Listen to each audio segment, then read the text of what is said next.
Hello, ladies and gentlemen. Welcome to March Invitational B.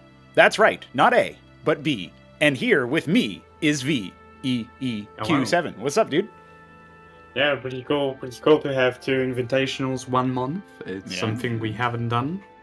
That's right. Yeah, I mean, this is just we're doing a single day event here, right? That's the first thing to get out of the books. This isn't like the Ascensions where we go into playoffs and have all those extra stuff. We have 4 groups, and every group has the prize money. And prize money is interesting because it's pretty high this time. That's right. Yeah. So it's pretty cool, and we have some new people and some very recognizable ones. Yes, yeah. So for longtime Brood War heads, longtime Brood War viewers will recognize names like Art of Turtle and HerbMon. The former is going to be deploying in the second match here, the victor of Newt versus 3 Crow, because that is our opening matchup here in Group A. All of those randomly decided, of course. We'll get into the format in a little bit, but yeah, it's really great to have a number of players who have been here a long time, a number of players who are just coming in and playing it, experiencing it for the first time. Art of Turtle in particular seems pretty happy about it, and that's despite not having the most amount of time to play and practice, but he did grind out a bunch of games against the Shambler last night. So I do think he'll be all right versus Terran. Versus Protoss, I don't know if he has any idea what kind of cheeses he's going to be up against, but we'll find out. The great thing about Group A is that we have one of each race, right, Veek? So we get to have plenty of, I think, like a nice strategic depth in theory. And one of the things that's pretty cool, because that means we can, in theory, see every matchup, but in practice there are no mirror matchups, which is something I noticed. Yeah. The only mirror matchups that can happen. I think my favorite matchup in this game is TVT. Interesting. I think it's really cool. Like it's such an upgrade over the already great TVT in Brood War. There you go. All right. So if you guys like TVT and Brood War, and if you guys don't like TVT and Brood War, you'll probably still like Cosmonarchy TVT. That's just the way things are. Yeah. But we won't see that on the on this particular stream because, as you mentioned, the only mirrors that we can have are ZVZ, which also I think is a great upgrade. But it's kind of a lopsided match, right? Because it's you've obviously you're going to be going up against the Night Foxes Zerg in Group B at least a little bit, a couple games, and he's new. You like the experience disadvantage is massive, and I think that's also true between Neblime and HerbMon in Group C. So those are the other Zerg matchups, and then we close out with Group D, which is going to be a matchup where we have all 3 races yet again, just like Group A, kind of bookending it with the. Speaking about Group D, it's pretty interesting. I'm placed against Hamster because he's actually the one I was practicing against. Right, and I'd say he's probably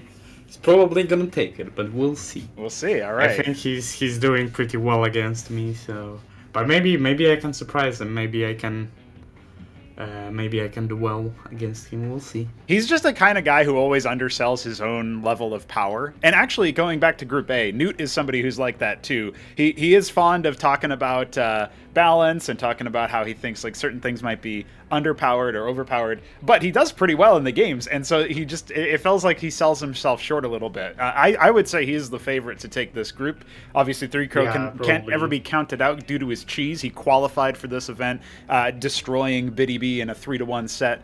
Maybe destroying is even too harsh of a word because there was a couple competitive matches in that set, but yeah, I can't honestly see 3 Crow doing that well in this group. He's decent. Like I don't want to make him look bad, but I think just his opponents are really good. So it's gonna be a tough one for him, I think. Yeah, that's right. Yeah, and no, it's a good time to talk about our event sponsor as well, since I do have to give a couple of name drop shout outs here, because one of the reasons we're going to have prize pools for this event and the events to come is due to the generosity behind Biddy B, Ben Taberski, the man who tried to qualify to this event to get back some of his money but was not able to do so. Nonetheless, the pickup partner, his company, his moving company. If you're on the Eastern Seaboard, you're around the New England area, he's your man to call upon for moving just stuff. FYI, we are actually starting on his map, believe it or not. Mm-hmm. In addition to sending us money and playing, he's also sent us maps, and Axiom, as well as Derelict, which we'll undoubtedly see later on in the event, is, Axiom is going to be the starter. So I'm looking forward to checking that out and seeing where things go. It seems like a very solid map, and, between maybe 2 players that can be more aggressive, Newt and 3 Crow, maybe we won't see a long game on it, but either way, it should be a pretty entertaining one. And now I guess it's a good as time as any to go over the format for the event. This will be a one-time thing. We won't do this every single time. But I think it's worth talking about the pregame. How did we get to the point where Newt and Three Crow are our players? Well, we have the set time for playing this match. We determine that matchup randomly. I ask the players for a random number between 1 and 100. Oftentimes it's not random. They always guess like 69 or 33 or whatever. But whatever, it's effectively they could make it random. And then I'd use random.org to generate a number between that range. And the two numbers that are closest to that number that gets randomly generated, those players are selected for the first matchup. The guy who is furthest away gets to be the challenger. And of course, like we said earlier, Axiom is a map that is pre-selected based on neutrality for the first map of each group. And if we look to the next stage of this, the winner stays on after every match that is played, unless the winner has won 4 matches, in which case they are deemed the winner and they will take away the first prize place. However, the player who was not playing in that match will challenge the winner and then select the next map. And if a map has been played, it cannot be selected again. So we repeat this process until one player has 4 wins. But Veek, I always have to point out, there is technically the possibility, and maybe in some of these more parity-related groups, we might see something like this, that after a bunch of games, if everybody has a record of 2 wins and 2 losses, then Game 7 becomes a free-for-all, Veek. I really want to see this happen. And of course, it's 7. Yes, that's right. It is 7. It was actually... It was my wildest idea one time you asked me about it, and I was like, oh, well, what if we did this crazy FFA thing? Yes. And actually, it has never happened yet. That's right. But maybe there's a lot of potential with some of the players here. There's definitely some rivalry to be seen. Yes. And I really like the idea of it happening in a group where everybody is pretty legit. And I would love to see like this hard-fought FFA to decide first place. And then the second place match is just going to be a 1v1 after that. So that would be the game set match thing where it's like, oh my god, what a great group. What an amazing set of parity. We'll see if it happens anytime soon. We've gotten tantalizingly close a number of times. That's something that we got to keep in mind, is it almost happened a bunch of times, but not quite yet. And let's take a look at the other maps, because we talked about Axiom, but the map pool is looking pretty solid this time around. Of course, the map for the FFA decider, should it be needed, is actually a new one that I made called Excise. Or no, it's I think we decided to Apex Lair this time around.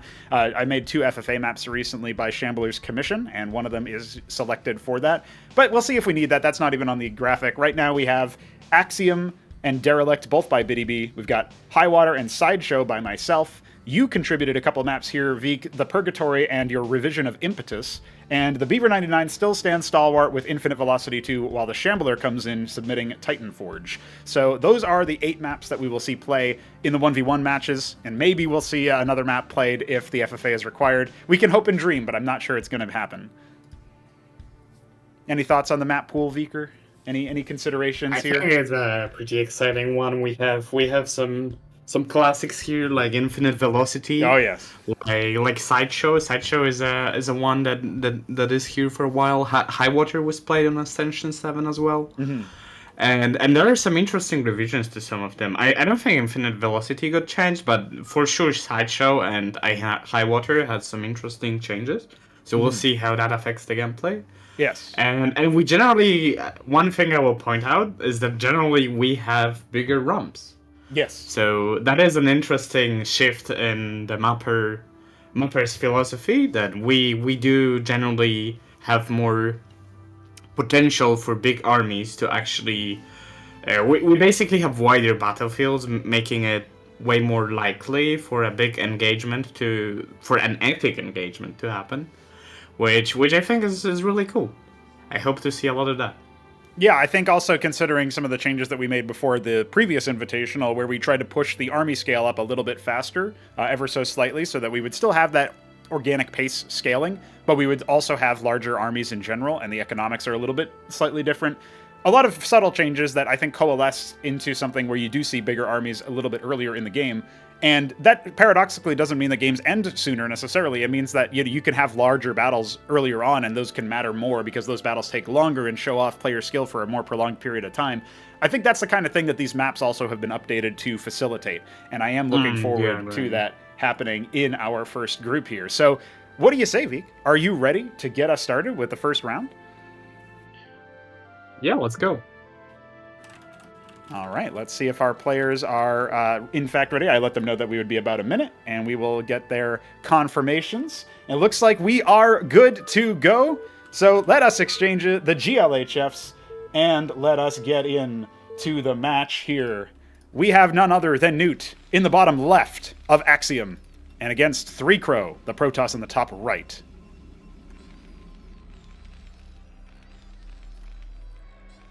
We see lemon versus blue. Oh yes, if you guys pay attention to the colors, you can hold shift to over the armor value to see the colors in Cosmonarchy. We've got over 100 colors, just like we have over $200 for the prize pool. Yeah. Shout out the prize pool. Shout out the prize pool. Shout out the sponsors, because they even have little billboards here above 3Crow's Scout Scribe. You can see that. Isn't that cute? We've got everything in Cosmonarchy, even official sponsors. So the build order so far seems to be that Newt is going to go for a Fulcrum first. That's why he's harvesting Vespene directly from the source, faster than his opponent is. Meanwhile, 3Crow is going to go ahead and put down a Gateway. Very, very standardized openers here. I'm not sure what 3Crow is going to be planning to do versus Terran, but this is kind of like the feel-up game. I don't know if Newt played any warm-ups. I'm pretty sure 3Crow did not play any warm-ups, so this will kind of be a little bit of a raw match to go on with, but we'll see how it goes. 3Crow will go for a Drakadin. He's harvesting with one swipe. That's right, yeah. Usually means the Drakadin.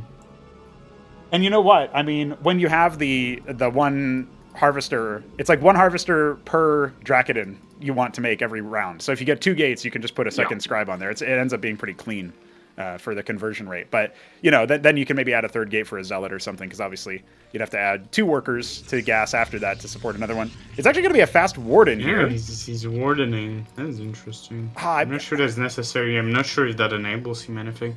And he seems to be going Legionary first, which will allow him to discard. I don't know who actually pioneered this move, but I've seen Hamster do it a lot against me. It's an interesting tactic. Basically, with flash shielding, it's really potent to just use the Legionnaire and a Scribe to harass you a bit. Yeah. And we'll see if his Scribe actually lives. It looks like it will, but a Vulture is sent scouting, actually. Yeah, I think he might have been looking for a proxy or something like that. He knows 3Crow's reputation is a little bit on the cheesier side. Second gate dropping. Yeah. I'm a little worried about the Warden presence, though, because the Quarry add-on means that Newt is exceptionally fragile. If you can contend his army and break his first couple of military units, it's really hard for the one Fulcrum to produce. He's even cutting additional military units so that he can throw the star pad. Yeah, because Newt went Quarry, and he's now building a star pod. He's not placing any add-on. His Fulcrum is actually stalling. Yes. So we'll see what he's actually cooking. And it looks like 3Crow went for another Legionnaire. Yeah, that's trying to catch those vultures, but that might not be a good idea. He's not. No hull damage was dealt yet, but was looking almost scary for 3Crow. Although he has the Warden, so it seems like he will be safe. He's adding. He has 3 production structures in total. 1 is still warping in. That's quite a lot for one basing, in my opinion. So he might not be able to have 100% uptime, but we'll see what his plan is. I would assume Newt is probably capable of just out macroing him very soon, essentially. Yeah, I think so. And you know what, Vic, the other problem with this, too, is that a lot of the times these production structures that he does have been a little bit on the darker side. And I think he's missed a couple cycles of scribes in the meanwhile. So his worker count isn't what it could have been, despite the fact that obviously Newt has the production queue advantage. We did have the Palladium go down elsewhere. It's going to be a Phalanx drop. You can siege the Phalanx and pick it up with your Trojan. We're going to have to see what the response is going to be, because we don't actually have any response yet. Actually sent already. I'd say 3Crow is very much paranoid, and he shouldn't be playing like that. He has no scouting information seeing like that Newt would be doing something aggressive, and he seems to be doing aggressive things. But really, if Newt wanted, he could have just like double expanded or something, and he would go unpunished. Well, here's another little wrinkle. The Phalanx was finished, and an Anchor is started back at home, and the Trojan is all the way halfway across the map. If the Hierophant tags it, I don't think this Trojan is going to get it. Yeah, Newt's going to have nothing in here, man. Because the Hierophant slows it down. As long as there's a little bit of stutter stepping, that's going to be it for the Trojan. So that kind of cuts his initial play out from maybe using that Phalanx to harass. Yeah, that's unfortunate. It's a lot of his army, a lot of his actual early strategy was in that. version. I'm really surprised that Newt had not expanded it. Although I'm seeing a treasury. Oh Yes. yeah, okay. Yeah. He's going to go ahead and use that. I see. So the treasury works as a secondary town center for the Terrans. They can't train workers out of it, but you can attach the quarry to it. It has all the same add-ons as the ministry does. So if you think about it like that, you can basically give it a quarry add-on to make workers, but it gives you tempo because it's cheaper and easier to build. Wraith is going to go ahead and scout things out. Exactly. It looks like there's actually a scary push from Free Crow, but I will note that Newt has 9 workers more. Yes. And the difference seems to be growing. Yeah. So if Newt does not die here, I'd say he will be in the advantage. Well, not only that, but with the Command is second quickly- phalanx, it's really hard to bust this, especially with the defensive mine placements. Like, I don't know that... Yeah, he's about to make a I huge think mistake. it's- Yeah. That's painful. Well, you get a nice little indication of what the lobotomy mine does compared to the spider mine. Exactly. You know, the nice thing for Protoss here is that they have flash shielding, so a lot of the damage that was dealt was actually just not actually dealt to the unit, but he was like I think 2 Legionnaires and one of the, I don't remember the name. Oh, maybe it was only the Legionnaires, although his Vagrant ended up dying. The Vanguard, I think? The Vagrant did end up Whatever, taking a Vagrant, fatal shot at the end there, yeah. Well, the quarry is coming for the expansion. Is having his expo and he's relatively well defended. He already has 13 more workers. Yes. And I think, you know, if we weren't going to see workers. an early harassment using that Trojan, which I think clearly was the intention, but it was obviously a mistake to lose it, Newt using this as his warm-up too, perhaps. The main thing I would say about in this situation... Oh, we do have an attack move over here, so the Wraiths will end up getting caught again. No additional harassment. He did kill a Scribe with the Wraith, which isn't the most of an impact, because you already see the big worker difference anyway. But if you weren't going to see an early victory out of the Terran, then you're going to see them grind their way through and just out-macro their opponent, and that's exactly what's happening here. Yeah. An Ardent Authority is not bad, Vic. Talk to us about what this gives you. Well, this is a very universal tier 2 choice for Protoss because they can go Architects, Accountors. We will not be seeing Accountors, I don't think. We are not seeing the Embassy. Mm-hmm. But the Architect is pretty versatile. However, I'm just not sure if... Oh, Free Crow is double expanding. Yeah. This is a way to potentially get back into the game. I would like to see embassies for even more worker production, but... And also the flexibility of, you know, having the Witness to scout, having the Envoy to transport, but... Yeah, I do think that Architects is probably the play here, you know. And he's even going to think about taking in another base, going all the way up to the top left. Yeah, I don't know about that. I think Free Crow was super overcommitted to the Wardens and also just has too much production. If he just like, I don't know if he got his stuff very well, but if he had just like good uptime on all the buildings and like this is just like his macro sleeping. He has not practiced that enough. But he's you know, maybe he's not the most like macro efficient player. He has some tactics, some strategy. Yes, that's right. We'll see if he will surprise Newt with something he does not expect. Yeah, and you know, that's the thing, is that as the Terran player, if you get lost in the sauce of the just doing your own slow macro, getting the mech armies up, you know, you've got your add-ons, which are a lot more expensive, but the phalanxes are a lot different anyway. Like, the whole game is completely different than Brood War in terms of the unit stats, but you can kind of see the similar roles overlapping, just for different reasons. There's a mech push coming. That can be scary for Free Crow. He just expended, like, 1,200 minerals on Nexuses, on Nexus, and yeah, this looks scary. He's got an Architect started. It's going to be about 40 seconds where there's going to be a lot of damage that can be dealt to Three Crow's army without really much facilitation. Helps against, especially with Cliff Advantage, the Architect helps against the Phalanx. Yes, it's a little under halfway done now, so we're still going to need to see that. We also have a land effect started from that Stargate. So that could be pretty useful for disabling things. Free Crow. Yeah. Yeah. Oh man, I love the Anseal here. Vik, he's using the Anseal to detect the Barghest before they can even proc their passive, which increases armor penetration for all the allies. So he's able to snipe it with the Goliaths. It's kind of nullifying that completely. Pretty big engagement here. We do have the Warden getting the buff for a short amount of time, but the artillery seems going to be too much for the ground army. And the scary thing is, you can have the Architect all you want, but if you don't have anything to buffer it, I mean, the Terran can kind of just move over. It's going to take way too long for the Architect to do enough damage. I think this is GG. Free Crow has not realized it yet. but the worker advantage is like almost it's above 30 workers. Yes. And yeah, he like Free Crow did free expansions, but he did not build like very many scripts from that. And yeah. One thing I will say though is I had expected Newt to be maybe a little bit greedier, because he did not see like with information he had, I think he was able to afford that. Yeah. And that seems like a shortcoming that he could have fixed.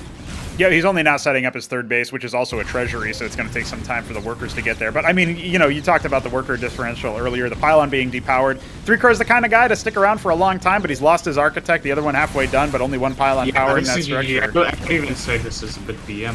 But one thing I will say, though, is if I were Newt, I would actually make a ministry, not treasury. Yes. Because that is an extra worker queue, and he's floating minerals anyway, so he should be looking for ways to spend that and get some extra value from it.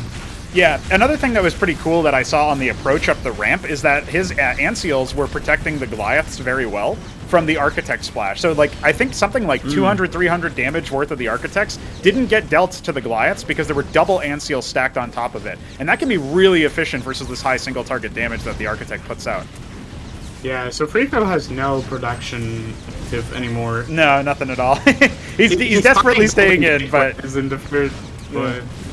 Hey, he's getting a little bit more reminded of how the units work. That's what I always say. I mean, 3crow's been around for a long time, but if you have players who are less experienced with the game than 3crow is, staying around past the point where it's obvious there's no way for you to win can still be useful for you to learn mechanics. It's just a question of, are you, like you said earlier, Veek, is it too much BM?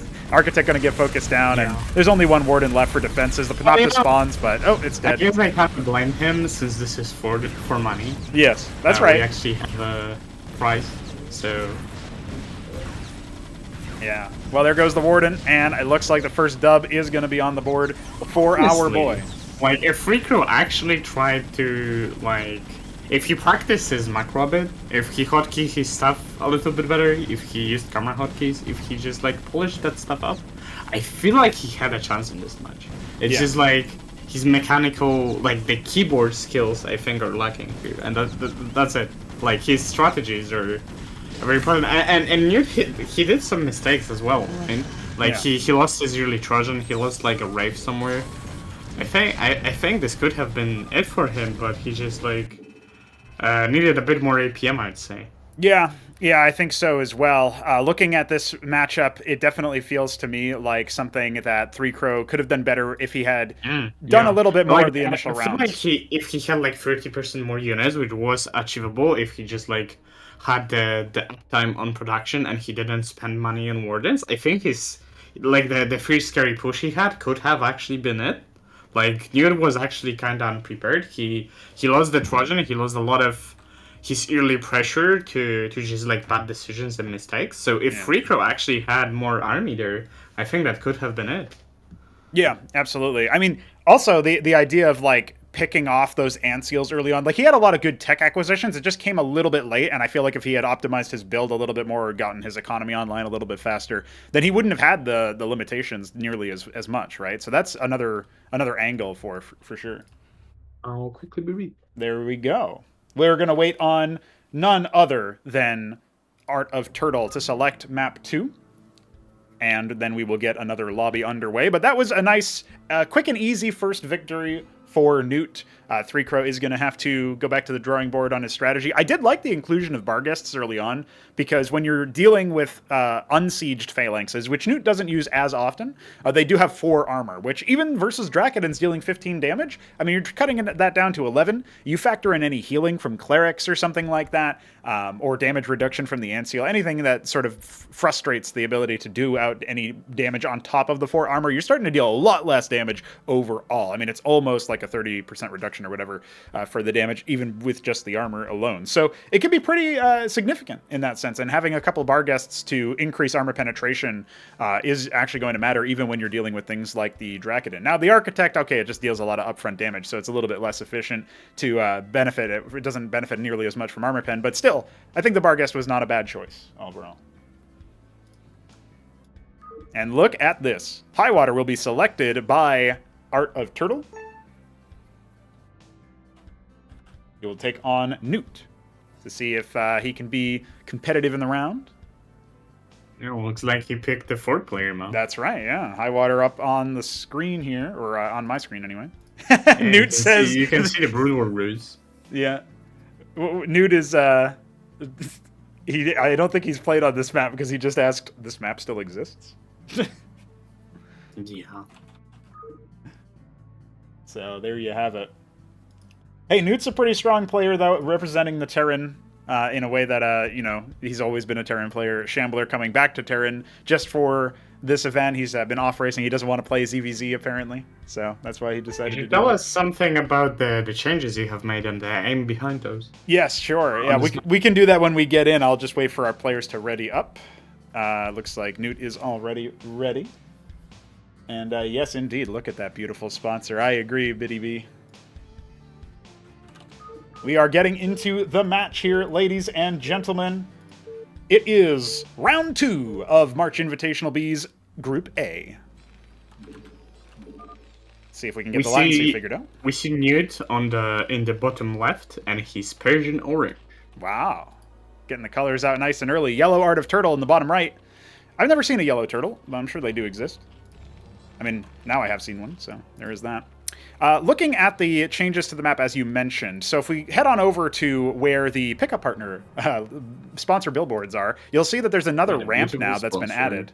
And so the ramp into your natural still exists, and the choke is very, very tight, but it's pretty far from cliff advantage to defend. So it kind of incentivizes some element of backstabbing or, moving through the area and trying to pressure in the early stages of the game with ground armies. Sometimes you'll even see players decide to take the high ground base instead, although I think that's a little bit of a gambit. You're kind of count on them not scouting that as your natural. And look, Art of Turtle is going to take the low ground instead.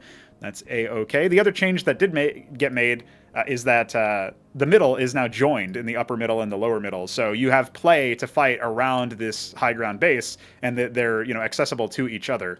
In addition to the whole midsection, the upper middle and the lower middle that's on the raised jungle, which we'll see a little bit more when players start scouting. That's all open now, too. I'm interested in this build order. He's harvesting a lot of gas. It's three times gas, and he expanded on like 8, I think, right? Something like that, maybe 9, yeah. It's pretty early. I'm excited because he told me privately that he's got a lot of builds, and they're either... Ooh, there we go. Okay, we're going to see the K-Grin. Okay, he's adopting the strategy that Neblime and Jack have been doing. So there it is, the K-Grin. He's going to go ahead and lift that either to his ramp or to his natural for defense. I'm not sure which. He does not know where Newt is yet. Yes, he hasn't scouted. Which is interesting, he's not scouting.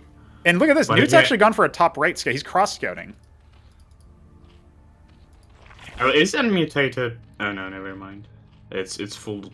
It's 6 space. I thought that maybe you can take 2 unmutated one. I wasn't. Whoa! Look at this guy. That's not a reasonable spot to put that. You can't do that. Well, he's found a little exploit there. See what Newt's reaction is going to be to it. Yeah, people haven't really explored what you can do with the dropping K-Grins. It looks like he's going to go ahead and put it right over here. And that will spread the K-Grin around so that if he wants to wall this with something, he can. And there it is, the circuit. That is actually, I think, a total wall versus mech. Newt's probably like, well, I've never seen this before in my life. Newt actually showed me an exploit that I have patched with Terran, where you can queue up a unit during the liftoff delay, and it'll actually finish the unit and just drop it underneath wherever the structure is. So it's funny because I patched that out, but not this one. Not this one. This is new to me. Cutting edge strats. But look at the reaction from Newt. 2 star pads immediately. Yeah, it's interesting. Well, he's facing a 2x Zerg now, so he has to be careful. I wonder, yeah, because one Wraith could end out of Turtle now, actually. He's adding a lot of K-Grins, yeah, and a pool on the front. That's interesting. This is definitely not... This is novel. This is novel right here. We've never seen something like this. Yeah, he's trying to reduce the surface area. Yeah. Funnel the path. The Quasi pool will die to that, though. So he's going to have to cancel that, I think. I don't think his circuit is going to finish in time. I wish he had his overlap here because... oh, no! Cancellation. That's 200 minerals down the drain. For him. Well, No gas has been harvested Wow. either. It's going to be a pool. The Wraiths are in deployment. It's halfway done. Oh no! And the Ovalith can see that. You can click on the structure and then see. Oh, you're training this Wraith like, and it's at this production. You can see the production. That is one of the coolest features we ever added, honestly. Yeah, I think so too. So what's the reaction? Are we going to get a Spraith up? We have one down, Kagrin down in the bottom, so that can be turned in. Got another hatch here, so a lot of minerals being spent, but nothing in the main. Nothing. In the main. He changed the Spraith. He's not just safe, I think. And he's panic building a Kagrin. Yeah. Well, he has dealt with air harassment more recently, although usually in tier 2.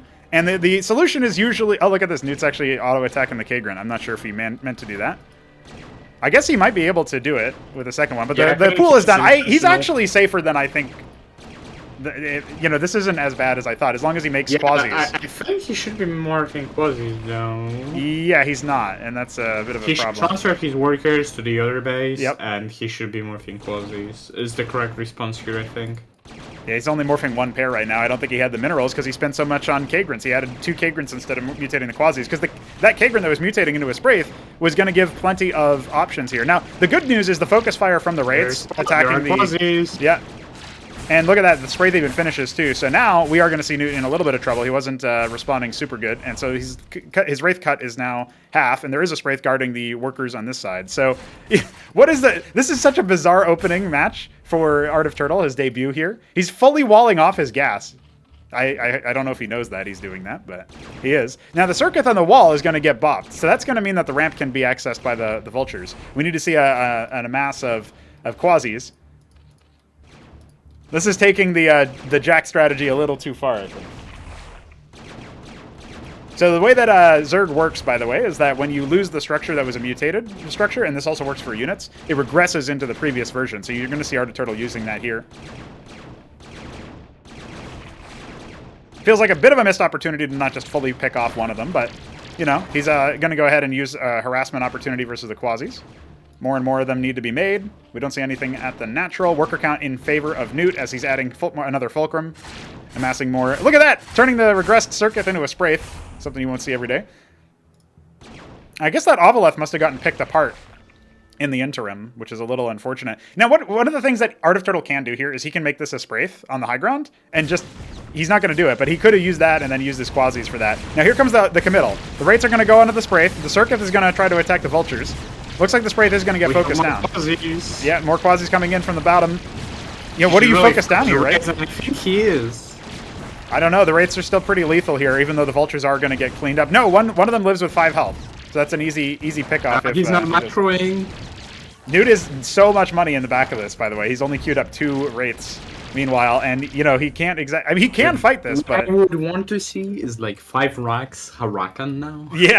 Yeah, just go into the biotech, yeah. Well, listen, the problem is... that would be so amazing. Newt thinks that bio is bad, so he just refuses to build it ever. You just need to click that switch to bio button that you were talking about. Yeah, convert all my units to bio. Zorka is coming. That's as the weapon of choice here for Art of Turtle. Still in it, despite a very strange start. And Newt's macro slipping might actually be a pretty bad one. Is pretty cool. I can't wait to see that. The Lakizla is really, really good. And also the Zer used to live, I feel like, is underrated. Well, it's got new audio visuals now for its passive, so I feel like people will realize that it has an impact now. I love this rotation down from Art of Turtle to stop the Vultures from getting too much damage. I think he's going to lose at least 1 worker here.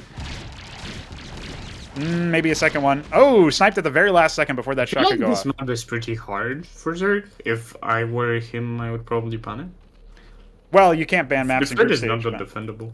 Yeah, so the thing about this map, what you would do is you'd probably want to expand into another main and use tier 2 Nidus, since Nidus is tier 2. Maybe. But the other thing is, like, it's an interesting choice to what you would want to go for when it comes to, like, where do you put your macro hatch, right? Do you put it at the ramp where the Circuit is? Do you put it at the natural? You know, like, where do you put your first set of defenses? Yeah, a couple of Lakizlas. Not a bad shout. Lakizla's deck could be actually pretty defendable, although he's fighting a mix of ground and air, so... Yeah, I'm a little bit worried about this because the Star Pads can make ant seals, and we don't see any yet, but that will absolutely be able to run. Regarding the map choice, I'm pretty sure Art of Turtle was the one to choose this, so... he's on a poison to choose, I guess. Yeah, he practiced a lot on this map and on the Purgatory and Titan Forge versus the Shambler. I think he did a little bit of Axiom, a little bit of Derelict. But for the most part, I think most of his games were on this map, actually. So he's going to struggle to get the Lakizilisks out due to his wall. They're not pathing for this circuit. Yeah, he's going to need to wrap around using the other round, or he's going to have to blow it up, because this is his rally point, right? So some wraiths are lurking around in the negative space between the third and the natural, but there is still that Spraith and an Ovaleth for good measure, so I don't think he's going to be in too much trouble. If the Lakizilisks were here right now, this would be a great opportunity for him to punish the Goliath Cleric, because obviously the area damage is going to make the Clerics die pretty quick, and then the Goliaths aren't going to be too long for this world, but he still hasn't gotten them past the circuits. He hasn't queued them around. Well, Newt might help him out with this, because even though the Lakizilisk is going to die, the Goliaths are going to be pushing in. And now, as soon as this Kagrant dies, you can just move past this whole thing. Trying to focus down those Lakizilisks. It's doing pretty well so far with the Wraiths. There's only one of them left.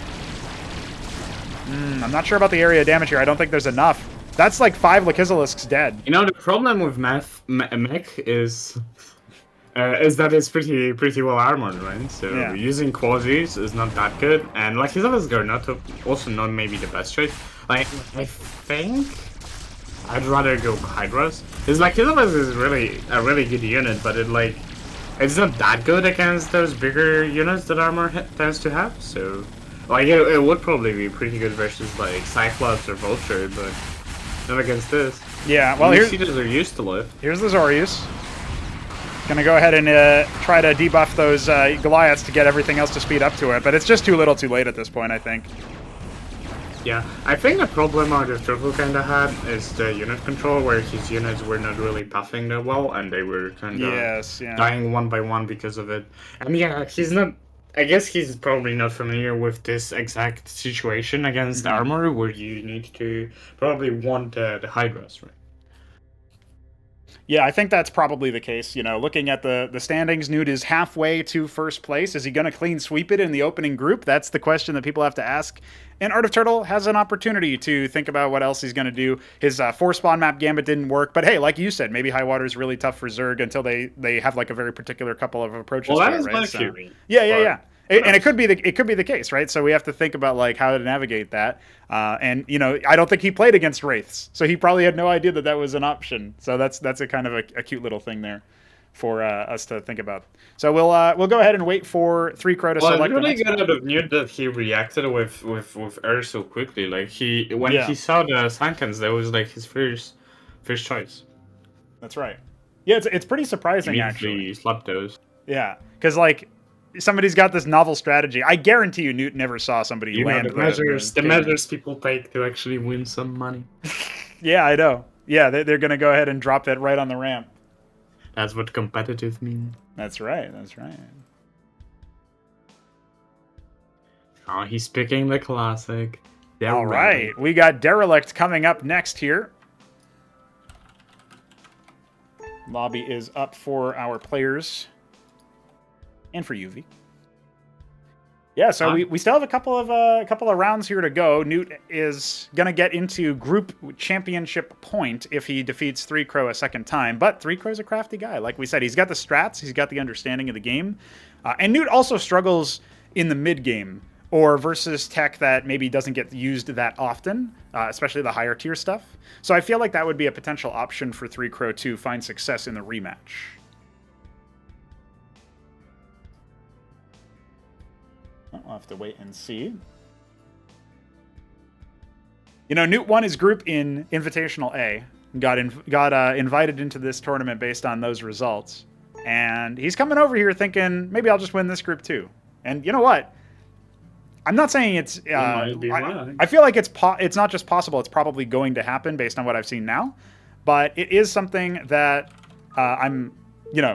I want to leave with the opportunity for somebody else to... Because out of Turtle, I think there's potential. It's just... He was really struggling to adapt to how quickly Newt actually adapted to his strategy. Yeah. So it's just like the familiarity of the project that got him more than anything else. Yeah. We haven't gotten to see the macro skill yet. And Art of Turtle does have really good macro skill. You know, that comes from Brood War. All right, well, anyway, we'll see about him in the rematch after this round. We've got 3Crow in the bottom left. Newt in the top right. Beige. Beige versus... Palatine blue. There we go. Got a pylon coming in pretty fast here. 2 workers and gas for Newt. Yep, Fulcrum first, as predicted, as expected. We're going to say thing. How much gas? 50? Mm-hmm. I wonder. I have not optimized builds for Terran yet, but I wonder if 1 Mason Eagly wouldn't be better. Just curious.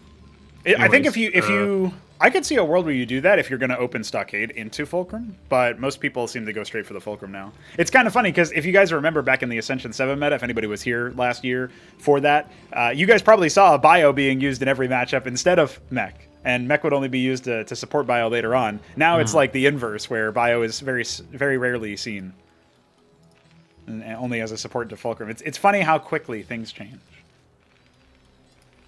But I'm sure there's some strategies left on the table. We'll see how things go. This event doesn't have too many balance changes compared to the previous round. Some artisan changes were made. We haven't seen anything like that. Barguest cost adjustments were made, as well as, of course, some new late-game Zerg units. And the one change that happened that does affect the early game, as we see 3-Crow continuing to harass the Newt Mason, although his thinking about Ackman, it moves 9% faster. Yes. You know, I know that sounds like a silly number, but it actually does make a difference. Yeah, it's 3 times free, so yeah, that's true. Problem. The Warden is going to zone away the Mason Scout yet again, so there goes that.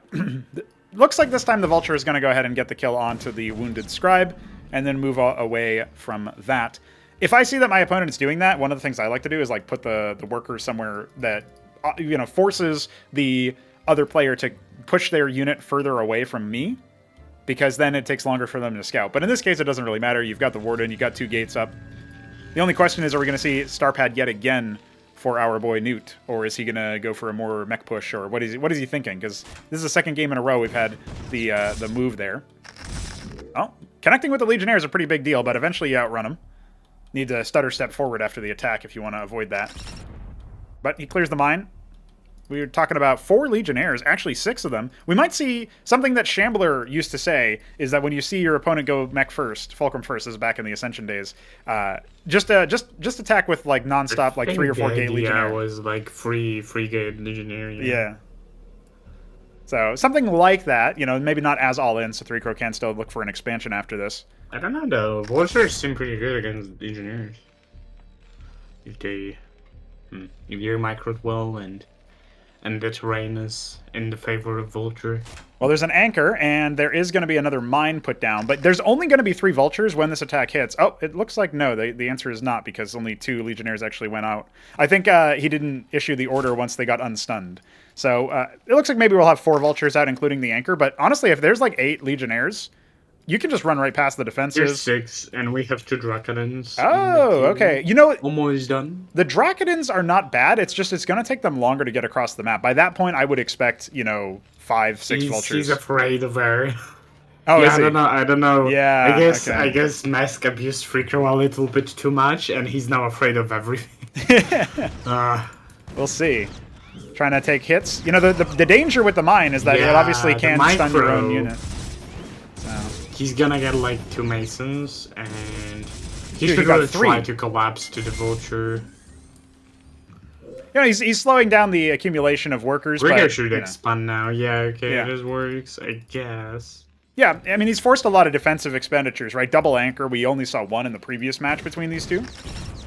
He's going to chance the push, but it looks like he's not done getting slapped by the mines. Now, this Vulture wasn't microed out, so I think it will end up dying. And now you've got some Legionnaires in your base, man. You're going to have to worry about them killing off at least 1 or 2 more workers. If there's good micro. It looks like he's going to instead choose to try to DPS down the Vultures, but that's not going to happen.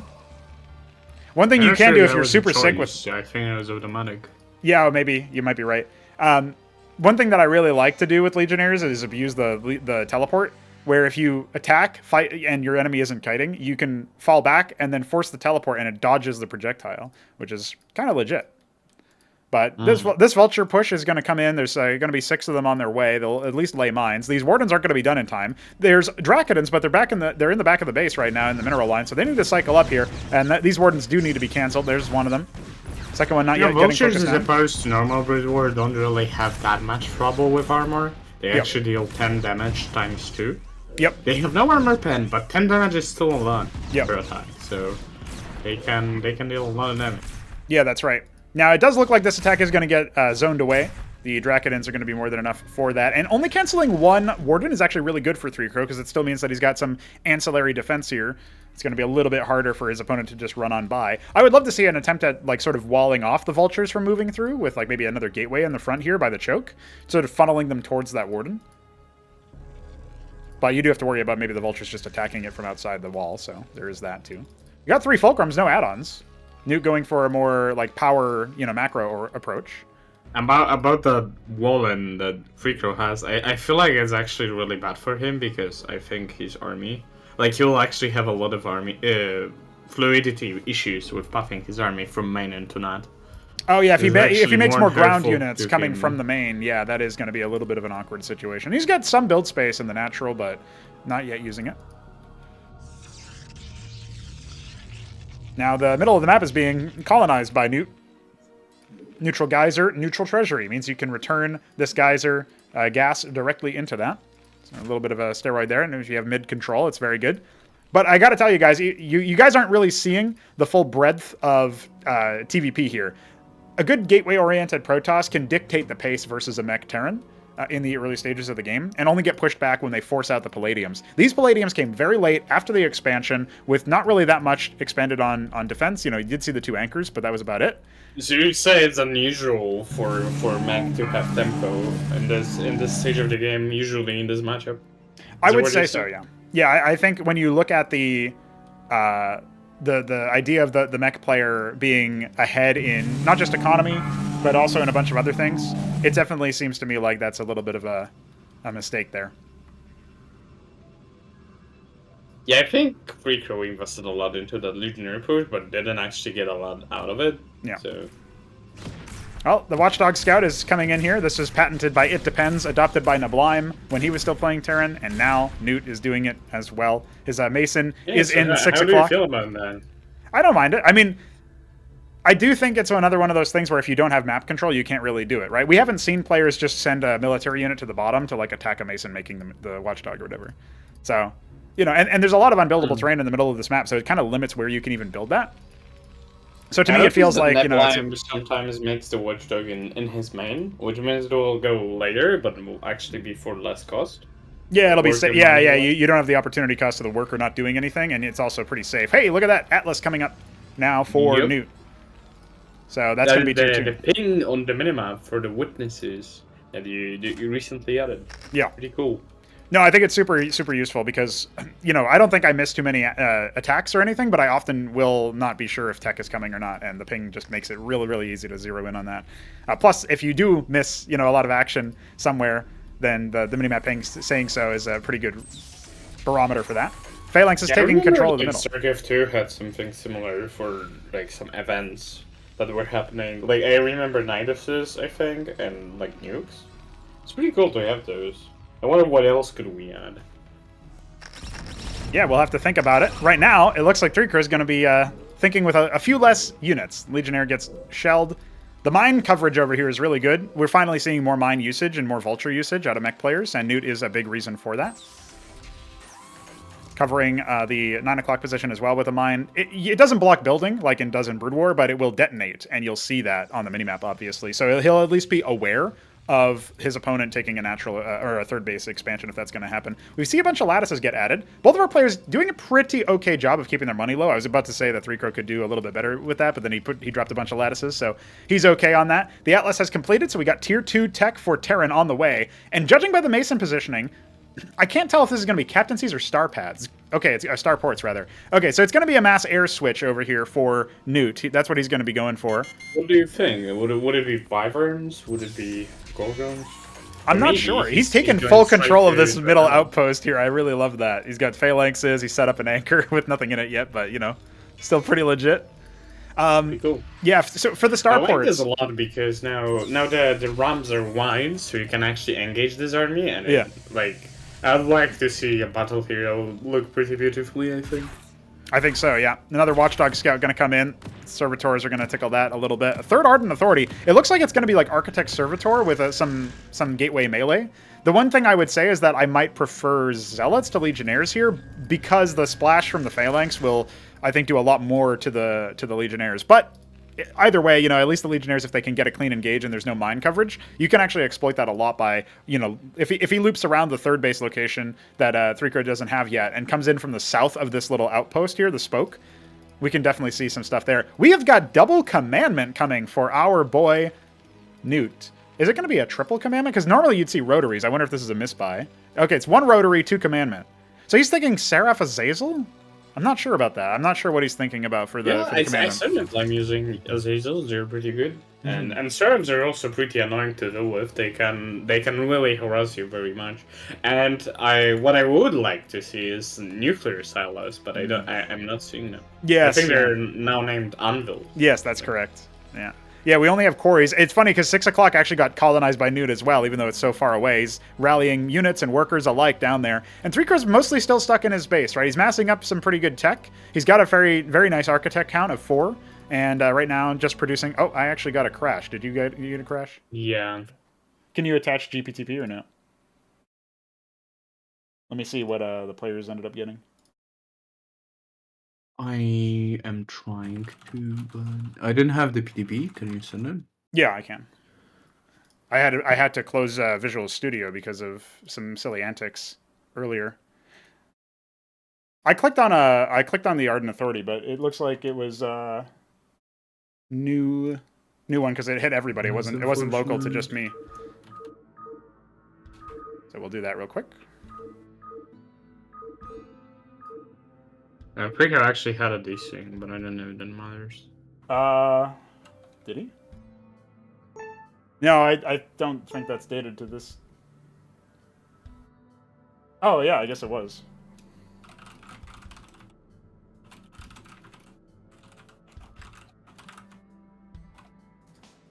Well, that was a very slow and steady game. Maybe crash is actually the desync. Like, maybe you have a bug in the desync report that crashes the game, and actually what we had was a desync. Oh, yeah, I guess it could have been. I know you changed the loop thing, and maybe that... Yeah, let me send you the the QDP there.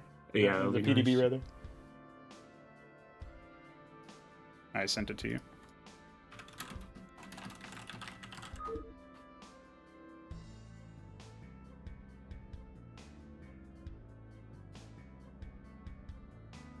I'm not believing what I'm saying, but like Visual Studio actually got an update that does something.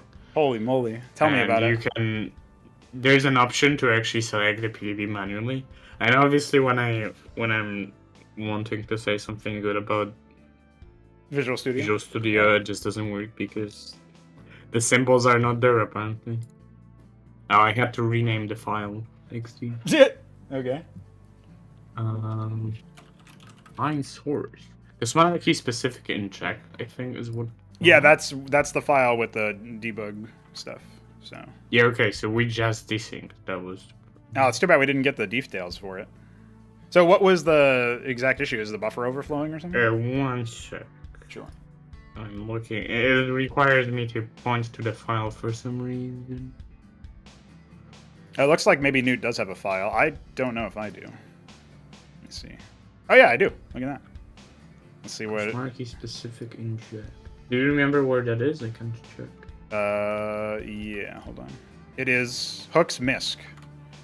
It looks like it. I have a 2,000 line file with the synced selections, and it doesn't finish outputting them all. Okay, it found it, and now... So the problem is... Oh, you still have a comma here. I do? Well, I do. For me, it's for player equals 0, player less than playable, player count, semicolon, player plus plus. I don't think unit was undefined. Yeah, the unit is null checked, so. No, but it's like some very low non-undersea value. Wonder why. Oh, the player is something retarded. The player is really high for me. I see player 0, ID 64, player 3668. So, I don't know what that is. Bear with us 1 second, guys. We'll be back in just a moment. The looking at the, I don't know what the player, why the player variable would ever be less than, would ever be more than 8. That doesn't make any sense to me. Is it because I'm doing %04u?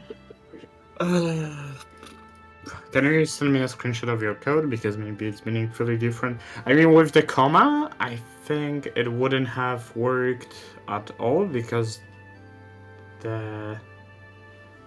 No, I don't know. Mine doesn't have that. I just sent it to you. Yeah, let me see. Okay. Player 0, player... I can disable this for the purposes of that, but then I know we're relying on it for actual information, so... Yeah. It is doing that thing where it's not telling me any valuable information. Oh, maybe I can fix it. If I click on stuff. Eventually, it's weird. Like, why would player ever be... Well, I mean, the loop is supposed to exit if it's more than 8. Yeah.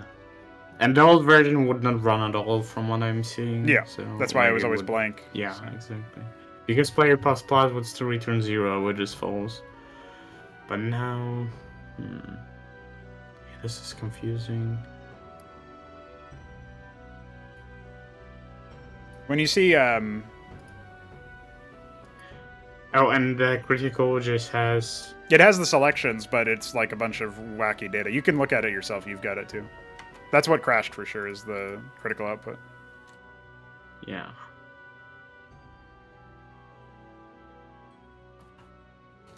So you want me to just disable this for now, or what do you think? Yeah, sure.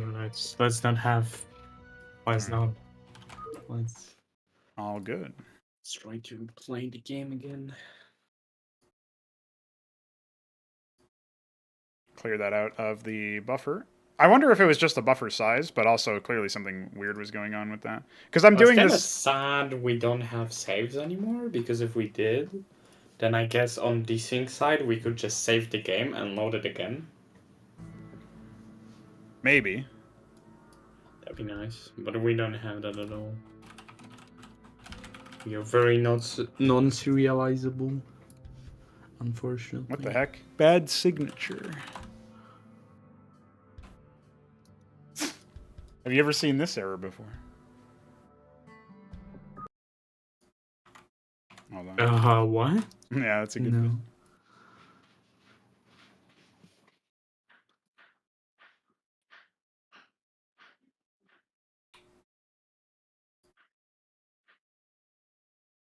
It looks as if the buffer was like super overflown. Oh, this is weird. Why are we having a bunch of code directly in the hook? That's weird. Not advised that, but maybe it works. This seems like some weird buffer overflow, but I don't know why, because we have a send printf, which should just work. Anyways, let's just disable it for now. Let's continue.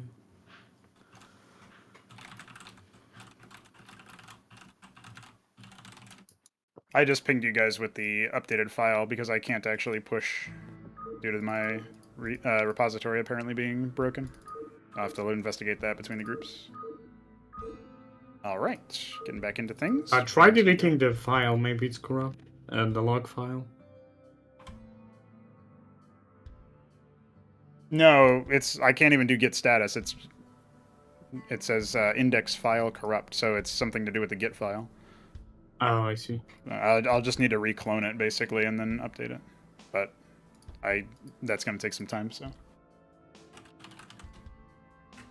I would say from that game state that we were seeing, Newt was definitely advantaged, but the curious thing is that he always really heavily commits to a lot of production, a lot of economy, and sometimes he can get owned if his army gets wiped, right? So there is still technically play there, even though he was clearly ahead. So we'll just replay it. Okay. I guess meanwhile I can probably clone it in the background. Unfortunately, the nature of working with closed source stuff that you're trying to mod and do all sorts of stuff is occasionally you'll get jank stuff like that, but we'll be able to fix that later on. All right, let's see if we can grab this.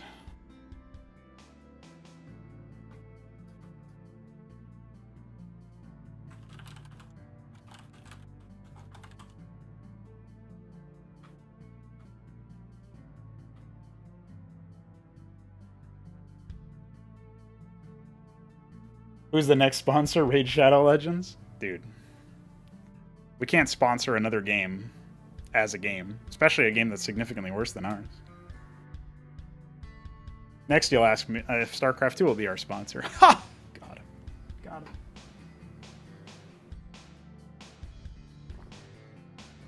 him. Okay, let's see if this will work.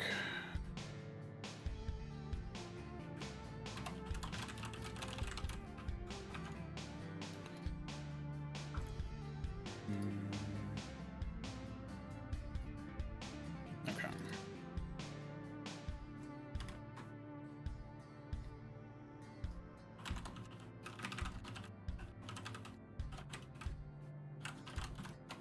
All right. I was able to push the plugin after all, after recloning, so all good there.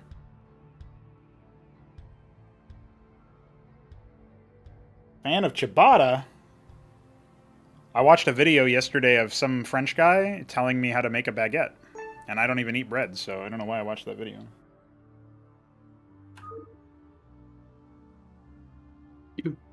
You. So there is a chance that Newt's heavy focus on getting a good macro engine going. What file? When was we? I think he won GPTP.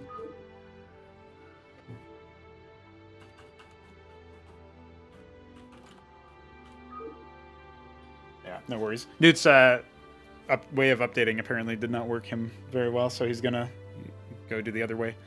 I wasn't able to do it the right way because of some very weird issue, but I fixed that now. So. It's kind of a cascading series of silliness.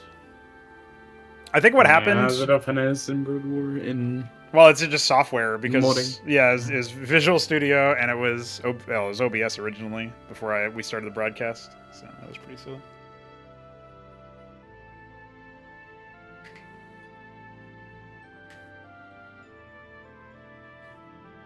Maybe after the group week, you can talk to me about if you have the time before you obviously take this to the stage and play your own games. If you want to take a look at resolving the.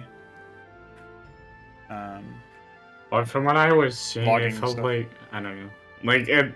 I would try recompiling and seeing if that helps, but other than that, I haven't seen what it could be because like.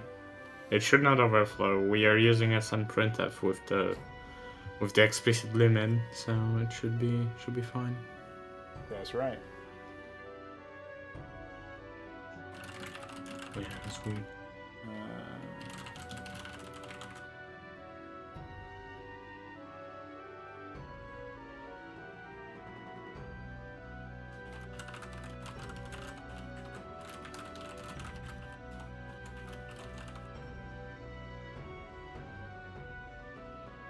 His game being in full screen is... I don't know if he plays using windowed mode or CNC draw.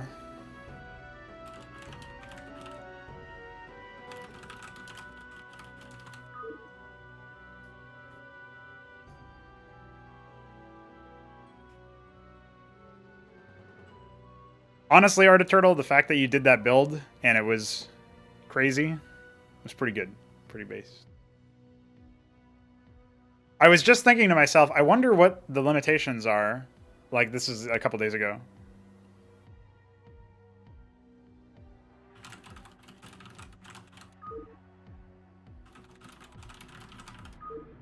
The thing for me that I enjoyed was the fact that you could just drop it directly on the ramp there. That's not intentional, obviously, but you know, you got to use it while it's there.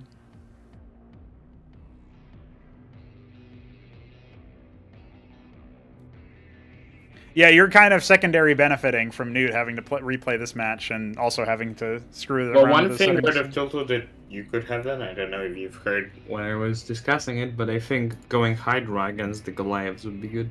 Because Quadris really struggle against armor. Which is... I think the Lakislosks would have been know- fine. He just got stuck on his own wall. Yeah, that's also true. That could work. Like, with enough improvement to micro there, that would probably be holdable. If the unit control was, like, perfect. All right, we're getting into it because Newt is ready to go. Replay, redo. Gotta get one in every now and then, right? It's actually going to be the opposite spawns. 3-crow in the top right, Newt in the bottom left. It's yellow versus blue by the looks of it. Can you confirm, Vixer? Blue versus yellow. Yeah, Yeah, exactly. See, I get these colors right sometimes. It's been an ongoing joke in my castovers that all because of Loller Skates, who is more a casual player and contributor and enjoyer of Cosmonarchy, but he's a big fan of guessing the colors at the start of each round and when he watches these games. And so I started to do that as part of the casting, and I'm sure everybody really appreciates it. Back to the two workers on the gas build, so it'll be kind of the same thing for Newt. We'll see what happens differently for 3-crow. Looks like he's going to set up the same Sim City that he had, right, with the 2 gates off to the side of the pylon. You were kind of critical of that for the flow of the units, but...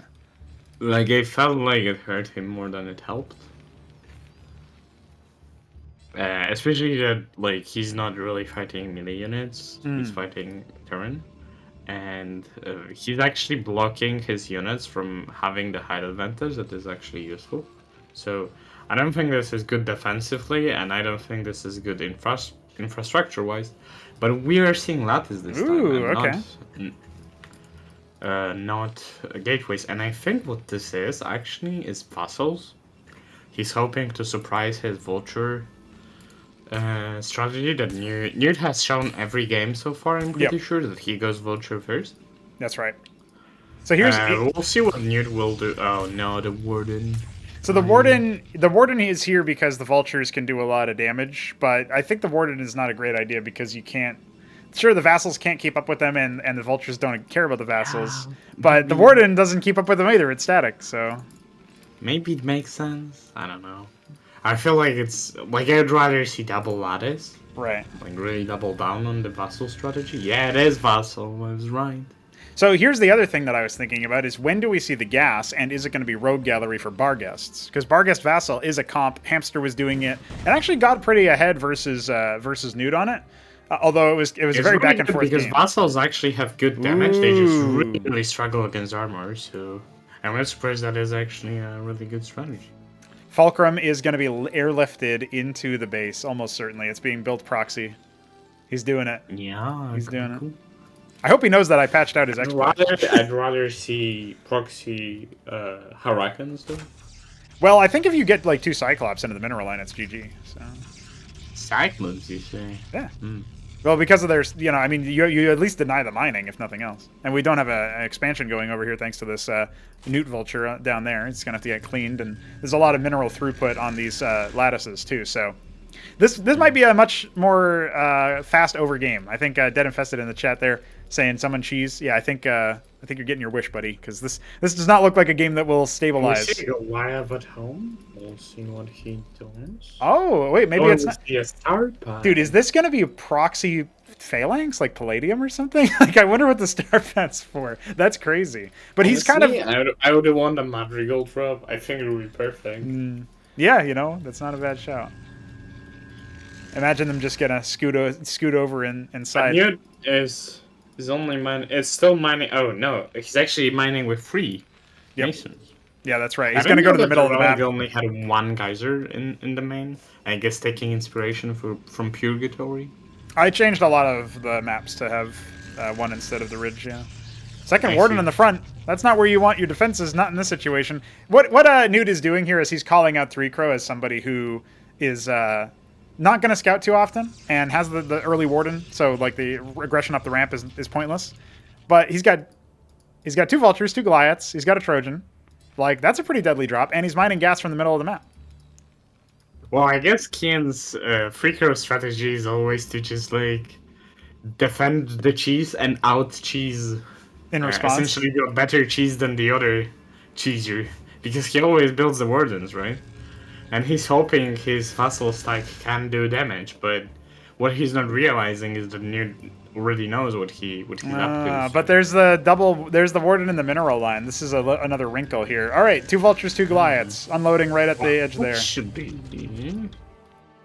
This might go Free Crow's way. Well, with 4 Goliaths, which are going to be in this stack, it feels like 15 vassals are not going to do really good against single target. So if he like tries to snipe them one by one, maybe. Yeah. And also they have armor, right? Oh, we have 4 already. I think 4 one-shots, right? Yeah, I think just barely. Well, he's going to see if he can focus them down. What do the vultures do? They can't get into this fight whatsoever. But look, down to 13. No, 12, by the way, vassals. Number count growing. And look at that. The vulture jumped in to lay a mine. Pressure to the mineral line. Yeah. Well, he can just hold position here, and then what are you going to do? You can't engage into me with this. We need to see maybe a golem or something. That warden is you should vulnerable. kill it. Yeah. Oh no, the SimCity from that pylon blocking the safe return of the minerals. Well, the vassals are going to go out elsewhere. Yeah, there's the warden getting focused now, not going to get cancelled. Well, we have a watchdog, and Terran can technically repair it if he's fast enough. I think they're still technically playing this week. I'm kind of surprised. Mm-hmm.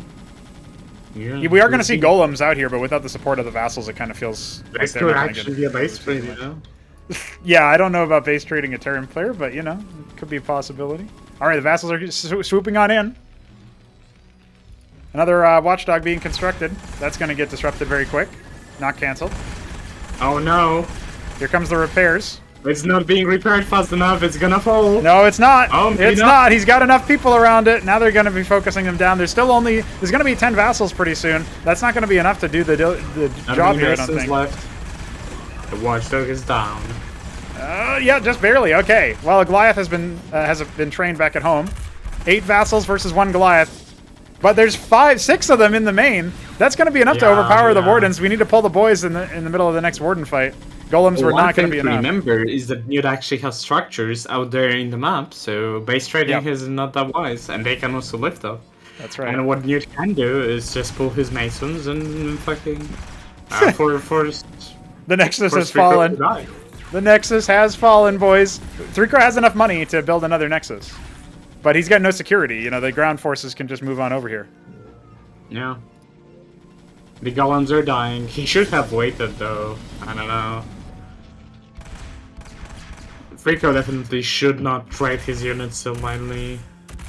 He can't replace them. He didn't even kill. He's making 1 simulacra, hoping to infinitely get the money back, but the warden's falling.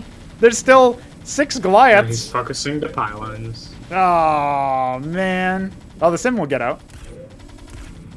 Could have maybe killed that Goliath with only 10 HP, but there it goes. It's not the scribe's fighting the masons in the middle of the map. They're biting. Let's go. Nexus now under attack. Dude, technically on this map you don't even need to have a Nexus. Yeah. Or a command center. That's where they're going. They're all returning to the treasury. Yeah. The scribes have murdered somebody, but it's GG, boys. Newt is going to go up 3-0. What a silly game. What a silly game. All thanks to the desync. Appreciate that. I don't think the outcome changed, though. I think Newt had it. Yeah. Honestly, I also think that if it wasn't for the crash, whatever the desync was, which, you know, it could have been the witness as well, the game might have just gone on anyway. So that's another thing. It didn't have to necessarily be the result that we thought it was. But yeah, Newt crushing 3Crow in the end. Oh, yeah. All right. Well, 3-0. Now it does mean that we are going to get Art of Turtle in there for another round. So it's Art of Turtle versus Newt. Yes, for the decider. If Newt wins here, he's won the whole group. Well, I hope he doesn't.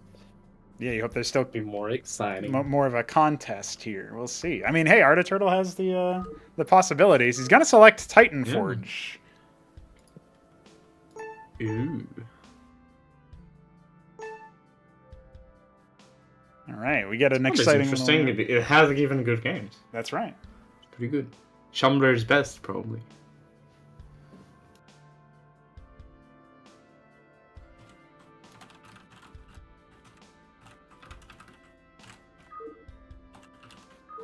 All right, we're getting into it, boys. One more match for Newt to win the group. Art Turtle in the top. Newt in the bottom. High brain cell. We have those around here. It looks like we got Platinum Blue again for Newt's Terran. This looks like an off-white to me. Yeah, tea green. Interesting. We might have to go for extra high here just to smooth out the stutters. Platinum blue. I think Newt got it. Oh! Already. Wait, hold on. Hold on. What is he doing? 2 Mason.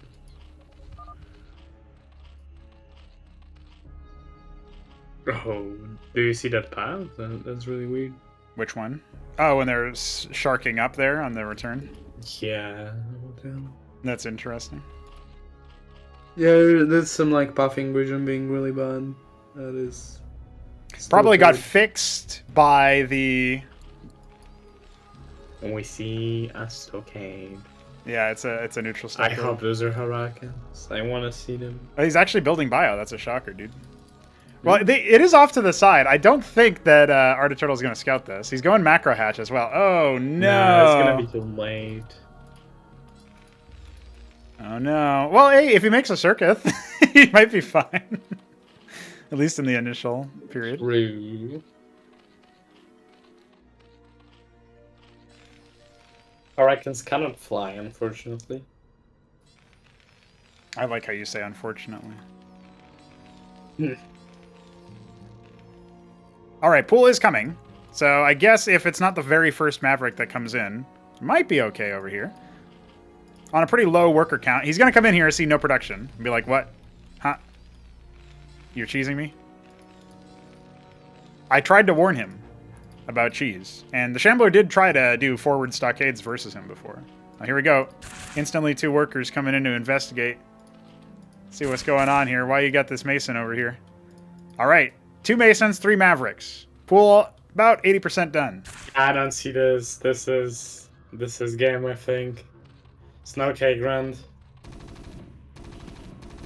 Well, if Newt struggles to move forward, he should be attacking the workers right now. Oh, Here we well, go. maybe. Actually. Yeah, it's going to be 4 This pairs is of Zats. Zats. That's going to destroy the anchor, even if it gets up. So yeah, the fact that Newt's attacking the hatch. Okay, now he's going to step forward. Zats are about 80% done. We can see burrows over here to bait them in further. Oh, no. It's a lot of workers And we're down. stuck decolining. Well, we don't have a stim, so there's no reaction stim over here. Well, Anchor really is good, going to really come good for down, him. but I don't know if it's even going to finish. No, it doesn't even matter. You can't get to it. Lift is good. We've got away. 2, 3 Masons. That scouting worker, if it We'll be dies... able to force the stockades to lift off. No, he wants Oh, to see if he no. can make it happen. He's trying to reduce the surface area, but I don't think it's going to be enough. The Zets are going to overwhelm. And now you're camped on top of your only production. We've got 1 Maverick to get into the anchor, but Newt... Oh, Art Turtle's not paying attention. Well, this still has some play to it. Is he going to go for more We only Zets? have Yeah. 5 draw lives. Yeah, the worker disparity is pretty massive here. Another 2 pairs of Zevs in the making. It's going to take a while. There's the stim. It's a little bit late. Anchor lands further back as a bit of a fallback point. That's a little bit more dangerous now. No, it needs to pull back from that. I don't think he can overwhelm that. Oh, he could have maybe at least gotten a Maverick for his troubles, but instead loses 2 Zets for next to nothing. And these stockades, dude, he's adding a vestry. This is pretty committal. Ah, charging on him, but there's still so many Mavs. No Well, quasis he has being triple the added. workers, so he's fine with doing that. Yeah, I think it's GG. that's GG, boys. Multiple cheeses in a row to just dispense with the opposition. Newt is your winner of Group A. And hey, he said bio sucks. What happened to bio sucking, dude?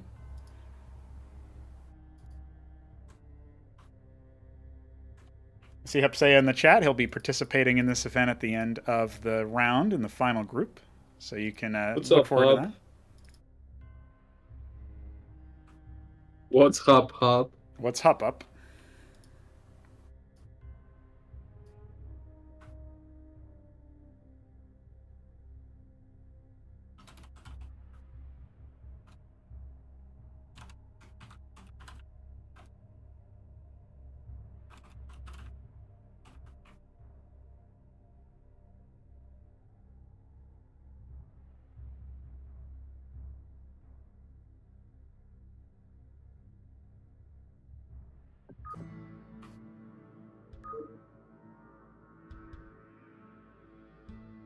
So we still have the Purgatory, Sideshow, Impetus, and Infinite Velocity 2 in play.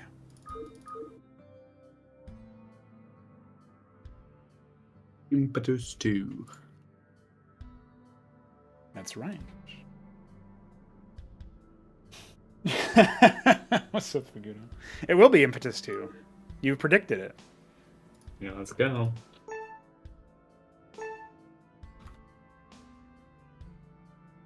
It Or does maybe look the like maybe on knockdown Titanforge the spawns are Imba a little bit. I think that might be what he's checking on, actually. Because the let me take a look at that hypothesis that you had about the pathing region. Because I had to make some fixes to the tiles a while ago, and then obviously Shambler added more stuff.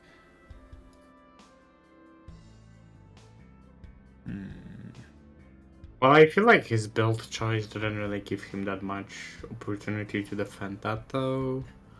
So I wonder if the money, although all extra money would have mattered in that situation. It was kind of close at one moment, so yeah, that could be it. I don't even know. It looks to me like looking at the pathfinding regions, there isn't really much of a difference, but I guess maybe it's doing something silly like dragging down. Like the view is a little confusing, but that's something that we'll have to investigate how to correct. I don't know. I don't suppose it's possible in the. I can show you my screen. Oh, I cannot. I don't have permission. I don't know. But the thing it was doing was like. I know what it was doing for the path, and it looks like it was threading the needle there. Yeah, let me see this. So I guess there is potential. This was like, I don't know, kinda annoying.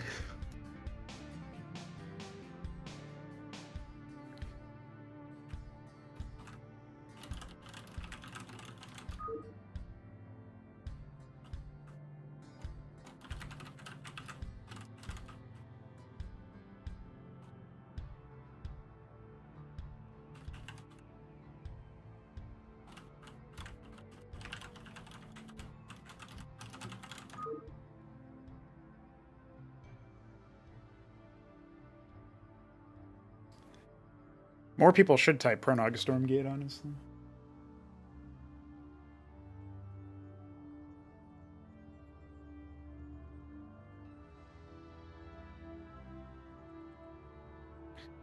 I wonder if simply moving the town, the town center or something, like the start location, would fix the issue or not.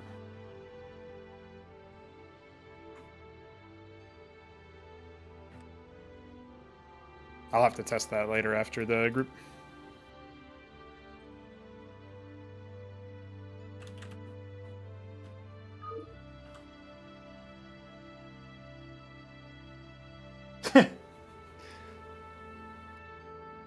My wish is your command. We are getting started with the best of 3 between 3Crow and Art of Turtle to decide who is second place. And that means that Art of Turtle is in the bottom, with 3Crow being in the top right. This could actually be interesting. So I am assuming this can go both ways, actually. We'll do. I know who I favor for sure. Oh yeah? You want to talk to us about the changes to Impetus, since this is your map? Oh yeah, let's go. So actually, from the layout standpoint, the biggest change is that essentially natural with main was flipped.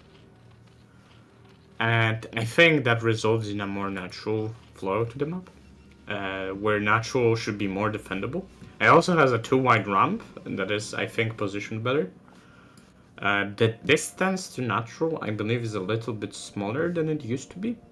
And now the third is actually kind of flipped with the fourth, distance-wise. And I also opened up the middle to not have negative in the center. It instead has negative on the sides. It's going to be a lattice opener again for 3Crow. He's done this to Art of Turtle in one practice match that they played. So Art is aware of it. He's aware of it.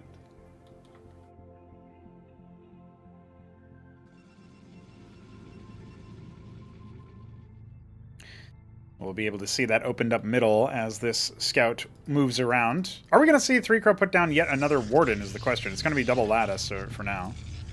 He's probably not going to be fearing a military push from I suspect he won't play as a Warden now. No, well, he's idling his scribe there, so seems the case. You know it. Guess the distance between your natural, or your main rather, and your ramp is pretty wide here. So there's the Warden that you predicted. And so he might not be thinking that it's efficient to harvest resources. I would advise to 3Crow to actually queue one extra unit in each queue to actually learn uptime on things. Because otherwise he's always overexpanding on like structures.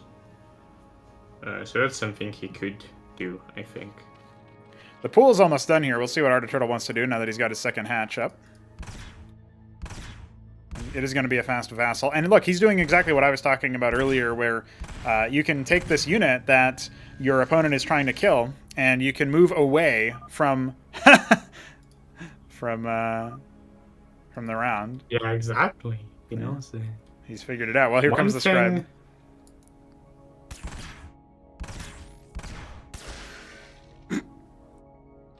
Pranked. Disaster has struck. The worker has died.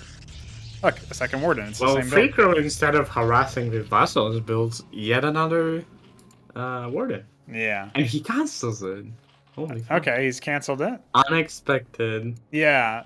You know what's really weird is that even though now we've got 2 pairs of Quasis coming, the Hydrith then was made first, which means somehow Art of Turtle just read that, oh yeah, the vassals won't come for me.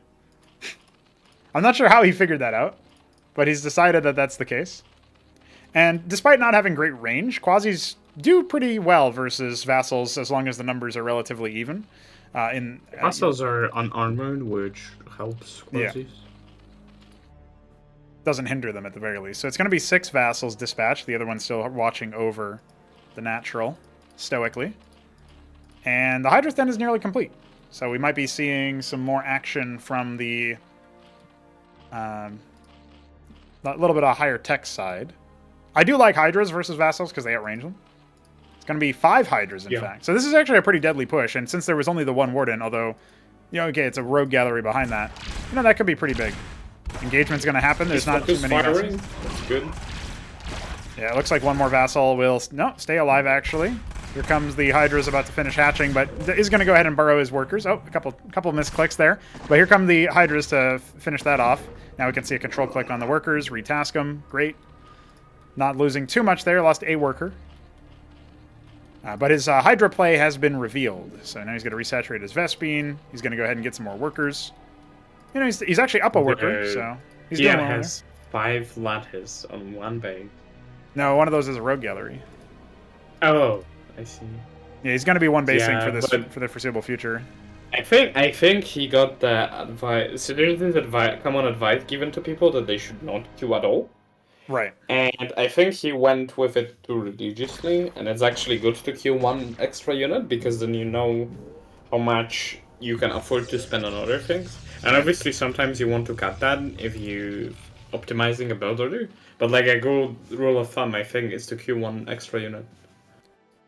Well, Art of Turtle sharks in, sees no expansion coming down. Now the Hydras are going to move away. And the Derelict is going to go ahead and expand. So we've got an expansion for Art of Turtle. We don't have one for 3Crow, and he's got way too much production to really make anything of that.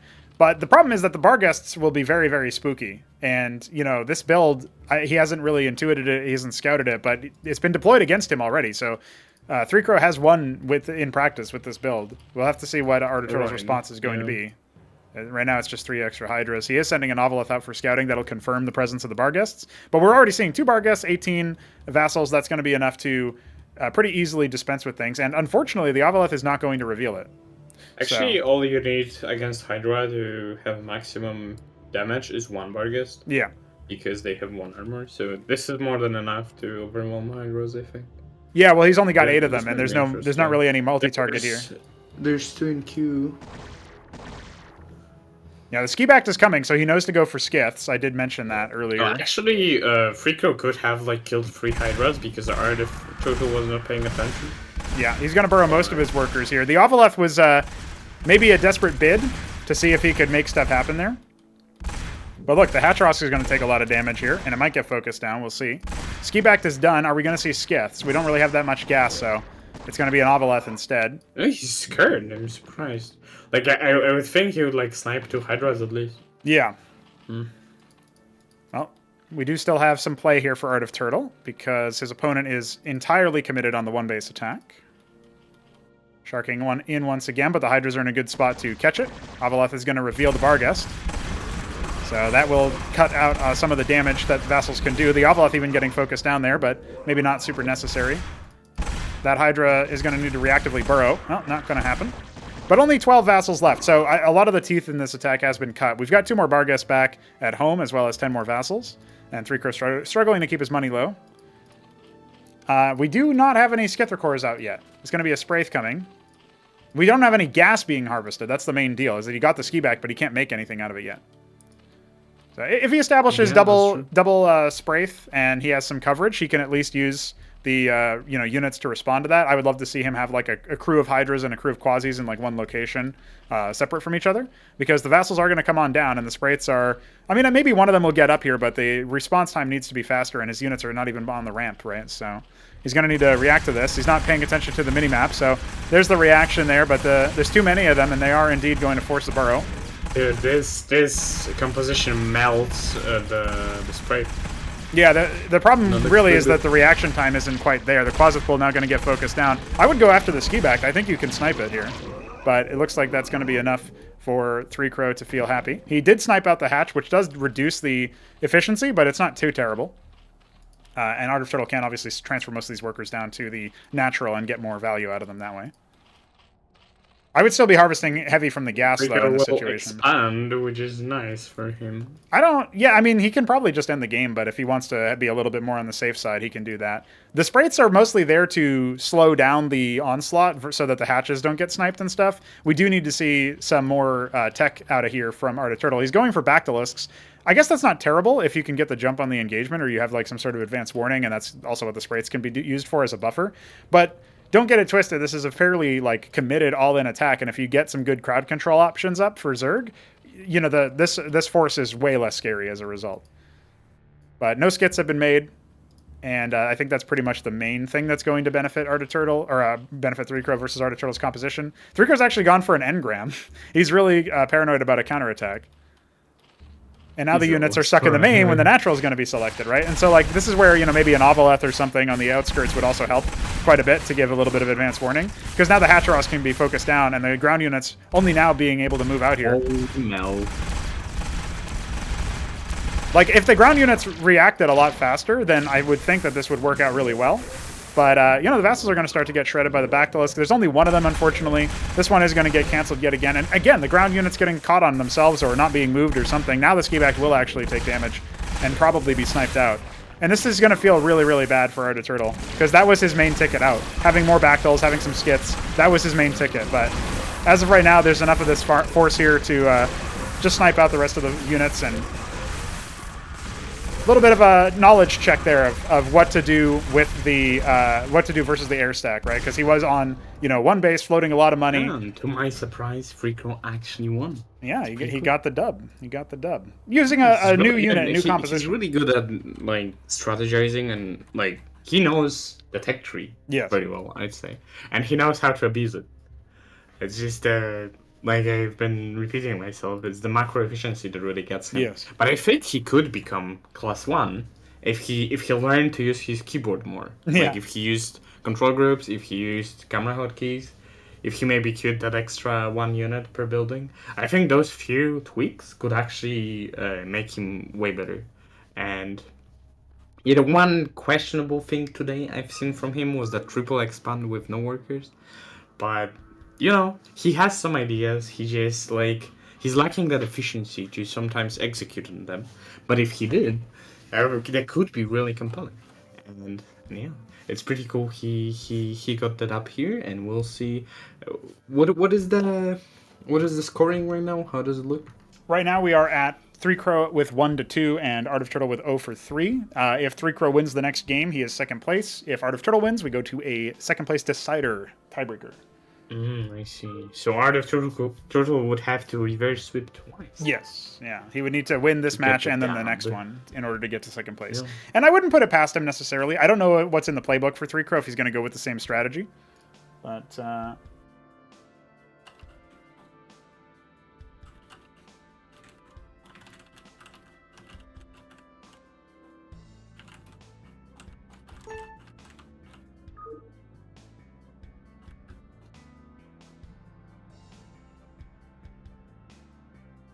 Yeah, this is a strategy that I'm actually not sure what is the most, like, optimal response For the Zerg. Because they don't really have a anti-air AoE. yeah, it's the ski bag. Really That's what you go on. for. And he had the structure for it, the right? skiffs, right? Yeah. Yeah, that could work. Huh. Not sure. But it's a knowledge check, and he was just saying I'm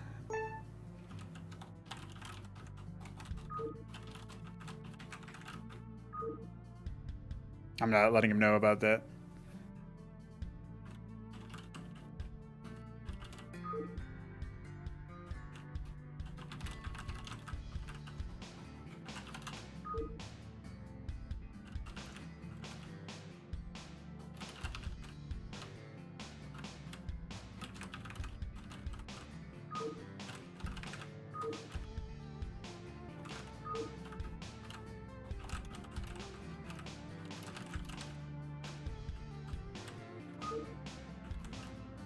And I'm on the Purgatory. Let's go. 2 of my maps back to back. Curious if Kieran will win on my maps. Pretty cool if he does, and pretty cool if he doesn't as well. We'll see.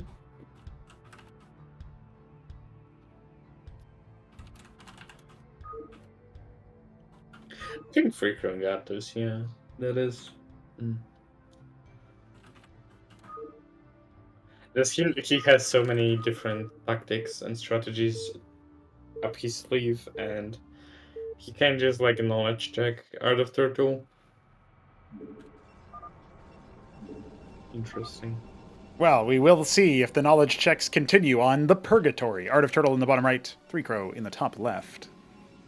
And yeah, Art of Turtle now has a little bit of information about how to counter 3Crow's play from the previous round, but he's going to need to be able to do more than that, because I don't know that 3Crow's strategy book ends there, right? Like you were just saying, he has a lot of strategies in the hole.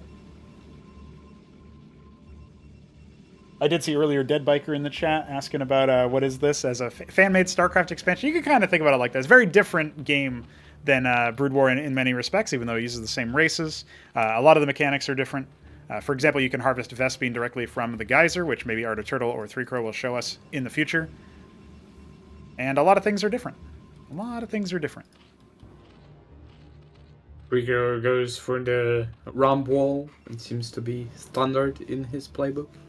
Yeah, I mean, versus Zerg, it's not bad for sure. Since, especially versus Art of Turtle, is more Brood War style Zerg. People might know him from Brood War. He is the kind of guy that will build Lings, right? Zethicors, as they're called here. So he's going to go for the hatch in the main yet again, and going to go ahead and scout on that timing. Obviously, Zerg is usually down workers as a result of needing them for their bases. And we have a gate into a Warden. So 3Crow may be fearing a sort of like pool all-in or something like that. Not going to be the case here. So Art of Turtle actually should be a little bit ahead just from the early Warden expenditure. He's actually going to go for a pool on 9. And so that is going to delay his worker count. But, it's not the end of the world. I mean, both of our players still very much plenty of play from this situation.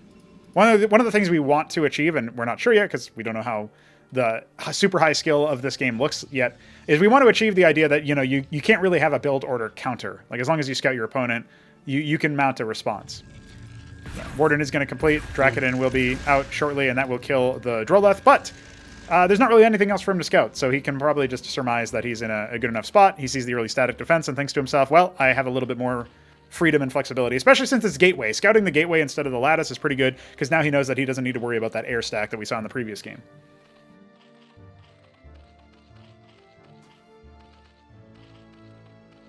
He's actually conserving a lot of minerals here. He's going to go for 3 pairs of quasis. Now, you're a Zerg player, Veek, for this tournament. Yeah. Do you think that quasis are good versus gateway toss? No, it's really bad. I mean, it depends, because if they just mass zealots, I think quasis with Fusevs can work, because focus fire, like, against zealots and legionnaires, they're decent, even though they get, the quasi get only 4 damage versus zealot, I'm pretty sure. Actually, maybe it's even less against If they have the shields up, they have that Anyways, +1 armor. Yeah. The thing that really gets Pool Zerg versus Gateways is the Drakadin, because it can safely pick few units and then run away to regen the shields, and fast shielding is really quick and really fast. So I think with good micro, Drakadins can essentially kill an infinite amount of the tier 1 pool units. And I'm not sure if Zevs can actually speed-wise, if they can actually surround Drakadins, so it actually requires some setup from Zerg to make a surround, I think. But yeah, I don't know. I think it will take some dedication from the Zerg to beat micro Drakadin army, is what I'm saying. Well, it's going to be even harder because now we've got a grand library producing Atriuses, so that's the advanced Strider, and we actually have a pretty good wall off over here. There's still a couple places where you could slip some units through between the gateway and the lattice, for example, but it's going to dissuade any early aggression over here, and this is the kind of thing too, is if you ascend up the tech tree past tier 1 stuff, as 3 Crow is starting to do with his grand library, and he is putting an embassy down, but no defenses. Yes. Oh my god, this is so good. Yep, this is perfect for this situation. He can get a lot of eco damage done. The only problem is with the Atrius out, I don't think he can really kill the army. And Arctic Turtle isn't really that... elevator, right? Yes, he's going to elevator these units up using the transport. And he's sending out more and more units to do so. Yeah. He's got no expansion. This is actually a one-base play from Arctic Turtle, not something you would see out of Zerg normally. Dude, he has so many units, he could win this outright, and he's actually... He knows already. I think, yeah, there was in vision range of the scribe there. Zealot is going to get focused down eventually. Oh, that Ovoleth is only now unloading. The Idol is out here for splash as well. The focus fire not ideal. Now going to go ahead and try to pick off some Draken. You absolutely have to focus fire to get efficiency out of them. Yeah. Oh, narrowly not killing that Idol either. There's a lot of damage that was dealt to that Drakadin that didn't end up getting transferred over to the Idol. So that is going to cancel the attack. But it reveals the tech, and again, I don't know how much Arctic Turtle knows about, like, the Grand Library makes that unit, and the Lattice makes the other unit. Probably not, but he is going to go for all quasi. Running, and I think that's good, because he can now contain, or even try to breach. Yeah. And yeah, economically speaking, I think he's fine. Like, he has 10 less workers, but... Well, he's stopping any attempt at expanding, right? And he still has 4 quasis in that Ovoleth. I hope he unloads it at some point. And he actually already has, like, the optimal harvesting for one mineral base. Yeah. Oh man, if he knew he had 4 quasis left in that Ovoleth, I think he could do something here, because he thinks his army is like a little bit less weak, a little bit less strong than it really is. But it is only quasis, so you are going to try to now that there's a second Atrius out, it does kind of kill the attack. But let's see what he ends up doing, because we're going to have a 3rd hatch. We still don't have any gas now. Starting to mine some Vespene. You really want to see Hydras pulled out against this kind of comp. Oh look, he might even be able to kill the Scribe before it can put down the Nexus, if he's lucky. Oh, that Ovoleth has 4 quasis in it. Oh, it was still never unloaded. That's going to be a big... we see the corpses when the transport dies. pretty cool. Yeah, I am rooting for him. I do want him to be able to find success here. He looks like he's going to look to expand, at least to be in keeping with his opponent. And yeah, I mean, all of the extra workers that 3Crow has, thanks to his embassy, sure, it helps in some ways, because it is some more efficiency for the mineral fields, but it's not going to be the end of the world there. The only problem right now is that if Art of Turtle wants to get his expansion up while the attack is going to start hitting, I think he's in a little bit for a rough situation. I think he wisely cancels it. He's going to think about putting some static defense down in the main. Hydrith Den is not even 75% or 25% done, so we are looking for a point where maybe 3Crow can punish the situation. Looks like he's going to mass up by the third. Might take a little bit of time here. No, wisely moving back with the Quasis to kill the Vassal. It's a small victory, you know. Any little bit helps because maybe he can hold in that sort of desperate situation. Trying to save up the Vespine. Yeah, this swung really fast. I'm not expecting this. I was expecting that Art of Turtle play to do much more. He was within vision range of the workers. That hasn't changed from Brood Wars, so that's the big problem here. Circuit halfway done. That might be the focus fire, and it looks like it will be. Vassal's at least getting killed, but when they die, they release a movement speed pulse for a short amount of time. Hydrith Den is up. We could see some workers be pulled over here, but the splash is a little bit worrying. Atreus is also really, really good versus Quasis. Plus Golem is really good against Pool. Yeah. It's like a really good counter to all of the splash, and that is going to be it. Art of Turtle, unfortunately, not able to make it happen despite his attempts, and 3Crow will secure second place. Well, it's nice because we saw some creativity from both of the players. It was really, really cool to see that.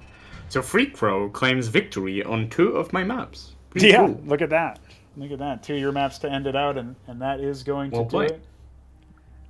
Yeah, I'm sad for our turtle boy. I feel like he definitely could have made stuff happen. I liked his idea for the drop, but being a little bit too close to the gas harvesting and maybe like the pylon and stuff did reveal it for 3Crow. He figured out what was going on. You know, he maybe I think it will take some learning for him to get good in Cosmonarchy, but like I feel like if he focused fire with Quasi, I feel like the difference that it would take to win the game was achievable fairly easily, I guess, is how I would phrase it. Because I feel like with a little bit better unit control, he would have had it.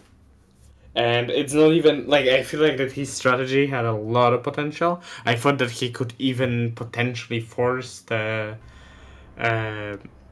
open the ramp wall if he just striked with all of the units. The unfortunate thing for him is that he fought Kian with only half of his army, so he lost it. Yeah. And then since he was economically behind and he didn't decide to actually expand behind the pressure, it didn't go well for him. He was outscaled. And the composition for Kian was surprisingly good. He went for golems and Atriuses, which complemented Drakons very well. And I felt like it was the perfect choice against Pool, essentially. Against Quasis, specifically. And we didn't really see Zephyr cores. And I assume the reason we didn't is because Zephs are not that great at storming a wall, right?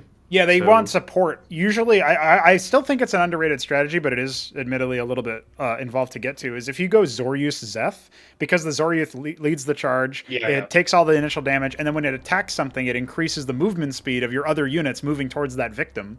Like, I went in and added reads for it, so it'd be more obvious to people that it's happening, and I feel like just being able to use that. Yeah, that can work. I think this is good, especially if you combine it with like Hizolisk.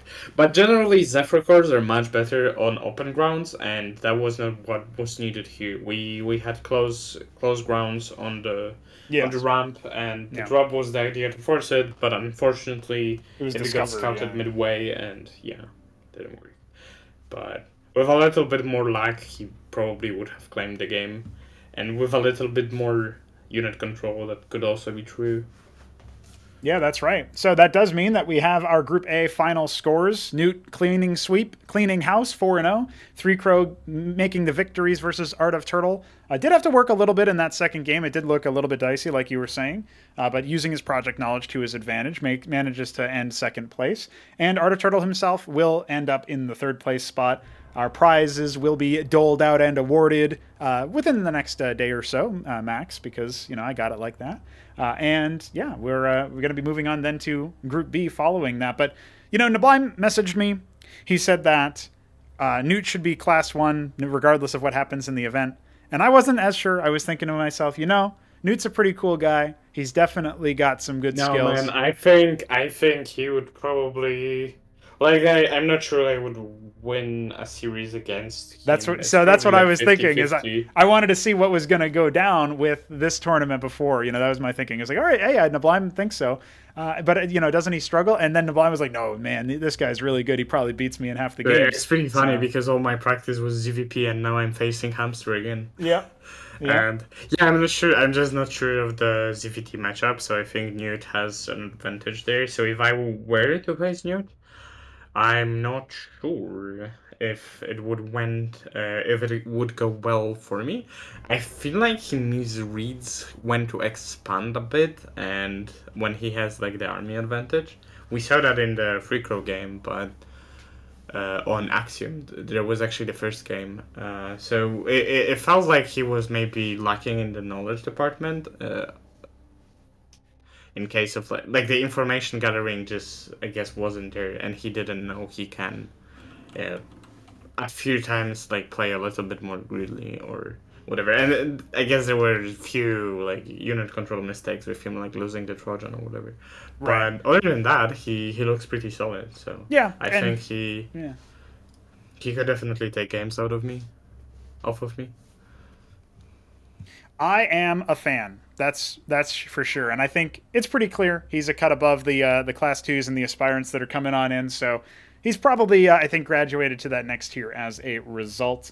We do have a couple of more things to get to before we round out Group B and get started on that. Of course, there's some time for that, and I will quickly ping our Group A contestants. If anyone wants an interview, they can join. Oh, baby. The bullying corner. You got it, sir. And that pretty much does it for Group A. We have concluded the first match here, the first setup. Newt is 1.5, says Ben. Hey, maybe. Yeah, and I agree, Art of Turtle. I think there's a lot more to the game than unfortunately you were able to see, and that's partially because you're against aggressive and cheesy players. I mean, Newt cheesed you twice, basically, or I guess he cheesed twice in the group. The first game wasn't as much of a cheese, but the Wraith play that I don't think you were able to practice against earlier, and so stuff like that is that's a pretty big deal.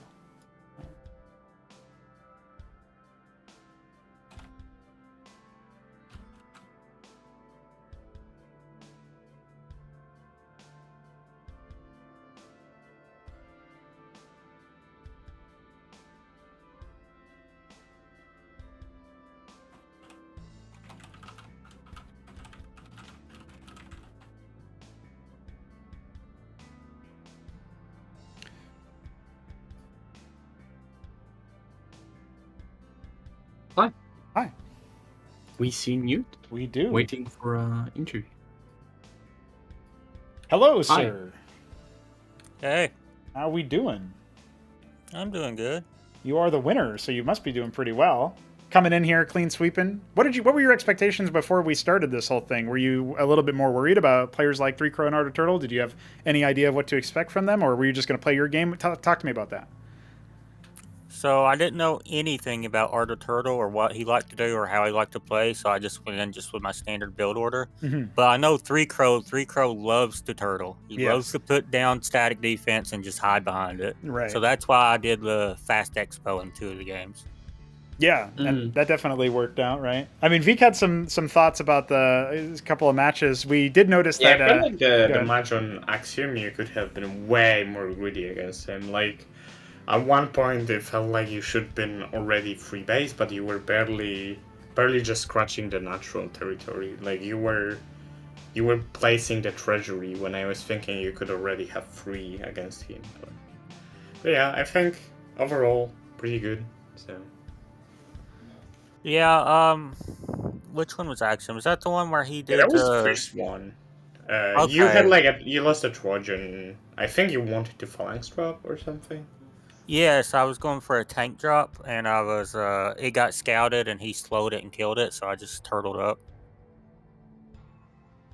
Well, the tank actually wasn't there, I'm pretty sure, was it? No, it was rallied across the map, but when I lost Yeah. the dropship, I just Oh, I back. see. That's how you wanted to do it. Yeah, makes sense. For me, But- I think my favorite part about the matches that you played were when you were able to get the mech machine going.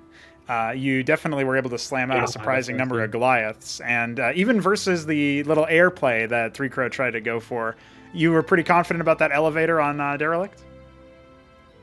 I've never done that before, but I figured like the first games we played, he always had a cannon on the ramp, so I Yes. figured he might just overestimate, not being able to just defend his ramp and nothing else. Mhm. So I figured, but if you notice that game, my macro was freaking terrible because I could not support 2 factory Goliaths off what I had. Right, yeah. It was a little bit on one base for a good while. And then he tried the Yeah. counterattack, and it turned into a very silly game at the very end of it. Were you still pretty sure you won? Because, it's hard to base trade a Terran, especially if they proxied 2 of their structures. Yeah, no, I was confident winning that one just because how many SCVs I had in the middle. Mhm. But if you notice, right before he flew in with his vassals, I had a second turret coming up, but it was just too late to be up. I think if that one was up in time, I would have held no problem. Oh, yeah, and it would have been an even more, you could say, dominating win at that point. Yes, yeah. There's not much there. All right. So I guess the other thing to ask you, since you were able to get Art of Turtle on Titanforge with that double proxy on the stockade, how did you feel using Mavericks? Was that weird? Because that's like the first time I think I've seen you use Mavericks in a good month or something. Yeah. Me and Neblime had played a bunch of practice games a few days ago, and I decided to try a 2-rack proxy on him, and it took Neblime out. So I figured okay. if it would beat Neblime, it'll beat any Zerg. Okay, I like that. Mhm.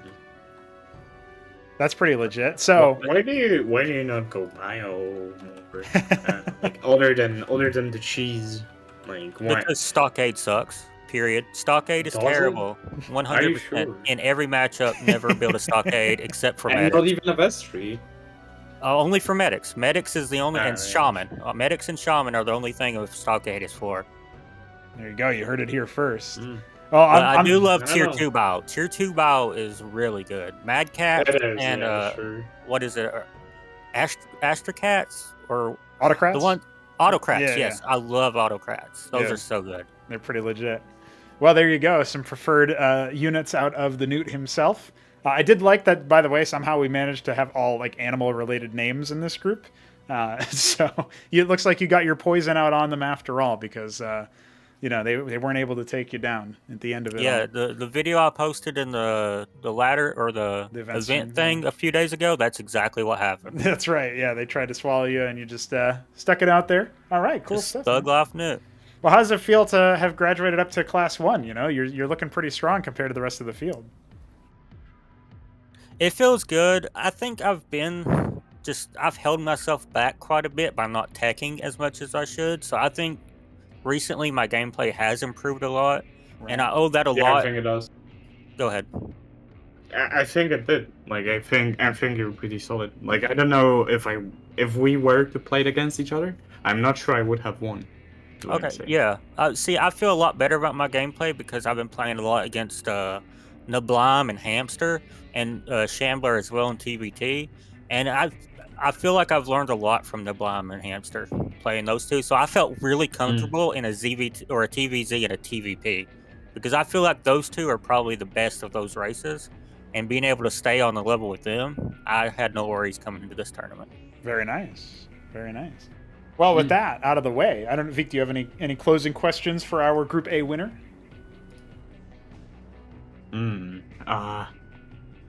Well, how do you feel comparatively to Hamster and Neblime then? Like, do you feel you could win a series against them or whatever?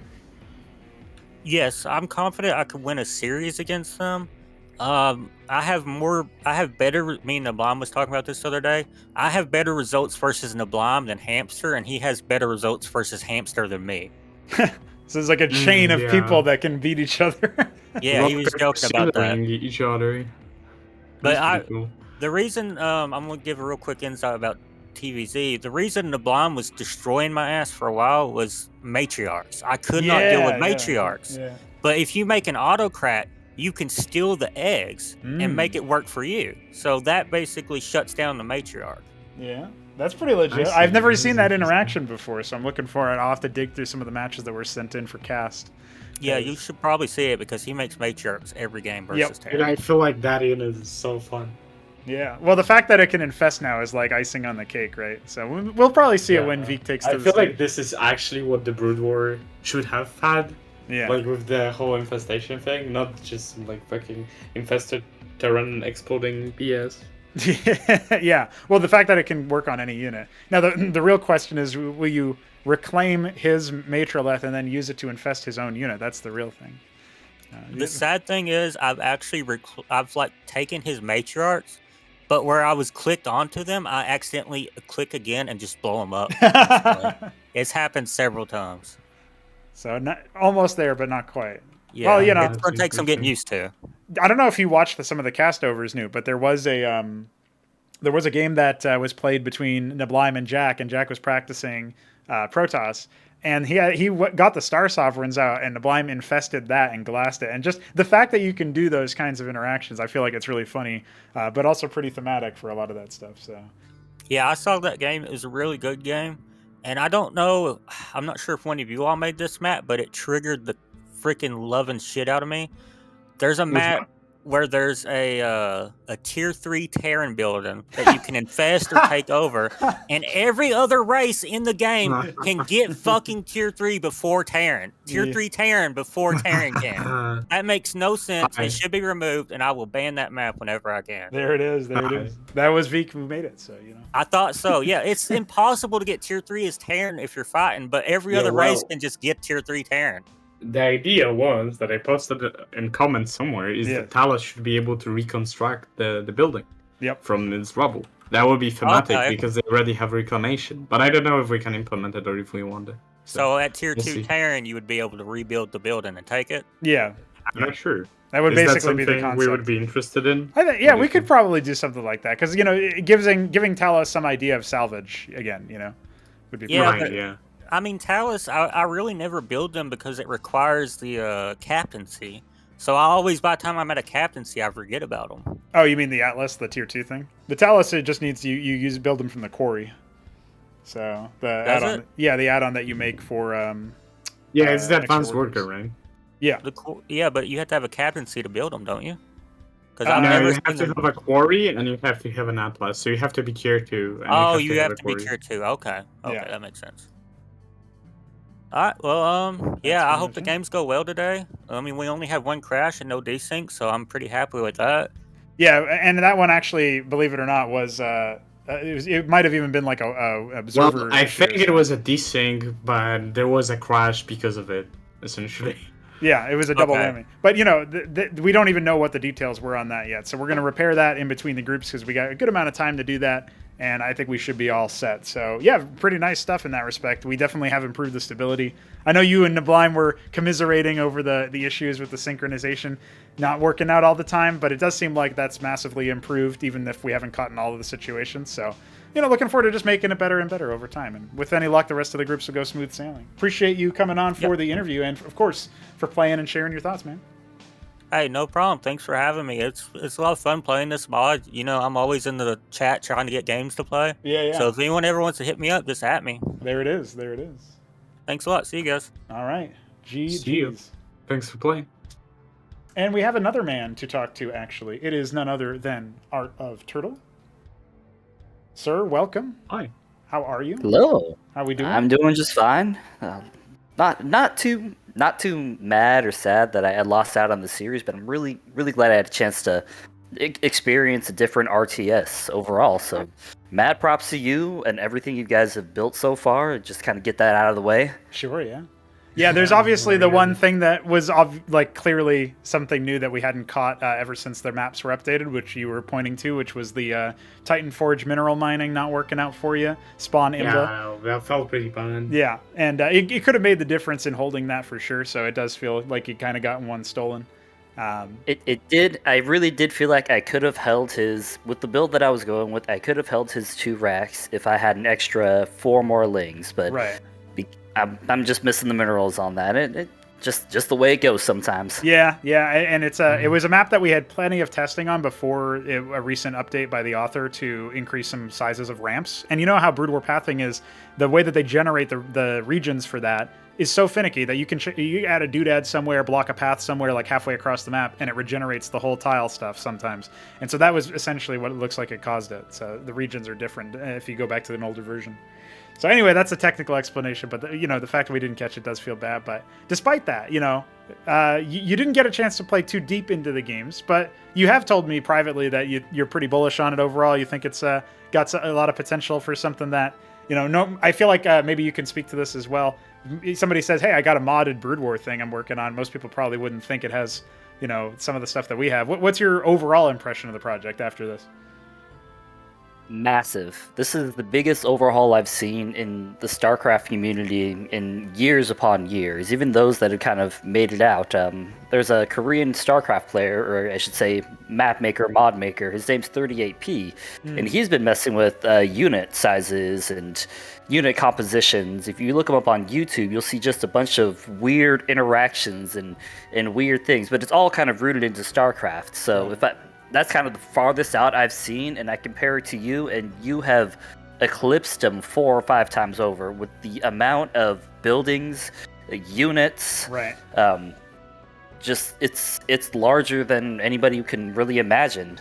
It's unfortunate I only had a chance to really get through tier 1, and right. Some of this is a little on me. I definitely could have tried a little bit harder in terms of trying to get deeper into the game itself. I managed to just pull up single player, nearly 28, 29 hours ago, and then just started my best to grind out what I can.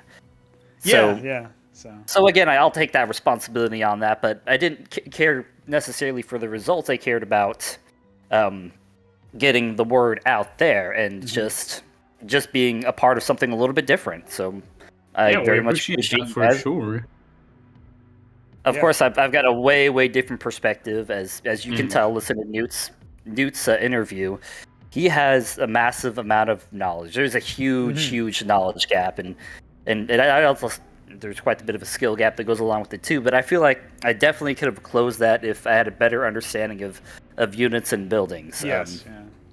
Your dad, Zerg elevator, the quasi elevator was pretty high. But I thought you had it there, but unfortunately it got scouted.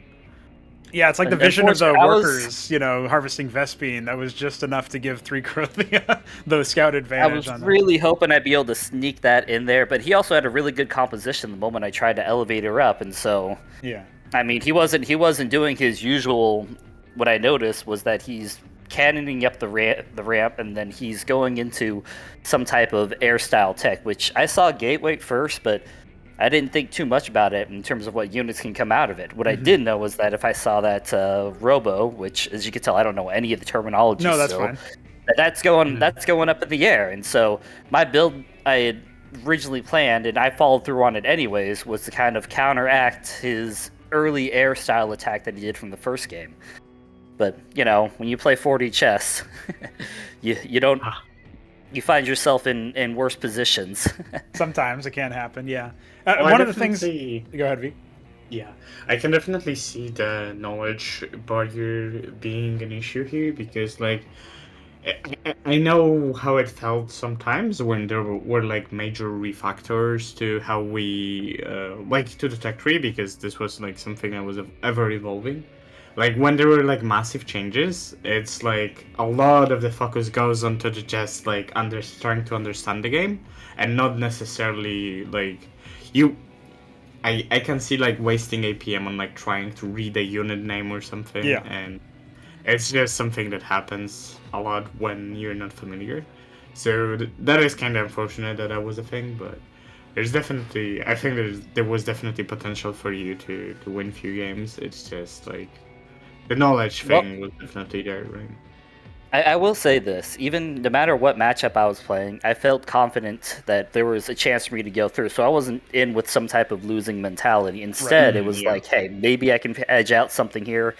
There were mistakes. Very first game, I had actually discovered that you can put on that map. That's why I chose that map first, Highwind. That you could put the Sunkens directly on top of the ramp and use it as a defensive measure.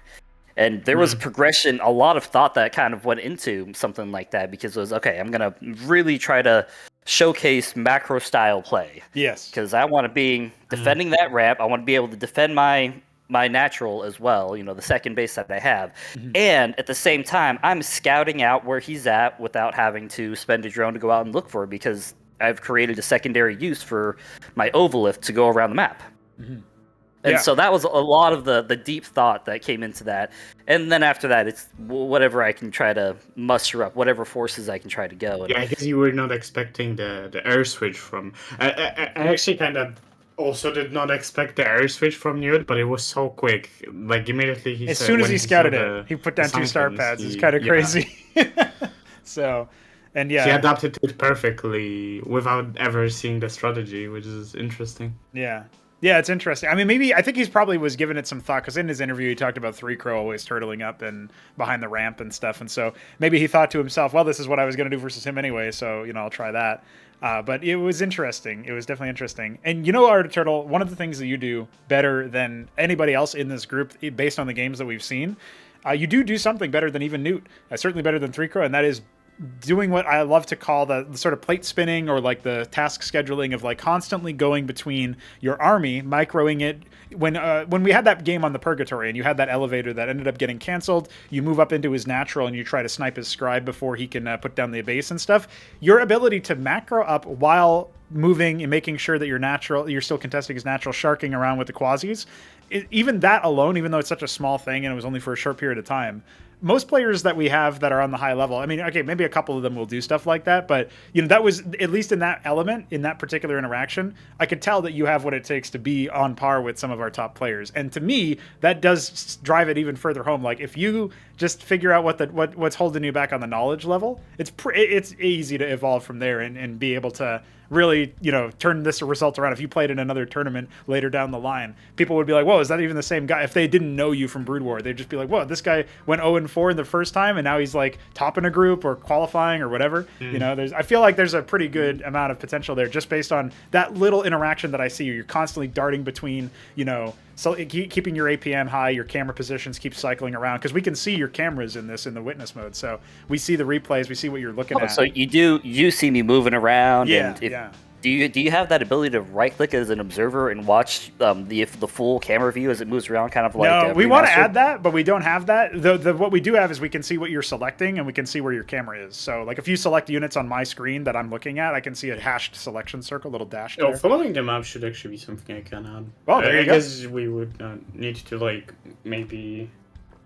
Yeah, I don't know how we would invoke it, but it should be possible, actually. You would right-click the user's already name, have- usually, is what happens. see. What happens in I don't think they have Yeah. that in Remastered, but what they have is left-click the name to toggle the vision. Right-click would then toggle the camera lock. So I see. that would be Okay. pretty legit, Yeah. because I would love That to be able to could do that. I don't know if you could do that in a live game, Vic. Could you actually do that? Yeah, because we synchronize camera positions. Right, okay. In the live game you can do it, but in the replays you can't in remastered. So Oh, that's that's weird. a little bit of a Well, difference. we would be able to, because we also synchronize it with replays. They work using the same infrastructure. There's a surprising number of features we have or will have that Remastered doesn't, which is kind of weird to think about. Like seeing selection circles. I still don't nice. know why that's not a thing in StarCraft 1. So Something you guys have over everybody else that would really turn more people to going down the RTS, or at least this mod itself, is your guys' unit selection. The amount of units you can have in a control group, how you can have your production Right. buildings. Yeah. The camera hockeys are still looking pretty solid. you have more The in this only than you do in thing- Remastered, by the Yeah. way. So I think we have 17 Over control 150. groups you can actually have. I wouldn't see any reason to go above 10 control groups. So if you're going that much, it makes you really wonder, what are you really multitasking out there? Yeah, You had true. mentioned it, like maybe if you have an AI that has the ability of doing something like that, it'd be nearly impossible if they've got 17 control groups, but they're just going to individually click and move stuff anyways, Right. from what I've seen from a lot of the Yeah. AIs that they have. I mean, the extra control groups are nice because they're closer to your fingers, and there's no reason to actually So Air is like a new control group. There's no reason for Air to map to the same thing as 8 or whatever. So that's the reason we have more than 10. But R, T, F, G, V, B, and tilde is actually a control group now. Oh yeah, the key next to 1. It's pretty cool. So we've upgraded the UI quite a bit, and I think that you're right that more people might be able to. Yeah, I was actually very curious. What do you think about the mechanistic differences between this and Brood War? And it seems like you're enjoying it so far, right? I do have one big gripe, and that's probably just because a majority of RTSs out there have it. You have the grid set up, and I think that's fantastic for buildings and for making stuff.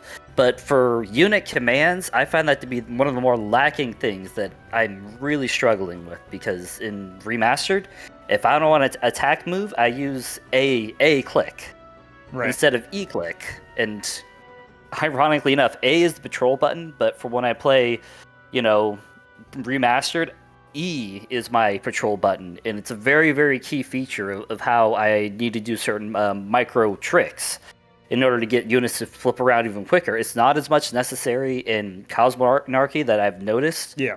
Although there is quite the bit of positional play. And it's not much of a gripe on your game either. It's just a way of trying to easier connect communities. If that's something that you guys are definitely looking at, I'd try to make sure that a lot of the commands of units specifically stay pretty consistent. Like, for example, A for move or H for hold, which S for stop. If I want to stop, I have to press W now, or if I want to hold, I got to press S. And that's just really on my end, where I have such a practiced hand that if I'm going to hold something, I'm pressing H and leaving it alone. Yeah, it's the biggest problem is that we don't really whatever. We need to investigate maybe what Remastered did to enable hotkey remapping, keyboard shortcut remapping, because from what Veek has investigated, and he could speak more on it if he wanted to, is that it would require a lot of recoding and stuff. And if they have source, maybe it's easier for them to do that. But something tells me they probably didn't turn their stuff into a data-driven thing. I actually don't know the details on that. But for whatever the step that needs to be done to fix that. To move the buttons on the command card, and yeah, so changing. That's pretty limiting. I don't know. Yeah, so I'm not sure what they did. Funny story about that. I'll have a little bit of insight on that, because when they were making Remastered out, originally they didn't have the source code. They actually it had been lost in from 1997 until almost 2016, 2015, and they were trying to create the game from a similar scratch until one of the old developers looked into his storage of some sort and found the source code key, or the actual CD that he used back in 1997, and so he sent it to the team, and that's how the team was able to do the things that they did for Remastered. Now imagine if they had sent it to us in addition. Just saying, man. I can't promise on that one, but what I do know is that there are other remapping ways of going about it that I've seen in the past, even before Remastered. And it was a controversial thing whenever you played in tournaments, because from my period of 2009 until 2016, before Remastered came out, there were programs that allowed you to change the keys to it, but they were highly frowned upon, and they weren't allowed in any tournament play, whether you played on iCup, whether you did watching the Koreans. They just freaking learned all of the the hotkeys. But yeah, there were the implicit difficulty of playing the game, like part of the design, I guess, that you have to use the default hotkeys that were not optimal, right? And that's kind of something that they did. Mostly not optimal for me. It's not, like I said, anybody can learn how to play any game if they spend enough time on there. Yeah. Unfortunately for me, I'm going to do my best not to mess with that too much, because I still want to continue to do Brood War stuff. That's something definitely on the back of my mind as I throw out. Which small shout out to the guys for the NAPL and K League, which I also do run. We've got a small little tournament happening right now, and pretty soon. The next StarCon LAN will be coming out. So always a fan of StarCons. I can't release any details from that, but I can just say that it is going to happen, and there will be very high level players there. Okay, I'm liking that. I like what that sounds like. So You've been talking to me earlier, Turtle. Is that you? One of the things you kept saying is that like we got to get this on the lands too. And I have no idea absolutely. how I can organize that. The biggest thing is cost of travel for that sort of thing. But we'll have to see what happens. Maybe we can make it happen. So. That's definitely something I would be down to do. Is meet some of the Brood War guys and represent a little bit of something different, even if it's just for like a show match or something. So I'm sure we'll have some people who are, now that we've got like people like you, HerbMon, DeWalt, and Terror are familiar. They were pretty close to joining up, but they had their own scheduling stuff to deal with for other tournaments. And so, there's going to be people out there that are coming on and at least paying attention, even if they might not necessarily make the jump over until a little bit later, but they're paying attention. And I think that's really cool. So I'm sure we'll get more and more cross-pollination, I guess you could say, between them. Yeah, I definitely would like to see more RTSs kind of pop up, and that's why joining this kind of made a big difference, saying, hey, these aren't the only ones. You're not going to just have Alpha Zero. You're not going to just have what's the other one that it was like. They have another RTS. Yeah, Zero Space. Yeah. So Zero Space also coming out pretty soon. And Stormgate. Stormgate's kind of another big one where you definitely see, people gravitating towards that. It's more likely that people are throwing money into it, and because they're all the original developers from Starcraft. Yeah. Everybody's catching on to that. Well, Warcraft 3 as well too. A couple of developers. How do you feel Cosmonarchy compares to Stormgate? That's the question. Listen, if we fix that E for A thing, it would probably be good. Stormgate is still a early developed stage game. I would have to say, if you're talking about gameplay, it's going to be very stale for a long time.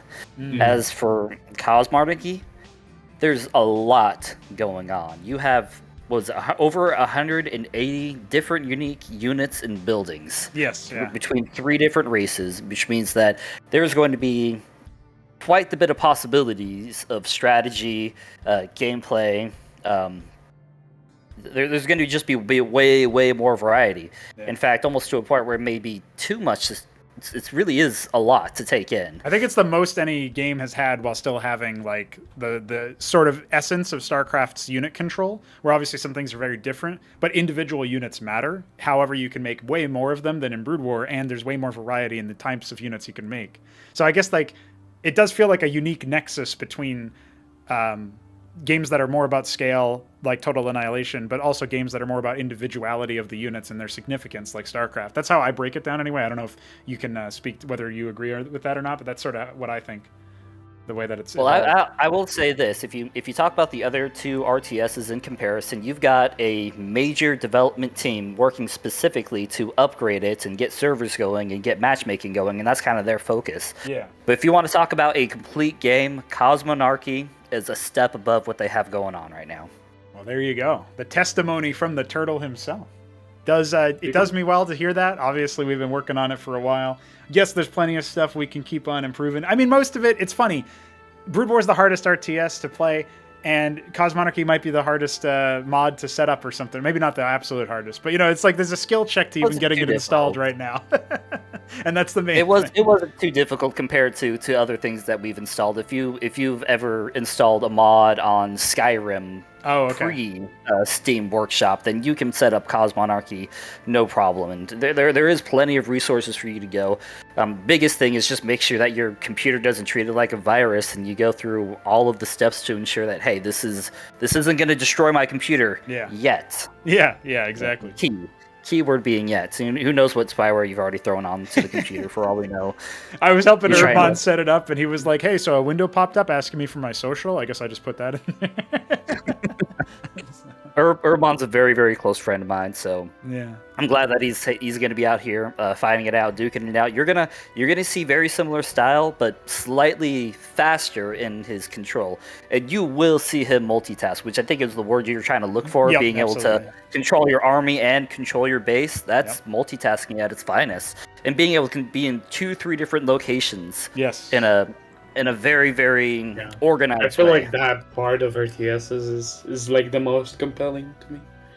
Yep. I would say so. Multitasking. And that's what we've been looking for out of our players for so long is can we get multiple players who can do that sort of thing and do it in a sustained, like consistent way. And that's why I'm most excited about getting some of those people who have already been proving that they can do that within Brood War and maybe other RTS games and giving them a shot over here, handing them the keys to the car saying, go nuts, go wild. So, hey, I appreciate you saying some nice words about us and obviously spreading the word and participating and getting it set up and all that. And we will be watching with great interest for things like the K-League stuff you were talking about, and of course, I'm definitely looking forward to the StarCon stuff, whether I can go or not, just because it's always nice to see those lands up and running. So, yeah, big fan of that, and big fan of you, man. Thanks for popping in and joining us.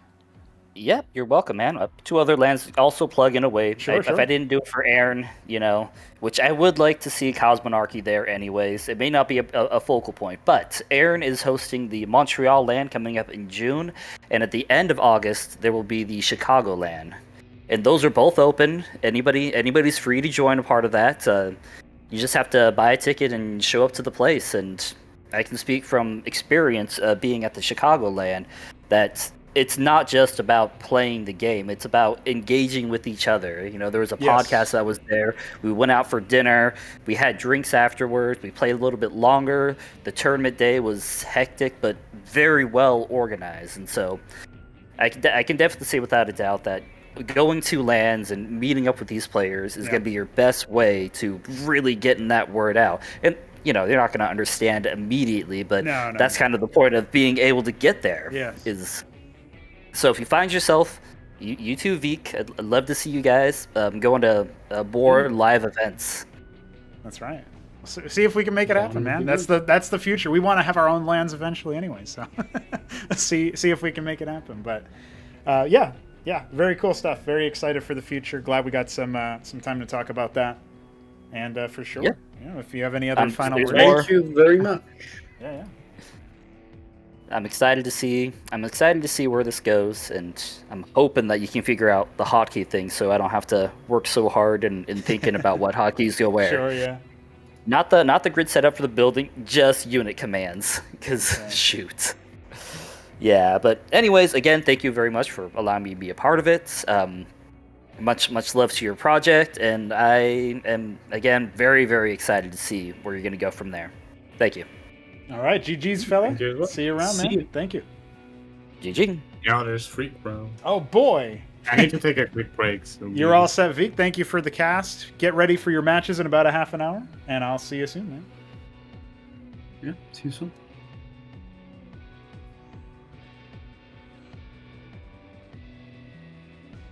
Welcome, the voice of the 3 Crow. How you doing, dude? Dude. That's right. Veek's actually gone for a break, so he'll be back later on for his own matches, of course. But as of right now, you are second place in this group. You have managed to defeat the turtle. You had some rough games versus Newt. What are your thoughts overall in the group? I definitely need more practice against Terran Mech. Right. I stumbled a little bit trying to figure out how to break through the Phalanxes and the Goliaths. But I think Newt's a good player, and I say congratulations to him for sweeping the group. That's right. Hey, you still managed to make it out with a little bit of prize money here because of the way that the prize pool got bumped up so much. So, it's still not. It's a pretty penny. You managed to obviously you qualified here over Biddy B, and I'm happy that you were able to make it in because this is the upper class event. This is sort of like if you're thinking about the boxing card analogy of like who are the best players. This is like the initial card, and we work our way up, so to speak, and we've got that progression now with more and more players getting active, which I know you're happy about. Just having more people to bounce off of and practice, and of course to cheese as you did against Art of Turtle. Were you surprised that your Vassal Bargas stack worked as well as it did? I was actually anticipating that victory because my strategy there was not to burst down his units, but to pop his structures. And having 3 or 4 Barghest with all of your vassals like that, they melt like butter.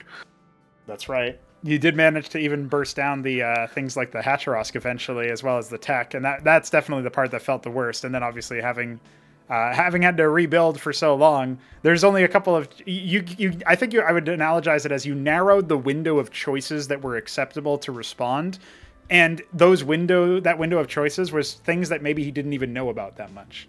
And so, like, after the game, I mentioned that Skithra Cores would have been great. He had the structure for it, but he's like, oh, I don't even know what that unit is. So maybe he's never even seen it in action, right? And so that's that can be a rough situation when you're still learning stuff. Unfortunately for him, we only had Terran content for him to experience in single player, and he didn't end up. I don't think he skirmished as Zergood versus the AI much, or maybe he did. But you know, when he practiced mostly against Terran and not so much against Protoss, and that ended up being a little fatal for him, perhaps. So, you know, just as in many ways, this tournament is a ranked competitive with prize money version of what you do to new people anyway. 3 Crows, so you must be happy about all your practice choosing new people is paying off because you're still doing it now. That's right. It's become more refined. Yes, yeah, mass-produced cheese. So I will ask you a little bit here because we do have a couple other groups that we can quickly go over. Just to focus in on Group B. Hamster, Veek7, and a new player called the Night Fox, who I'm not sure you're familiar with. He's got one cast on the channel so far, but otherwise seems like a pretty strong up-and-coming Zerg. What is your thinking about this group? Do you reckon Hamster is going to take it? Do you reckon Veek's going to take it? Are we going to see some surprises? Do you have any thoughts for that? You know, I would actually really like to see Veek do an upset and take the group from Hamster. I think that would be pretty epic. But it's also a pretty tough bargain. You know, Hamster is a strong player. That's right. Yeah, Hamster's been pretty good. He's been practicing it versus Neblime, and apparently he's been winning against Neblime, starting to anyway recently. And so if he's doing that well versus the top dog Zerg that we currently have running, you know, Veek might have to pull out an unconventional and different strategy or something like that. We'll have to see what the call and response is there. So. I feel like as one of the developers, Veek may have enough project knowledge to take the sweep. Okay. All right. So that's your sort of dark horse pick there. And it makes sense because we haven't really seen that much out of the Night Fox, but I'm looking forward to seeing if he can make it happen, because for my money, when I look at all of this new fresh blood, you know, Art of Turtle, who just followed us on Twitch, appreciate that. The Night Fox, of course. We've got HerbMon coming in for his debut as well. So 3 out of 4 of our groups have a new player, but these guys aren't any pushovers. So you do have to work to dispense with them, and I'll be interested to see that as well. And I guess I don't know. Do you have any closing thoughts on how this event went and how you placed in it? Any thoughts about Group A? You managed to be in the middle of the pecking order there. Well, first of all, I do apologize to Turtle if my cheese was rough. I'd hope to see him in future events, and hopefully once he's more practiced. I'm excited for future events. I guess I'm curious then. My question would be, I know Newt is ascending to be Class 1, but where do I lie?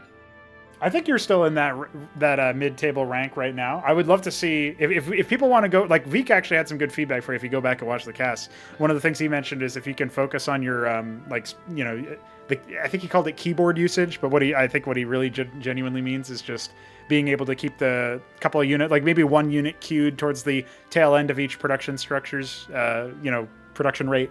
Or what have you, keeping up with the spending and stuff, because there'll be times where you'll attack and then you'll have a lot of money and then you'll go back home and you'll be like, oh, I should spend all this money, when it could have been like more reinforcements or whatever. And so maybe there's things like that can be done. But one of the things that Veek and I both agree on is that you have the strategic depth and understanding to know there's things that can be done to win that maybe people don't see. So you see where things that people aren't seeing. It's if you can execute on that. At that point, you could probably end up, really causing upsets where people would be very surprised. So I'd watch out for that. That's what my thought process would be right now. Okay, yeah, I appreciate that feedback. I think you're right. I do struggle with camera hotkeys, and I typically max out at like 4 hotkeys if I get that far between production and army and stuff. If I can get better at that and kind of expand my mental range while still executing well, I think I could get up there. Yeah, because you already have some of these build orders down pat in terms of the muscle memory of doing this execution. It's just when you get to the army control part, if you can also keep up in the production, I just think that change alone, that one thing would be make a pretty big difference in the outcome. Because if you get outproduced by an opponent, then especially as Protoss, it can be pretty difficult to contend with that unless you're using really high power end game tech as a rush, which also paradoxically, or maybe not maybe it's not a coincidence then that like some of your best work is done when you like are able to get a tech rush off successfully, because then you naturally have less money that you can't even float because you're spending so much of it on one unit, right? So maybe that's something to think about for if you want to do like gateway floods and stuff, or indeed lattice smashes. Yeah, I've been really wanting to make the heavy architect rush work. I know they're now that they cost 200 gas, it's a little bit harder to do it on 2 bases. But I think if you execute it well and you can keep the opponent at bay while you maybe get a 3rd base or use some artisans to like distance mine gas, it would be really powerful. Seems legit to me. I'm mostly looking forward to the strategies that we're going to see after this event, even though this event is going to have some pretty nice things, and Hamster has been practicing a lot, and Neblime's been practicing a lot, and all these other people. Obviously, Shambler's been practicing quite a bit. Hupsaiya hasn't played that much, but he himself has some strategies that I don't think people are ready for, like an 8-gate move or something crazy, where he just does a really fast gateway and cuts workers for the first timing and just like rushes out the units and stuff. So I'm curious to see what we end up going for. But I also think that as a result of this play, plus the gauntlet stage for the next main Acropolis tournament coming up, I think we're going to see a lot of people practicing and doing a lot of theory again. It's sort of like how we had at the qualifier stage for Ascension 7. So that's my thinking. That's my prediction. I'm very looking forward to like where the meta basically evolves from here. And it does feel like there's a lot of builds that you can do, a lot of things that you can make happen. So I really hope Hup returns and champions the Grand Library first. I know, it's possible now. I mean, it's a little bit cheaper. And he was already trying it versus Shambler when Shambler was Zerg. Imagine it versus Terran. Come on now. Yeah, dude, it could be epic. Could be. Well, what was epic was this, and all the silly stuff that happened in it. I appreciate you coming in for the interview at the end, and we will be back with Group B relatively soon. So, 3Crow, thank you for joining me, and GG's, congrats on 2nd place. Thank you. I appreciate being on. Good luck to all future contenders, and next time I'll show you. My name is 3Crow, but I never come in 3rd. There it is. He's got him. Absolutely got him. GG, boys. We'll be back.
Ladies and gentlemen, do I have a story for you? Today, we are going to be continuing March Invitational B right now, right here. It's the Crow Founders group. It's Group B. Hamster, Veek, and the Night Fox. Maybe. We'll see if he wakes up in time. But Hamster just hit us with a doozy, didn't he, Neblime?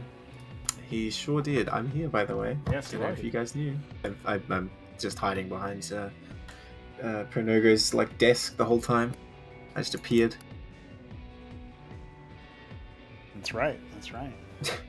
I'm laughing at these two engaging. Yeah. Hamster. I really want the villain arc for Hamster. Yeah, I mean, well, no, but he's the underdog because it's smart. He sets himself up because I'm not good, I can't do it, and then gets second place or whatever. Yes, but honestly, yeah. Second place, you can't really be the villain either. You have to be the tyrant, the unstoppable force, like Mystery Meat, right? It's Yes. oh god, how do we take him down or whatever? Or the way better rated noob stomping, asshole. That's the two Right. ways to be a villain, right? Yeah. You can't be almost the best. That's the underdog. Well, he's the favorite until he's up against the best, and so He is the favorite in this group for sure, Yeah. but that makes the hero, the Night Fox, as being the anti-favorite. I don't know, the underdog, I guess. Yeah, he's the super underdog, and then Veek is just here hey, I made this. Look, man, I'm not gonna lie. Veek has heal energy. He's pretty villainous Oh yeah? in Cosmonarchy. What makes you say that? We're zoomed in right on these players this time around, so. I know, just because he's quite intimidating and intense in the way he plays. I think. Oh, okay, interesting. It's always you're watching, oh my god, can they survive Veek? Can they take Veek on? Right. Listen, I like that Whereas idea. it's not like Hamster isn't good at the game, but like I said, he sort of prepares the ground well by saying he can't do it or whatever. Right. So I'm looking forward because Veek is signed up as Zerg, as you can see here. Hamster is Protoss. Oh, So- I thought Veek could be playing Protoss too. My gosh. No? Actually, it makes sense because he has been playing Zerg. I've seen in some of the casts. Yes, he really likes the infestation changes to the Matroleth, which I know you're also Mm. a fan of, as somebody who's always been using that unit anyway, even before the infestation. Yeah, well, part. I don't think the embracing is that powerful, but if it's another thing that the best unit Zerg has can do, I'm all for it. It did coincide with some other nerfs to the unit, but like the movement speed and stuff, which you seem to be fine with, adapting with. But hey, Newt told me a story about how he was able to get some pretty good value out of autocrats in that matchup, which we won't see in this group because there's no Terrans, but apparently that's a legit option. Oh yeah, Shambler wrote it off after playing some games where I would have 6 bases instead of 3, and then we'd fight. They'd be autocrats are useless. But in my games against Newt, they've been extremely strong because you get a ball of madcaps that has so much DPS, nothing can get close to it. Yeah. And if you try and run into tanky units say a Vigrilisks or I don't know, Tefte records, then they will just be reanimated, and your units will be attacking your own units, and you won't do anything, and the madcaps will kill everything. So it's very intimidating. Of course, you have shamans in there as well, That's right. and even a seraph for good measure. So it's very hard to deal with. I'm sure you get to see it in Acropolis, or still. Wait, we saw Newt's group already, right? Was Newt using autocrats at all? I know he doesn't really like them. He said that he really likes bio at tier 2, but he doesn't like the stockade unless it's for vestry, which is funny. I haven't seen him use many autocrats though. I mean, it's not like he's used 0, but I see him not get them usually. Did he get them in the group 1? No, we didn't get that far in most of the groups, in most of the matches. He was able to close before tier 2. There's one game he got to tier 2 in, and that was it. So, and that game was a mech full. Oh, he also went starport in that one too for he actually went double commandment, which was interesting. I don't know. I have noticed Newt likes going say 2-port Wraith, which honestly I'm not a fan. I think if you go Wraith, you have to just commit and go 3 at least and go really hard. He did but go what's interesting 2-pad. as well- He went 2-pad Wraith in one of the matches, but that was the match that Art Turtle did the wall and the ramp that I was telling you about before we got started. Oh yeah. Yeah, Well, so- did he just fly around the wall then and harass? Yeah, he was able to harass. It was a little it was a great reaction in terms of he put it down really fast, but then he was a little sloppy with the control. But he still was able to get a pretty good advantage out of that situation. Okay. Well, I'm gonna have to go back and watch those, right? Of course. But yeah, this is PvZ City. I mean, we've got to talk about our expectations here. I'm just assuming Hamster's gonna 4-0. I know Veek has beaten him, but I don't know if Hamster's coming in hard. He's coming in swinging. Well, that's the thing is, what I told Veek, or what I said, I guess Veek was already AFK by that point, but I told the stream before closing out the Group A broadcast and taking us to the break was that apparently Hamster has found a winning formula versus you. And if, in that situation, even if it's like even keeled, 50% win rate or whatever, I would probably say that you're a stronger Zerg than Veek is just because you've been playing it for a longer period of time. And, there's also other things like the head-to-head matchup and stuff. But, so if Hamster can do that versus you, then Veek is going to have to come out swinging with a different strategy, I feel like, right? Yeah, definitely. There've been some games against Hamster. I'm like, oh my god, it's over. I'll never beat him again. Gotta switch back to Terran to beat him now. Well, it's also really weird that he's gone for Protoss. I gotta say, I was not expecting that. Why did we rotate through? Shambler's Terran now? We just all changed places. What is this? Yeah, the top 3 from the previous tournament all changed races, which is really fun. Yeah, just a nice little rotation there. Yeah, pretty legit. Veek in chat just Neblime's better, whatever. Just listening to us. Yeah, they're all. I think they're both doing it. So. What do you think, Veek? Do you agree that you're probably got heal energy? Yeah, there it is. If he's familiar with wrestling terminology. Yeah. Well, I appreciate you joining me for the cast for this one. It looks like we are pretty much about to get ready. I will ask our players if they are. And then based on how this game goes, if the Night Fox rouses from his slumber and becomes the Morning Fox, or I guess the Afternoon Fox, then we might work out an option for providing some kind of competitive group here. But if the Night Fox isn't available, then we do have somebody on standby to take his place, which is I'm not going to talk about it until it happens, but it could be pretty good. We'll see. Mystery person. Mystery person. Not mystery me, but mystery person. No. All right, let's get it rolling, boys. We're going to Axiom by Biddy B for our first match. Veek taking on Hamster, Neblime, and myself. We are your casters, and we have none other than Hamster in the bottom, Veek in the top. Oh, I like these colors. What do you think, Neblime? Look, man, I would really love if there was only some button we could press to turn them red and blue or whatever other colors have a high contrast. If only such technology had been... Hey, it works in the replay, but not in live games. That's a pretty good one. Do you have it red and blue in the replay? It's red and yellow, but yeah. Dude, it's a 6-pool, by the way. Oh, yes. Oh, man. We love this. So, Lucy said in the chat that Veek should 6-pool. And that's exactly what he's doing, because he was like, oh, I was going to do that to Hamster, but I don't know if it's going to work now because he said it. That's so funny, because I was thinking about this, and I'm thinking like, okay, all these practice games I've been playing is one thing, but I've been thinking about what would I do if I was in an actual tournament against, some of the strongest players, like Hamster, who I think is probably top 3, if not like the best player right now. Mm-hmm. And I'm thinking, well, you got to throw a 6-pool in there because there's lots of good options Protoss wants to do and every race wants to do that are vulnerable to 6-pool. So It's quite funny that Loose Furious is also saying that. I think we all realize it's an option. Now, he sent a pretty early scout here. It's I believe Pylon Scout. Yeah, I don't like it as Zeths, but they do get there faster. So here's the difference with the Zeths is that if Hamster goes for his patented Legionnaire first, the Zeths will win, the Quasis will win, but if it's a Zealot in response, it's going to be so hard for this to get any damage, and Hamster will scout this before his gateway's even done. Yeah, I think he's going to be okay. He'll have to pull some scribes. I love the block. Look at this. He's blocking. He's blocking the movement speed the whole way through. And Veek's only now realizing, wait a second, you're Warcraft 3 body blocking me over here, dude. This ain't that. Nice. Really, really nice move there. Yeah, he even gets the Warden, which, to be honest, I'm not even sure you need to, but I guess you don't know if Zerg's going to be droning behind this or he's going to go just for more and more Quasis, which so far he's just sending the Quasis. And that's the thing, if you're spending the money on the Quasis, it's harder to afford the second hatch, and the game can't really go on in a single hatch. You have to win then. And yeah, this is exactly what you need to do. He got the Purifier as well, which I think makes sense because it builds faster, but it does die so fast. Okay. Yes, yeah, and he's not drilling over here defensively. He's going to go ahead and try to pull away instead. Well, it's the distraction, though, because now the water's up, and I don't think those Zeths will kill it. No, definitely not. Nope. And there's 2 Quasis coming across the map, but that's not going to do too much. We actually have 2 of them that have gone to the top left for some reason. Not sure what happened there. Zeth's going to try to get some damage over here, but the drilling that you can do versus Zeths just makes it so inefficient here. Yeah, Zeths are not very good at this, but you've seen enough games of Brood War, I'm sure. No, you can micro this, but the Purifier will help a lot. You got to be careful though. It's kind of an even fight between Zeths and Purifier. If you micro and burrow and the Purifier gets his shields back, or he gets one more. Not bad. Now the workers are pretty even. Now the question is, Veek has determined though he's going to go all in for Quasis here. Yeah. If he'd been droning, got a second hatch, maybe I think he'd be in a good position, but now I'm not so Yeah. sure. It's a little rough. He's still got only 1 hatch production, and he's only now starting to switch back into workers. Now, the good news is it's Legionnaire focus here from Hamster, and you can't deal with Quasilisks with that. So he's going to fall back. Maybe V can look to snipe the pylon at least.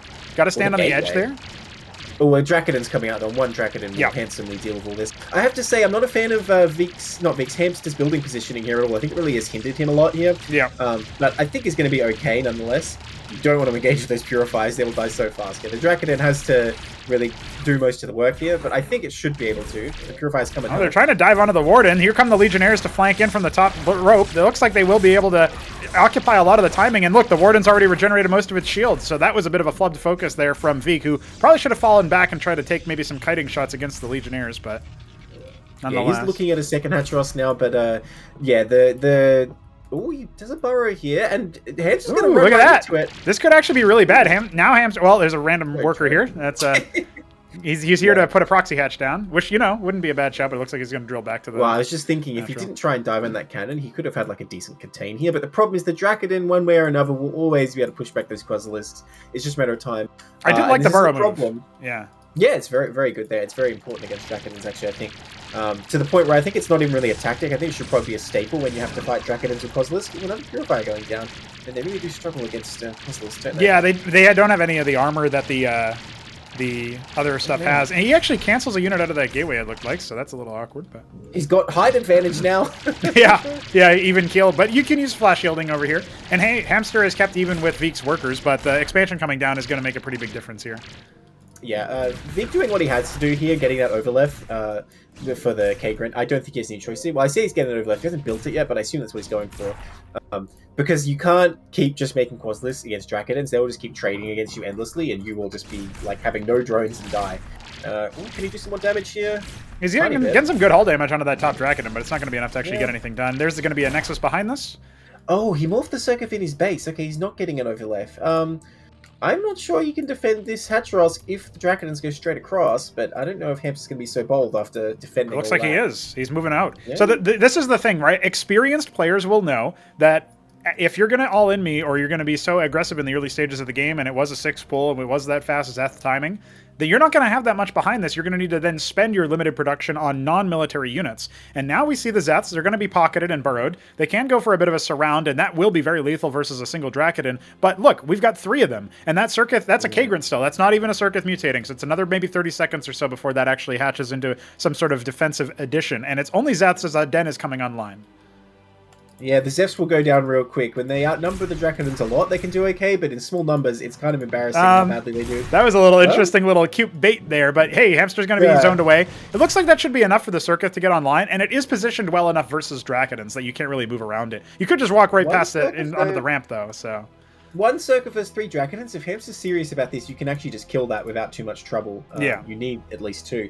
But the Zeths are still there, but all they can do is really sacrifice their lives to buy time. And Overleft does come out. I have to say, look, he's going to go for it, because he knows it's not really that menacing for 3 Drakenons. Well, the Zeths, here they go. Yeah, that Drakenon that's in the lead there just gets pocketed backwards. It has such low HP, falls almost immediately. Veek's probably been cycling the selection a little bit just to see what's going on. And with the Hydra, that does pose a little bit more of a threat. You got to clear this front line before you can deal with the back.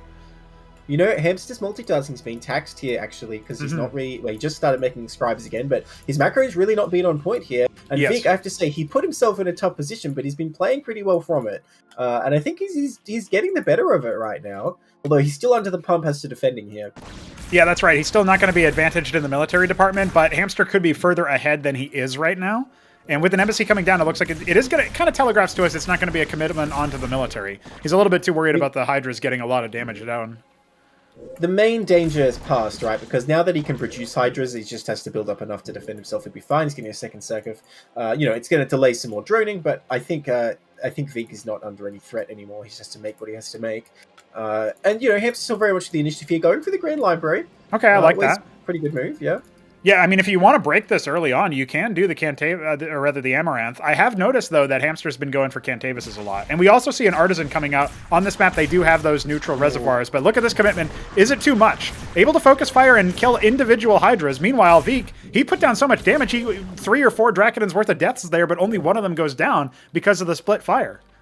Yeah, there was some good swift micro there from Hamster, even though he was not in an easy position to micro. He actually did some nice pullbacks, so give him some credit. Oh, he goes to the burrow, but he sees it. Oh, yeah, But look at to be that. honest, I would try even to hit if- this Ovolith, honestly. You know, it's just free damage, Yeah. right? It looks like he was even thinking about it, but... Even if Protoss knows you're burrowed right there, though, it's still effective because it means they can't hit the Hydras, but if they come in for the circus, you're already in range. So And look at how it's an fast that important healing move. is ticking up, too. Remember, it doubles the healing Yeah. rate.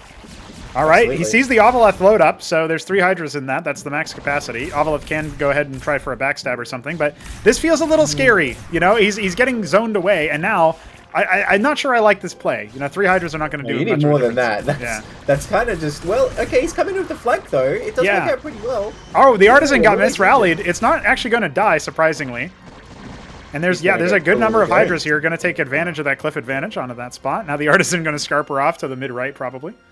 I'd love it if he started harassing with that. That'd be I great. know, yeah. You could get a scout off and see what's going on, start tickling some workers, Absolutely, force right? burrows. I wonder if that'll be the meta, not to get the Witness, to get the Artisan. That said, the Artisan is kind of slow. All right, Yeah. so Vic in that third base up here, only 5 behind a Drolov, which really doesn't matter here. He will get ahead if Hamster doesn't use the Embassy for more scribes here. He'll have the production. And now that he's killed a few Draconans, probably feels secure to go hard into Drolovs like that. I think With he that should, five, yeah. he He's should. stabilized in that respect. And the Artisan's still not providing any benefit just yet. Right, Amaranthus are coming out, but you know, I do question that. I mean, they are good at busting circuit lines, right? But Hydralisks are quite good against them because they have that armor pen, and well, you need to deal with Amaranth, which is good DPS, right? So I wonder if it'd be better to go for Atreus. You do need to build up quite a few of them to be effective against Hydras, but the sooner you start, the sooner you reach critical mass. Cantavis, yeah, I'm 50-50 on against this sort of Hydra force. Ooh, Drop Soul coming. Pierce, though. Where? It's off to the left here. Hydras are going to come on Oh. in. I don't think it's likely to get too much damage, but hey, if he makes a beeline for the worker line, there's no defenses over there.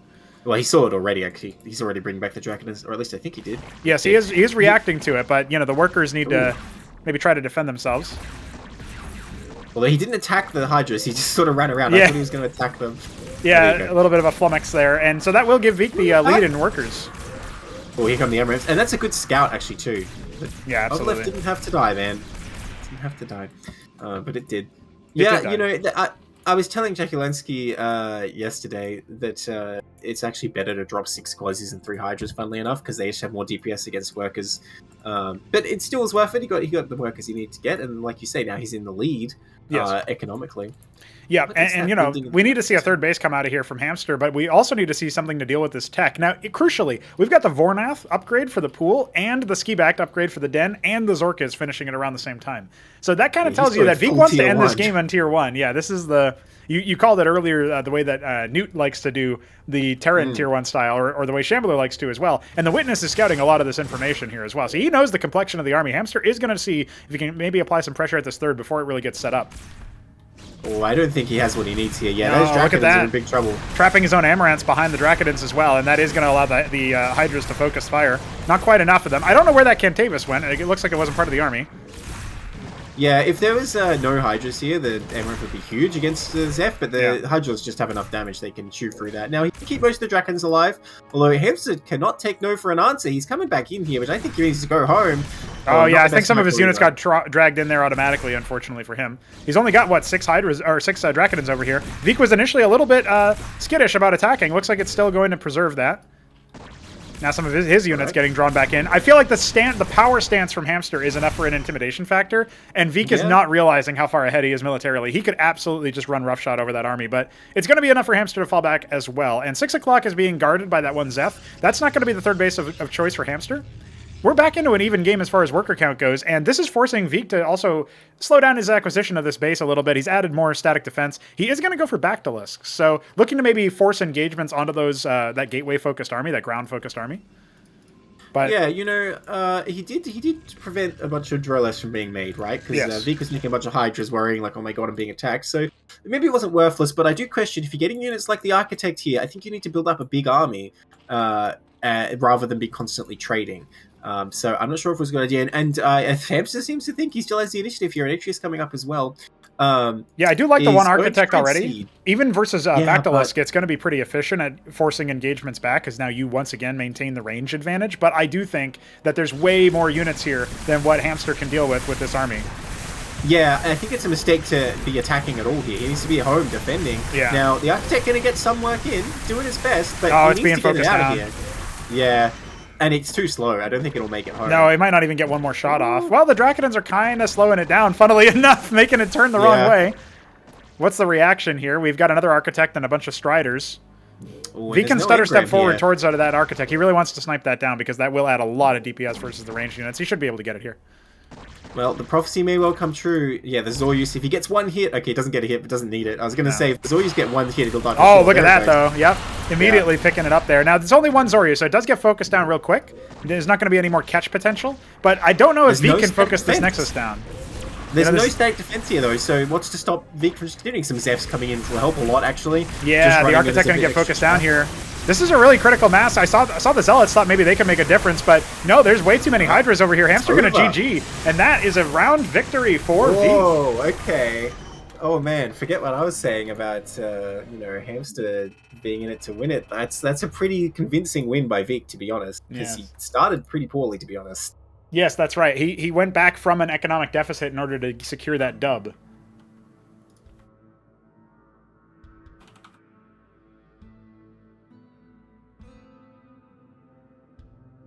Alright, so are we going ahead of our plan then, since Game 1 is over? Game 1 is concluded. We need the challenger to step up, but the Night Fox himself is nowhere to be found, sleeping in like a baby. And we will have a step-on-in man going to be taking his charge here. I'll get that on the overlays in just a moment. And you haven't actually seen this guy play. I've only heard about this guy playing. Same. He seems to have a lot of IT knowledge. That's all I really know about him. Oh no, Hamster was playing with Grid for the first time on that game. Oh, rip.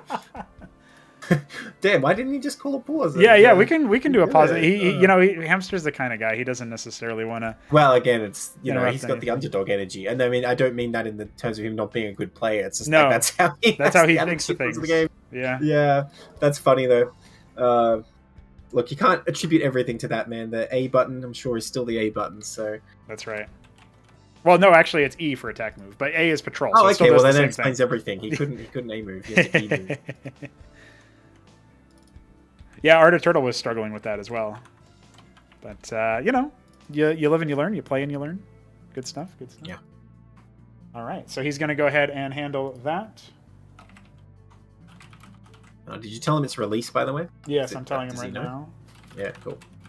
Because everyone's playing on a pre-release. All the cool kids are on pre-release. Who plays on release? Yeah, you play on release for the events. That's it, pretty much. That's it. And if something horrible happens to pre-release, and we push some experimental change and we're not around to fix it after, then you play on release instead. You're like, oh, okay. All right, so since we've lost Axiom, what do we have left? So yeah, we can take a look at the switching over to the map pool. I can show you that on the stream. Only 7 maps left, so little choice. I know, yeah. I'm kind of sad that Axiom game was like 6 pool that I'm going to edit it tier 1 because it's one of my favorite maps. I think at least they're pretty good games, but well, I guess that's been borne out to not be the case, hasn't it? Although, what maps did we see in the first group? Did we see Purgatory and Titanforge? Yes, we saw Purgatory and Titanforge. We did not see Sideshow or Infinite Velocity 2. Those are the 2 maps that have not yet been played. What kind of madman would pick Infinite Velocity 2? Anyway? You, probably. Yeah, it's because I want to make 300 workers. Yeah, there it is. Need to get I don't want to win the game. I just want to make 300 workers. Yes, yeah. That's a good game in Neblime's book. Well, it will be Titanforge selected by Echo. I'm not actually sure how you're supposed to say this guy's name, but I'm going to go with Echo. I'm going with Echo. I don't know. I'm probably going to fluctuate between the two during the cast. Yeah, does he know what he's picked, man? I feel like he just kind of picked one with a cool name. Maybe I'm underestimating him. Maybe he's played more than I thought. But man, this map is not exactly normal. No, it's a little bit different. It is a little bit different. Echo's Zerg? Echo is Protoss. Okay, PvP, huh? No, wait, Vik Zerg. Vik is the I can't handle the fact Vik is Zerg now. Why have we all switched? That's right, that's right. It is indeed the case. So yes, this is our challenger instead of Night Fox. We have Echo, pretty new to Cosmonarchy, but I suppose Night Fox was as well. Yes, that's right. He just got set up like a few days ago, right? Yeah, it wasn't so much here.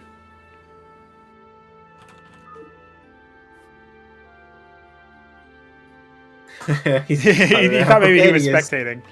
Yeah, no, he's ready. He's ready to... Oh, he's going Terran. Ooh. Oh, let me ask him. Oh, you are a team? Just to confirm, because I'm not sure if that's what he wants to do. It does happen. Sometimes the game starts like, wait a minute, why am I Terran? Alright, he's trying Terran, he says. All right, let me let him know.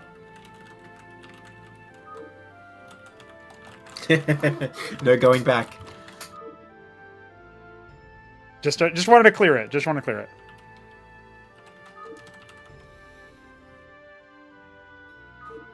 All right, we are indeed going to see Eiko as Terran, so that means we will have one of each race. No mirror matchups this time around.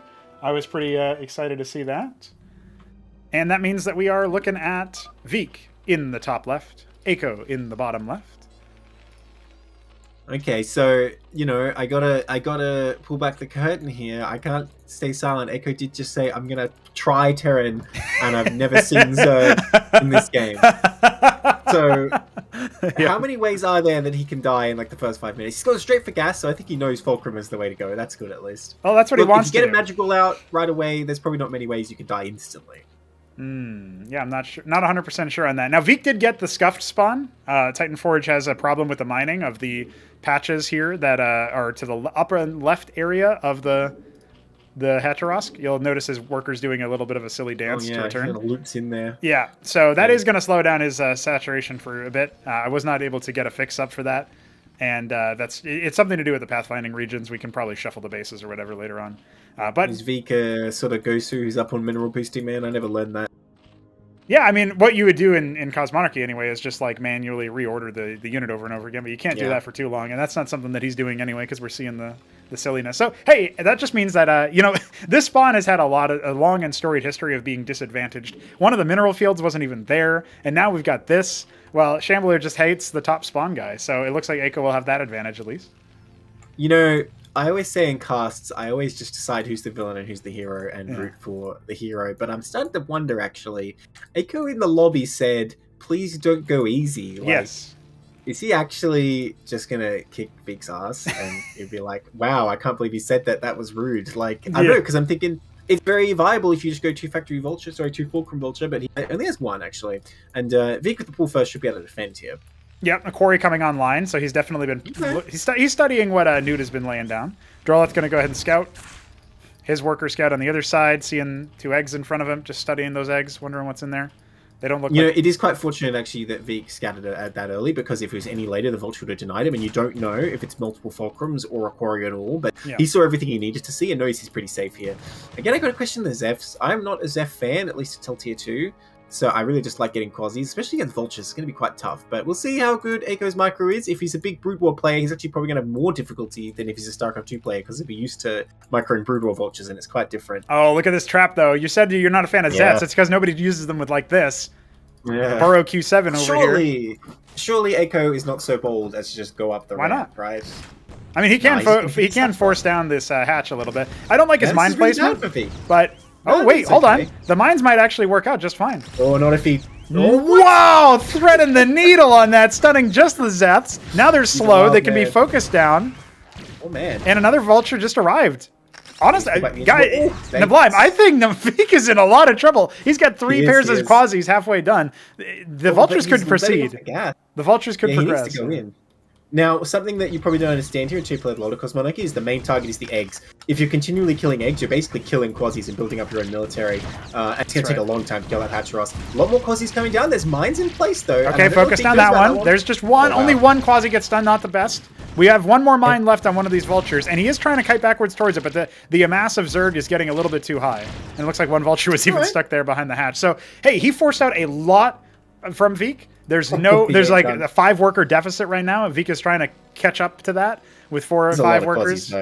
Oh, and he doesn't know. Oh, get out of there! What are you doing, Veek? Why are you not unburrowing? What the hell? Oh my God! There we go. Well, he killed a worker for that. So honestly, that's. I mean, it's not terrible for either side, but that's pretty legit. And all the mines are going to stop any move out. Yeah, only for a minute though. Yeah, like, he could have killed that Vulture before it killed that terrain. Yes, he could have. He was busy. He was getting more workers or something. He was trying to do what you do. Cyclops, Neblime's favorite unit.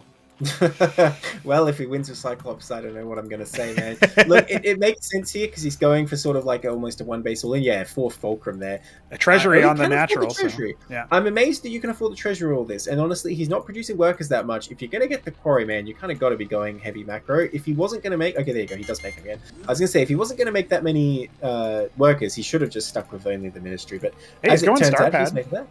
Oh, So- I thought that was a 4th No, that's a Fulcrum. Starpad Okay. one. So Okay, I like it because he can come and drop some Cyclops, right? And if you have a Yes. distraction at the time, they can quickly kill a lot of draw lefts. And if it's only quasis, those Cyclops can be effective. But there is an overlap out. Now, not only can he scout with this, but actually, if you can drop units on the enemy army, it actually makes the Cyclops a lot less effective. yes, absolutely. And there's no Goliaths in sight here. I mean, Eiko doesn't... He has the ability to, but I don't think he's going to go for that because he's got 3 knows Fulcrum, that- right? Do you think he knows that they're good against... Oh, look at that. He's actually next making one. one? Does he know Whoa! everything? Dude, is he stream sniping? What's going on? Yeah. No, That he's explains clearly it all. got some premeditation going with the fact of the matter is he had a plan with these vultures. He must have been getting owned by Newt a Oh, couple you know times. what? I'm fairly certain he's watched the Newt replays actually, or Newt casts, because Newt always gets the like bunch of Goliaths plus Anseals and stuff. Yes. And you know, when he says he's never seen Zerg, I assume he's seen some casts. That's what I'm thinking, just looking at how this is going. Although that said, I never see Newt get this anchor, so maybe not. Well, here's the Ovileth just for scouting. We'll see what the reaction is. Because if you're an astute player, you'll use detection to reveal that there's nothing in there. You click on it, there's no cargo display. So that means that there's Now- nothing in there. But I don't know if he knows that that's a feature. Unfortunately- Yeah, well, it's going to get out there. Only 1 Goliath for anti-air, right? Yeah. And nothing else going to the Starpad yet. A Wraith But- could chase it down, but... A ski back halfway done though. The upgraded den. Well, if he gets a bunch of skiffs, I could see it, but for back to Lisk, I'm not really a fan. If there's a bunch of Goliaths out, I don't think they're going to be that good. We'll see. Yeah, He needs a stockade, though, to get those clerics. Uh-oh. This is an over transfer right here. He's just pulled 13 Yeah. workers down to the other location. Thinking about taking a third base. He's keeping good macro tempo at least, but he is behind in workers. Now, here's the thing. He's the problem, though. He doesn't know what map he's picked. And Shambler, for some reason, is like, yes, let me just put these little secret spots, and then my opponent will not realize that I can siege their base with, like, a friggin' Quasilist, because you see this high ground above the base, he's gonna just send, like, Vik, I'm sure, is well aware of it. At some point, he's gonna send, like, a few Hydras or Backlists over, and Eiko will be like, what the hell? Why is my base under attack? Oh, he's By the floating. way, Dude, he's sending out the Anseal to top right, Wraith top left, Anchor top middle, and the Skits are massing up. Dude. Yeah. He will lose a lot of SCVs, Masons, very quickly if he doesn't have a bunch of Watchdogs up. And honestly, it might already be too late. If Vik goes for the attack in the base, if Vik tries to defend, I'd give Eiko time. But that said, if Eiko loses his entire army, he's not looking very good either. No, yeah, because then the ground force can just sort of steamroll him through. So, he's Very thinking about unfortunate it. failure of scouting Oh, here, but his because he anchor has is going to the see answer. that. Now, unfortunately, Eiko Okay. hasn't actually paid attention to this. He's only now going to now that it's under attack. Because this is another transport feint, but it's an empty anchor, right? So that ends up working out. The Wraith is going to tickle this Ovileth in the top right. Anseal taking a lot of fire in the upper middle there. But here comes a horde of Zeths. Yeah, the Quas army can be defeated if Eiko got his whole army together, which he really has not. But the problem is the Skiffs cannot be defeated by these 3 Goliaths alone. I think they will be cleaned up. Well, the biggest Anseal problem is that might help. if it was just Skith versus Goliath, it would be fine. But it's not just that. He needs to huddle under that Anseal for warmth, and unfortunately, a lot of his Goliaths are getting picked apart here. Even still, we have a lower number of Skiths than what Vik would have wanted, and not that Still many. no Watchdogs. Oh, he got 3 in the main, but not in the natural. What's he producing? He's still rallying to the middle of the map. Honestly, I have to say, Eiko's army coordination has really let him down here when he was in okay position. But Vik, fairly smoothly has just combined everything and attacked him on spot, whereas Eiko's got units kind of hanging out everywhere. Now, these Cyclops are kind of scary. You could probably snipe them pretty safely, but it's understandable that Vik might respect them a bit. Oh, he starts the treasury, but the But Skiffs yeah, still the problem is literally there's a couple vultures. He's got 3 watchdogs in the main, nothing in the natural to support. If it's a coordinated attack, that's going to hurt, and he should cancel his treasury. Looks like it will get canceled. So he's got plenty of mines here to stop the ground force, but he really needs to just make more and more anti-air. And he's getting some Goliaths. He's still making vultures, though, and I really don't think that's a good choice here. adding double palladium. I mean, if you get more mine coverage, you can at least stop that ground force from pushing in. But at this point, you've ceded control of the macro tempo to the Zerg, and that's where things can get really ugly. Though.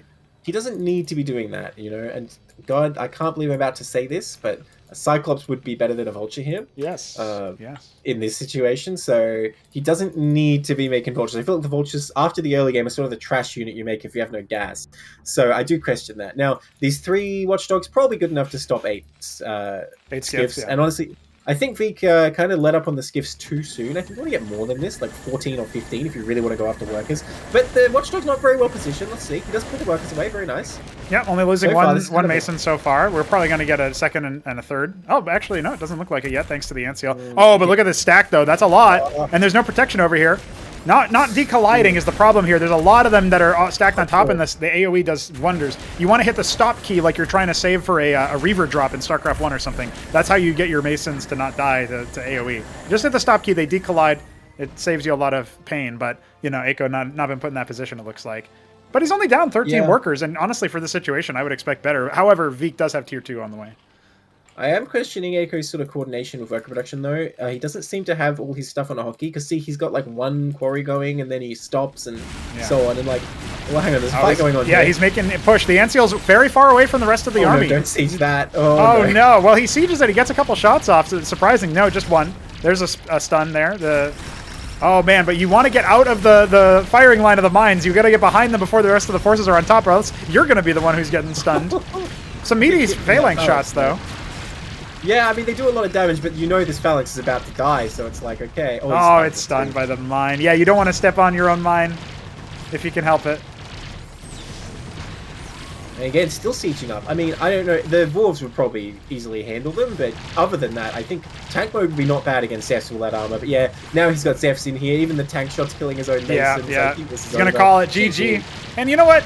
That's, for a first time try, I got to say, that was pretty legit. That was really good.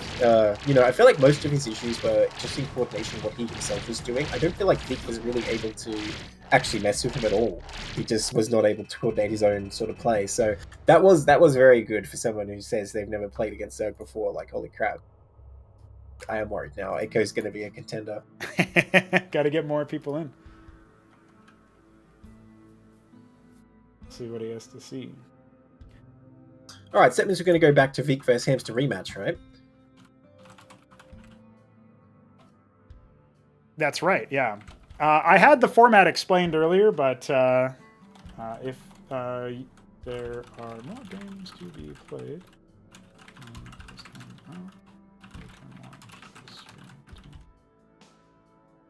just letting him know what's up, because I don't think he's aware of the tournaments exactly. I mean, he's probably aware that we do them, but I don't know if he's ever seen them. Oh, yes, right, because we just called him in.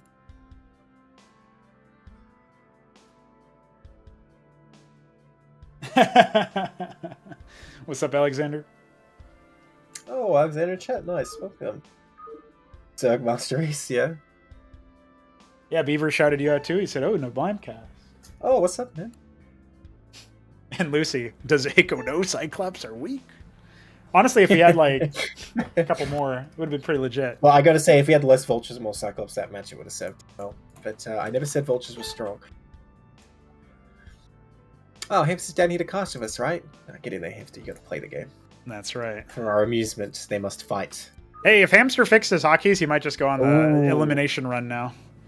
Yeah, he's gonna. What if he Super Saiyan powers up and just annihilates everything? That could be a real option here. Hey, you know what? Even though it's a shame that the Night Fox wasn't able to get up in time to play the group, I gotta say I'm actually pretty happy that we had Aiko step in and play Terran, because it means that we get all 3 races in. It does look like the Night Fox is online right now. Let's see. I mean, we don't let him come back though. No. I'm just messaging him now. Yeah, shame. No, I'm just letting him know. No worries at all. We got somebody in. Yeah. Well, maybe you need to ring in later if we still need someone. If someone can't make it. Yeah, well, we'll see. I think he's probably more likely to just go back to sleep at this point. But you know, I can actually let him know if you are free in 2 hours. Wait, what time is it? It's 6:30 a.m. for me, but I don't know what time it is for you. Got it.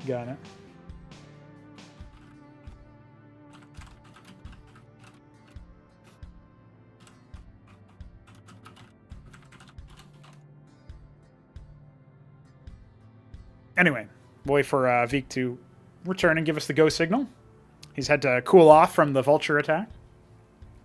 Dude, the fact that he's fighting Eiko as well, since the two of them are apparently going to be collaborating on speeding up the fraud launcher's development, that says it all, man. Eiko almost got him. I had a pretty good chance there a few times. I was here for it. I was here for the don't go easy on me, and then he just smashed his face. Would have happened. Would have happened. This is the other sort of like very standard map, I'd say, but it has much more open third. Right, Vic's back. We'll check the R's. Cross our I's, dot our T's, press our R's. Vik is ready. Hamster is ready. I'm ready. Are you ready? I'm ready. That's good. I'm more than ready. I was born ready. That's good because we're going. And I said that before you even confirmed. So. Yeah, I knew you weren't going to wait for me. You were already ready. I'm not subject to your manipulations. Hamster in the bottom left, Vik in the top right. Alright, we're here in Impetus 2. That's right. So, if you've played this map for the first time, you suddenly have like a weird sense of disorientation because you're like, wait a minute, why is my natural over there? And you're like, oh, I'll take my third at 9 o'clock. Wait, no, I can't go over there. Yes. It's a bit weird when you're used to Impetus 1.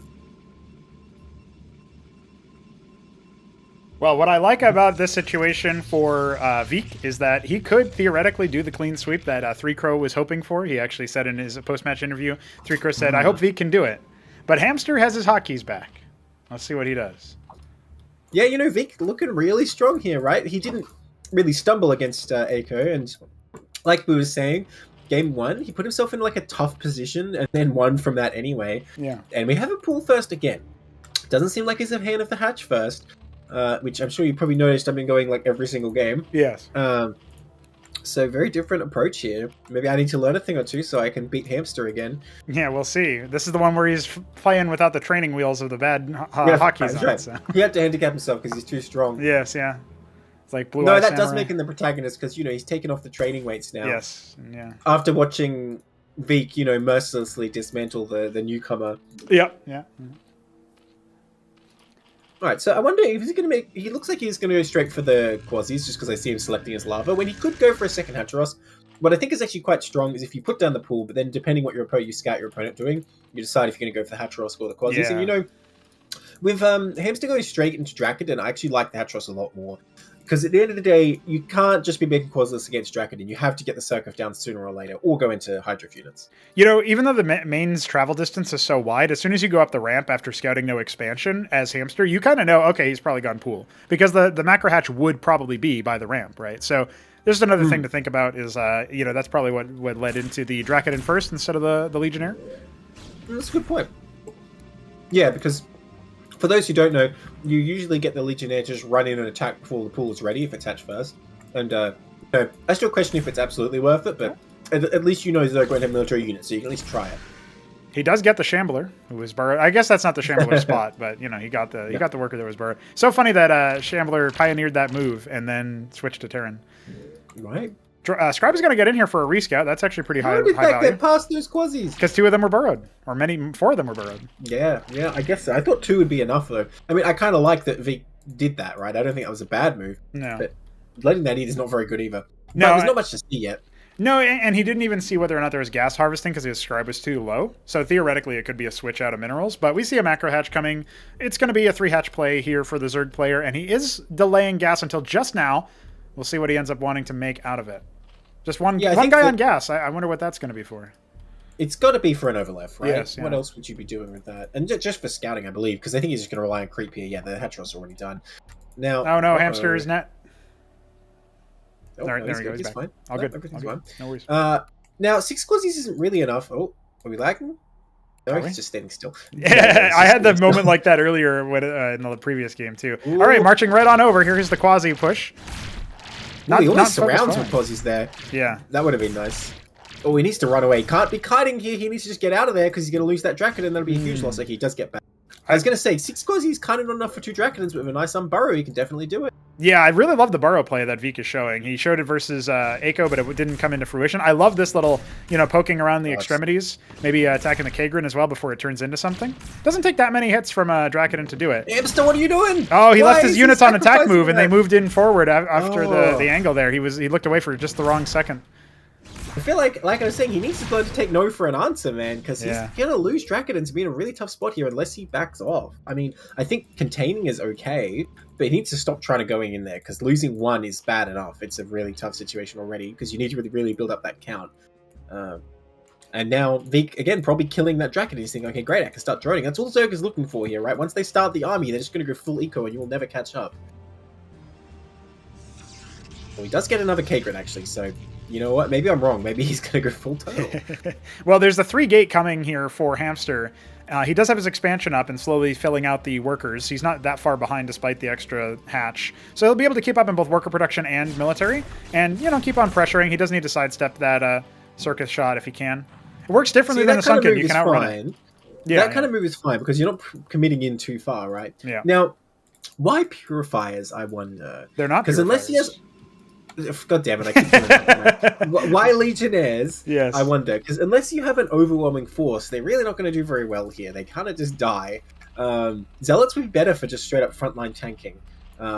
If he just plans to continue making them, we might see what we can... Honestly, we should probably call the patented hamster tactic with the pylon on the high ground. But there's never really to do it on this map. So I'm not really sure what he's thinking here. Well, we'll have to wait and see because he's withdrawn all of his forces. And I did just get pronunciation confirmation that it's Akko, apparently. So there you go. Akko. Okay. Akko. Right. Good to know. Yeah, I feel like Hamster needs to look for a third here or something. Just sitting here producing from these gates, I feel like saying, well, it does have the embassy now. So Stargate coming. maybe... That's the weapon of choice here. Okay. Yep. Although I don't like putting in the natural, if I'm honest. Well, the Ovolith's about to come in and scout that, yeah, so that's a little awkward. By the way, shout out to our sponsor, the pickup partner. Can you believe it? We have nice. Billboards. This is really ASL now, I swear. So where does that operate? That's not in Australia, I assume. Unfortunately, you cannot move using Australia. I mean, if you pay him enough money, maybe. But he is on the eastern seaboard here, in the New England area. Up in my neck of the woods. This Ovolith doesn't have anything in it, unfortunately, for... Mr. Hamster. He's not going to get into the satisfaction of seeing a lot of dead Zerg units fall out of that, but that's all right. Witness coming as well. So, he sees the Stargate, but what's he going to do about it? That's the question. Is he going to go for skiffs here? He gets a couple he's going for Den already. Yeah, this is actually a really heavy reaction here because the Stargate wasn't even done. It was like halfway done when the Ovolith came over. And look what Hamster's doing in response. He's going to go ahead and take this, I guess you could call it this, 7 o'clock base? It's not quite, or 8 o'clock maybe? Just call it 9 o'clock and just work my way up just for ease. Although then that does get weird, doesn't it? It has to be at least 8, doesn't it? I think it's like 7 and 8, or what would you 7, say? 9, 10, and 11. 8, 9, 10, something like that, yeah. Oh my god. Yeah, it's a mess. Unplayable, please fix. Uncastable map.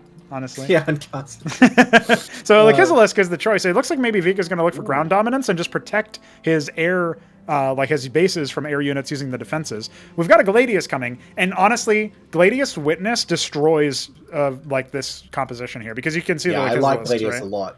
I think Yeah. it's an excellent choice. But his witness is out of position. It's in the Zerg base. He's That's right. making another one. Oh, okay. He needs to rally it to his army, that's all. And he needs to get these Dracodons back down the natural, and he'll be okay here. I assume Zerg's not even going to try and check the 8 o'clock, but these scribes might give it away.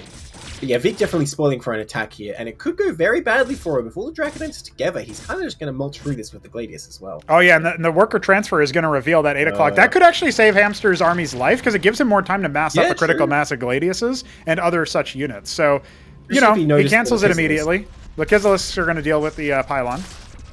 Oh, there's a Legionnaire over at the Zerg third somehow. Yes, it was 2 of them that were poking it and revealing that indeed the third base was coming online. So what is the reaction? So many Draconids. This is looking like those benno casts we did in Neblime.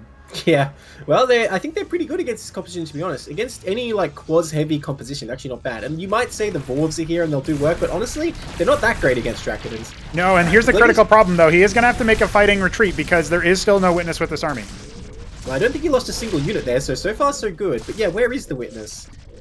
He had a second one. I don't know what he did with it. Oh, it's still hanging out in front of the Zerg base. He needs to bring that back. Yeah, it was rallied over to the enemy base. He's queued up another one, maybe 20 seconds or so before that's done. Zet's pouring on through. Maybe he can A-move anyway. I mean, he's going to take some damage here, or he's got to be careful. He has no melee is the problem. Look at that, the burrow. I think that might have been a little bit of a mistake by Vik, but it doesn't going to cost him too much here, as the splash damage from the Lakizalisk spines are really, really starting to stack up. Yeah, he did lose a lot of Draconids there, and I have to say, Micro a bit subpar there. Some of the army getting split off, but Veek's army is kind of getting smaller and smaller as well. Yeah. And Gladius count is only rising. Witnesses with the army now, so he can really engage, but he has lost, what, 6 Dracodons, so not ideal. Not ideal, but hey, we can still make this happen. Quasi's trying to bust down those Gladiuses. I don't think that's going to be the trick. They need to get some more shots off, though. Oh my god, look at those bounces. Did you see that? Yeah. Going across the front line Zephyrs, that was brutal. Yeah, he needs to deal with the Quasi-Mass somehow. But once the Gladius are down, the Dracodons can fight just fine. Another Gladius about to pop. Here. We're starting to really stack these bounces up here. Needs to save it for the Quasi focus fire, but now he started targeting Stargate for some reason. That's a lot of bounces, man. I think he's done it. I think he will easily smash this now, but Gladius still getting focused, but there's just not quite. Quasis. Yeah, Quasis are going to go ahead and fall.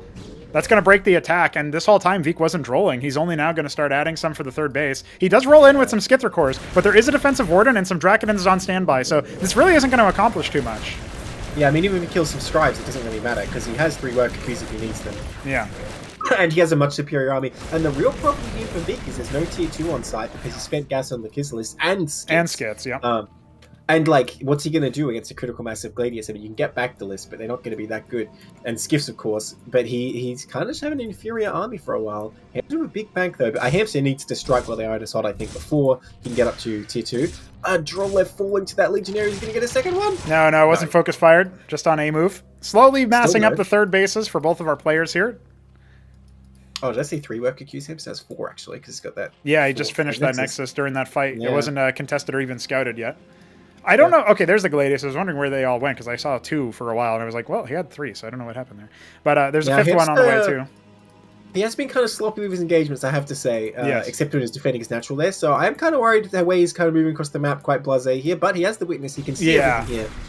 And honestly, they could, like, his list are almost useless here, because as soon as you borrow them, he just moves back and keeps shooting with everything else. Well, the Vorps can kind of surround that and obviously slow down the movement speed, so I do like that. The commitment is going to be pretty heavy. The Dracodons aren't going to live for very long. There's some Hydras being mixed in here, but I don't know for how long.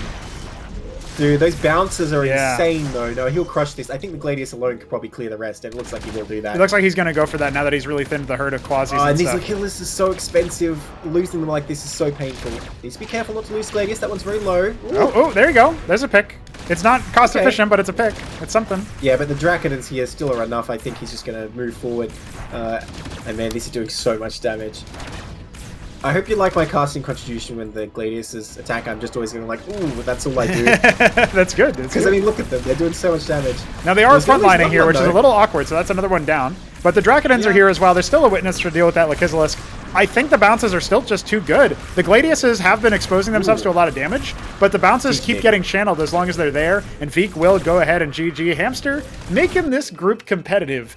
And we'll see Akko go on against him in a TVP.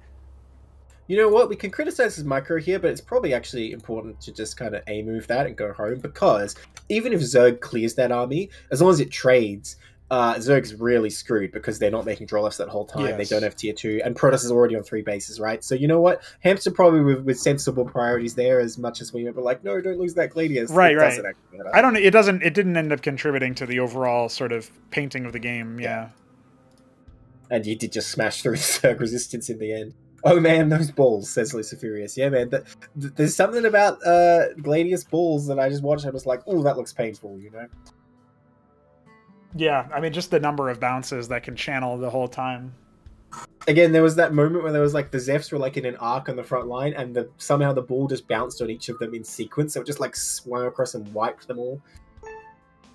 See, Akko is ready with a map pick. Yep, he's come in with Derelict as the choice. He'll be taking on Hamster on this most holy and hallowed of grounds. Hello. All right, we'll see what he goes for. There you go. All right. GLHF indeed. We are getting ready to move into the 4th match. Now, if Akko somehow comes up and slaps Hamster around in some way, shape, or form, I gotta say, I'm gonna be very impressed. Not only because of the fact that he'll have done it, but also because he'll have made it a little bit closer, a little bit more likely. The twinkle in our eye. The FFA decider. All right. Yeah, you can keep dreaming, but it ain't happening anytime soon, all right? Yep. Orange Terran top right is Akko. Hamster's white Protoss in the bottom left. This is Derelict. You know, classic now. has by Newt now, been doing this honestly. to you? Has he been rallying workers to the middle of the map as Terran? Because Newt has been doing that in the No. groups matches. He did that a number of times. like that. I don't think so. No, I mean it's not like he's never used it, but it's not been like a big part of his strategy or anything. Okay. Yeah, he's just as soon as he gets map control versus those other players, he was doing it a lot. So I like. I don't remember if it was Newt or Shambler. Probably Shambler. You'll probably guess by how the anecdote's going to go. Saying like, oh, you know, I can't win on this map because you get so much gas from the middle, but I like mind it with like my scouting worker only or something like that. So yeah, I don't know. That's how that's been going. Now Fulcrum coming up again.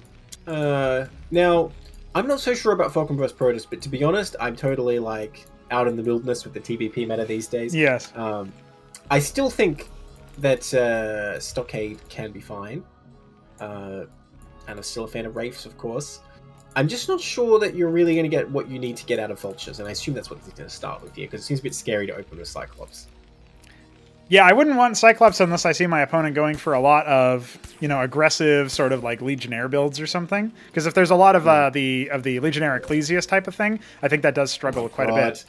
Does Echo know how this works? I don't know that he does. Well, it's a pretty easy pattern to learn. I don't know that about pulling 2 workers for that, but especially because he's also got a scouting worker, so his eco is a little hard. What is this manor pylon? Is he just trying to like throw him off? What is that? Oh, you know what? He wants to see what comes out of the Fulcrum. Yeah, I guess so. That's actually kind of smart. And look, he sees the quarry. That's actually kind of genius. Well, the Vulture's going to ignore it.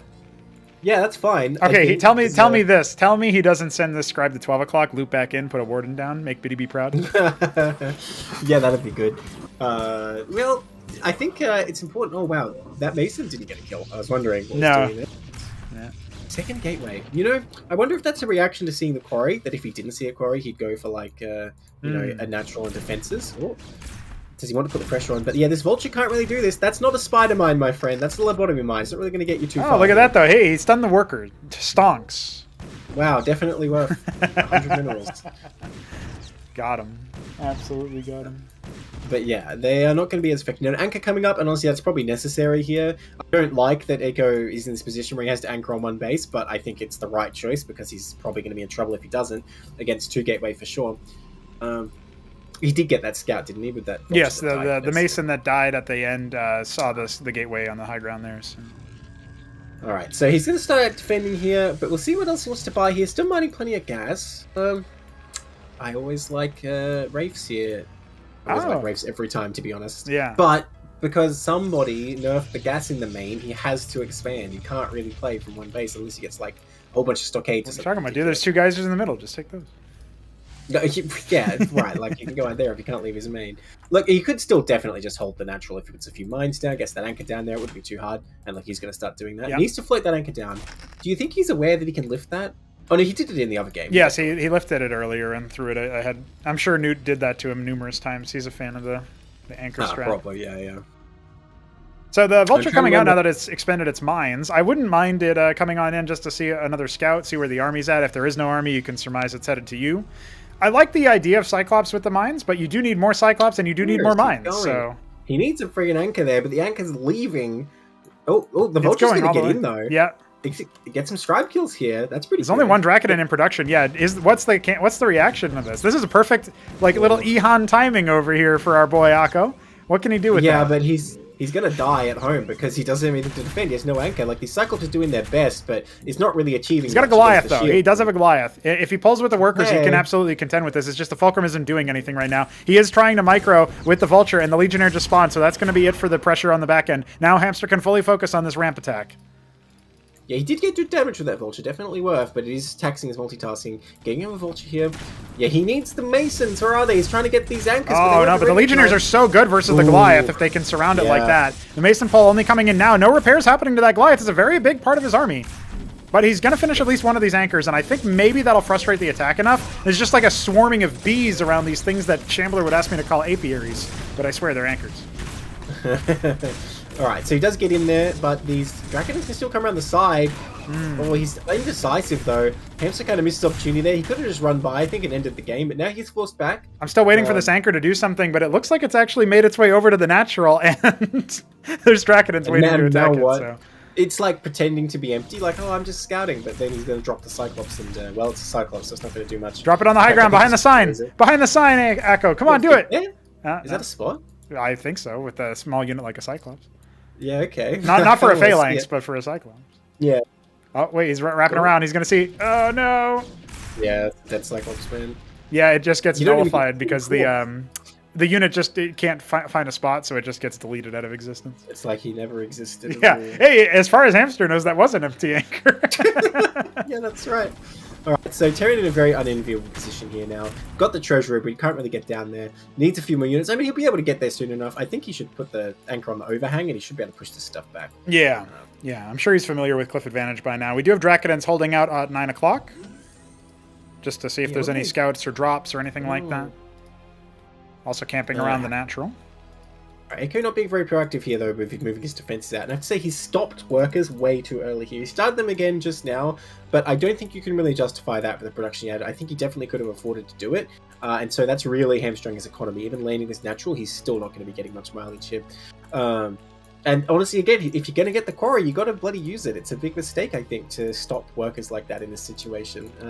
But he will get the natural down. The game will go on. Hey, look at that. Yeah, he's actually... that far ahead. For some reason, Hamster decided to evacuate his units. I'm not sure what possessed him to do that. But he is also taking over the middle of the map. Colonized. That's a good move. What he's going to get here is going to be Stargate again. No, synthetic sign-on. Okay. You know, I haven't seen him do this first Terran. I assume it's going to be pariahs. No, that's the Demiurge structure. Stage. Yeah, sorry, Demiurge then, yeah. That makes a lot of sense, actually. Maybe he wants to show off the new graphics that I added for the the reads, so that you actually can tell when stuff is being debuffed. Oh, you added that. That's pretty hype. I haven't seen that. Yeah, there were 4 big graphical updates, or 5, I guess. There's Architect, Artisan, Demiurge. No, I guess it was just 4. Zoroustaleth was the other one. So they all have reads now. Oh, yeah. Love to see that. That is nice with the Zoroustaleth, by the way. I did see that. Yep. Makes you feel a little bit more Zergy, doesn't it? At least it does to me. Yeah. And honestly, I think Zoe is a pretty useful unit these days. Now, he's standing pretty good defenses. Now, here's the thing. Oh, Phalanx coming up as well. Oh, this is a big overextension by Hamster. Yeah. Only loses 1 somehow. With the Phalanx down, I think the game can go on, but it was a treasury and not a ministry, so the worker production queues are going to be so limited.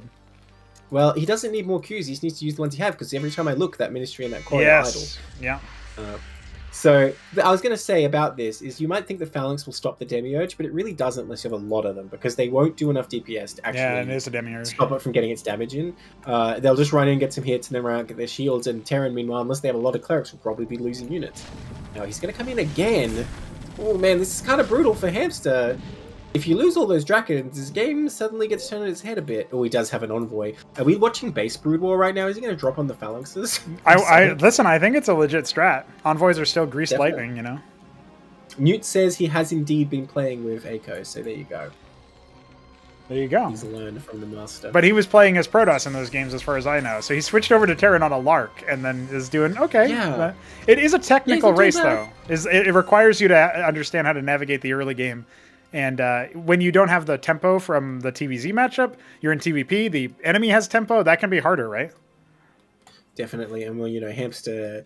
I feel like Hamster doesn't use very diverse compositions, but he knows well how to use the ones he has. Oh, no, he's going to clown on him. Look what he's doing. He picked the Demiurge up in the Envoy. You know what's going to happen now, don't you?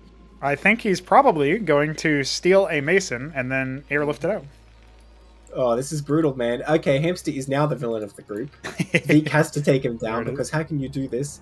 Oh, he can steal that anchor. Then he could... Yeah, you can't load the Demiurge in the anchor. It's too fat, but... Okay, what if you dominate the anchor, load the Demiurge in, then it gets undominated? What happens then? You can't, because the anchor's too small. Okay, but if you could, what would happen? I think it would still project the aura to it, but maybe not. And maybe then... Someone in chat was saying it doesn't. Like, they tested it and it doesn't. Yeah, I'm not really 100% sure how that works, but... Well, maybe we'll see it if it happens to, like, a mind control... Perfect timing for Echo to try and move out. Okay. He's going to run in and grab the Mason while Echo's distracted. He's not even going to know! Although, it's taken its sweet time to be possessed. There we go. Yeah, because you can only attack it once or twice, I guess. Pick it up! What's he waiting for?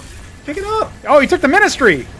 Oh, okay, I didn't expect that. Yeah, but take the Mason. Back in a minute. Oh, never mind. Oh my god, he's not taking the goddamn Mason. That Mason is like betrayed by its master. Actually, you know what? I take it back. Taking this is amazing because he's just gonna leave with it. So yeah, there's no construction there. Look at that.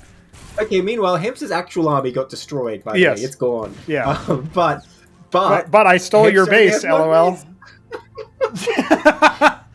Okay, I wasn't expecting that. He's actually just gonna leave him. It's like, all right, see you later. Well, he has to Wow. keep airlifting it because when it's in the transporter, it doesn't project the aura. How long does it last? Is it 10 seconds? Yeah, I think it's 5 or 8 or something like that. Okay, it's 8 for the Mind Tyrant, I thought, but anyway. Ugh. He's He's just running zealots in, and they're dying to phalanx shots. But meanwhile, the ministry is his. With more important stuff, isn't Yes. he? I can't believe it. This is actually kind of legit. Oh no! No, he went too far away. Too far away. Oh my god. Oh no, he's Yeah, lost like, it. he's No, he just flying it randomly. Suddenly, I have a ministry in the middle of the map. How did back. He's that? gonna start flying it back. He'll have to grab it again. Like, this is a disaster. Okay. I guarantee Aiko's like, wait, what? Why is this under attack? Hey, I'll take that. All right, it's mine again. All right, let's go. We're out of here. Dude, Aiko needs to get out there and save it, man. He's got a decent army, but there is a second Demiurge, and honestly, There was a- straight up fight the Demiurge. There was a drop attempt in the bottom left while we were talking about that. By the Oh, way. I see that. Yeah. Did not go very Shame. well. Well, is he going to remake? Okay, he's remaking the ministry. That must suck, though. Like, oh, my main's gone. Did Hamster really have to fly it all the way over here, man? Yes. BX says, serious tournament play ongoing. Yeah, well, this is what happens when Echo comes in. Is like, I guess I'll try Terran. And like, well, are you ever going to try Terran again after this? Hamster's like, I guess I'll try Terran too. Yes, exactly. Oof. There goes the Wraith. Brave. Hey, He it found reveals the ministry in the Fog of War. That's right. He knows where the traitorous Terran base is. So That's he right. can get set up. He's not making a mix yet. There we go. All right, what do you do here, Akko? What can you do? He's got some Hurricanes out. I don't mind that, but the Drakken's deploying not ideal versus the Zealot. Or the Phalanx. Yeah, the deploying. Phalanxes will kill his own Hurricanes real fast, though, so it's not very synergistic. But I think he has enough here to hold on. Let's see. Not sure. Demiurge's going to do work. Yeah. That's what I'm saying. Like, against Phalanxes, Demiurge still does very well. Yeah, I think the game might just end. We don't get to see what Hamster's plans are. He said which is for the GG. best. He made one GG. Mason at least. My goodness. That is a pretty amazing though that you just like make away with the CC. That's pretty See, cool. I was kind of joking earlier when I said to you after he showed off the Legionnaire move that he did it versus you in that cast that I released today, by the way. Yeah. Although I think I still won, didn't I? No, that was a game that you lost. Oh, rip. But that kind of move is really slick, and I jokingly said, well, he's got like 100 other tricks. Apparently, he does. Apparently, he An does. innovator. Like I said, he doesn't use a very diverse cast of units, but he certainly uses the ones he uses. That was amazing. By the way, in chat, Vic pointing out that the worship spread, so if that Demiurge dies, the whole like Terran faction will revert. Is Yes, that true? that is true. Yeah, you Does he could just see stay in radius of everything he makes? Yep, as long as there's a Demiurge or any sort of master. okay. So it can be Any a Mind Demiurge. Tyrant, it can be an Empress. Empress? Yep. Oh, okay. So there's play Interesting. there. Yeah, but it's That's very strange, though. yes, yeah. No, you would never. So what could happen is he could build this whole like Terran base and army, but then end up losing it, and then suddenly, Aiko has this whole faction again. Yes, yeah. Whatever Hamster made with the Terrans would That then would be be given back. pretty amazing. Yeah. All right, I'm gonna bear it back. Sure, Before we yeah. start, if the players are super fast. We will find out. Man, this truly is the best RTS game ever made. I want to know what Akko was thinking when randomly he got an under attack notification. That's what I want to know. My goodness. That's beautiful. It's too bad we didn't get to see more of that, but also amazing that we got to see it at all. And with this standing, this does mean that Hamster and Veek are 2 for 1. Akko is 0 for 2. We will be seeing whether or not Veek or Hamster will take the lead in the group, and then Akko will have a chance to get another W on the board versus whoever wins this match.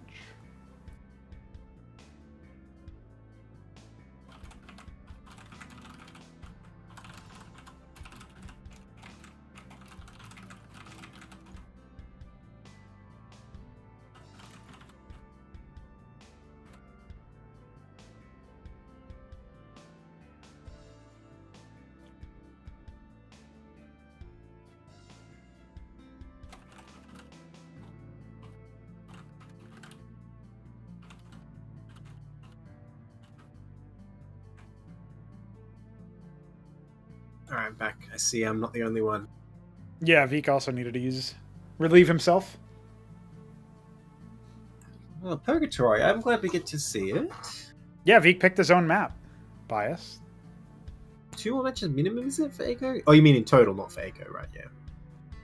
Because it could be. Yeah, because if he but then if he has to wins play the next the loser, match yeah, and then yeah. he loses the following match, then he can win the next match or whatever. You know, Oh, there's God, like anything could play there. happen. Yeah. Anything could happen. Except Well, for I the guess it FFA. is- The FFA can't happen anymore. It's very sad. Can't it? Oh, no, you're right. No, because Akko would have to get to 2-2, and he's not playing this match because he lost the last one. Yeah, so, yeah. Well, I never expected it anyway. Hey, it maybe maybe that happens in your group. That would be karma. You know. You right, love though. FFAs, don't you? Yeah, I always do so well in FFAs. Honestly, it's the same thing in Brood War.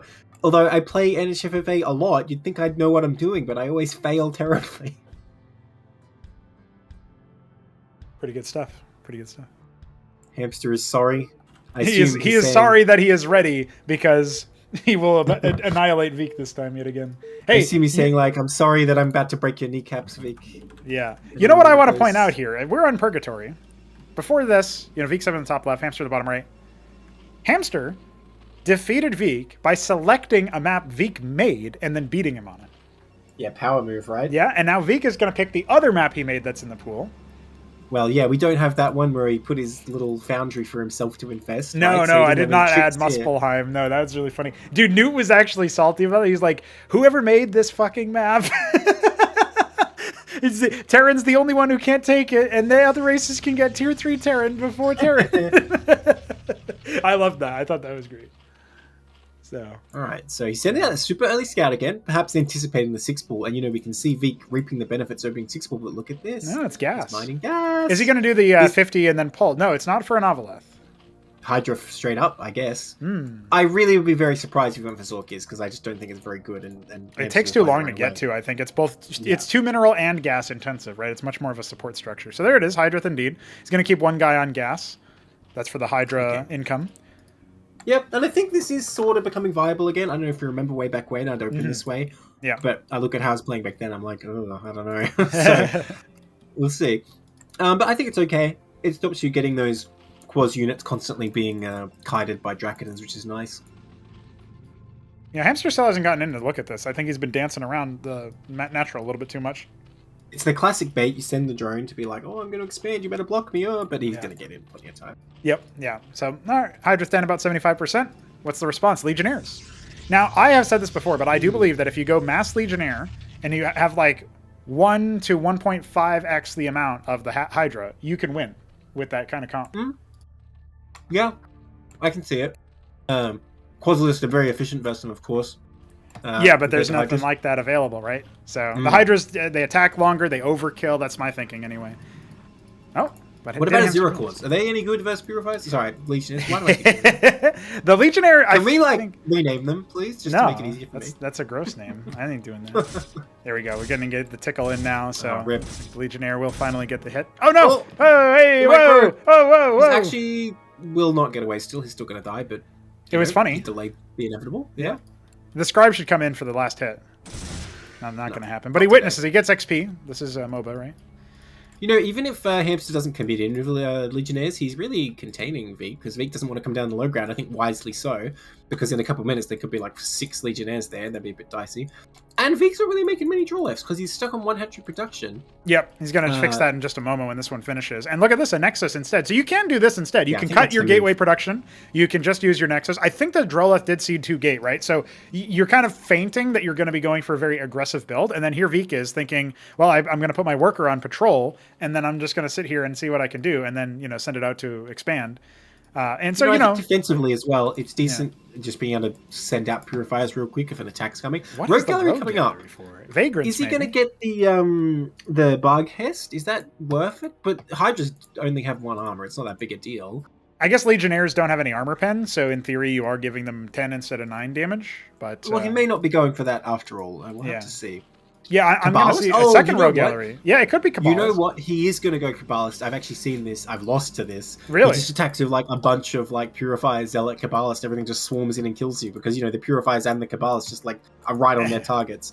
I think that's what he's going to go for. Oh, the Burrow. Who is it really helping? Veek? Oh no, What are we doing Veek, in you're a letting bit? him scout you. Yeah, this is pretty good, especially since he's not getting an embassy. An embassy. That's what I mean. Oh, we almost got a draw left. That would have been huge. It's funny, Burrow there to avoid pain. Second rogue gallery. Look at that. He's starting the Cabbalists. Yeah, Okay, he's gonna I like come in this. with a big Double attack here, I Kabbalist. Yeah, believe. this is why you need the expansion for it, though, because on this map there's only the one gas node. So you do need to transfer some workers over there to the natural and get some action going there. He's done pretty well for himself on the resource side. He's actually got oversaturated on minerals by 1 worker if he wants to be optimal. Could start transferring over. And you can see he's instantly going onto the gas. It will be double rogue gallery Kabbalist. I've never seen this before. I'm excited to see how good it really is. I wonder if this is a reaction to seeing the Hydra, because, Cosmos are not really vulnerable to being swarmed because there's just a lot of them in a tight space with a lot of DPS, right? Yeah. Now, Cabbalists are very squishy, of course, and Hydras have plenty of damage to deal with them, but if they just kind of run in and kill everything before they can do anything, it can be very deadly. Even if you look at Hamster's army right now, if Hamster was a big natural right now, this would be very dicey. In fact, here he comes. I think he's going to go for it. Yep. And, it's kind of scary for me, I would think, well, surely my opponent might go to, like, the left side or the right side, and maybe I'll just miss the flank and get backstabbed, but not really going to be the case here, right? Both of our players being fairly defensive, and they kind of ignore the rest of the map.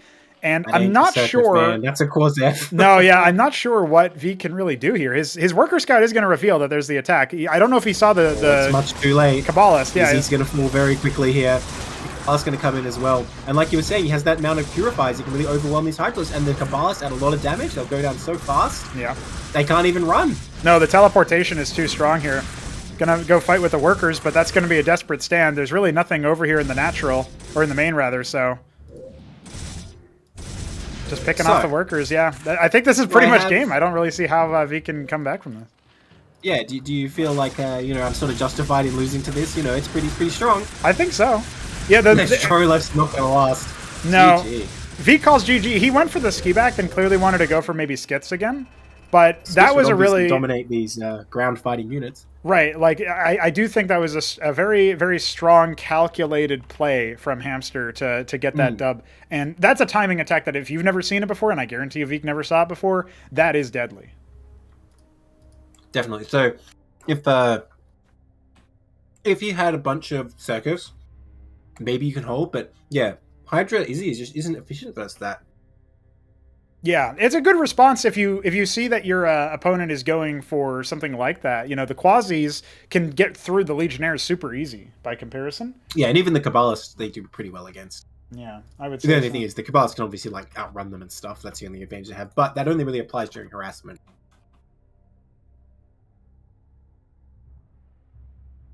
Well, we're about to see what Eiko's final map is going to be, or maybe I shouldn't say final because there's 2 games into him, like I said. Have faith. So that means Hamster wins, right? 3-1? Well, 3-1. Hamster will need to defeat Akko, and then he'll go 4-1, and then he'll be good. Oh, right, of course. Yeah. For some reason I thought Akko's already done, but no. Yeah, you were just saying. Axiom it is. Oh, or it isn't. Yeah, no, it was already played.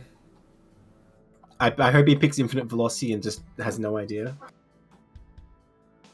He's probably listening to the stream. And is like, you know what? Maybe I won't pick Infinite Velocity.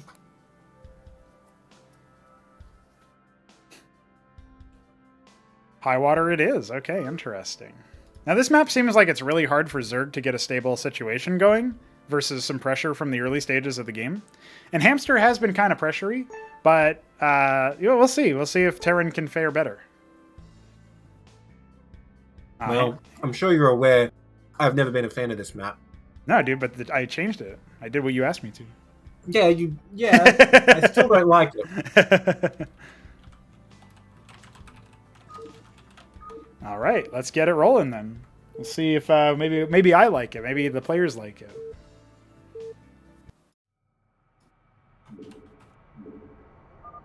Look at that. Akko in the bottom left. Hamster in the bottom right. Horizontal spawns. Yeah, there's a little bit of hamster lag, just to see what's up. Now, the thing about the horizontal spawns now that the map's changes have come through is that the thirds are a lot easier to contest because of the fact that it's an open ground area that you can go through.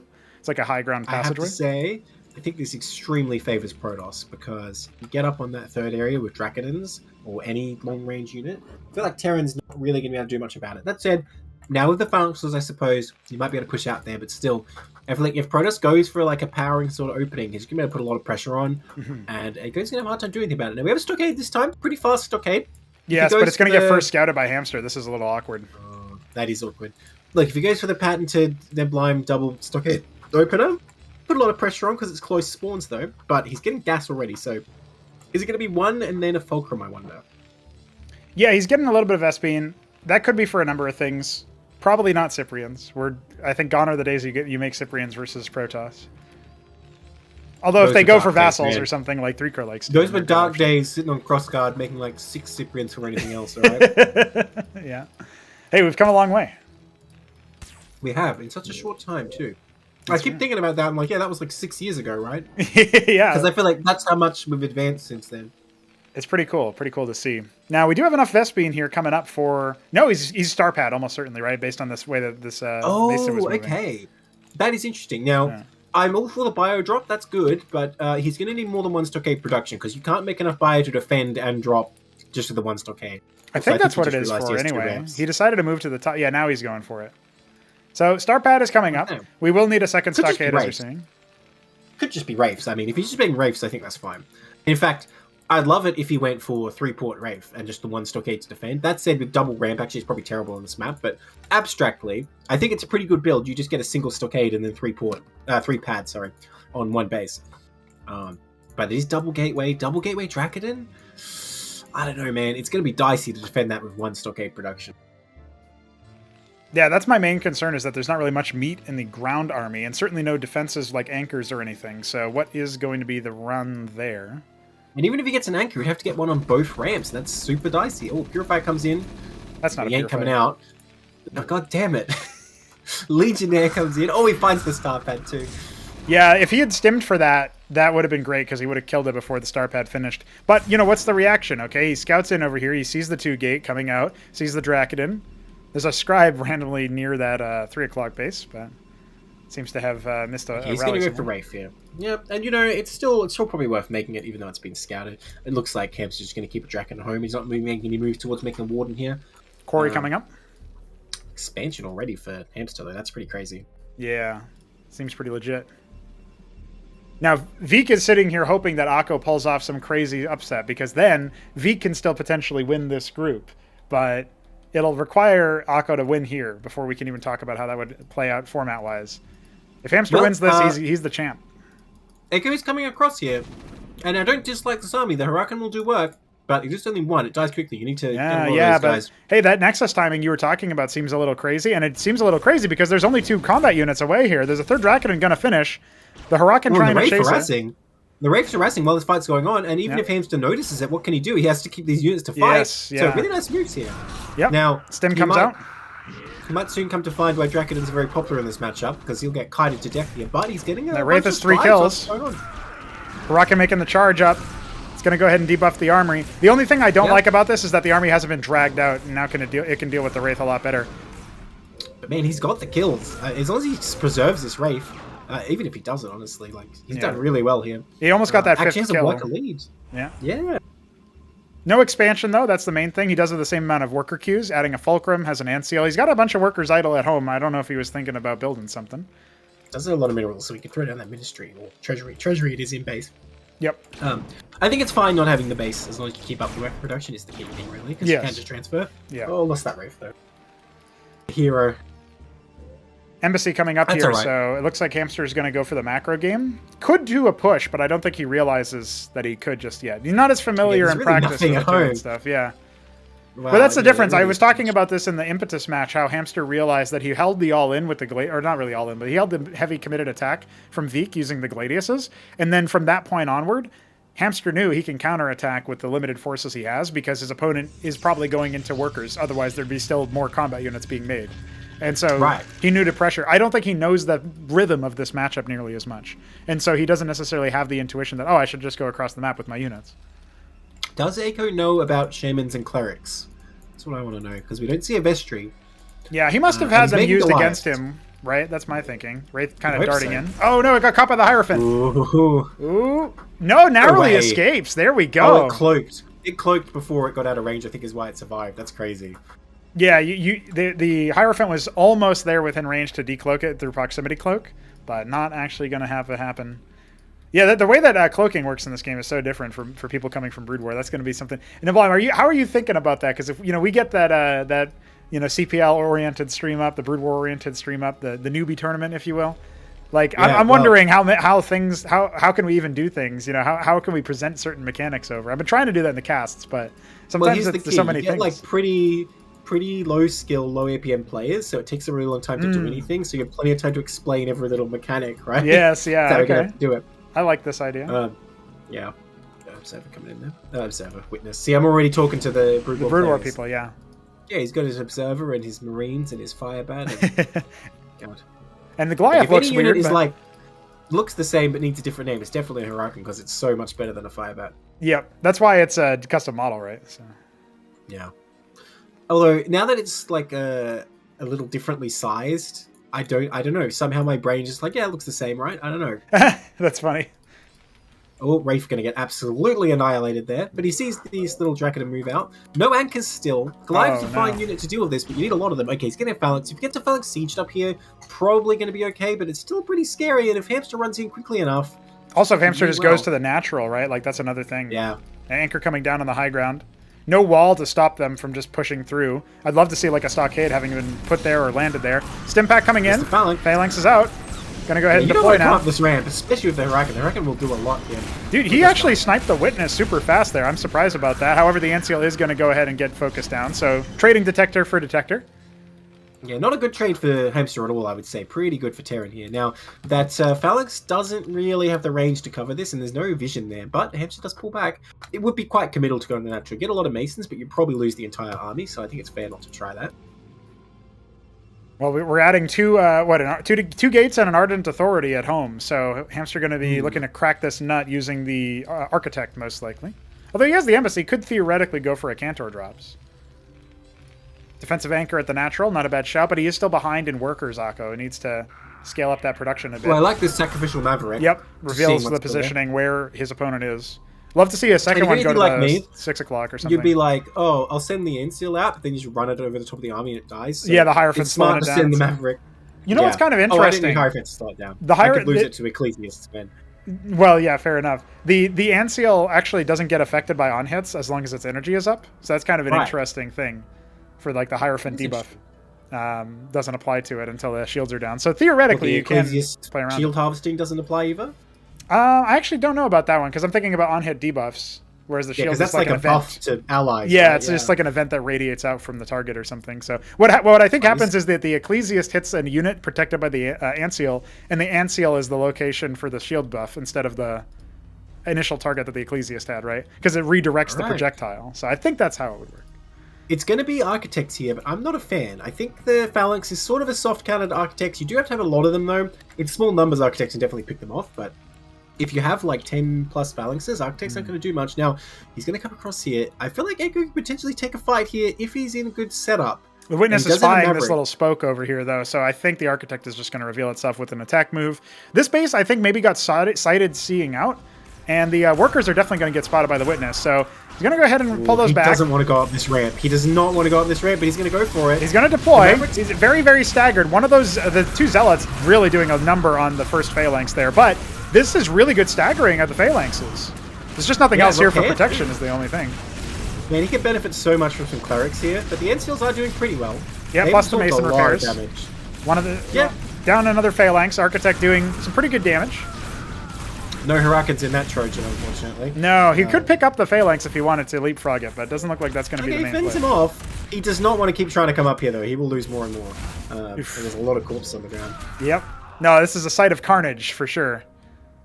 And it's going to be quite tough for Echo if he can't get tier 2 out here. Or, he does have a Vestry here. He does have a Vestry. Oh, and he has finally got a Cleric. Zealot draw Shamans coming would into be the good. main here. Oh! About 10 seconds Where? out, I think, and then the... Oh, there, yeah. Yeah, It's hard yeah. to see green on the minimap. If only I could turn blue. Hey, you can make them both yellow. That helps. No, that does not help. Anchor That makes taking it worse. initial hits over here. Double Architect trying to rain death from the skies. Zealots are going to go ahead and unload Wreak Havoc on the mineral line. I think this is the part that finally puts Echo in the ground. Yeah, man, he's doing like the karate moves or whatever. Like he hits him with the spine and then takes him down, Yeah. attacking in both locations. Man, those Zealots are slaughtering those Masons so fast. That's kind of crazy. And yeah, I think that is going to be the end here. Yep, GG's But again, called. a pretty good showing. Pretty good showing. I gotta Sure. say, yeah, so for some guy who wasn't G. even planning on coming in here and doing it, I think he did pretty well for himself. And here we go. Hamster is our champion. Akko, had a good shout in a couple of these matches. I think his first match versus Veek was pretty surprising. And then, you know, he struggled a little bit more versus Protoss. Got his base stolen in a highlight of the whole of the day so far. But yeah, that was pretty great. Hamster not unscathed, though. Did go down to Veek. So, That's right. 4-1.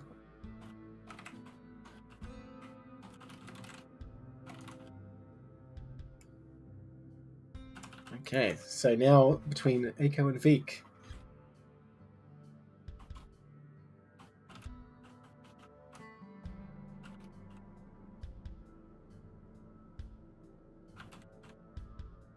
Yep, waiting on Veek to select the next map. We have Sideshow or Infinite Velocity 2 remaining. So either a long game or a real quick one. We'll see. Please pick Infinite Velocity. I just want to see what happens, you know, when someone news on Infinite Velocity. I guess I just like seeing offering. Well, I mean, it could end really fast on Infinite Velocity as well. You got to remember the Niduses exist. And apparently, by the way, Newt confirmed in chat that it was TVT games, not TVP. So Akko was apparently practicing Terran. I thought for sure he was playing Protoss, but it looks like he switched back. So he didn't just decide. He has been Terran the whole time. It'll be Sideshow. Veek with a sensible decision. I can't believe this. Yeah. Sideshow's one of your maps, not Veek's map, isn't it? That's correct, yeah. I did make changes to it pretty recently. I'm curious as to what people will think of that. It's those ramps in the middle, not ramps, bridges in the middle, right? Yes, that's right. Bridges it got put in the middle of the map to add a really thin shortcut, so your scouting path and your initial couple units are going to be able to move across the map faster. But if you want to move large armies, you still want to use those longer ones, sort of posture around the map. You know, I'm that's a positive change, but I'm still not a fan, I have to say. Again, as you're probably aware, I guess I just hate your maps, Pronogo. What can I do? No, you hate everybody's maps. Oh, I like Bitty B's maps. Okay, that's probably true. I don't know why, though. They're actually worse for Terran than some of mine. Can we trust this Neblime guy when he says he likes Bitty B's maps? I bet 3 kidneys on you, Terran boy. All right, Shambler. Good luck. Oh, it's nice that he has 3 kidneys to spare. That's right. Well, it wasn't his. They were other people's kidneys. Oh, okay. Yeah. Gotta go collect. He doesn't want to go harvest.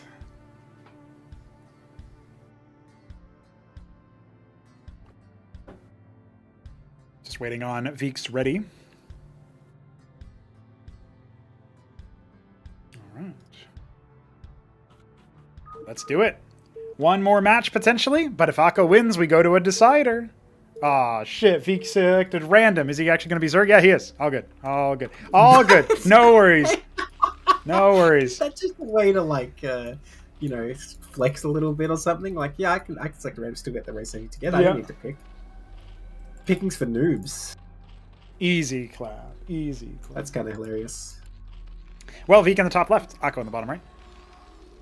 Alright, you're on Sideshow. And look, to be honest, I think it's Zerg's map to lose.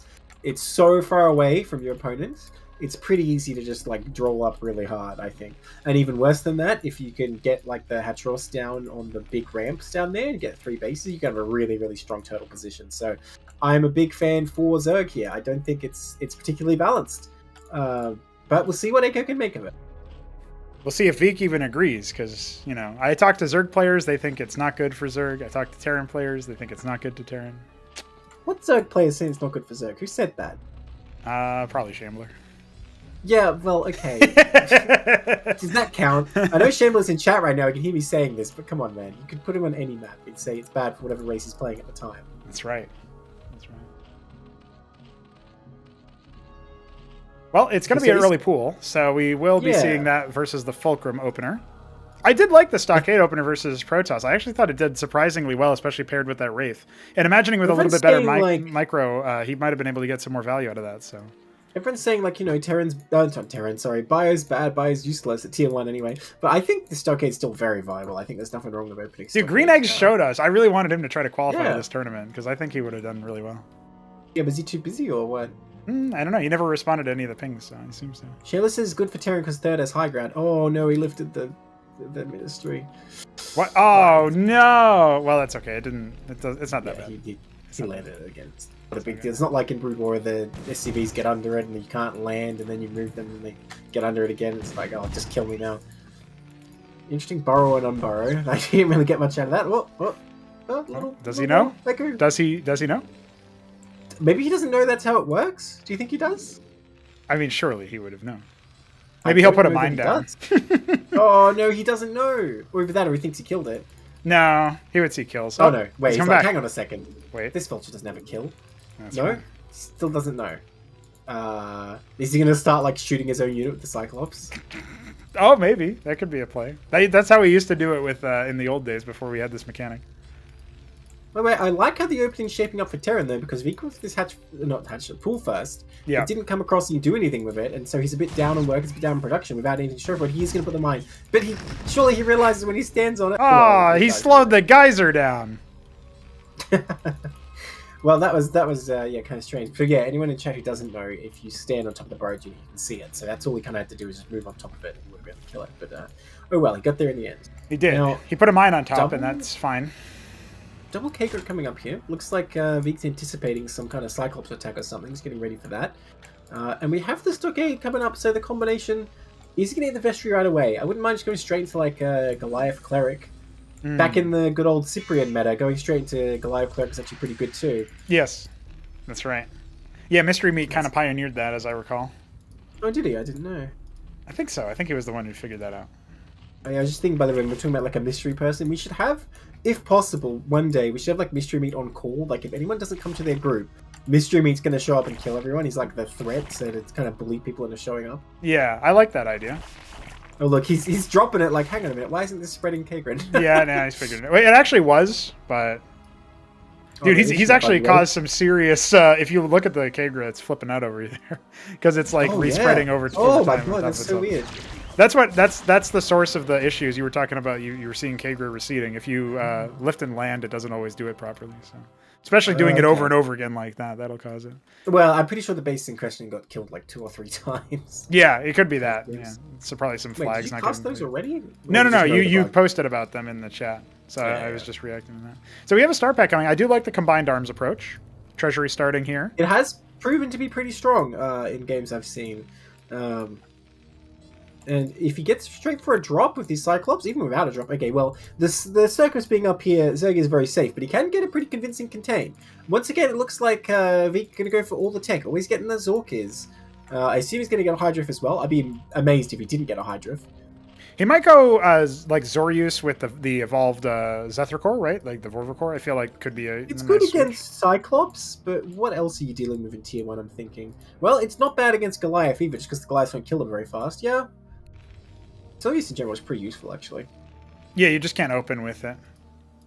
I did do that once, and I think I made Mesk have like a crisis of faith or something because he lost to Gorgorcore first, and he couldn't handle Pretty it. sure my second game ever was Shambler, like his list dropping me in the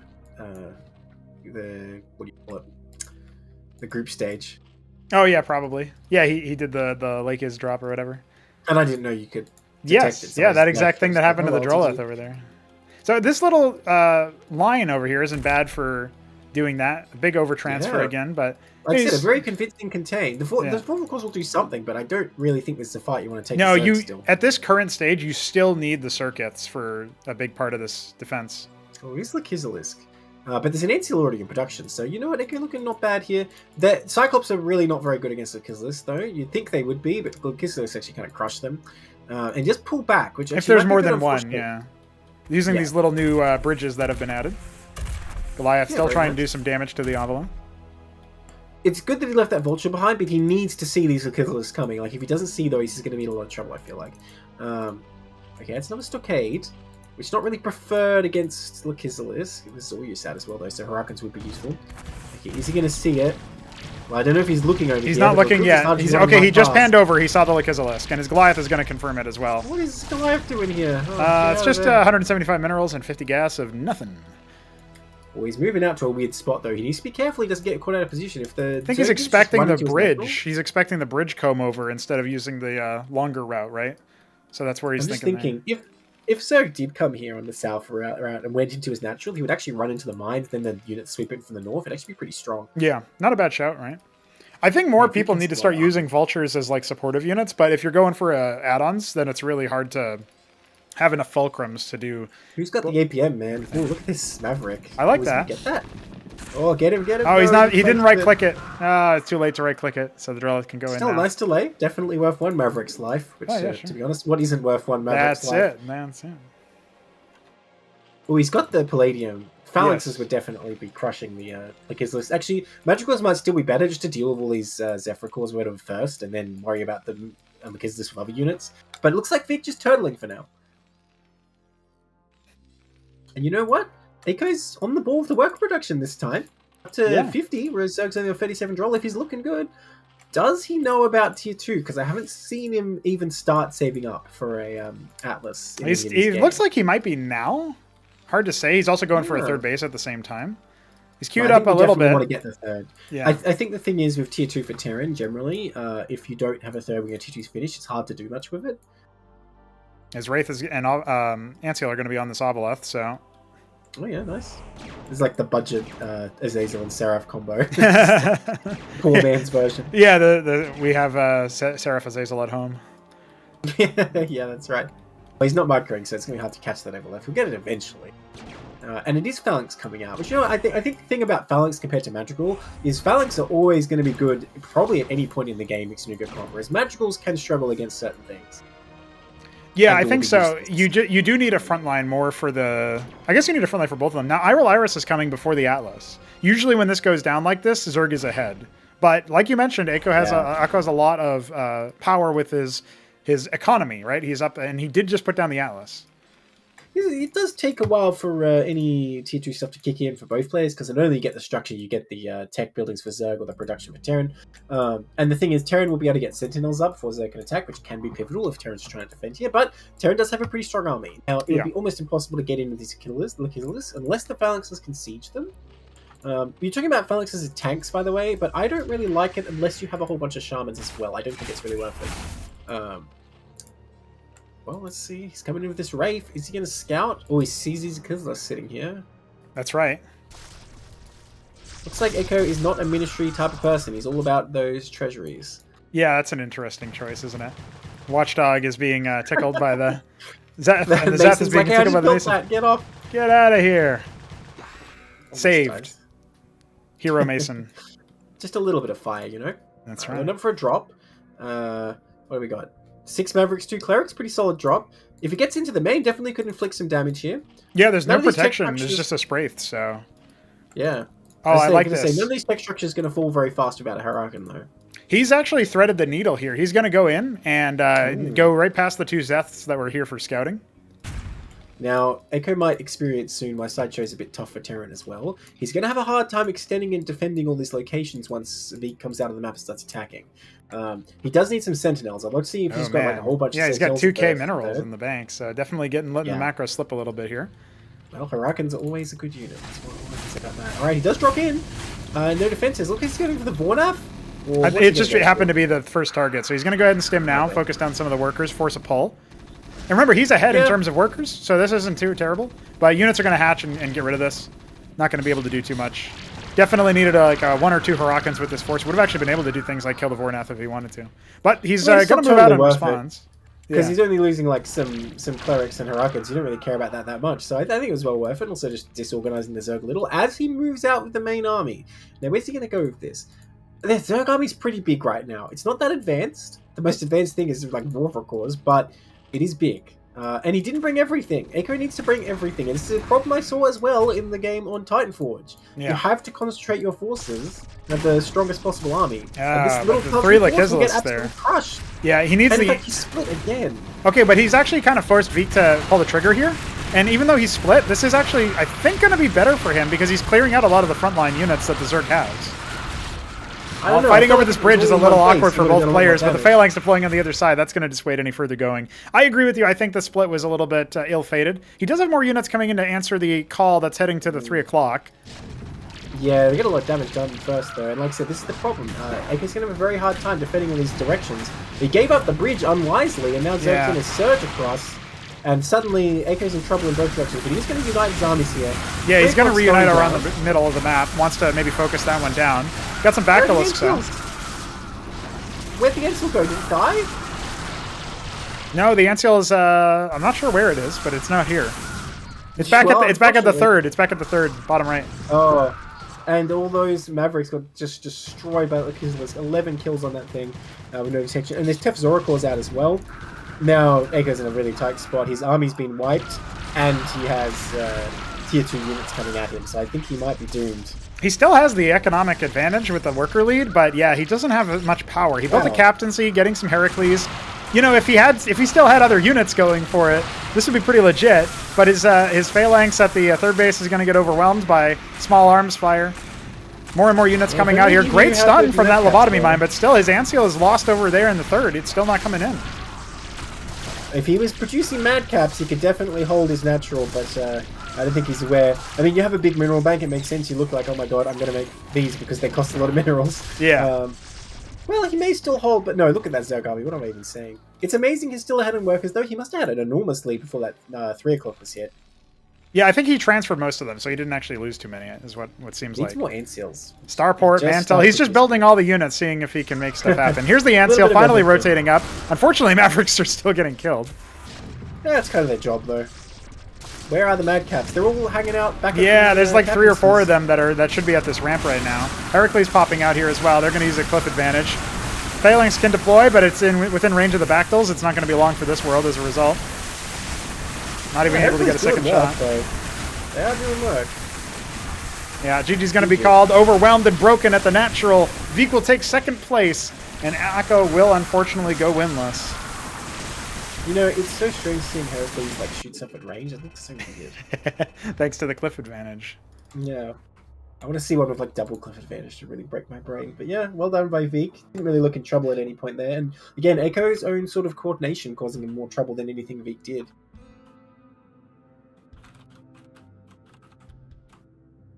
Right, so that's our result for this group, right? That's correct. Hamster in first, Veek in second, and Akko in third. Well, the Hamster victory was expected, but you know what? Veek was looking pretty good there. Yeah, I gotta say, let's bring him on in. Let's see what's going on. Hello, Veekinator. We were just talking not long ago about Group A, and now in Group B, you find yourself in the middle of the pack. You did take out Hamster in one match at the beginning, then he fixed his config, and suddenly it was a lot harder. What I happened? think I lost mostly because I have not really figured out how to open Zerg yet. And I feel like that's my most vulnerable. And funnily enough, the 6-pool was the most stable of my openings versus him. That was a wild So, game, though. I definitely yeah. thought the 6-pool sort of didn't actually put you in a very good position, but you just sort of played well from there and Hamster Well, made a few blunders. So the way I did it is I 6-pooled and then I built 2 workers and then I can immediately do 3 Zevs and then I can stream Quasis. And I thought it was pretty good. And I feel like I distracted him well enough for me to get like a slight advantage. I mean, he probably had more eco, but it felt like I disrupted him somehow. He was still ahead on workers, and you were forced to make a lot of military units in response to the Dracodons, basically. So I feel like Hamster had a slight edge, but he did not have good engagements, basically, and I think you were able to just crush his army. I don't know. You have to tutor me on the openings because I have not figured it out. Oh, well, you know, I'm still trying to figure it out, but I'd like Hatch first pretty much every time, all the time, unless you're against them. But I would do that. But then Hamster taught me a lesson. What did you do? Well, we don't want to make this into the whole Zerg coaching stream because we could talk a lot about this, though. And what do you think of Echo's play? He came in out of nowhere. He played pretty well. What do you think? Yeah, he's playing pretty well. I think the thing that gets him is just not knowing. And the first game I almost died. I mean, my opening was not great, but I just saw he was classified as class 2. Interesting. Anyways, his opening was pretty dangerous, and he microed pretty well. He used the mines. He uses Ansile. I don't know. It seems like he's fairly. How would I describe it? He has a lot of tricks that he already knows, and it's like when he actually figures out how to play each matchup and all of that. Well, this is what I he keep has saying a lot about of Scholar, potential. right? You can tell when someone has played a lot of like ladder games or whatever, like, you know, violent PvP games. Wait, where your Scholar opponent's is the really punch just trying card? best review. Sorry, what's that? Coronavirus guy? Yeah, Is XD. that the one? Yeah. Sorry, that's XD, why okay, XD yeah. man. Yeah. Because you can tell when someone has played like vicious games or not, right? Yes. And I think you're right. Eiko definitely has. Yeah, I think he didn't practice that much yet, from what I've seen. He but did come in saying like, "Oh, I've never even seen Zerg," so yeah, I think that's correct. Yeah, I know, but he played a few games, I'm pretty sure, and I don't know. It was pretty. Listen, for a pretty guy good. who said he's never seen Zerg, he actually had you by the ropes on Titanforge a little bit. I mean, you had the scuffed spawn still, but you know. Yeah, I did, and I also didn't know. I still don't know how to open because I feel like going hatch first, while preferable, is risky to like Legionnaire attack against Protoss and versus Terran.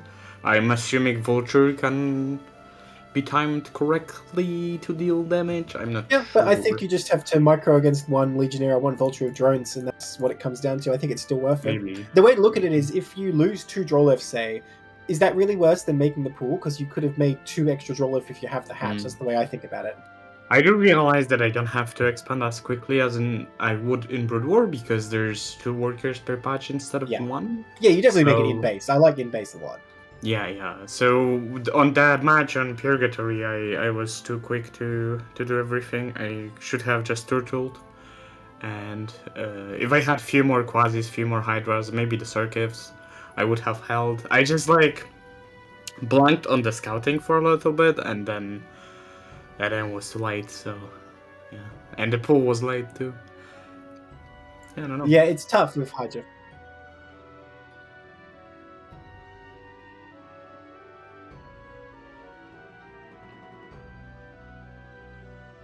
I don't know. It's pretty funny. Yeah, the glorious ministry drop. It truly is the yeah. best RTS game. Dude, it is. It's beautiful. Yeah. Happy about I that. don't know how I feel about the whole you lose control of the unit damage thing. It feels so inferior to the infestation thematic we are Oh, having. yeah, right Impetus is now. definitely the best. No doubt. Yeah, it's pretty cool. If we could somehow upgrade the the Protoss thing to be more like that, it would be cool. But I don't know. We'll see. We'll have to We'll see think about we do. what kind of debuffs to give. Maybe instead If of we it could be change, that if you lose control of it, it turns into neutral hostile. But then we would need to completely overhaul how you do it in the first place. Because like you could imagine them going mad or whatever, and they become hostile to everything. Oh, I like that. But the problem But is that does make it a lot stronger. the Mind Tyrant is a point and click, right? So we need to revise that, and then we need to revise, maybe think about how to do the Demiurge stuff as well. I really like the aspect of infestation that you actually have to kill the unit. I Yeah. feel like that is the only fair way of doing it, because actually the Protoss thing, if you didn't lose the unit when it gets out of range, just getting it for a point and click would feel pretty BS. Yeah. So I'm not sure. We would have to We'll think about it. Yeah, but I like the idea of continuing to focus those around stuff because I do think the infestation revision was a success. We went through so many different revisions for so many of these things. So yeah, I think it's the most fun thing in the game for me. So definitely. And unfortunately, you didn't get to do it in this group. I can't believe. Yeah, almost did it against Echo because I had the Queen Nest, but okay, it was too quick. But yeah, congrats, Hamster. I was sure you will be competent and pretty. Dude, I want to see. Player, is he going to be playing Protoss in Acropolis? That's the question. Or is he switching back fairly to likely, yeah. I wish I had my openings figured out because I feel like we could have had more epic matches if I haven't died so early. And I guess the match on Impetus. It was pretty back and forth. I botched my control a little bit on that because of the selection thing. I was saying in the chat. When I right click forward to like try to push in on his army, my army just went backwards. It's a bug that happens sometimes. Oh yeah, if it's split across the whole map. Yeah. Yeah. Because I added eggs to my control group. Oh, okay. That's the thing I'm doing sometimes, and that fucked me really bad. And that game was pretty fun because it was the whole Lakizalisk back and forth. It's just unfortunate I didn't go to like Pactals because that would be perfect against Gladius. And his Gladius thing just was really hard to deal with the composition I had. Quasis were too low range and too bad against armor. And yeah, they don't have the armor pen they need as well. So they do get Sometimes some I damage. feel like Hydra range is lower than it used to be, but I'm pretty sure it was always. No, higher. it has the upgraded range, the previous upgraded Yeah, range from Brood War. I don't know. Sometimes it feels like they should have that one more range, but they don't, and it's. You might. weird. I don't Dude, know where. the I last have time you this played a from. lot of Zerg might have been back when we had like increased range when you stood on Kagra, like wave. Maybe. That Maybe might be that's what you're it. thinking. I don't know. How long ago was that? That was before you joined, before your time to play. Yes. That was when we were having like games against AI 4v4. Yeah, we didn't have any PvP back then. So. Didn't even have replay Yeah, support. we had these things. Yeah. Oh yeah, that's Crazy. So, well, there you have it. We do have you in second place. Your check will be in the mail, as they say, by the end of the tomorrow, probably. pretty cool. Pretty cool stuff. Well, we use that money for the bounty I posted. So if someone wants to make an infestation map, go for it. There you go, using the new Krig that you made, the custom trigger. Yeah, CM bounties. There you go. Yeah, we do have a new channel there. I didn't know you made it public. Yeah. Well, I can't. It's, I don't it's a commission this scenario new history thing. of messages, so I don't think it's successfully made public. I'm not gonna look into Got that. him. Absolutely got him. Yeah, but yeah, I do see the channel. I see that it exists, but I'm not allowed to read it, so it's a bit awkward. Is it? What? Did that Yeah, happen well, again? Vic will try to fix that while we talk to Akko, It's so annoying. since he is waiting in the wings. But thank you, Vic, for playing and for your thoughts. Looking forward to, and for casting earlier too. Looking forward to seeing where this when is goes. Group C? It's in. I wonder if I would have time casting. Yeah, it's in about an hour. Oh, maybe. And I can't do it because I'm playing. Maybe I could join. We'll see. Yeah, even if for a couple of games, if you want to, doors open. Yeah. And there you go. All right, man. GG's. See you. Can't wait to see his interview. Of course. Bye.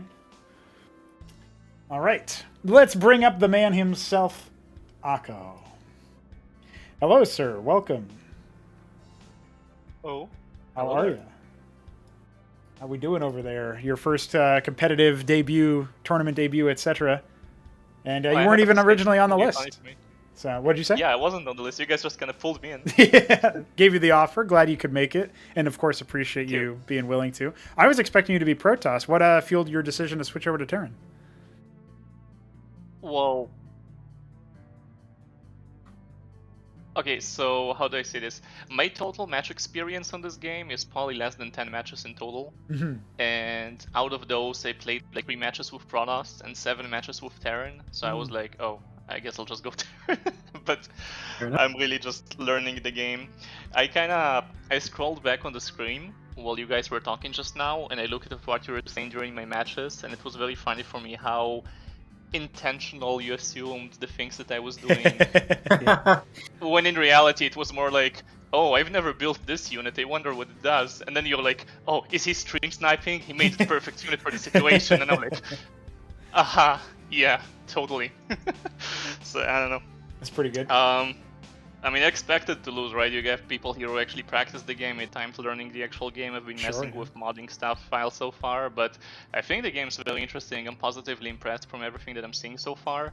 Mainly, I just played TVT with Newt so far, and my entire understanding of the game boils down to that. So this was my first time ever playing turn versus Zerg, and this was my first time ever playing turn versus Protoss.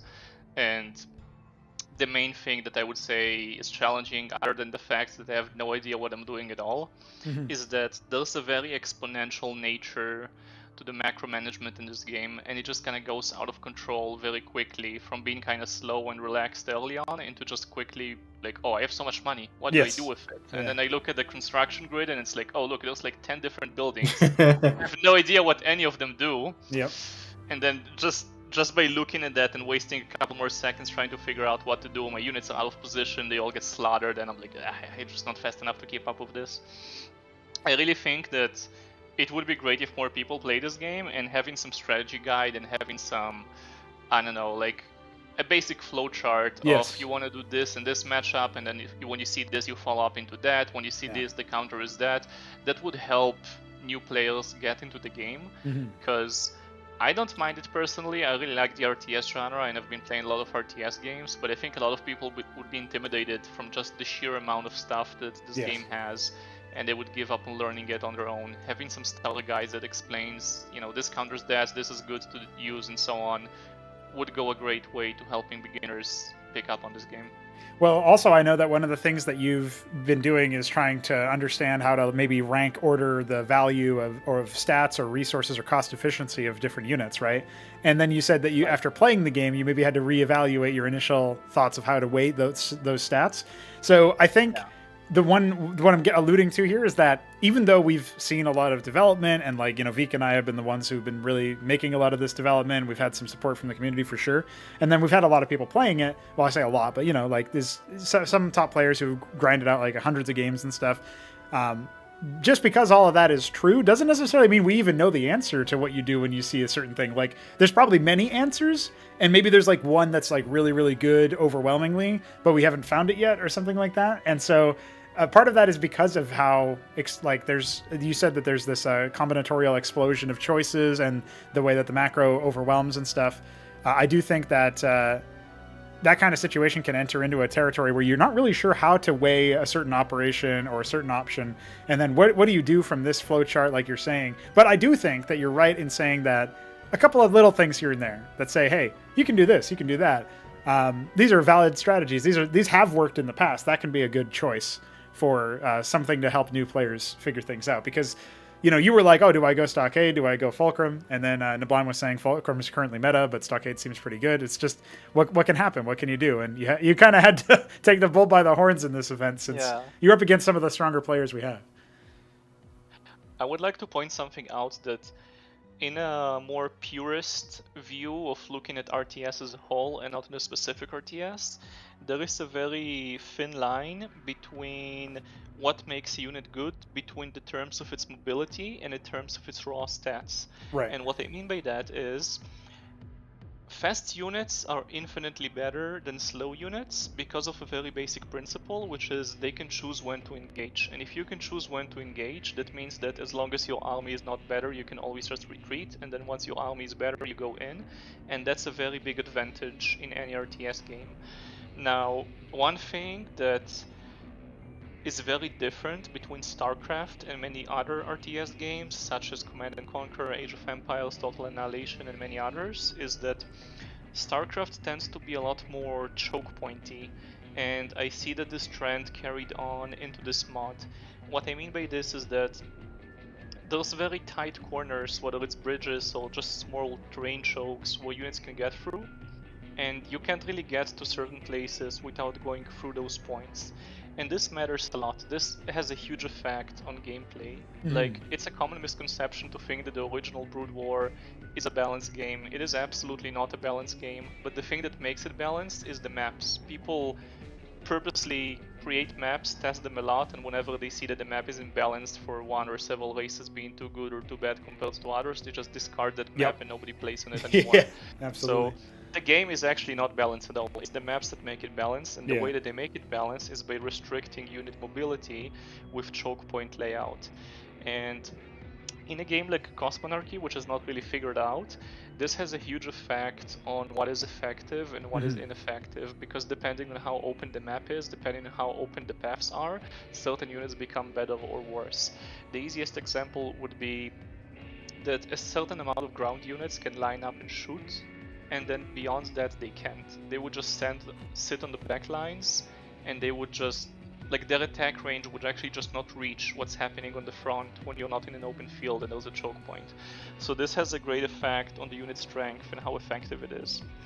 Now, I was not familiar with map layout at all until I actually started playing games on this game, and I'm realizing that, contrary to what I initially expected, having a unit with greater range and better targeting is actually huge in Cosmonarchy. Yes. And a lot of this also has to do with just how to say this nicely, how unique the Starcraft pathing algorithm is. Units that have shorter ranges are greatly disadvantaged by that.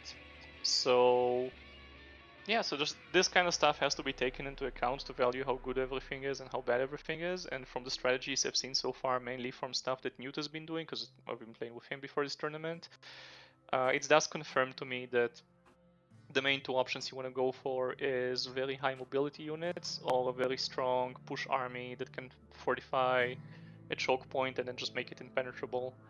And I think it's fine. It's basically, in a way, this is like a way more complicated StarCraft. Yes, I and kind of think it would be nice if it was more like something else, but it does have the StarCraft feel to it. And so, yeah, go on. no, yeah, I think the thing for me is that StarCraft before, like Brood War, was in the minds of many people here, and myself included, the best RTS we've seen released as like an actual RTS product that you can buy off the shelf. And what we're trying to do is make something that is actually better. But that means that obviously we're kind of thinking of it and like, okay, how can we take the Brood War formula further? What do we need to rip out of Brood War, like the selection limit and the multi-building select stuff and all these other details? Like, what can we do that is going to change and be fundamentally different from Brood War, but still elevate the quality of it overall and provide something where we think it's better, we think it's higher scale and more skill testing and more skill demanding and stuff, but we're not exactly there yet for where we want to. This is a prototype, a stepping stone for where we can go in the future with our original games, since then we don't have to worry about like legal stuff and all this other stuff, some of the stuff that you brought up when you first joined. And for me, I think it's definitely true that range is more impactful even than speed, although speed is still very impactful. And for a while we struggled with, like last year when we first started doing these 1v1 events, because we had players of fairly low micro skill, we would have most people go for a heavy air focus, and that air focus still kind of continued into the air territory where we had more experienced players come in, because the air was available earlier than it is in the current meta, and the air was also stronger earlier. And that was because of like some misallocation of certain stats where air units could maybe certain air units might be able to 1v1 a ground unit of the same cost, which air has an inherent advantage of being an air unit, so you don't really want that to be the case, right? So that's sort of like having a high speed unit that can 1v1 a low speed unit. You probably don't want that if they're the same cost because of the same kind of intrinsic values of certain statistics or movement types or whatever. So anyway, the long and short of that is just to say that we are coming from a background of having already seen some of the issues that can happen when you have more air dominant metas or speed dominant metas or whatever. I think a range dominant meta is probably a little bit better in terms of what it does to the pace of the game, but also I think I believe there are tools to break high range compositions, but we haven't necessarily found people using them to the high range compositions to their fullest potential yet. So we don't really know. And then maybe there's also some stuff that's like sleeper OP that we don't know either. Like the first time there were some novel interactions even in this group, and every time we have a tournament, I see something I've never seen before, which is really exciting and cool because it's my project, and so I'm thinking, wow, that's crazy. I never even thought of that. But like when Hamster dropped the Demiurge to mind control your ministry and then lift it off and just left with it, like I didn't even understand what happened. I didn't know that's a mechanic in the game. I just thought he killed it, and when I saw it later, I was like, eh. Yeah, wait, that's a thing. Yeah, yeah, exactly. And so, like, that's a novel thing. I've never seen anybody do that before. So, like, there's all sorts of novel mechanics, like the Legionnaire, which is the Protoss ground unit that has like the spear. When it attacks something, it can then teleport into it, right? Teleport, yeah, I know that. And so, in the cast that was released today on the channel, Hamster did this where he drops a pylon using his transport and one Legionnaire. I saw that video. Yeah, and then teleports him over. And that's something that I hadn't seen until he had demonstrated that it was possible by posting a video, like, I don't know, earlier this week or whatever. So anyway, it's just cool to see stuff like that, and we still are figuring things out. I'm sure there's going to be stuff that gets discovered that's absolutely bonkers, ridiculous OP, or for whatever reason maybe trivializes or makes a mockery of the game or something, and then, we want to step in and fix that. But for the most part, I think, I still want to see what exactly the meta would develop into, because I think most competitive RTS games that come out there, and most games in general, I think they overpatch and overbalance and like over-obsess over a small sample size of data. So that's at least where I'm coming from, just to give you a little bit more background on, what we're all believing over here. Yeah. Well, from what I've seen so far, and obviously this is an opinion of someone who has no idea how to play the game, so it counts for nothing, but sure, I feel like macro management by far matters the most, kind of like in original Brood War, in the sense that if you have more walkers and if you have more money, you can basically do whatever you want and you're gonna win. I don't think I've ever seen an RTS where that isn't true.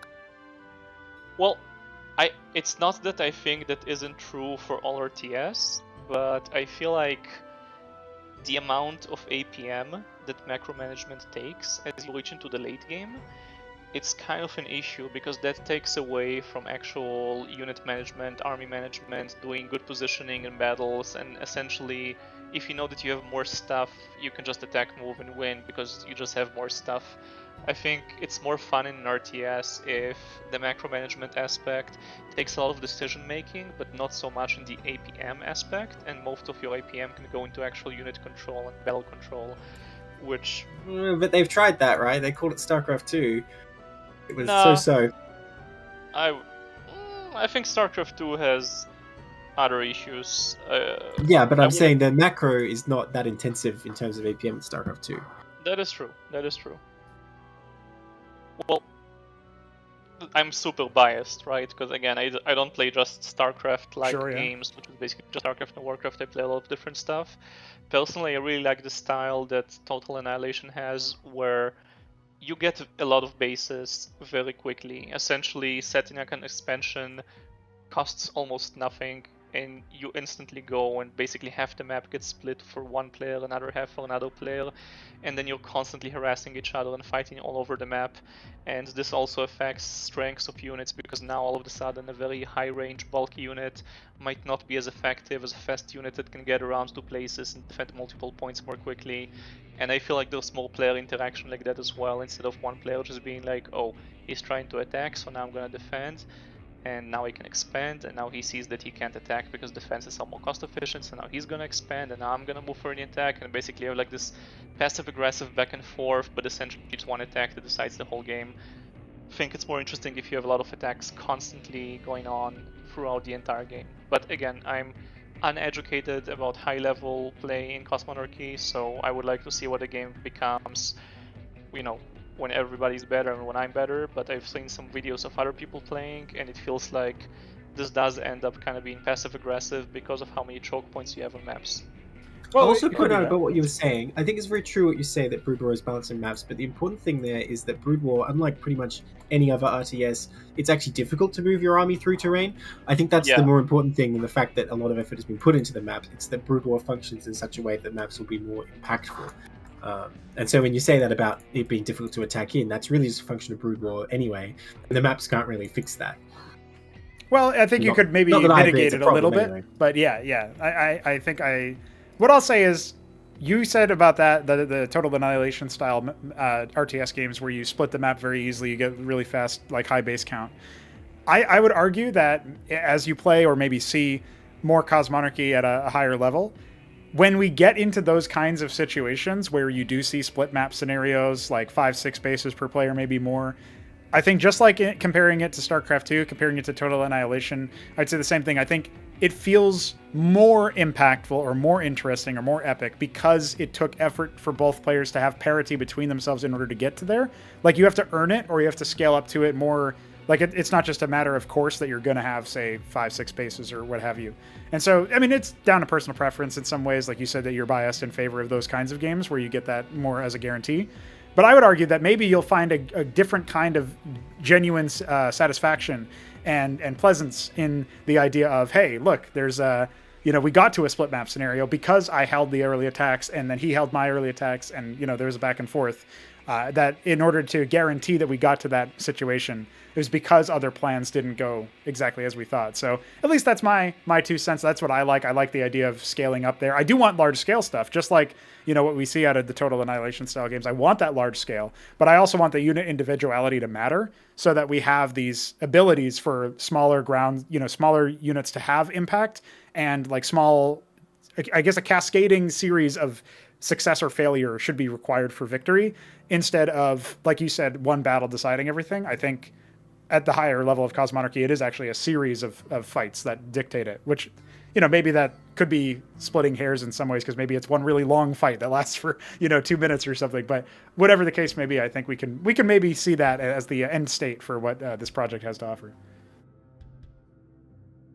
Well, that's cool. I really hope this project succeeds and keeps growing, because from what I've seen so far, everybody has a very good attitude. You guys are actually trying to make the game better. You're constantly paying attention to what makes it fun for players, and at least for me, my impressions are positive all over the place. I like the kind of unit compositions you made, the different abilities, the way the tech tree works. Nice. It all seems to be in very good spirit.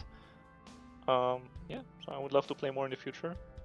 Yeah, sounds good. I mean, maybe depending on your schedule, we will have another tournament coming up that's going to have a qualifier for it before it reaches a group stage. So maybe you'll be interested in strutting your stuff then with a little bit more practice. I think basically everybody we've seen in this event so far has a chance to make it through a qualifier like that if they have a little bit more practice, and maybe even just as you are, like you might be able to do it too, because there's a certain caliber of player that I think you're already at a level of, and we don't have a very huge player base right now, so that'll probably change as we continue to improve the project, and most importantly, make it a bit more accessible to people, because there's people. You're not the only person who's come in and said, "Wait, Windows Defender thinks this is a Trojan. What the hell's going on here?"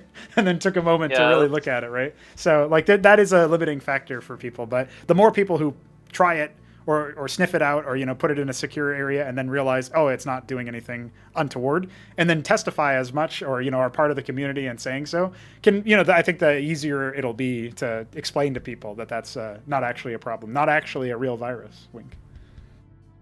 Having some strategy guide for beginners would help the player base a Yes. lot. Yeah. Really. Oh yeah, we're actually. It's tough.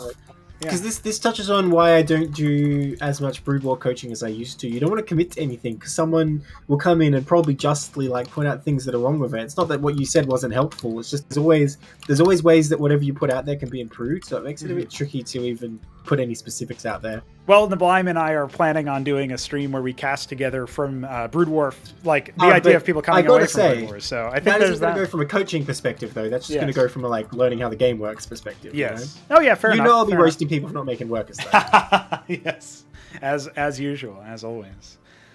All right. Well, Akko, thank you very much for stepping in on short notice and giving us your attention. Me, guys. Appreciate you giving us your thoughts as well. Glad to hear that you're enjoying it. And with any luck, we'll be seeing more from you. Really cool. Thank you. All right. All right. See you later. Bye-bye. Peace. All right. Neblime, I see that you're already practicing with Art of Turtle. Getting a little warm up. Going for the... Do I even have a Zerg in my group? I don't know. Yes, you have HerbMon. So there will be some there you ZVZ. go. All planned. There it is. I'm currently building a circuit in his base. We'll see how that goes. In Turtle's base, I mean. Yes, not HerbMon's. Not yet. Don't give away the strat. He's building a circuit next to mine. I'm in an intense situation here. You better sign off the cast. Well, there it is, ladies and gentlemen. Group B is concluding. Group C will be live in 45 minutes or so. I hope you guys are excited to see the last half of this tournament, and maybe, just maybe, Veek will join me for some of those casts. Neblime, enjoy the Circuit Rush, and we'll be back later. Peace. All right, see you. Well, I won't be talking to you, but you'll see me play for my group. That's right. We'll talk to you at the end of the group. There it is. I will. After I win. Yeah.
Ladies and gentlemen, I am happy to bring you none other than Group C, the Globetrotters, Neblime, Benno, and HerbMon.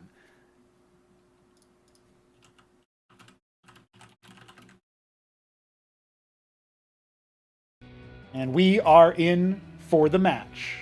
It's going to be none other than HerbMon and Benno starting out. We will see what they have in store for us on Axiom. And I'm excited about this. HerbMon was just practicing up versus Dead Infested. HerbMon was also playing a little bit of Brood War to keep himself going. And now he's just about to see if he can slap our boy Benno around ZVP style. We'll see if our players are already ready. And if they are, we can head right into it and see what's going on. I'm excited about this one, man. And he's already with the jokes here. HerbBoy versus Benno for our first match. Oh, it looks like we don't even... Somehow, despite connecting from Germany and 2 people from the East Coast, we have perfect latency here with HerbMon in the top right of Axiom, Benno in the bottom left. So, well, I'm not sure if he's been playing against any Protoss. Not sure exactly. No, the joke was I say when ready, and HerbMon said when ready. So he's a guy. He's a cool guy. He's a cool guy. Now Benno has also been doing a little bit of prac. He's already getting a little bit of gas here, so I'm not 100% sure what he's going to be going for. But HerbMon on the other side, he's just running and gunning with it. HerbMon is also streaming right now. If you want to see his first-person match view of the game, maybe also say hello to his chat community over there. And after a short time, I'm sure we'll be able to come to a conclusion as to what we're going to be seeing here. Now, Herb was just playing against, interestingly enough, some Protoss players in the last couple of Brood War matches he played. So it's not exactly the same thing in Cosmonarchy. Cosmonarchy is, of course, very different. Benno thinking about blocking the expansion, but the expansion is not coming yet. Looks like a worker will be dispatched over. Down the ramp it goes. A little bit of tickling. Hey, look at that. Dropping the manor pylon.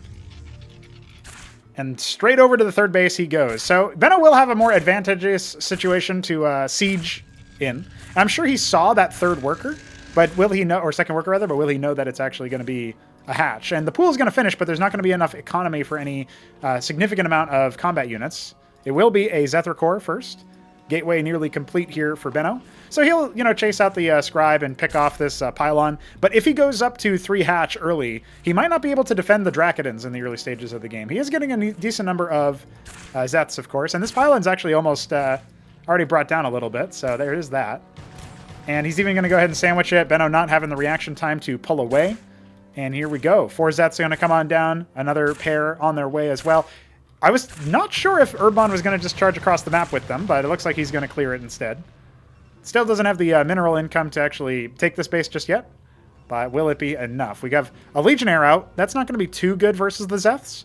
There is some danger that the pylon could get sniped, but it's actually got pretty condensed surface area with Nexus and Gateway on either side. So I think Benno should be fine over here. And Herb is still taking his sweet time to accrue the enough resources for that expansion, so keeping his APM higher than his mineral count for the most part. Here comes the Legionnaire. Do a little bit of damage. Going to go ahead and surround it. Not able to get any kills onto the Zethra cores. Now the Draken moving backwards, but the workers can really help Benno out here. Unfortunately, right now they're mostly backstabbing, doing a little bit of rudeness and damage. Going to go ahead and try to take defensive maneuvers. That Draken is on a follow command onto one of the scribes, so it has not been putting out any DPS this whole time. Benno being a little bit flummoxed, but his Zealot is out, and Zealots do pretty good versus Zeths.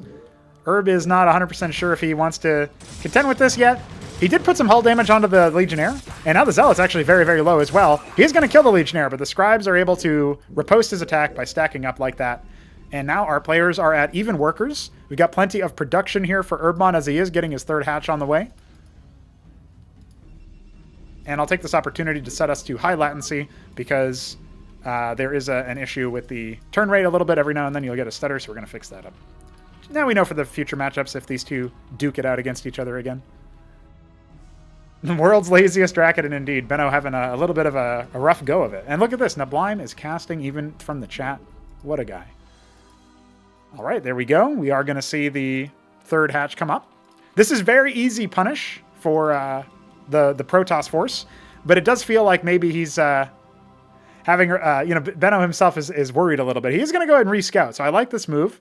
Not very committal. He's going to get the Zorka's Shroud. So I wonder if Herb has already seen and used this. This is where it would be helpful to actually poke Dead Infested and say, hey, brother, can you tell me what he's been doing? Because in these games, if he has known that he goes Zorka's for, Lakizalisk or something, I wonder if that's what he's doing or what he's planning. The 2-gate. Oh, man, Embassy and Warden. So very tech-oriented here is Benno. Defensive, going to keep himself kind of shut in. Not going to be going for an expansion despite... I think having a decent chance at doing it.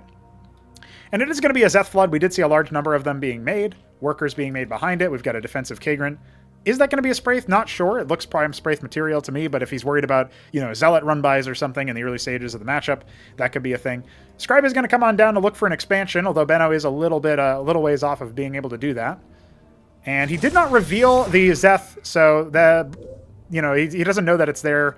Probably gave a little bit of spying information, but he does have a much stronger force now, and there's only Zeths. Not that many of them, for that matter. Scribe going to come over to the top left of the map. Arcing back in with the Zeths just to see what's going on. Might be realizing that the Dracodon shots are doing a lot more damage than Dragoons normally do versus Zerglings. Very different situation. He's actually got Spraits all over the place. He's worried about, I don't know, is he worried about land effects, Corsairs? Is that what he's thinking? Very, very funny that he's going for it, but he's keeping himself... kind of limited, but we do have 2 Lakizalisks out, and the Embassy here beautifully making a witness, so that will be used defensively. Nexus is going to get bopped by the Zethracore is going to get bopped by the Nexus. We will see an expansion coming up. We have the Lakizalisks. They can indeed move out. They are going to go ahead and task themselves onto those Zeths. Benno thinking about what to do with the Scribe. He's going to go ahead and put a pocket pylon over there. Maybe we'll see a cute little proxy tech or something.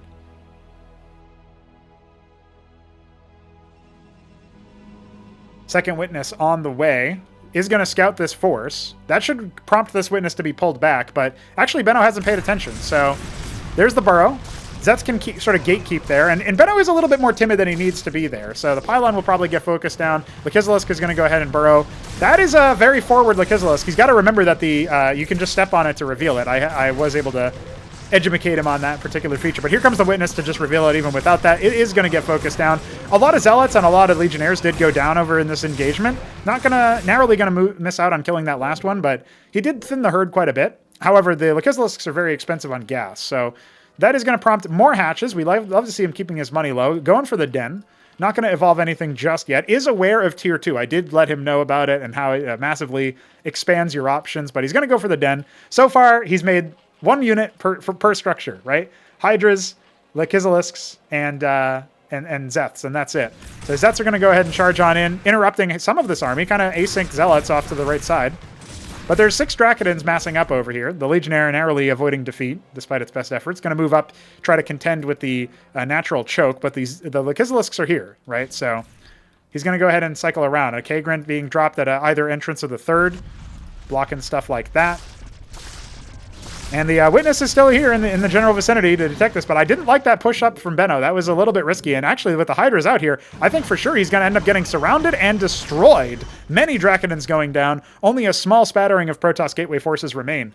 Dracodons rallying out, but there's still only the 2 gateways. Benno has almost 400 minerals. He's got another gateway being added. Still hasn't used this pocket one for anything just yet. Could maybe do a backstab, but it feels a little bit too distant right now. Still tickling stuff here and there. He's going to go ahead and stab into the 3rd, but there is no 3rd base. HerbMon ahead on workers narrowly, but also on bases, which means he's up on gas if he ends up saturating these gas nodes. Not too keen on it right now.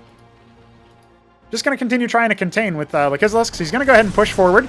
Actually, these beautiful arc here for HerbMon if he wants to take it, but it looks like Benno is going to dismantle that relatively fast. Still a witness here for... actually, I think that the pylon might be revealing it. Well, there's a witness over here as well, so who knows what was actually going on there. I don't know if buildings count for the reveal. And Benno trying to focus them down, but not really spreading his Dracodons, and the combined arms of the Hydra and the Lakizalisk is going to be enough to do quite a bit of damage over here. Not a crazy amount of infrastructure or worker losses, but really thinning the herd of the gateway account is a pretty big shout there. So, love to see that. We do have a 4th base coming online here at 3 o'clock for HerbMon. The macro machine trying to do his best. Benno on the other side, representing the old guard of Cosmonarchy, the old heads. He's still gathering information. Witness moving around. No detection yet for HerbMon. Is evolving his den. So still not going to be saving up for tier 2. He wants to end the game a little bit faster than that. We don't really see any additional tech. I criticized, I name-dropped the fact, I gave lip service to the fact that HerbMon was building 1 unit per structure, per node, right? So he's only making Hydras, only making Lakes, and only making Zeths. But despite all of that, right, we still have kind of the same thing going on for Benno. He has been mixing in Zealots and Legionnaires, but for the most part it's Dracodins and Witnesses, right? So he's going to add an Ancestral Archives, going straight up to the tier 4 tech for Protoss. And, you know, you can do that as Protoss. You can bypass it. But I do feel like his efficiency is a little bit low. You know, he's not been saturating his workers very much. There is another remaxed army of mostly just Hydra Ball. And that probably means that he's going to have some trouble defending what HerbMon is going to throw at him, right? There's no engram. There's not even a Warden finishing. There's no crowd control whatsoever. And very limited melee. He's got a couple Zealots, but, you know, Hydras can melt those. And you never really want to be so close with the Dracodins. So it looks like this might be the attack that breaks the Benno's back. He's got some Zealots streaming on in. These ones getting caught up on the ramp a little bit due to a rally. He's going to go ahead and try to sacrifice with just the Scribes.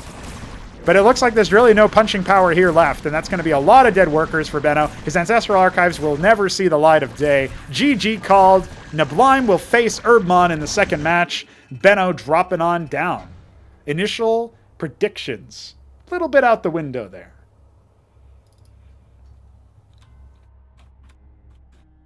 Remember, Neblime did say in the last sort of calm down period, he thought that, or I guess it was in between the breaks and stuff, we saw him say that he thinks Benno is going to, you know, give HerbMon what for. That is not, in fact, what happened. Take a look at the scores again real quick while we wait for Neblime to select his next map. It will be Derelict.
All right, we are getting into our second game of the group. This is a ZVZ. It's going to be Neblime versus HerbMon, and it is going to have some extra high brain cells as a result.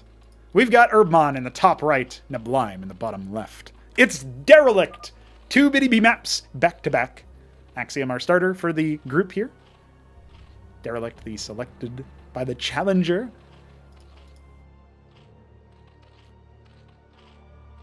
And keep your eye on the scores right now. HerbMon up 1-0 over Benno. Neblime still yet to score as he's yet to play. Looking to change that in this particular group.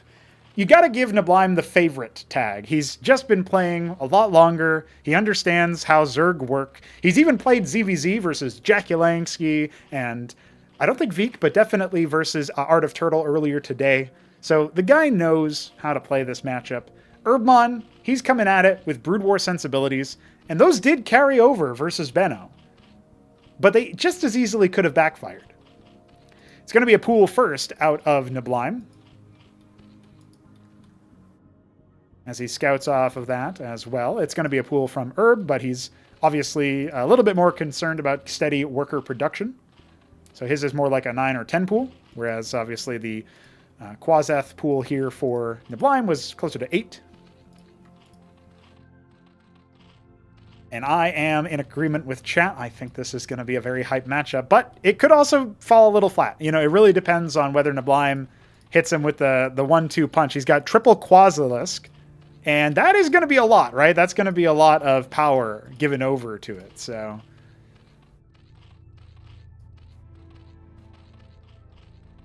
We'll see what he does. We'll see what he says. Herb going for the hatch after the pool. Quasilisks are leaving the building. No scout versus his opponent. He's going to make 3 pairs of Zeths. I'm afraid that Herb is going to suffer the indecency of being made aware that there are more units made from the pool than just the Zeths. Because he's not making any Quasilisks. It's all Zeths. And I don't know that he's aware of the burrow trap either. There you go. He's going to arch forward. Can he deal with the ranged units? Making some initial good contacts there, but doesn't stick to the top one to finish it off. Now we're going to have Neblime burrow that a little bit here. Look at that. Burrow in your face. Not sure that's a good move. And unfortunately, yeah, not able to get a single Quasilisk kill. You know, what's he going to do with this? The problem is that the circuits are coming, but they're very late. And the worker pole needs to be going towards the enemy, using a target onto the natural to see if he can maybe do something with it. He's actually just going to see if he can leave. The problem is that then you can just get followed through, right? Now, HerbMon is almost even with workers still, so this isn't terribly bad, but it's still pretty dicey. And it probably feels really bad, too. Oh, look at this. The Neblime's getting a little bit sloppy here. Those Quasis could have been attacked, but unfortunately he's rallied his other workers right back over. He only has enough for 1 worker now. It's gone from... maybe you can still survive to... No, there's absolutely no way. There's way too many Quasis coming in. The rush dismantles Herb. And that is it. Benno, just as quick as he was, is going to have to go right back.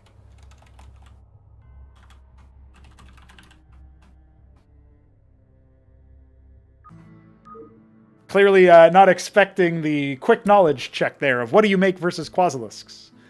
Turns out, Quasilisks, not Zethicors. The circuit wasn't a bad idea, but it does take time to operate, come online. So. Dirty cheese, dirty rush. Oh, look at this. Benno selecting infinite velocity too. We'll see if HerbMon pops into the lobby.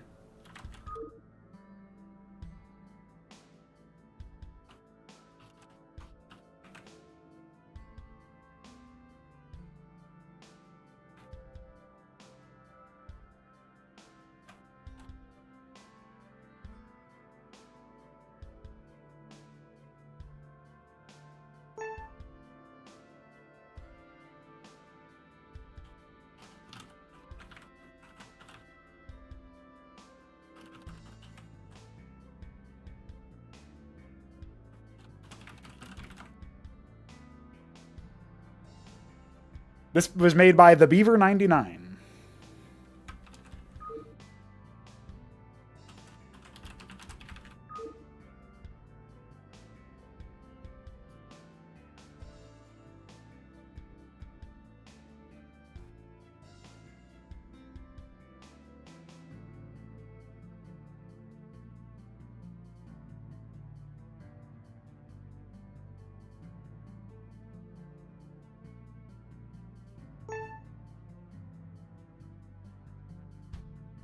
There he is. There he is. Oh, I see. He might actually be... Yeah, he is watching the stream. All good, then. All good. What's up, Herb? Welcome. Welcome, Herb viewers.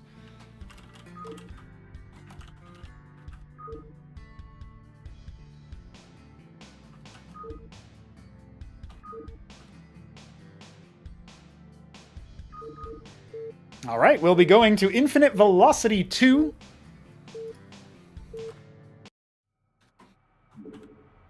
That means that we have Benno in the left, Neblime on the right.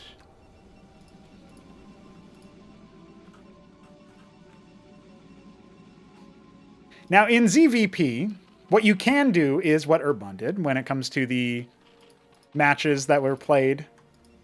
The way that he went for the Mass Hydra off of the 3 or 4 hatches, or 3 or 4 bases. But I think this map will be a little bit different. It's a very, very different map.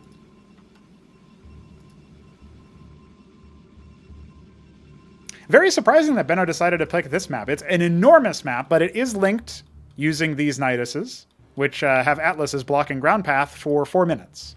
Now, in that time, Zerg is kind of uniquely equipped to maybe speedrun that by taking an Ovaleth and moving it, sort of bypassing that. You still have to get through them on the other side, but maybe you can kind of get the jump on your enemy that way.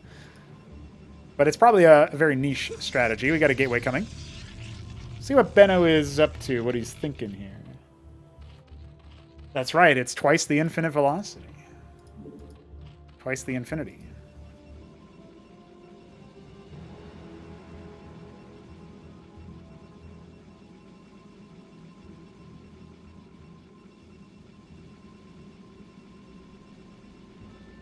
So what does Neblime want to do? Going pool.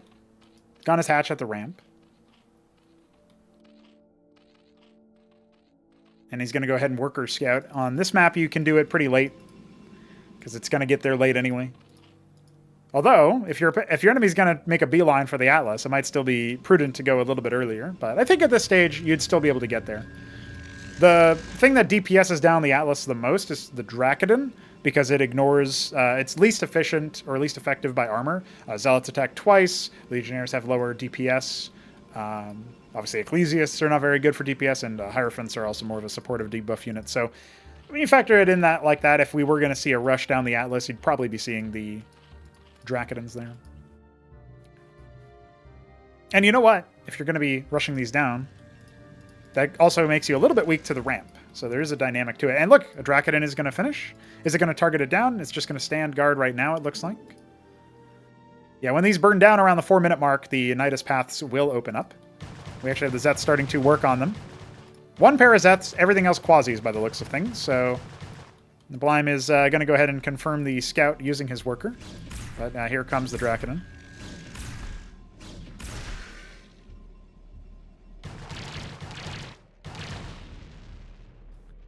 On their way through the Nidus, perhaps, or is he just going to attack it? Oh, he's going to peck on through. See what he wants to do.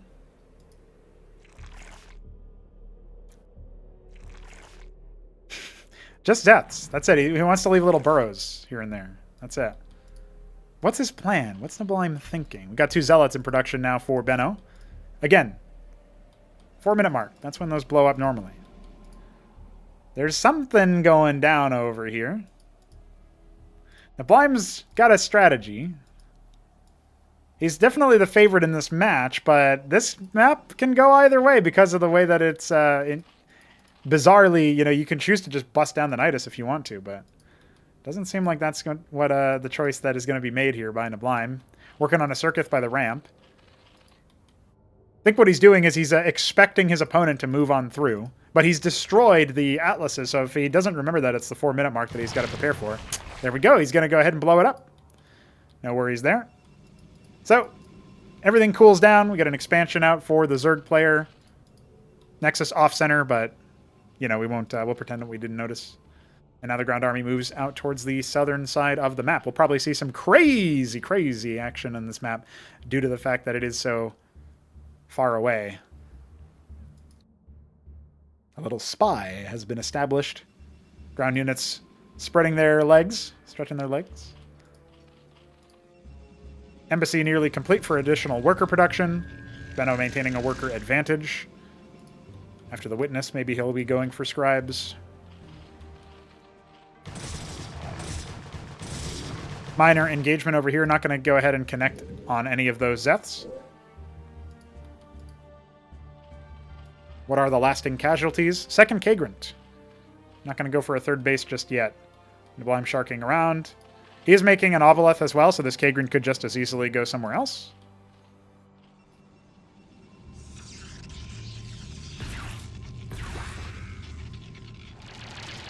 Now, walking directly into the Quasilisks is not ideal because the Legionnaires will not survive them.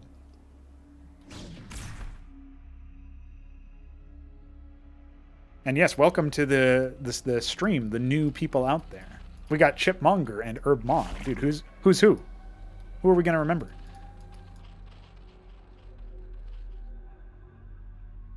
See if maybe Herb will learn a thing or two based on what he sees Neblime doing as definitely the most experienced active Zerg player we currently have. Neblime's normally Terran, and was Terran, but then we changed the role a little bit of one of his trademark units, and he's like, I'm switching.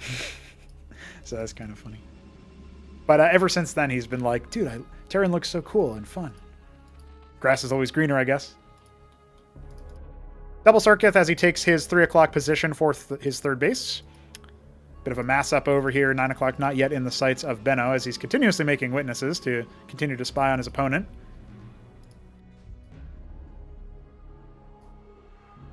More and more Kagrants being established over here, using the Ovoleth to transport them.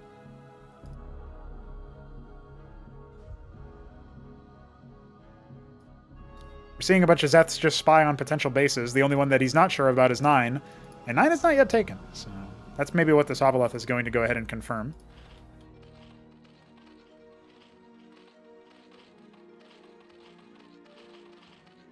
With the way that Neblime is playing this out, I'm going to suspect we're going to see Skithricors massed up as a way to try to cleanse the mineral lines of the Protoss player. You evolve the Den into the Scab, and it will give you access to those air units, but none of them have been started just yet. Instead, it's all workers all the time. Benno falling a little bit behind now. He is posturing for a potential push, but you would probably need to come up through the cliff disadvantage and attack the pool units, which you're going to be far superior with, and then sort of stab in. They're forming a bit of a wall here where they're going to have cliff advantage coming in there, and the witness is going to confirm, okay, you got circuits over there, I'm going to come in from the bottom then. It's a wise strategy out of Benno, who is also going to be going for an Ancestral Archives. And this is almost like the Overlord spots in Starcraft 2. One of the few maps that has an area that you can hide in that respect without having your opponent be able to see you. But there's already a witness out, so if Benno did want to destroy that, he could. Halfway done with that Tier 4 tech structure that you can jump straight to as Protoss. Gated by the number of units you can actually put out, of course. And we do, in fact, have Skithricors. Now, Patriarchs are the best option versus Massed Air because of the fact that they do deal splash, and also anything else that attacks onto them will get some shields back due to the Patriarch's unique passive. Very passive game, though. Very passive game. Skits are going to be looking to change that at some point. They are being stacked up inside the main. We're looking at 12 in total with more on the way. So this is going to be a very deadly sudden attack, but it is fragile in the sense that Benno, if he's able to breach the defenses somehow, and he is making a Patriarch, so he is aware that the stacked air might be the play. You know, I could see, you know, something like this working out really well in Benno's favor, but he needs to be aware of when the skits are actually going to hit and what angle they're coming from, right? Because we've got 17 of these skits moving out, and yet the witness coverage... Okay, the witness spots it on the way in. I'm not sure that Benno realizes that it's on the way. He's going to go ahead and pick off this Ovoleth. And he's not going to be... He's going to pick off this one as well. This one actually has units inside of it. But unfortunately for Benno, he's not quite able to make the attack happen. He's going to be pursuing the skits, but there's just so many of them. The Patriarch is on standby with an Archon in production as well. We've got another Warden coming. Nothing protects the top base, and the third is only now being set up over at the 9 o'clock position. However, the skits are making a beeline for where the Patriarch is, and this is where the splash can really help out. Neblime's reactions are a little bit too slow, and he is going to try to go ahead and split, but I still think this is going to be okay for Benno. He's just... His Dracodons were not firing for a really long period of time there, but look at how catastrophic that was for the Skithricor count. They take so long to kill things under a normal circumstance. When you stack the Pariah or the Patriarch's passive on it like that, it's actually really quite difficult to deal with. He's going to go ahead and complete the drop, but the Archon is nearly complete, as he will know when he clicks on it using that Ovoleth. When you click on a structure like this, you will be able to see it in action. Going to see if he can focus it down, but it's just not going to happen. Archon stacking onto the skits. That's going to be way too much for the poor Skithricors. And that will force him away. So, a very, very clutch positioning on the Patriarch extends play. Benno not out of it yet. He's down, you know, maybe about 12, 13 workers, but he can absolutely continue this out. He didn't lose any economy. Lost a couple of powerful units, right? The Patriarch and a couple of Dracodons. But that was a much less cost-efficient trade for Neblime, afforded because of the fact that he still has a little bit of flexibility. He's got another drop waiting over here. He's going to go ahead and see if he can pressure the 9 o'clock position here. That's just going to force Benno out of his base, responding to it with pretty much everything that he's got. He's going to go ahead and complete the full surround so you can't repel this army. And honestly, it's a little bit of a mistake for Neblime to do that anyway, because he had the more than capable ability to just kill the pylon. I'm not really sure what happened there, where he committed onto the Warden instead, but, you know, focusing on many other things. No tier 2 just yet, but he is saving up for it. At 900 Vespine, that's when you drop that tier 2, maybe start thinking about what else to make. And it's going to be another Patriarch in the backline of this. The benefit that Neblime has is that his focus onto air and the ground units that he does have, it's stopped Benno from going into the Uptecton option, which would absolutely wreak havoc over the circuits and many similar things. So that's a pretty big deal. Without being able to actually see the siege weapons be deployed, it does mean that Neblime's time span, lifespan in this game, it's not under any duress whatsoever. With the Iris about halfway done now, he will be able to ascend up to tier 2. We know that he's going to go for that infestation mechanic that he is a fan of. And he is setting up another base here, around that 4 o'clock position. Quasilisk Scout getting bopped as the move out is happening. We've got a bunch of Hydras over here, and not very many defenses, although there is an engram halfway done. And admittedly, there's no units coming out anytime soon in any amount of quantity that is really going to halt the offensive done by the Hydras. So really, no matter how late Neblime is on this, I think he should be okay. Even another engram was put down, and that was canceled. And this pylon is the only thing powering this. There's a secondary one coming.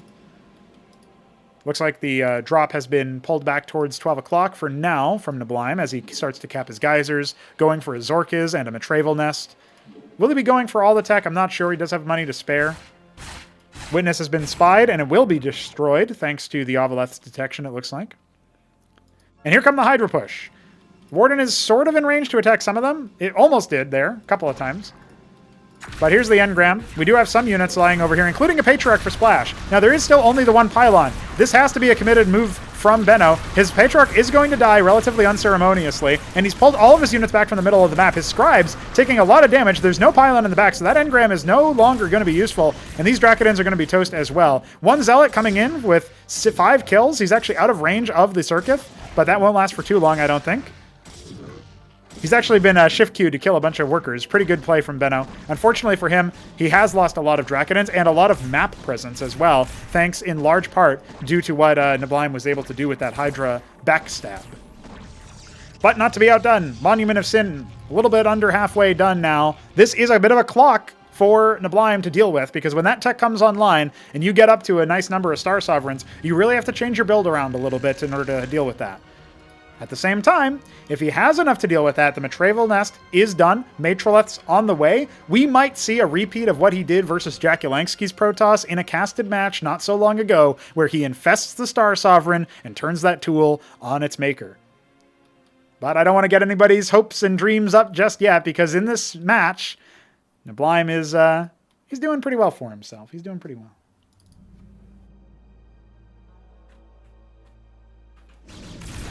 And Benno is still in it with a lot of units as well. There's a pretty big mass of Zerg coming online here, but I don't know that it can really do too much versus this force. And another base attempting to be set up here. Forever behind his opponent in terms of bases, Benno is going to try to make good with the tech. Matrolets could get sniped here if Benno is good enough with the targeting, but he's kind of just selecting his whole army and making sure to A-click every now and then. Here's the infestation, not actually going to go ahead and pop. But this force is slowly breaking through. And again, if Optectons were with this army, it would definitely help out a lot versus this. This is getting very, very cost efficient with all the really Rokors. But it looks like that should be enough for Benno to have a victory there. The Matrolets did stay alive for quite a bit. Patriarch was off to the right-hand side, so that meant that a lot of Drakodins died when they didn't necessarily have to. We do have some Kagalisks out. Star Sovereign has been begun being started here. Benno, finding his calling as a Protoss player, shirks the mantle of Terran and says, "No, give me the golden race."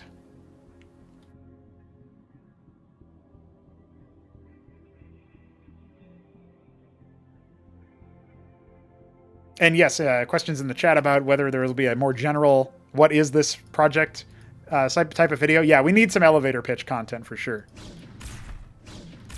Crash courses are helping you get started, but it might not help you if you just want to see what's going on. That kind of assumes you're already interested in joining us, right? So the Matrolets, again, they are very vulnerable right now. Benno should be focusing these down, but unfortunately for him, he's a little bit distracted. And all of these Vilgalets are up, creating corpses, turning the corpses into the Rillarocors that you see here. And with only 2 Archons, it's actually kind of overwhelming eventually. Patriarch helps out a lot too, though. These Vilgalets not actually going to be too helpful. Okay, we could see some focus fire here, finally. Finally, we are going to see Benno clear out a lot of those Matrolets. Only one of them staying alive with only 11 points of health. But it looks like it might get enough done. The Kagralisks, the switch into those, really helped focus down the Archons, and that made a huge difference in this fight. Even still, Benno trading somewhat evenly, but closer to the reinforcement point, we are going to see the Carapace Swarms start to protect the Vilgoricors. That's going to help the Zethicors come in and do a lot more DPS. There you go. Plenty of moolah for you. The Vilgalet's finally expiring. But hey, back at home, we've got a Star Sovereign, boys. We've got a Sovereign on our hands. Is it going to be enough? Can it get to the enemy's base at some point? We still don't have a 4th base for our Protoss player. Meanwhile, Neblime has set up and narrowly avoided the Satros going down. He's also going to go ahead and get that gas-heavy base over there. We could even see him spike up towards Tier 3 because it is pretty close to that requirement. 2100 Vespene on the current patch. 1 Archon, 1 Dracodon, Infinity Zethicors. But the Hydras obviously changed that matchup a little bit. Changed the map. Nexus coming down. This is a great opportunity for Neblime to just force a cancel on this. But here's the Sovereign. And most of this force is on the ground. And not really much of it can be good versus air. There's the glassing. We are going to see it. That's going to force a response from Neblime as he tries to get out of there, but it is going to totally eviscerate his ground army. An Archon and a bunch of Dracodons did unfortunately die during that whole engagement. But look, the island base is being saturated by Neblime, and he does have Tier 3 on the way. And it's at this moment I would like to tell you about our sponsor, the pickup partner. Biddy B's company, his moving company. If you're on the eastern seaboard, the New England area, ask him about moving you around. He might be able to do it. Sovereign coming on back. Maybe it's going to be focused down here by the Kagralisks. You know Neblime wants to infest this bad boy. Here comes the glassing, though. He's glassing his own army yet again, and he was able to save that Archon, but he didn't move it far away enough. Maybe pulling the trigger a little bit too aggressively. A second Star Sovereign on the way. But hey, if you add another Ancestral Archives, you just produce more and more and more Archons to sacrifice that way. Maybe it's no problem. Maybe it's fine. Another Archon charging in forward. This one might have wished he did get glassed because the Ensnaring Brood aura of the Matroleth is going to allow him to be caught and eventually dealt with. An infested Archon. Well, it was cool while it lasted. Oh no! No, Benno, no! You glassed your own base! Oh no! Oh, that is such a sad moment. He's glassed his own Nexus. Really pulled the trigger much too early. You can't cancel it once you pull the trigger on that. And look, the Scribes haven't been told to stop. The Scribes are going to go right through the field. That is an opportunity for Neblime to charge on in and have his way with the rest of the workers, but it looks like it's not going to matter. No, he's glassing again. He's going to kill all his workers even more. Benno, no! Oh, no, they're coming back! Oh, Benno, what have you done? Oh, my stars and garters. If it wasn't bad enough, we've got Tier 3 Zerg coming, the Trokrel Chazal, the Spire for Tier 2 to eventually evolve. We've even got the Almeka Santer and the Ultrav Cavern. We've got everything, and we've got the Star Sovereign, which didn't even need to be infested at the end of the day because it turns out he glassed himself anyway. The Matroleth doing its best to see what it can do, but I think this one is as good as dead. Infested Star Sovereign. It's been taken over. That will certainly be GG.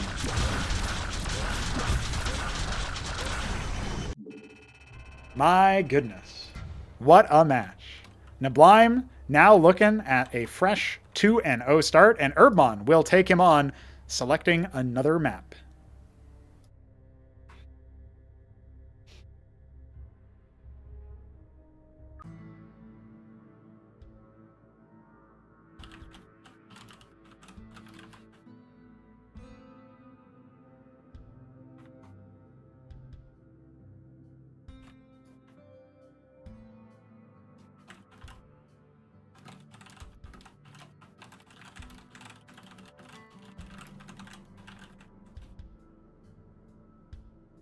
letting him know about the map pick while we wait for him to make his selection.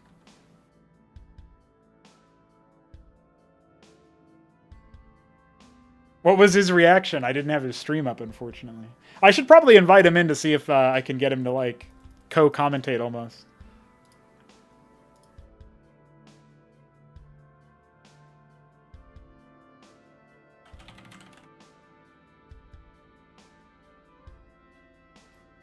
I'll pop into his chat real quick and see what he's up to. I never know what he's looking at.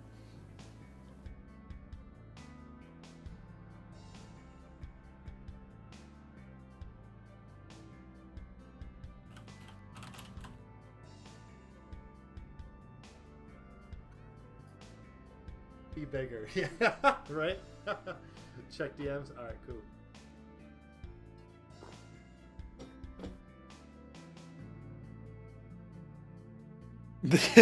I like the guy saying the mothership should shoot carriers out of it. That's pretty legit. Good suggestions. Good suggestions. It's too bad that he doesn't save his VODs. I really would have. I wish I could go back and watch him practice versus Dead Infested and also watch his reaction to that game because that's pretty legit.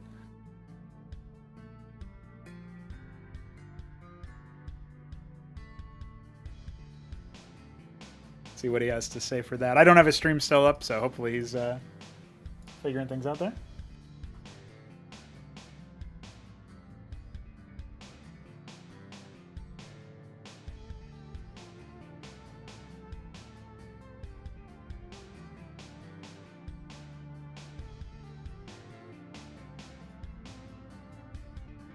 All right, he selects Sideshow, a man after my own heart. Neblime says it's really good for Zerg. Well, HerbMon is Zerg. Let's see what happens.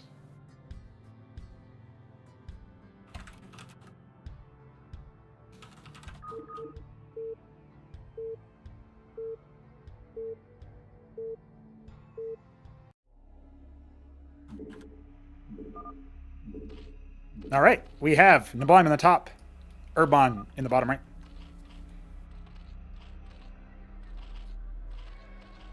This one will be interesting. What lessons has Mr. HerbMon learned from the previous match? Is he going to assume the same kind of thing is going to happen to him?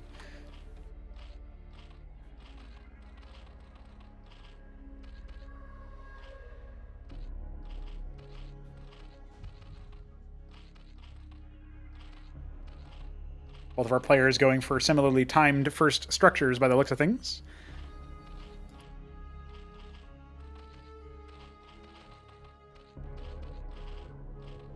HerbMon does have the amount of money for a pool, but he's going to go for a little bit longer here, so we'll see what he ends up going for.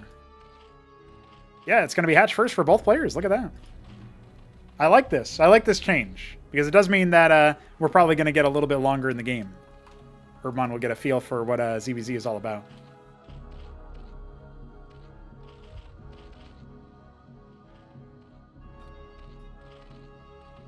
His pool is actually a little bit faster. Is Neblime going to go for double hatch? No, it looks like the pool's coming now. Okay, so the pool was actually... it turns out that HerbMon wanted to spend a lot of money all at once, maybe, because he's going for more workers initially. And he will go and take his natural as his build continues to move out. He's not going to be... Oh, no, is he? No, he's going to go by the ramp. I like this change. A little bit faster to take to it than Art of Turtle was.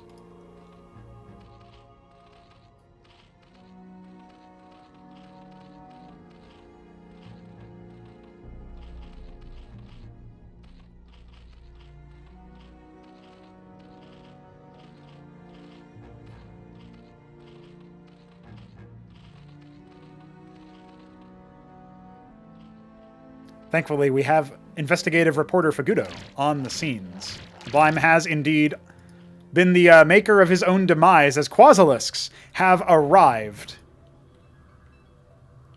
Oh, there he is. Found him. Aware of it. That's a knowledge check right there. Do you know about the burrow? I tried to give him all the knowledge he needed. Check the burrow, you know. Reveal by standing on it. You can even do that to lurkers, right? The Quasilisks, as they're called in this.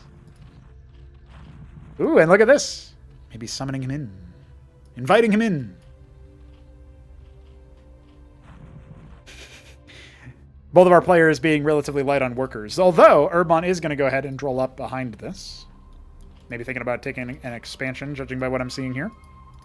But is he going to get outsmarted, outgamed? Is he going to get pranked? It's an even number of quasis for both players. There's the surprise move. We've got another round of quasis here. A little bit of micro here will go a long way. Unfortunately for him, the Zets are going to be good enough to initially do this around. He's got 2 more quasis. He needs to scarper on back and see what he can do. If I'm HerbMon, I'm trying to get this game. Yeah, exactly. Trying to see if I can maybe distract my opponent enough with these. He could even turn and fight this other quasi, believe it or not. Yeah, there we go. A little bit of focus fire from Neblime is going to be more than enough to deal with that, but now he's got to chase that one down. We've got a Circuith on the way, or Kagrin actually. We've got more quasis being made over here. That will fend off the Zets just fine. Cliff advantage also helping him out. Going to burrow that worker. Does Neblime think to check for it? Oh, it looks like he does sort of think to check for it, but oh, there you go. You're going to go ahead and see if he can just run on by, but there's another round of quasis coming out. That's not a Circuith just yet. Only now started. Takes a while to make. Workers need to be moving around. We've got quasis on the way as well. More and more units streaming on in. HerbMon has the worker advantage right now, only losing 1 so far. Now pulling after losing a second one. He should lose 1 more, and that is going to give him still 3 workers in the lead. The Circuith has finished. It's going to take so long for the quasis to kill it, but now Zets are on top of it.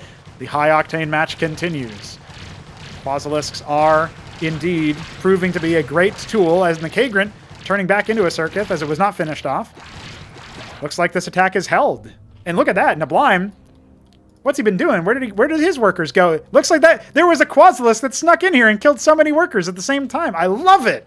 I love it. HerbMon has the advantage.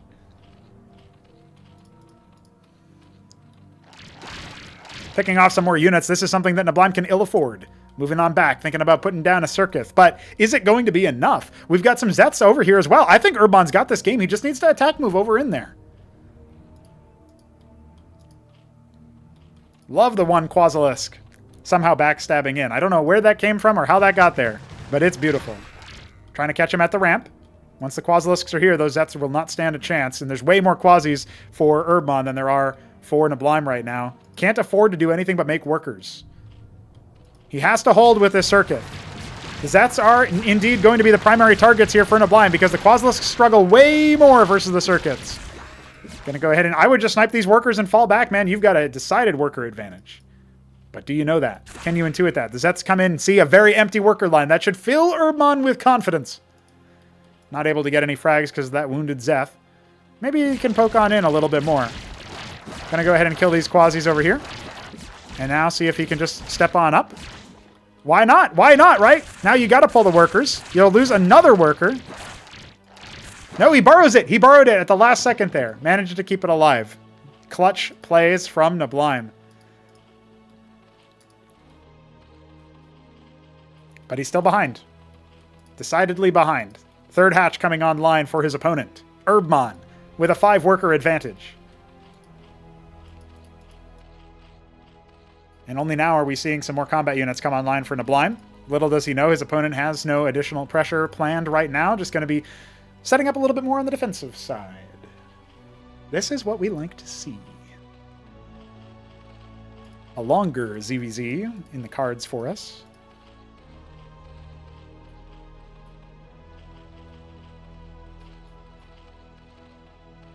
And Avaleth has started. That's not a non-trivial amount of the harvesting that Neblime has been doing lately. Zork is coming. It's going to be Lakizalisk. I think it's going to be Zeth Quaz Lakiz. That's my guess at this point. Could also benefit from, spreading the Kagra a little bit more with a colony at some point, a Cesiant. We'll see if he ends up doing it. I don't know. HerbMon's got my vote for now as far as the game goes. He does have a nominal worker advantage still. Definitely has a production advantage with the third hatch. Going to be going heavy into Zets and Quaz from here. Halfway done to his Zork is. If he waits that long for his attack, honestly, he could move with when those Zets finish and maybe do some serious pressure. 6 Quasilisks in the Ovaleth, though. This is a bit of a gambit here for Neblime to see if he can come back into the game by using his Quasis on an offensive side. This could turn into a little bit of a base race situation while, a defensive Circuith comes online in the natural. You want to sort of peer on through. We've got the bridge that connects everything here. going to funnel in more and more Zerg units to the front. Also, if Lakizilisks get started, I don't think that the Ovaleth is going to be enough to allow the Quasis to finish that fight. So, as it's coming on in, right, what's the reaction here?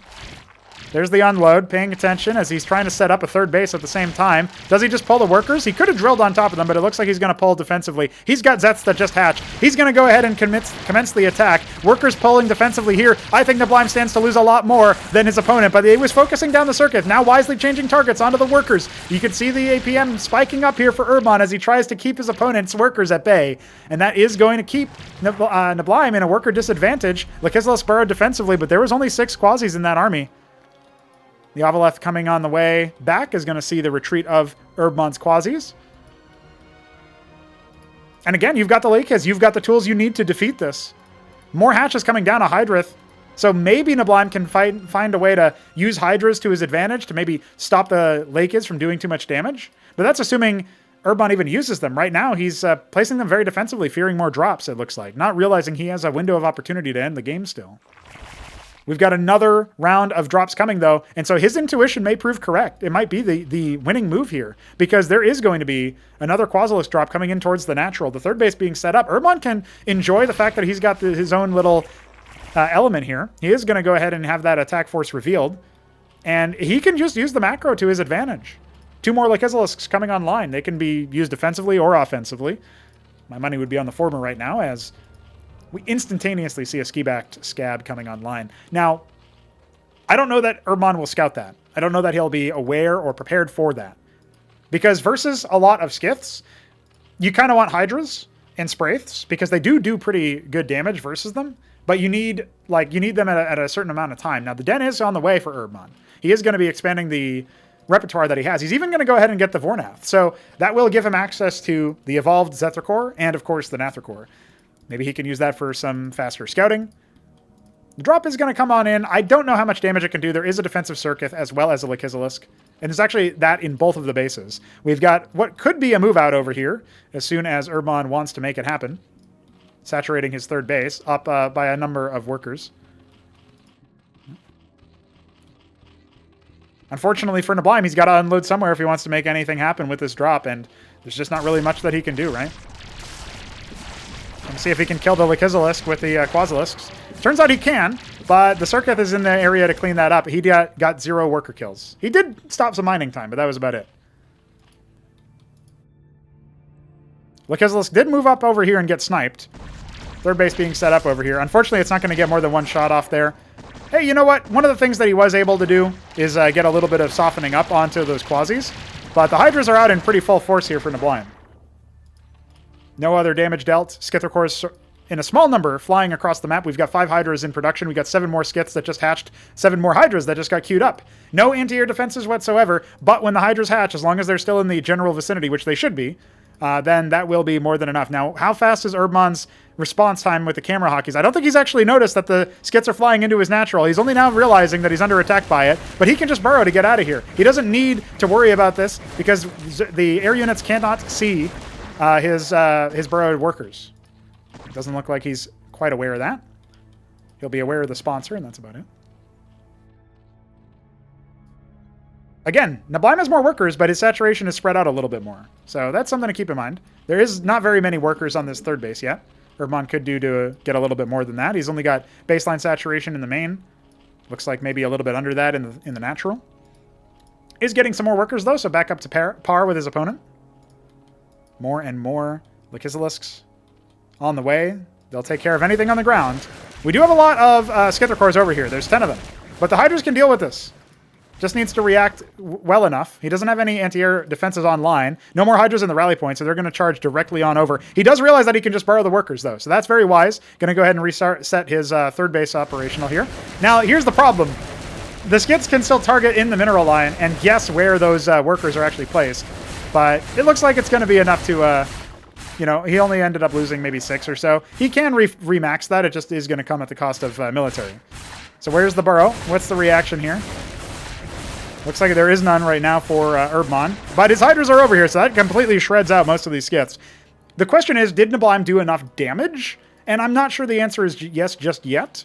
But it looks promising for him to edge out the victory. There's a lot of Lakislesks that keep dying to the Hydra focus fire. So setting up some more Hydras is probably the one of the more dynamic ZVZs HerbMon has played in his career.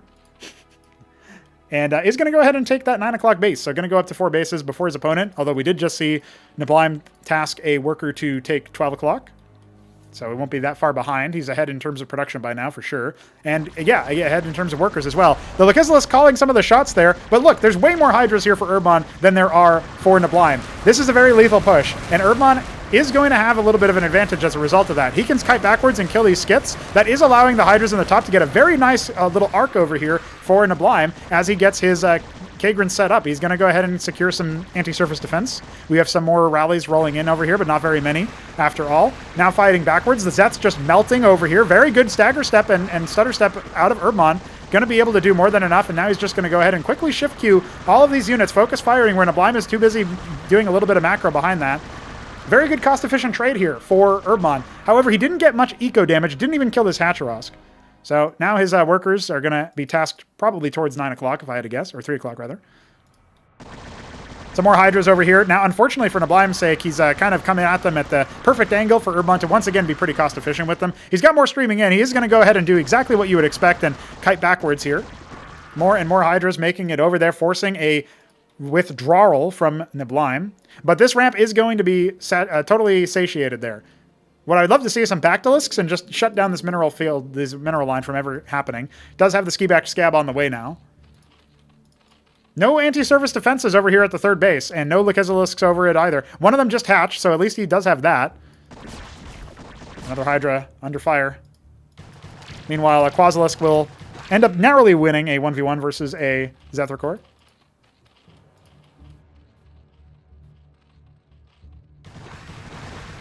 Big fight in the middle of the map. Lakislesk's not going to go ahead and burrow, but that was most of the teeth in a potential backstab attack. Neblime missing an opportunity here to send those Zets over to the third base. Moving all of his Hydras over to that 3 o'clock location. What's the counterattack from HerbMon? What is the counter decision? He is going to end up losing this base. Zet's not able to preach the natural. Game feels like maybe it's gotten away from Herb a little bit, and Tier 2 just started for Neblime. 8 Zerocores in production is going to give him a little bit of a front line. But hey, his Zets were busy attacking that Hatcherosk. We still don't have the burrow coming out here for HerbMon's Lakislesks. That's a lot of gas that could have been used for that fight. Even still, one of them will be more than enough to zone the rest of this force away. But Neblime could have lost everything there in that attack wave and would have had to rebuild all of his Hydras instead of salvaging a couple of them over here as he scarpers off to the top right. Resetting this base. Are we going to see some Kagrants being dropped over there at 3 o'clock? That would be the next move, logically, for HerbMon if he wants to try to secure that. But instead, looks like he's going to go ahead and continue to saturate his third base. Difference of 20 workers or more, actually, at this point, and Neblime shows no signs of stopping. So it looks like as 6 o'clock is going to be taken, this worker going to go ahead and scout the Zerocores. Those units were made against him in my practice games, so maybe he'll be somewhat familiar with what they do, but the Hydras do pretty well versus them. It's just a question of can the workers survive all of these attacks, and I would probably drill them out, because Neblime already has a pretty good advantage there. Now, unfortunately, Neblime did get a little bit caught off guard by the one Hydra back here, I think, and the A move kept like kind of screwing up. So if he wasn't focus firing the workers there, that might have been a little bit awkward for him. Doesn't end up coming away with too many worker deficits. This guy can go ahead and take the 6 o'clock location, massing up with a bunch of Hydras and Lakislesks, retaking 3 o'clock, down a base, down a lot of workers, down tech. What is going to happen now that he's got the scab? He made the Vornath, didn't use it. Just got it to get it, see what it does. Can borrow the Lakislesks over here to shut down this base if he wants to. Needs a little bit of vision over there. That's charging on over to 9. Going to take the cliff advantage over here and maybe attack into this base. Not a bad idea, but needs to get his army together first. Going to go ahead and shut down any attempt that 9 o'clock can even be taken, although it doesn't look like that's within the realm of possibility here for Neblime anyway. Needs to go ahead and burrow these Lakislesks at some point. His Hydras are within range to deal with the Scorchrith. Burst it down almost immediately. This is actually a very, very good fight for HerbMon. He's got a great concave setup. There is detection to deal with the Lakislesks, but I don't even know if it's going to be enough. Great situation here, and he will shut down this Hatcherosk. Maybe stepping forward a little bit too much there, but will focus fire the Hatch. Got Zets pouring through the bottom. Hatch finally falling. Little bit of an attack force gone awry. A lot of workers keep following the rallies. Going to be transferred back over to the 3 o'clock location so they can start to saturate it. The one Lakislesks not really going to be able to get too much done there. Quaslisk finally going down over there. A bunch of Zets charging over to the bottom left. Not sure if there is even anything over there. Still nothing at 6 o'clock. Maybe a bit of a missed opportunity, but HerbMon is still going to go ahead and take command of this area over here. Not going to allow that fourth base to really be doing anything, and now maybe swinging back in the lead in terms of efficiency of his economy, despite being down a couple workers, has caught up in that respect. Zeth confirming that the Lakizalisk is indeed on there. We don't have any crowd control over here. Could snipe the Matroleth. Would be a great option, but now here come the Lakizalisks. We are going to see a bloodbath in the middle of the map, ladies and gentlemen. Is it going to be enough to get through the Lakizalisks? It doesn't even look like that one Lakizalisk is going to die. Finally does end up falling, but what a massacre in the middle of the map. Bridge of Death. Lakizalisk's charging on forward, but there is a forward outpost over here thanks to this hatch by the ramp. Can't exactly breach this with the Ovoliths for detection, even catching one of those thanks to the ensnaring brood onto the circuits. But can he bust it with the Hydras? That's the question. He only has one Lakizalisk over here. It's slowly causing some pain for Neblime, but here's the detection. That's going to snipe it off. Only workers being produced. Now Hydras get started. Meanwhile, over at the ramp for Neblime, he's going to attack into this ball of Hydras. The Lakizalisk's going to go ahead and burrow pretty soon. Could sync up with this force at 9 o'clock. What is going to happen to 3? The evacuation is complete. Workers stay alive for the most part. Convalisk started in the main for Neblime, but HerbMon, he's actually sent a lot of his Hydras in to die, I think unexpectedly and unwittingly. Trying to see if he can get some reinforcements down onto that 3 o'clock position. Convalisk is starting to spread the brood spawn, but it's only one of them right now. Here comes the burrow from the Lakizalisks. Better late than never. Might be enough to get rid of some of these units that are hatching, especially the Zephyr-cores. Look at that. Popping almost immediately. This attack still has some legs over here, and only a couple of Hydras and workers being rallied over at the outside the natural. Is he going to finally clear this, though? HerbMon's forces do seem like they're going to whittle down. Only one Lakizalisk left alive. You needed 2 at least to do a similar repeat performance as what you did in the middle. But Neblime, coming in strong, should be able to shut down the 3rd base. He already has shut down the 4th. I think he's won this game. He's flooding out with more units. This force never got moved out from the 9 o'clock position to help out with that attack, and maybe it would have been enough to at least slow things down. But as of right now, Neblime doesn't know it. He can just attack into that 5 o'clock position right over here if he wants to. Another big force rounding out. Hydra's rotating over, just going to get bopped on the way out because of the rally. And just as he puts down the 6 o'clock base, it's going to get attacked by the hatches. Not sure he's going to cancel it in time. Yeah, it's not going to happen. It will end up dying. And here comes the flood of Zeths. That is going to have to be it. HerbMon not actually able to make it happen at the very tail end here. Neblime beating him with the tech advantage. GG called. HerbMon not able to finish the job that he started in the early game, and Neblime takes a narrow victory on Sideshow. Means Benno will challenge Neblime, see if he can put a stop to this man. Otherwise, Neblime will win 1st place.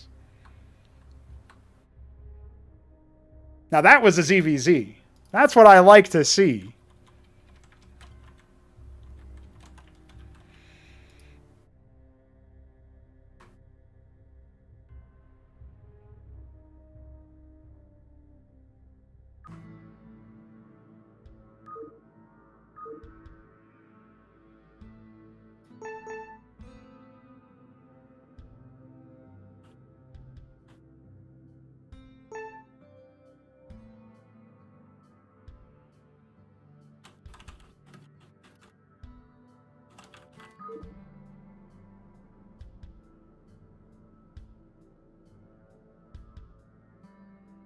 So HerbMon got some macro in him.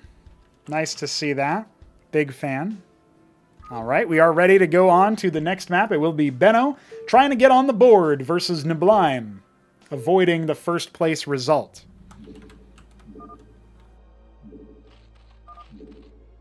We have Neblime in the top left of Titan Forge, Benno in the bottom left.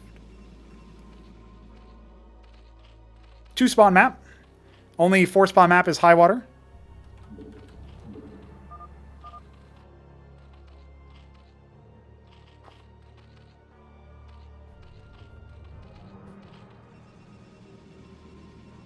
Give my voice a momentary rest here as we get established into this match. Again, this is the game that decides it all. Will Neblime take victory and get 1st place, or will Benno have a fighting chance? I like that HerbMon's 2nd ZVZ is that cool. I mean, surely Neblime is thinking to himself, man, if this guy actually takes it seriously, he might really run roughshod, because that was a really legit option there. Very, very close to collapsing in the early game, but managed to save it out and take it into the longer game, where HerbMon's relative unfamiliarity with the project was not capable of doing it justice. Going to be a hatch on the ramp. Benno confusedly wondering where the expansion is coming. No pool just yet.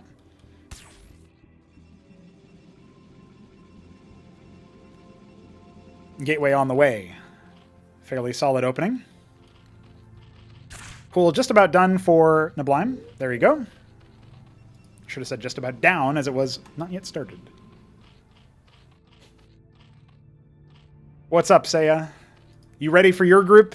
It's not long away. You want to cast this? You want to pop in? Join me on the broadcast? I was thinking about inviting HerbMon in, but I think he's enjoying reacting to the grief of all gods.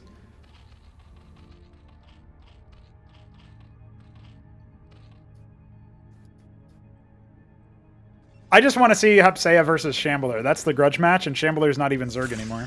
The clutch pylon block there. I mean, there was no money for the Derelict to turn into the hatch, but still something, still something. HerbMon would beat Hupsaiya. Whoa! I don't know. That's a best of 7 show match right now.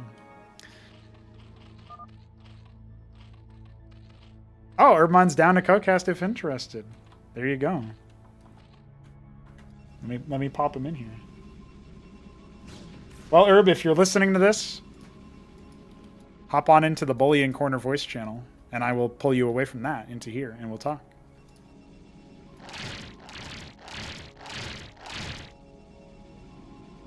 So far, it seems like fairly standard openings here, so nothing too crazy to worry about.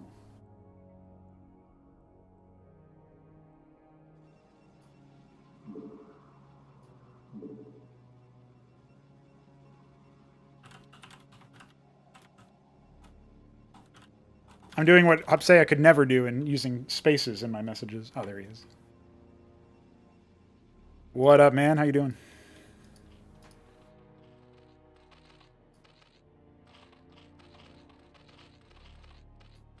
I don't hear you yet. Not sure if... Here, let me try something.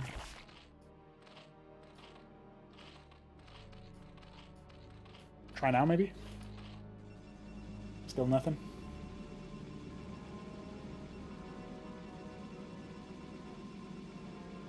There's this weird permission bug where sometimes it says that you can't do it unless you have... Oh, there you are? All right. Push to talk sometimes just doesn't work in certain applications, but can you hear me well? Yeah, I can. All right, cool. What's up, man? Not much, dude. Just trying to figure this game out. It looks like we got a drop coming down from Neblime, though. Yeah, it's actually not... So there's a cool thing you can do is if you select it, it'll show you the names of the units. Mm-hmm. So there's nothing in there because otherwise you'd see the UI. But here's another thing. If you have detection on a transport, even if it's your enemy's transport, you can see that. Oh, that's cool. But there is no detection here, so this could look like a feint. And you can see Benno reacting by initially adjusting his army here. But he's going to pop on over here. Going to see if he can maybe do some pressure. Natural coming online maybe a little bit later than Neblime initially wanted, but coming online. So I seen Neblime carry a Sessient? Yes, yeah. Yeah. So how's that work? So you load it up, it fills up the Ovaleth completely. So okay, that's basically how it works. Is it just that structure? Yeah, so that's the one that you can load. Once it mutates into a circuit, like any static defense, anything else, you can't pick it up again. So it's like you drop it, you spread the creep around and stuff, and then that basically gets you into a pretty good spot here. Benno's actually got a lot of power over here, and there was an opportunity for the Protoss ground force to kind of break in and kind of run past, but it looks like that opportunity's gone now. How did you like that ZVZ match you just played? Things happened. Things happened. Yeah. you were pretty close to breaking him in the early game. I loved the backstab with the one Quasilisk you put into his main while he was trying to drop on you. Did it do work? Oh yeah, it was 12 to 5 workers in your favor. Oh. So. OP unit, man. Yeah, I mean, he just didn't react to it, but it does really, really well versus light units. Like, It's a good harasser. Yeah, yeah. It's good for, like, it struggles versus armor. So, like, you see the Draconin has 2 armor when you click on it. Mm-hmm. So it's not very good versus them. But it's really, really good versus, like, the Zerglings, Uppercore, the Workers, because they have no armor. Yep. Light and bio. Yeah, kind of like that. Yeah, the Legionnaire too. It doesn't have any armor. It's the Spearman for the Protoss. Whereas the Zealot has 3 while the shields hold, and it goes down to 2 when they're depleted in shields. So they're really tanky versus Quas. When you see that kind of composition, you usually want Hydra. But you did really well with the Lake as the Lurker. That worked out really well for you. Yeah, you did that to me, and I was like, this is a good unit. Yeah, yeah, that's right. How did your games versus Dead Infested go? Because I know you guys were playing. Yeah, just trying to figure things out. Gotcha. But so it looks like Neblime's going for more of a macro-oriented opener. So what do you think we could be seeing out of this? Is it just going to be a pure Hydra? So Neblime likes to eventually hit tier 2 and go into the nest, and the Matraval nest gives you access to the Queen graphic, the Matroleth, and you probably saw him leaving behind all these eggs on the battlefield. That turns corpses into broodlings. So it reinforces live on the battlefield by consuming corpses. And so you cast it like at the beginning or in the middle of skirmishes, and it can turn the tide in your favor. But, it means that you want crowd control probably versus that. And actually, there's just a heavy commitment into gates from Benno. So it's going to be a while before we see any AoE. And that's probably his end game plan, but Neblime could try to end earlier if he goes for Mass Hydra. Nothing in that drop yet again down in the southern part of the map.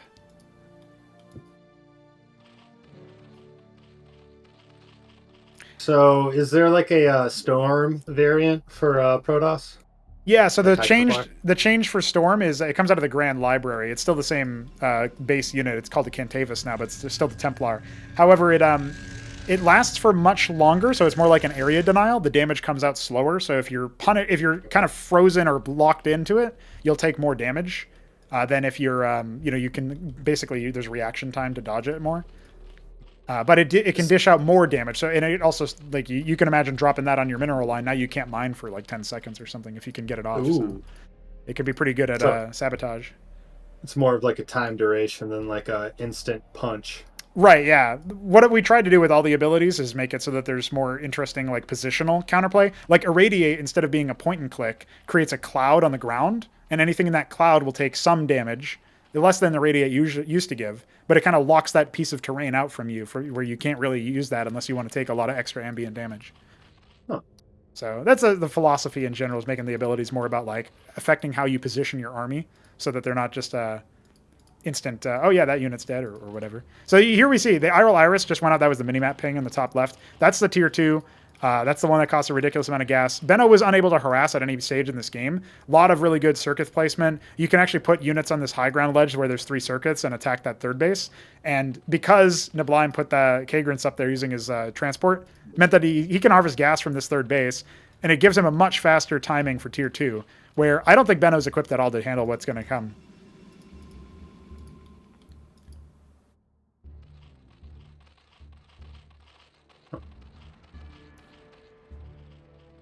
Have Protoss players been incorporating like a Forge Fast Expand? Yeah, since you don't need the Forge or the Embassy anymore for your requirement for your Warden, I'm sure it's possible to do like a Nexus, basically Nexus is your first structure, then like pile on into defense. But if you're up against a player who's going to go for some sort of fast play, you probably want to like reactively like pile on scout, see if your opponent's going hatch first or something like that, and then if they do that, then you're like, okay, you don't have your military up, so now I can just do that. Okay. It's definitely, I think it's definitely possible. And some people even think it's really powerful depending on the map you're on. Like that big long one that we had, Infinite Velocity 2. The really big one where it had all the glassing going off. That map is pretty good for some sort of more defensive play. And what we see actually in the top right now is we're going to see the advanced strain of the Ovaleth transport morph. It can actually pick up the circuits. So we're probably going to see Neblime use this tier 2 transport to bring his static defense into his enemy's base, since Benno's going up to third base now.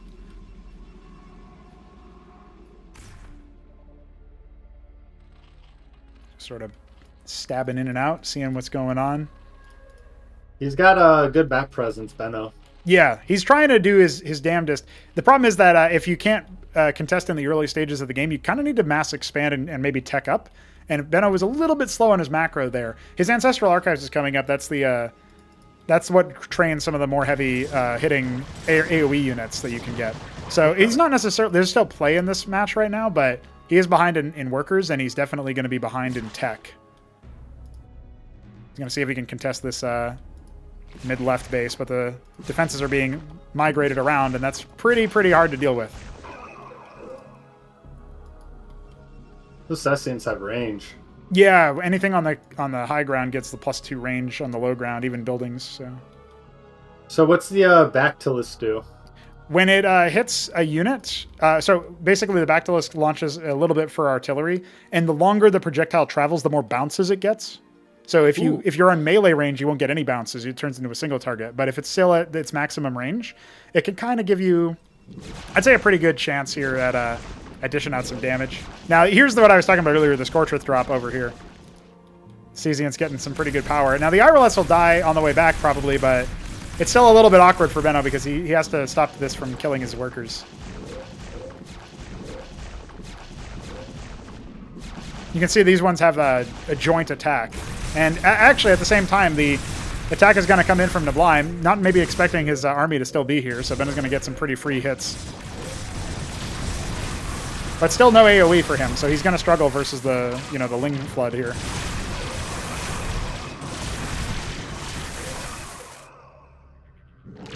The Bactylusks are really good versus low armor targets as well, kind of like Quasis. So you can mix them with Hydras for good coverage versus both armor and for... Because Hydras are really good versus armor. They ignore all the armor on the Zealot, for example. So it's kind of like the opposite of your Brood War instincts, because you never make Hydras versus Zealots in Brood War, right? But yeah, in this, they're actually really good versus it. But Benno's been nothing but Dracodon, nothing but trying to use that. Going to try to take the high ground base instead of even defending that third. And the nest is coming. We're going to see some more evolved Zerg strains pretty soon. Benno's been pretty good at keeping the macro going. Like, he's got a lot of money floated now, but he was making a lot of units out of his gates. It's just, when you only make like one unit for the most part, in a game that's got like 50 per race, you end up getting outpaced by someone who's mixing and matching, right? Combined arms. Yeah. Variety is the spice of life. That's right. I know you're still figuring things out, but what was your general impression after playing a couple matches, seeing a couple matches? I feel like once I figure out more of the Cosmonarchy like units, I will be able to incorporate them a lot better. But as of right now, it's just I'm kind of sticking to like a Brood War mindset. Sure, yeah.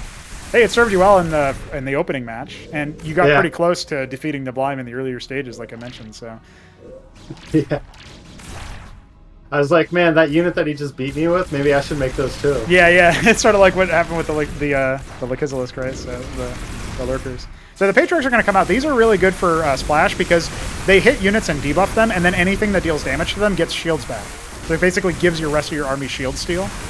So it's really good for sustain. And they aren't being focused down exactly by Neblime, but he's also attacking this third base that was being set up on the high ground. He's just smashed that, taken over more of the map, The macro monster over here, Neblime. Yeah.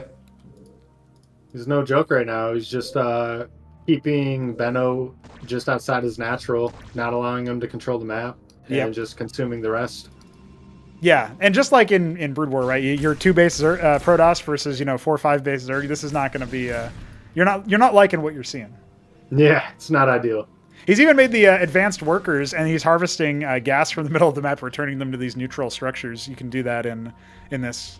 You can also return to your allies in team games, like if you transferred workers to your ally because your base was under attack, you'd be able to return resources to them. So it was this whole project was originally supposed to be all about team games, but we decided to do some 1v1s initially because it's easier to organize that.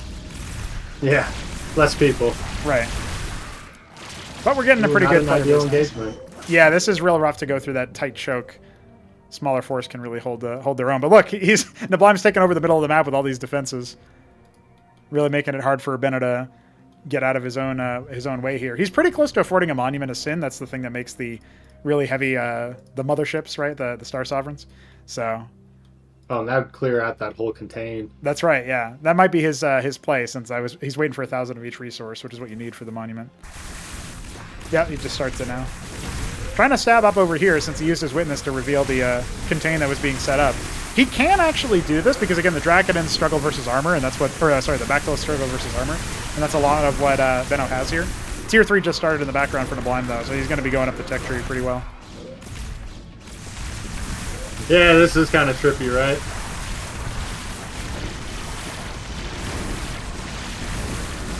And just imagine that, like, everything you've seen so far in this group, from your opponents, from you, like, it's probably, like, maybe a third of what each race has to offer. Like, there's way more units that you can eventually see in certain matchups or certain conditions. Gotcha. Whoa.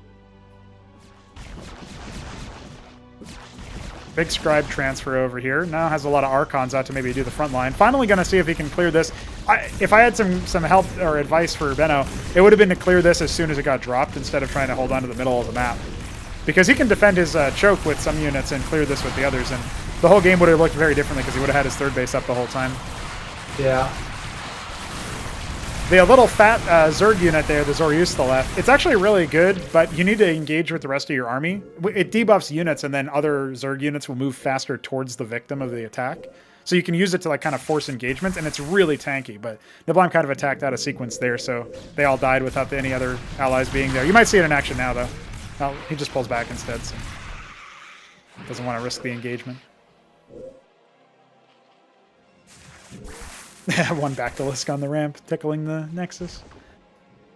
He's not able to really set up this base over here, but he can return to the treasury for a distance mine for now. And did we see a Star Sovereign? Not started yet. Doesn't have the money for it.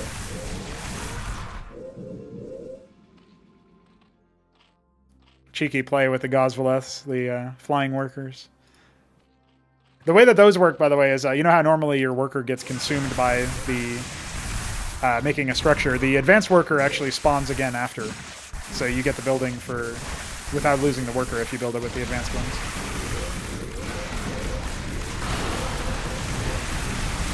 This is a really tough stack to break over here, but it is going to get surrounded. There's not that many reinforcements after this, though. If benno holds, he's not in a good position, but the game might still go on for a little bit longer. Yeah, it looks like Neblime's got the resources and economy to follow up with a resupply, and anything that he kills from benno is just a win for him. Yeah, that's right. Now, admittedly, there was a very funny game that happened where this kind of thing was going on, where Zerg was sticking to kind of lower tier tech and pressured a lot of the Protoss and entered into like a base race situation. And then the Protoss just had these like godly glassing maneuvers to win the game. So there's precedent for benno to maybe still have a chance here, but I just got to tell you guys, it's very unlikely right now. He's pushing into this base, maybe shutting it down, but look at the huge backstab coming in from all the Zethron buys in the bottom. So it's really rough for benno to keep up, and he doesn't even have his Star Sovereign. He made the monument, but never got a chance to make it. His attack's been cleaned up. It's fallen back. Nexus is going to get focused down by all those units. In the end, quantity is a quality unto itself. Huh. Now getting a Star Sovereign, a couple engrams. These engrams are warping in on the high ground over here in benno's main, and they are advanced defenses that deal splash damage. So they're pretty effective if they can get up. They're very expensive, and they take a long time to make it, and it's not going to happen. Benno, GG's. And that means Neblime wins the group, and you, my friend HerbMon, are going to have to face off against benno. If he wins the one match against you, then you guys are going to go to a decider. But if you win this match that's coming up against him, then you'll be in second place for the group. All right, sounds great. All right, so thanks for letting me stop by and ask questions. Yeah, sure. Happy that you're down for it, and always good to see you in action. Appreciate that. Benno will pick the next map, so if you wait a sec, we'll get that sorted out. All right, sounds great. I will talk to you later. Sounds good, man. GG.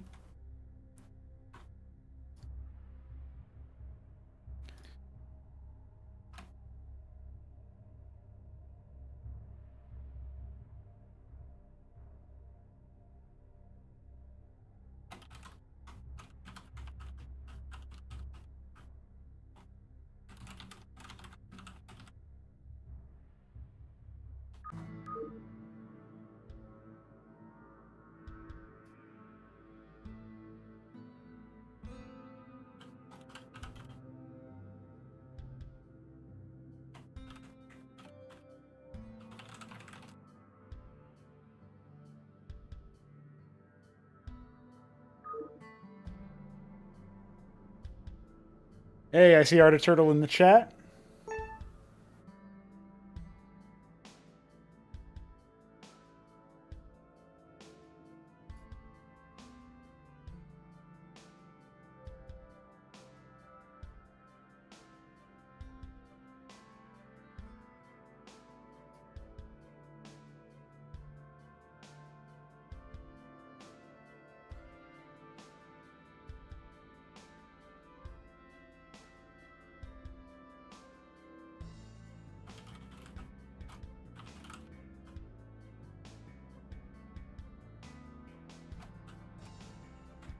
And with our lobby up, HerbMon coming on in. Does he have what it takes?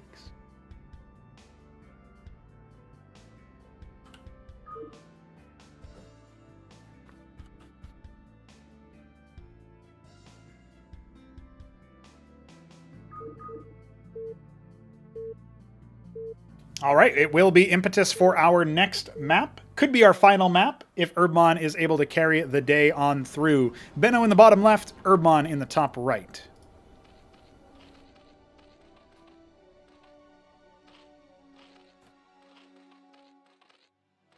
Benno needs to win this and another match in order to score second place. Seems a little bit unlikely based on how the previous match goes, but maybe he's warmed up in PvZ, sending his scribe out off of the pylon. HerbMon, on the other hand, he's been filled with some ideas. He's asked some questions. Will he stick to his Brood War roots?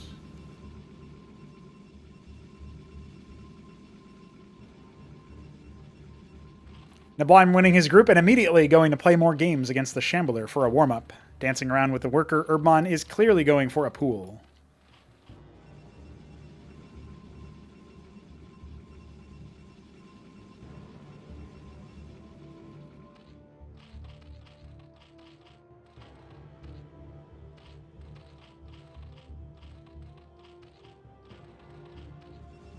Gateway on the way. So, fairly bog standard here. HerbMon is probably thinking, whoa, look at how far away my natural is. I should put a hatch on the ramp.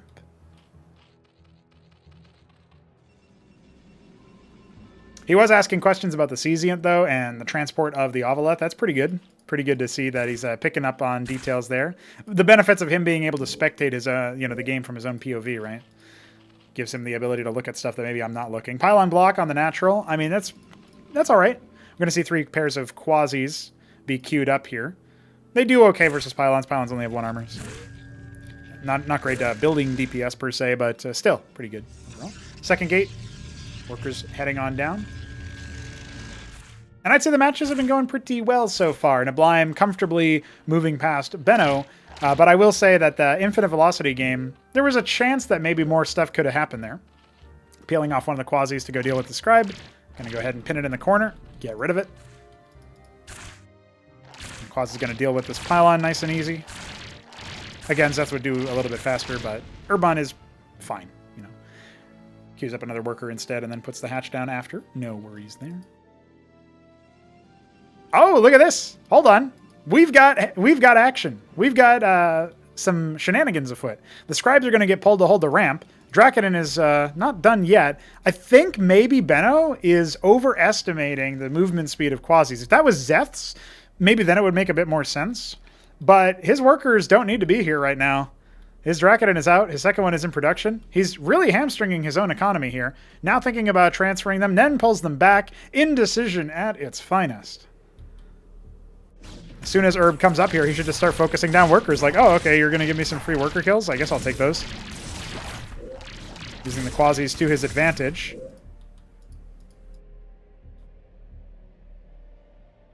Thinking about taking another base there. He goes up to fast 3 bases. Now, it is worth noting that on Impetus, this base is a little bit harder to defend than if you were to take this one. Like, they're a little bit more split. But by ground distance, this one is a little bit closer.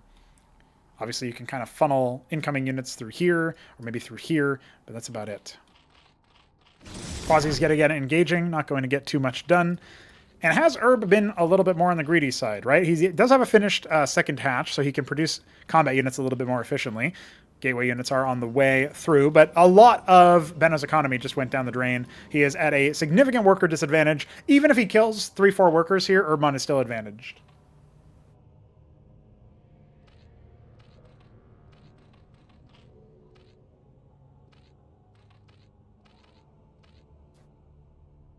Well, does Benno know about the third base? I'd say probably not. Not often you go to 11 o'clock for this early in the game. Legionnaire micro backwards, not a bad idea. The Zet's hatching. It's all Zets. There's no quasis, so range damage is not going to be existent. He's going to pull the workers, not actually losing anything right now. I like this play. Not too unhappy with this. Now again, in a world where you don't really have access to any ranged units, right? This looks like it's really powerful. If this was Brood War and you don't have a den, it makes perfect sense. But quasis are your friend, my friend. And Benno, he is cutting it pretty close here, but I think he's going to end up getting broken. He gets a lot of Zeth kills, but it's not going to quite be enough, unfortunately for him. And instead, even though, look, HerbMon is so confident that that was all Benno had, he's just going to go right back to workers. He did not make a single military unit behind that. Maybe one pair of Zeths, that was it. Zorka Shroud is done, though. Benno does need to march to victory off of this 2-gate play. Very, very poor economy still. Only down, he's down to 15 workers, 16 workers. Yeah, at some point, he just, like, maybe skipped a couple of cycles or something, because he should have a little bit more than that now.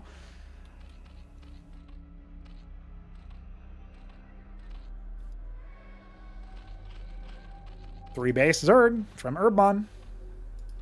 Double Lakizalisk. Nexus going to come on down pretty soon here for Benno, but I say pretty soon. Maybe not, because his economy, not exactly ideal. If HerbMon takes his time on the attack, maybe Benno can climb back into a driver's position, but I don't know. I think HerbMon's in pole position to run roughshod through this situation. Cause a ruckus.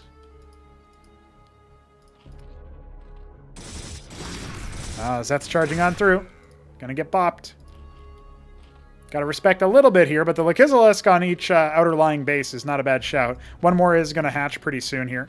And we also have some Den on the way, another pair of Zets. This attack could still do some damage. This Lakizalisk is probably not long for this world. HerbMon isn't out of the woods here. You know, he's not just going to be super happy with this situation. Not unburrowing the one in his third just yet. Going to go ahead and burrow it right in Benno's face. Benno could snatch victory from the jaws of defeat.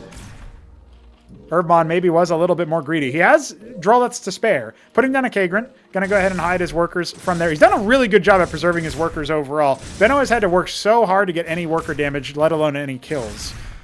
Moving all the way in. Very, very committed position. Zets are going to start streaming in. Workers might start to buzz a little bit more aggressively. The Circuit now starting. Jumping onto these Legionnaires, the opportunity to put some hull damage down onto these Protoss units. The Zorka Shroud, a little bit north of half HP. Now, finally, Benno might be able to get a couple of worker kills, but his ranged units are busy dealing with the Zets, and the Circuit has finished. Has Benno waited too long? I thought for sure he could do a lot of damage in this situation, but it turns out he's not yet going to be able to pop any workers. Finally, something coming up his way. More Zets hatching behind it. The Den is finished. Are we going to see any Hydras? Zets coming on in, a Draken and taking some pot shots. Got the Vespene, got the minerals. Maybe he doesn't have the larva? More and more gateway units streaming on in. Still no additional circuits. Can absolutely protect this Zorkiz, but is he going to? Now committing onto it. This is a great opportunity because Benno is busy trying to micro his other units. Now he's going to lose all of his melee. It was worth it to kill the Zorkiz, but Hydras are your friend. And the Zorkiz just gets restarted anyway. Good gas expenditure for sure. But it looks like the pace of Benno's play is going to start to suffer a little bit. Behind this, he has been making workers, but as I look right now, not exactly doing it. He still never took his expansion. That's a critical mistake for Benno. He would maybe be on even ground if he had his expansion up, but he doesn't. 3 gateways instead being added to get rid of the mineral float. Zeth's chasing down the Drakenins. Stutter stepping is going to benefit them a little bit here, but HerbMon knows how to surround. He's played this game before. Maybe it looks a little different to him, but he's played it before. Picking off a couple of the Dracs. 3-gate play out of here. Still no Nexus. Feels like Benno just forgot about this entirely.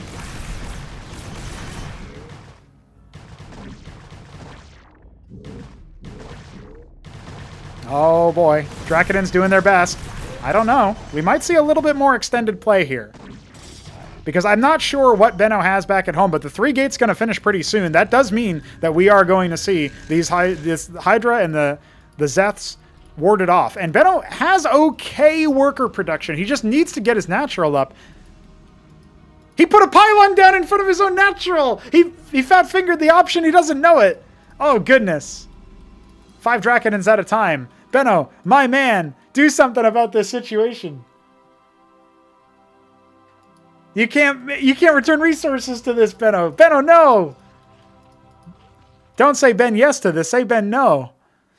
Unless you're this Ben. If you're this Ben, then you're cool. Say yes to this Ben. Oh, man. Well, if Herb wasn't in an advantage before, he's in an advantage position now. Ski back to Scab coming up. See what kind of options he has here as he looks to take yet another base. Oh, Benno hasn't noticed yet. He still hasn't panned down there. Oh my god. Maybe I might be giving him too little credit. There's a chance this is intentional. Because he hasn't changed it, he hasn't killed it. The HerbMon units would have been coming down. Maybe he wanted to warp in something to make it look like he was expanding? And then HerbMon would think, okay, he's not going to be going into a massive gateway flood. That might have been it. We'll talk to him a little bit later on. But right now, his Draconins are getting popped. He's lost a lot of his combat efficiency to that. Zealot charging on forward, but we've got 9 Hydras still alive and healthy. Split fire here from Benno. He's not doing very efficiently versus this. Finally going to pick off a couple on the way out. But he will end up losing a lot more value here. Now the Zealots are here. This can be the turn. But it's just not going to be possible to deal with the economy of his opponent. And because he never canceled that pylon, he doesn't have the option to go away. This is a 5-gate play through and through. Another engagement doesn't manage to step directly on top of a Lakizalis, but there's way too many Hydras. Benno GG's and HerbMon wins out in 2nd place.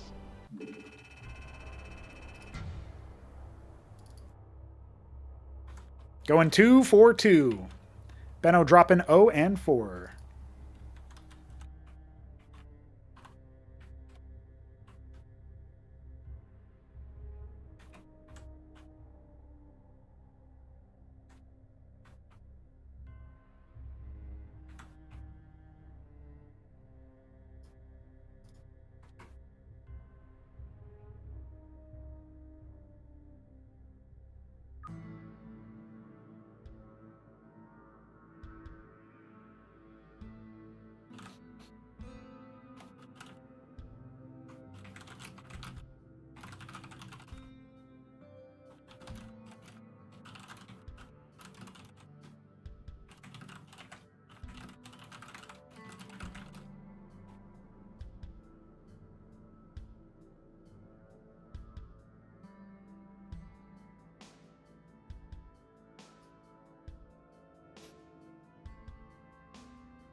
See what Herb wants to do.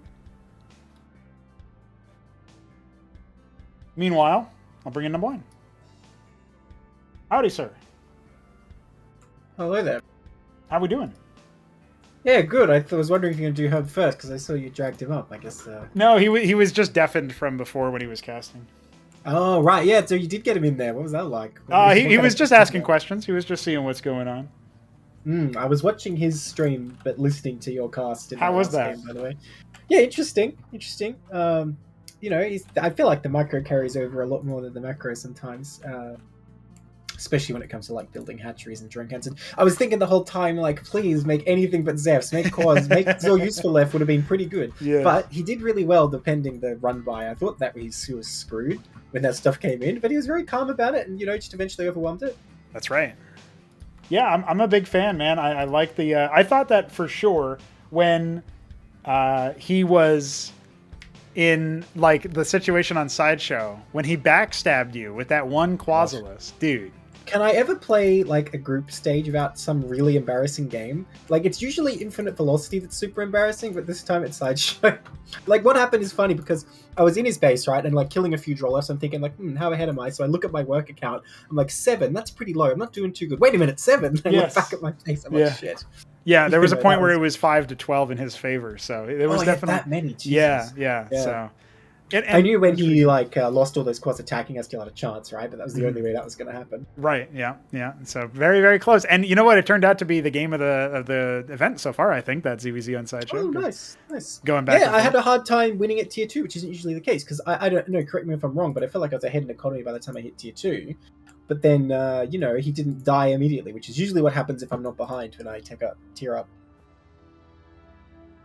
One of the things that I'm very happy with is that we did get to see Benno do some pretty good macro, but unfortunately on the match on Titanforge, he wasn't really able to do much versus you.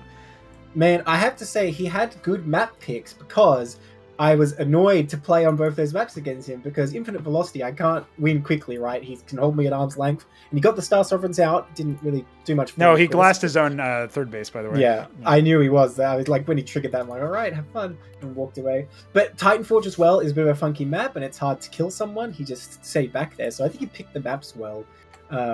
If he goes into it and like thinking that, he's disadvantaged, but I think he probably was. But yeah, Titanforge, I felt like he wanted to attack, but he probably judged that I had a bit too much. Because I just kept adding defenses because I just saw he was just making from gateways. So I thought, well, what's he going to do? The info disparity was pretty high, and Benno's usually a little bit timid, I think. He doesn't usually attack even when he has an... It's the opposite of what Hamster was doing with Protoss, where you kept saying, dude, take no for an answer. Benno's like, I refuse to take yes for an answer. Exactly. Yeah. So he never even traded any of that stuff, right? And Zerg's always going to scale better in the long term. He didn't realize the Shambler spot was going to punish him. Yes. Of course. Yeah. But there it was. I did see, I was talked a actually little very bit about surprised. I was very surprised he let the Nexus die. I thought he'd be able to get over there and stop that stuff. I thought it was just going to be a distraction, but it worked out a lot better than I thought. He had a good position early mid-game where he wasn't letting me get up on the high ground, but once he went back, I just took it and I knew it was pretty much over. Yep, it was just a formality at that point. He actually made... GG timings, though. The GG timings, he wouldn't let me glass his base, and he didn't let me bring the Ultra Cores in. Like, come on, Benno. I know. Yeah, and even in that one, the last one to close things out versus HerbMon, he kind of GG'd before his force even died. But he knew at that point, because he had done a gambit. I kept thinking that his pylon was placed incorrectly, and then it hit me. No, he added 3 gates. He was putting that down in case HerbMon ran past and saw a warp in there, but didn't click on it. And so... it was a fake, right? It was him saying, I want to make sure that I'm all inning you at this point. That's what he was thinking. That was a really tight game. I thought for sure it was going to go, Yeah. Well, like I said, HerbMon was so calm in defending. I know, yeah. But I thought he was going to go the same way of Keen, just making Zephyr cores and nothing else. Someone's going to tell us to make Quasilisk. I thought, after our first game, he'd be thinking, Quasilisks are pretty good because he kind of died into the Quasilisk. But no, he just really likes Zephs. Yes. Maybe it's a holdover from Brood War. If you're dealing with Dragoons, you make Zerglings, right? But that's not really the case here. It kind of worked out for him, but if you have to have something else with them. They can't do it themselves. I mean, a mix of Zeph and Quas is just better than Zeph, that's for sure. And also, if you do Zeph Hydra, I think that classic style can also work in this. Yeah. Well, when I looked at that game, it was kind of like HerbMon didn't actually make any new stuff, which I don't know. He didn't get to try anything because he made the Zorkis, but he just made the kills list and he had Zephs and Hydras, so it could have been a game of Brood War, except for the fancy Draconans, Yeah, that's right. And the fact that the Draconans were doing so well versus Dragoons were doing so well versus Zerglings. Yeah, that's strange. Yeah. And the Hydras were killing Zealots. It's like they're 3-3. It's like they're 3 kills and no upgrades. But yeah, I like Zor useful left. Like I said, would have been huge. There would have been cool to see it. But well. There you go. Well, here we have HerbMon. He's going to give us a little bit of closing remarks on his interview. How do you feel about his play overall? You think he's doing pretty well? Yeah, he's pretty good given he just started, but I can't say I'm too surprised because, I've seen him in Brood War. I know he's pretty good already. So, I don't know. I wish I had something more exciting to offer. I'm like, seems about right. He's just getting started. He just needs to keep trying the new units and not keep using regular Brood War ones, I reckon. Okay, there you go. Well, in that particular case, I guess that's pretty much all I have for you. I mean, you will be joining me for the... I got to go back to fighting Shambler. That's right. So in about an hour, you'll be joining me for the last group, you think? Yeah, definitely. Okay, cool. Just wanted to make sure All we right, were see still you on then. for that. All right, GG's, brother. Hey, howdy ho, HerbMon. How are you? Hey, doing great. How are you doing, Pronogo? Pretty good, pretty good. You managed to score second place here, getting through the Protoss in style. Talk to me about that last game in particular. How were you feeling with the constant aggression coming out from the Gateway Flood? Unexpected. Okay. He, from watching his other games, it seemed like he was more passive. I felt like he just wanted to pull the trigger in one of these games, and I mean, it was the last one potentially, so might as well do it. Yeah. And afterwards, he was like, "I'm tired. I go bed." So. Yeah. Is for macroing with a Protoss, is it like, can you have the 5Q, or is it kind of you just have to wait for one unit at a time to be built? You can queue a little bit. I mean, usually what you want to do is like what you can queue at least like one unit so that you don't have to be right on the ball of like filling the queue immediately after. Okay. And you can multi-building select with all the gateways at once and queue like 5 zealots with 1 input, right? So if that's what he wanted to do, that's probably one of the reasons why people end up going for a lot of like the same composition. Like he was making a lot of Dracodons instead of going for like he didn't really mix in zealots until the very end, and then he didn't have enough to overwhelm your Hydras, right? But I did like the back and forth, and Neblime said that he was watching your stream POV, and he said that you were very calm in holding that, which he thought was going to be surprising because you lost the tech structure, and then you kept all your workers alive really well, which I thought was very impressive. But there was definitely some on a knife's edge moment there. Yeah. When I lost my initial push, I wasn't too worried, and then when I think I spotted him halfway across the map. Yes. And I was like, I'm not ready for this. Like I do not have the larva or the infrastructure to really follow up with it. He decided to go into my main and hide behind my mineral line. And I was like, well, I think this what's the sunken? Circuit, yeah, same sort of circuit. Yeah, when I was building the circuit, I'm like, I think I can hold this off because his Dracodons weren't really firing. It seemed like he was getting caught up within the input issue. Yeah, I think he might have been like tasking them onto like he probably followed them because we fixed a lot of the normal bugs that happened to Dragoons when we made this. So he did that in the first game that you played against him too. He like pulled a Dragoon back or Dracodon back, and he right clicked it onto his worker, and then it was just kind of on a follow command, so it wasn't shooting. So I think that's probably what happened, something like that. Yeah. Yeah, because I noticed that, and I was like, well. Yeah, he's in a really advantageous position, but it didn't really seem like he was executing on the mark. So had I lost the sun, I would have been really upset. Right. That's when I would have started freaking out. Right. Yeah. Okay. So you were a little bit close, but not quite there, and then I was stabilized. Yeah, he had a firm grip, but he wasn't able to break me. There it is. Okay, I like that. Now, obviously, you did struggle a bit versus Neblime, where he kind of cheesed you with the very fast rush of the quads, and then you go into Sideshow, and again, we talked a little bit about that on the Titanforge cast, but you go into that ice map, and you're able to take him to task and get him pretty close to breaking. Overall, you've played through a number of matches. You obviously won a bit of prize money out of this. How do you feel about the project overall? You any broad scope impressions, or are you still just sort of like, oh, we'll see what's up? Because some people have tried it. Some people have like strong opinions on it for or against. I'm just curious where you come down on it right now. I mean, it's fun. With the sudden resurgence of various RTSs coming out. This is just kind of a nice taste. I mean, obviously, it comes from the core of Brood War, which we all love, and it's just a mod on it. So, just kind of different variations of how people believe the game should be. And I mean, it's fun. I'm more of a macro-oriented player, so being supply block sucks, and you got rid of that, so that's really cool. Yeah, there you go. Yeah. And I was thinking that the structure and mass unit selection would be a bad play, but because of how Brood War's mechanics work, it actually kind of works really well with it, because just trying to I remember I was playing against what is it, Dead Infested, and I was trying to select all my rallied units to his natural, and in the process it was kind of clunky, but then once I finally got it all together, I'm like, it just, I don't know, it has the game itself has its issues, which makes like those things not as like overpowerful as Right. it would be in like StarCraft 2. So like it's fun. That's all I'm going to say about it.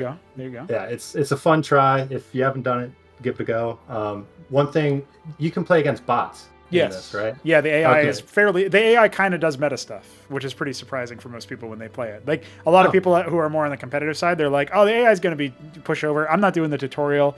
There was a very experienced player, you might know him, Art of Turtle. AOT. Yeah, I love that boy. He played earlier in the tournament, and he played the tutorial, and he was very surprised that the tutorial can defeat you. It is actually possible for you to lose in the tutorial. So like it sounds like a diss almost, but no, it tries to beat you, because what it's really trying to teach you, what I tell everybody, I'm trying to teach you that you have to learn, and that means you have to lose, and so that even the tutorial will defeat you. So yeah, the AI packs a punch. It surprises people. So yeah. It's a fun experience, and it's a nice breath into the community, because not everyone's gonna really fall in line with Brood War competitive 1v1, and so this kind of gives like another look to it, like kind of the same concept. So yeah, cool. I like it. Glad that you feel positive about it. I know that there's obviously, I've been trying to get more people in. We were very close to getting DeWalt and Terror in to play Nice. this one, which would have been pretty hype. And we'll see if they'll sign up. There's another tournament that's going to be coming up that we'll be seeing if we can bring people in. It's going to be more involved in terms of the time commitment than just the one day, and that's probably going to be a stumbling block for a lot of people that maybe are also playing the K-League matches and other stuff. So I didn't want to necessarily throw people immediately in like, hey, you want to sign up for this event that might take you a couple weeks? But but there's going to be invitations out there, and there'll be more events also like this one that are a lot easier to just say, hey, come on in for a one and done kind of thing. So you think maybe we'll see you some of those in the future if the schedules align, or how are you feeling? Okay. Yeah, it's a nice break from smashing my head against the keyboard with Brood Wars. So hey, there you go. And you know what? I mean, I saw that. I don't think you saved your Twitch VODs, but I obviously saw that you were practicing earlier with Dead Infested. And I'm always interested in what longtime Brood War people have to say about this project, because obviously it's not trying to be like Brood War. It's sort of like learning from Brood War, but trying to do its own thing a little bit. And yet I still think Brood War is the best released like product RTS out there in terms of competitive skill. But I want to see if we can do something different with it. That's usually how I present it to people. And to get your input on it, and to hear from you, for example, that like multi-building select and the mass selection for units and stuff, being able to select more than 12 units, doesn't end up breaking the game as much as you maybe thought it would. That's actually really heartwarming to me. It feels like, oh yeah, we got, somebody else agrees with that sort of idea that like maybe you can have the higher scale without it making it super OP the way that maybe it was in other games, right? Where it becomes a lot more like Death Ball-y almost. So yeah, it's cool to hear. Well, because like one thing I noticed that when I was engaging, even though I had like the mass unit select, they might ball together when they finish their trip, but in the process of moving, they were always in a line. Yes, that's which right. is something that you could definitely work, because as Zerg, you always want to have like the biggest surrounding area just to reduce AoE. But like it kind of helped you a lot in that regard. So I thought that was really cool. And I love the responsiveness of all the units. Yes, that's right. It's kind of a breath of fresh air. Yeah. It's you're like, wow, my unit listened to me. What? Yeah, exactly. They still they'll go on their own Like- path sometimes if they like you're saying with the lines and stuff, but they are a lot faster and snappier with like when you tell them to do something, they do stuff. Yeah, because typically in Brood War, if you try to build like a creep colony within your mineral line, that is going to be the biggest headache of your life. Yeah. But this, it's just the drone, like, build, boom. Yep. And it's, thank you. Responsiveness. Yeah, so And- it's a fun one.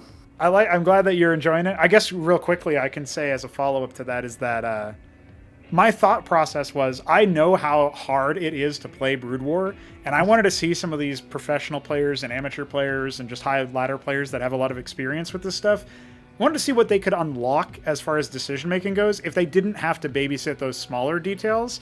And it's a awkward line to cross because if you remove too much of stuff like that for the management, like if you had the smart rally stuff go on where it just immediately starts harvesting, we experimented with that, and like the players who were less skillful at multitasking were getting too much of an advantage over players who were higher skill for our liking. And so there's certain things that we push and pull on and see, oh, can we do this, can we do that? But I felt like things like your workers blocking your building placement, things like maybe the units just taking a while to respond to what your command is, that stuff felt like trying to babysit your units up a ramp or something isn't as interesting as like launching an attack and then okay, I have all my units on maybe a couple control groups and I launch the attack, but then I still need to select like 3-4 units at a time to push them forward or, make it be more precise with my ordering afterwards. And you still end up in practice, I think, not actually selecting more than 12 units sometimes when the actual engagement's going. And I feel like that frees you up to make more interesting tactical decisions,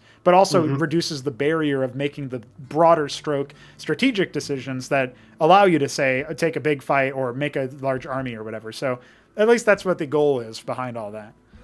Yeah, because Brood War is very repetitive in the sense it's like, I build the eco, I build the army, and now when it comes to attack, it's like I just did not use the army at all, or if anything, half, and you're just like, I did all this preparation and work for nothing. So being able to just like send everything is a breath of fresh air, which I think I don't know, that's what makes Zerg too strong in Protoss. So I haven't really got to see too much of the AoE.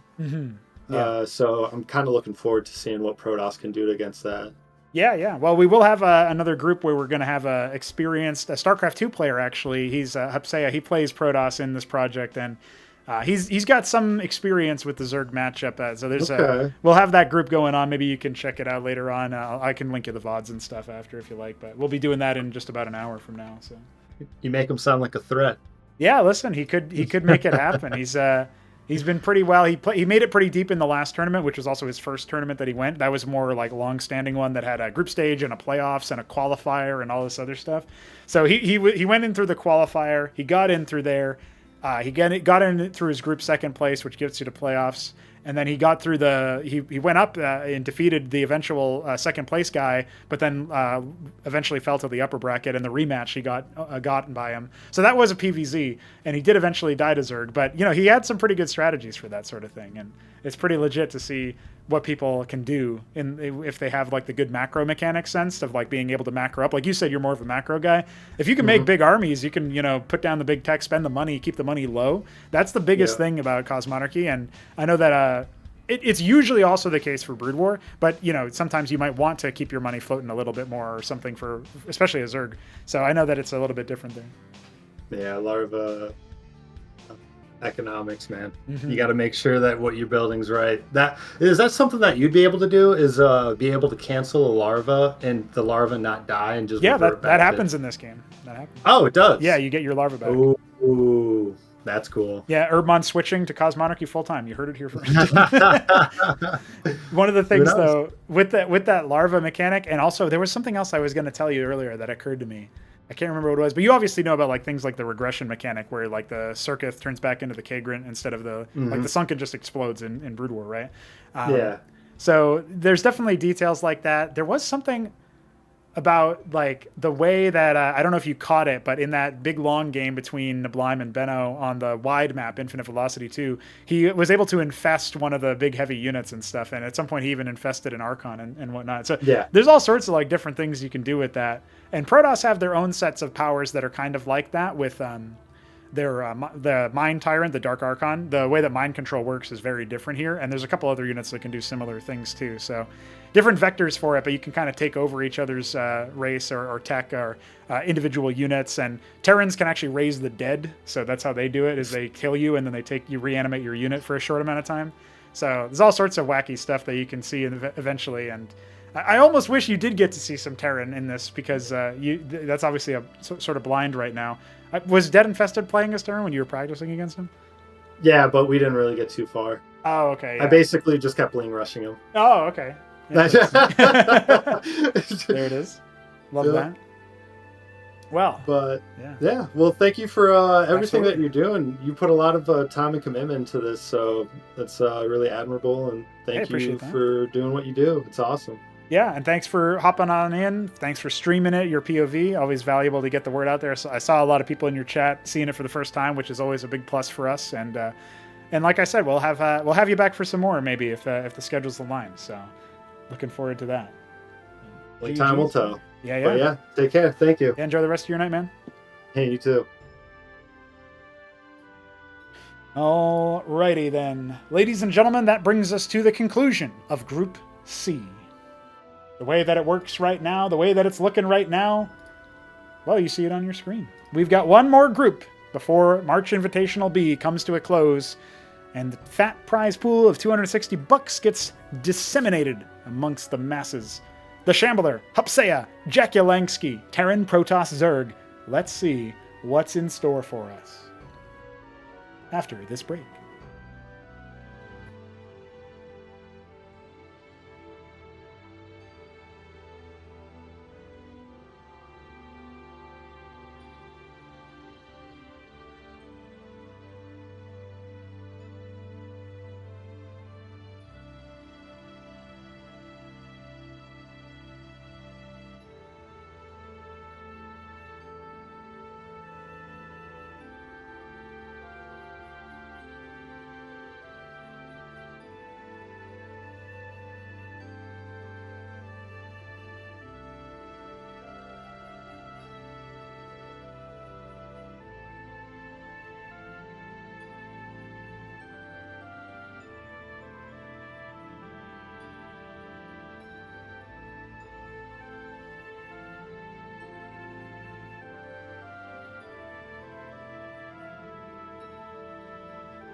Hey, ladies and gentlemen, welcome. We are back with one last group. Neblime is casting with me yet again.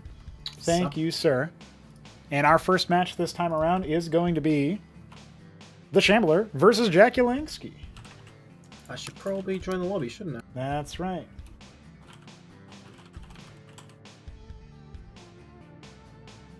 Just let me go full screen and then maximum slowness. Oh, but there is no lobby, is there? Oh, it's because I have to enable Radman. Now there's a lobby. Why'd you turn it off? I turn it off when I'm not using it. What? And yet you make us use it. Hey, I don't make you guys. Okay. You guys decide if you want to play. If you want to play amazing Cosmonarchy, yeah. you're gonna have to use it. Yeah. When we get the new launcher, are we not gonna have to do that, or is it still gonna be a thing? It's still a thing, yeah. Okay. You know, at this point, I'm waiting for the new launcher to solve all problems, invent cold fusion, solve world hunger.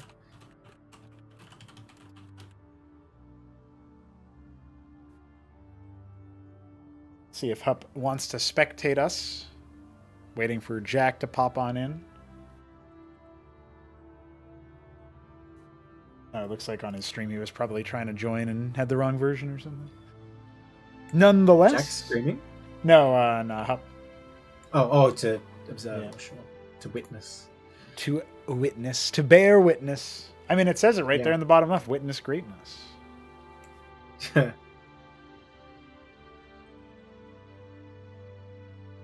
We can zero in a little bit more on Group D, of course. The Shambler's Terran, Right, Hupsaiya's Protoss, Jack's Zerg. You got to put jakulangski as the underdog here, right? He's been playing a bit. I've been playing with him a fair bit as well, but he's still sort of a newcomer, you know. No, it's meant to be in release. Is he in pre-release right now? How do you join the lobby? He can't join. He's probably... Okay. That's why he's got a million question marks. He's like, what? So, what? Where's he going? He's out. See ya. Okay. He might have thought he started free or something. You can't join this lobby on free. It's not possible. Yeah, he's a bit all over the place, to be honest. Anytime I tell him something like, I don't know, Hydras have one armor pen, he's like, oh my god, really? So they have three. I don't know what to expect. You mean Quasis? Oh, do they? Well, I'm just making it up, man. Oh, okay. But, gotcha. yeah. But, you know, that's the kind of thing. Yeah. And, you know, he's pretty, I would say, he has a good attitude. He definitely, learns a lot. Yes. And he's willing to, sort of modify his play and try stuff out. He said to me, because we were actually practicing for this, I was saying, I didn't really play like Hupsaiya because I was playing Protoss to try and prepare him. And I said Hupsaiya wouldn't do XYZ, which I'm not going to say what it was now. And he said, no, that's good. It makes it harder. So. Oh, okay. That's the kind of attitude he has. So, you know, he's definitely going to improve a lot if he keeps playing, I think. I'm not really sure how much he's played. Then we have Hupsaiya, right? You know, he's had pretty good showings, but I feel like he still hasn't really played the game enough to actually be that familiar with it. I mean, he obviously will be more than last time we saw him, but I don't know. I expect Shambler, he's been playing so much Terran, and the thing is, it's like Shambler's Terran is an unknown quantity, right? We haven't seen that much of it, that there's no way Hupsaiya is going to be prepared for it. So I'm giving the group to Shambler already, and I think Hupsaiya will still take out jakulangski, though. Yeah, I'm definitely. Yeah. Okay. All right, we'll see how it See how goes. we go. I'm not sure. I feel like Hupsaiya might have prepared all of these. I know that the last time he was playing, he was practicing with really fast gateways, and I'm still waiting for that to show up in a competitive match. So, well, if he was doing preparation, then I might be swayed because I haven't seen him play much games. But I guess that doesn't mean it didn't happen just because I didn't see it. Yeah, he's practiced versus the AI a little bit, just the build order part, and then he's also practiced. I think he played a PvP against Hamster a while back, and almost got him, actually. It came down to a base race. It was a pretty hype game. Well, that is pretty huge then. Yeah. Okay. So, you know, we'll see. I mean, he hasn't played in a little bit, so it might be a little bit different, but I think it's a big deal. Hey, Newt's up and watching the match. Look at that. Hey, what's up? And there nice you result in your group, Newt. Yeah. We'll say when ready, because I don't see Hup coming in just yet, so maybe he'll just be specking the stream or chilling out in the middle, waiting for his call. And it's going to be Shambler and jakulangski to open up our group on Axiom by BiddyB. Just waiting on Jack's ready here.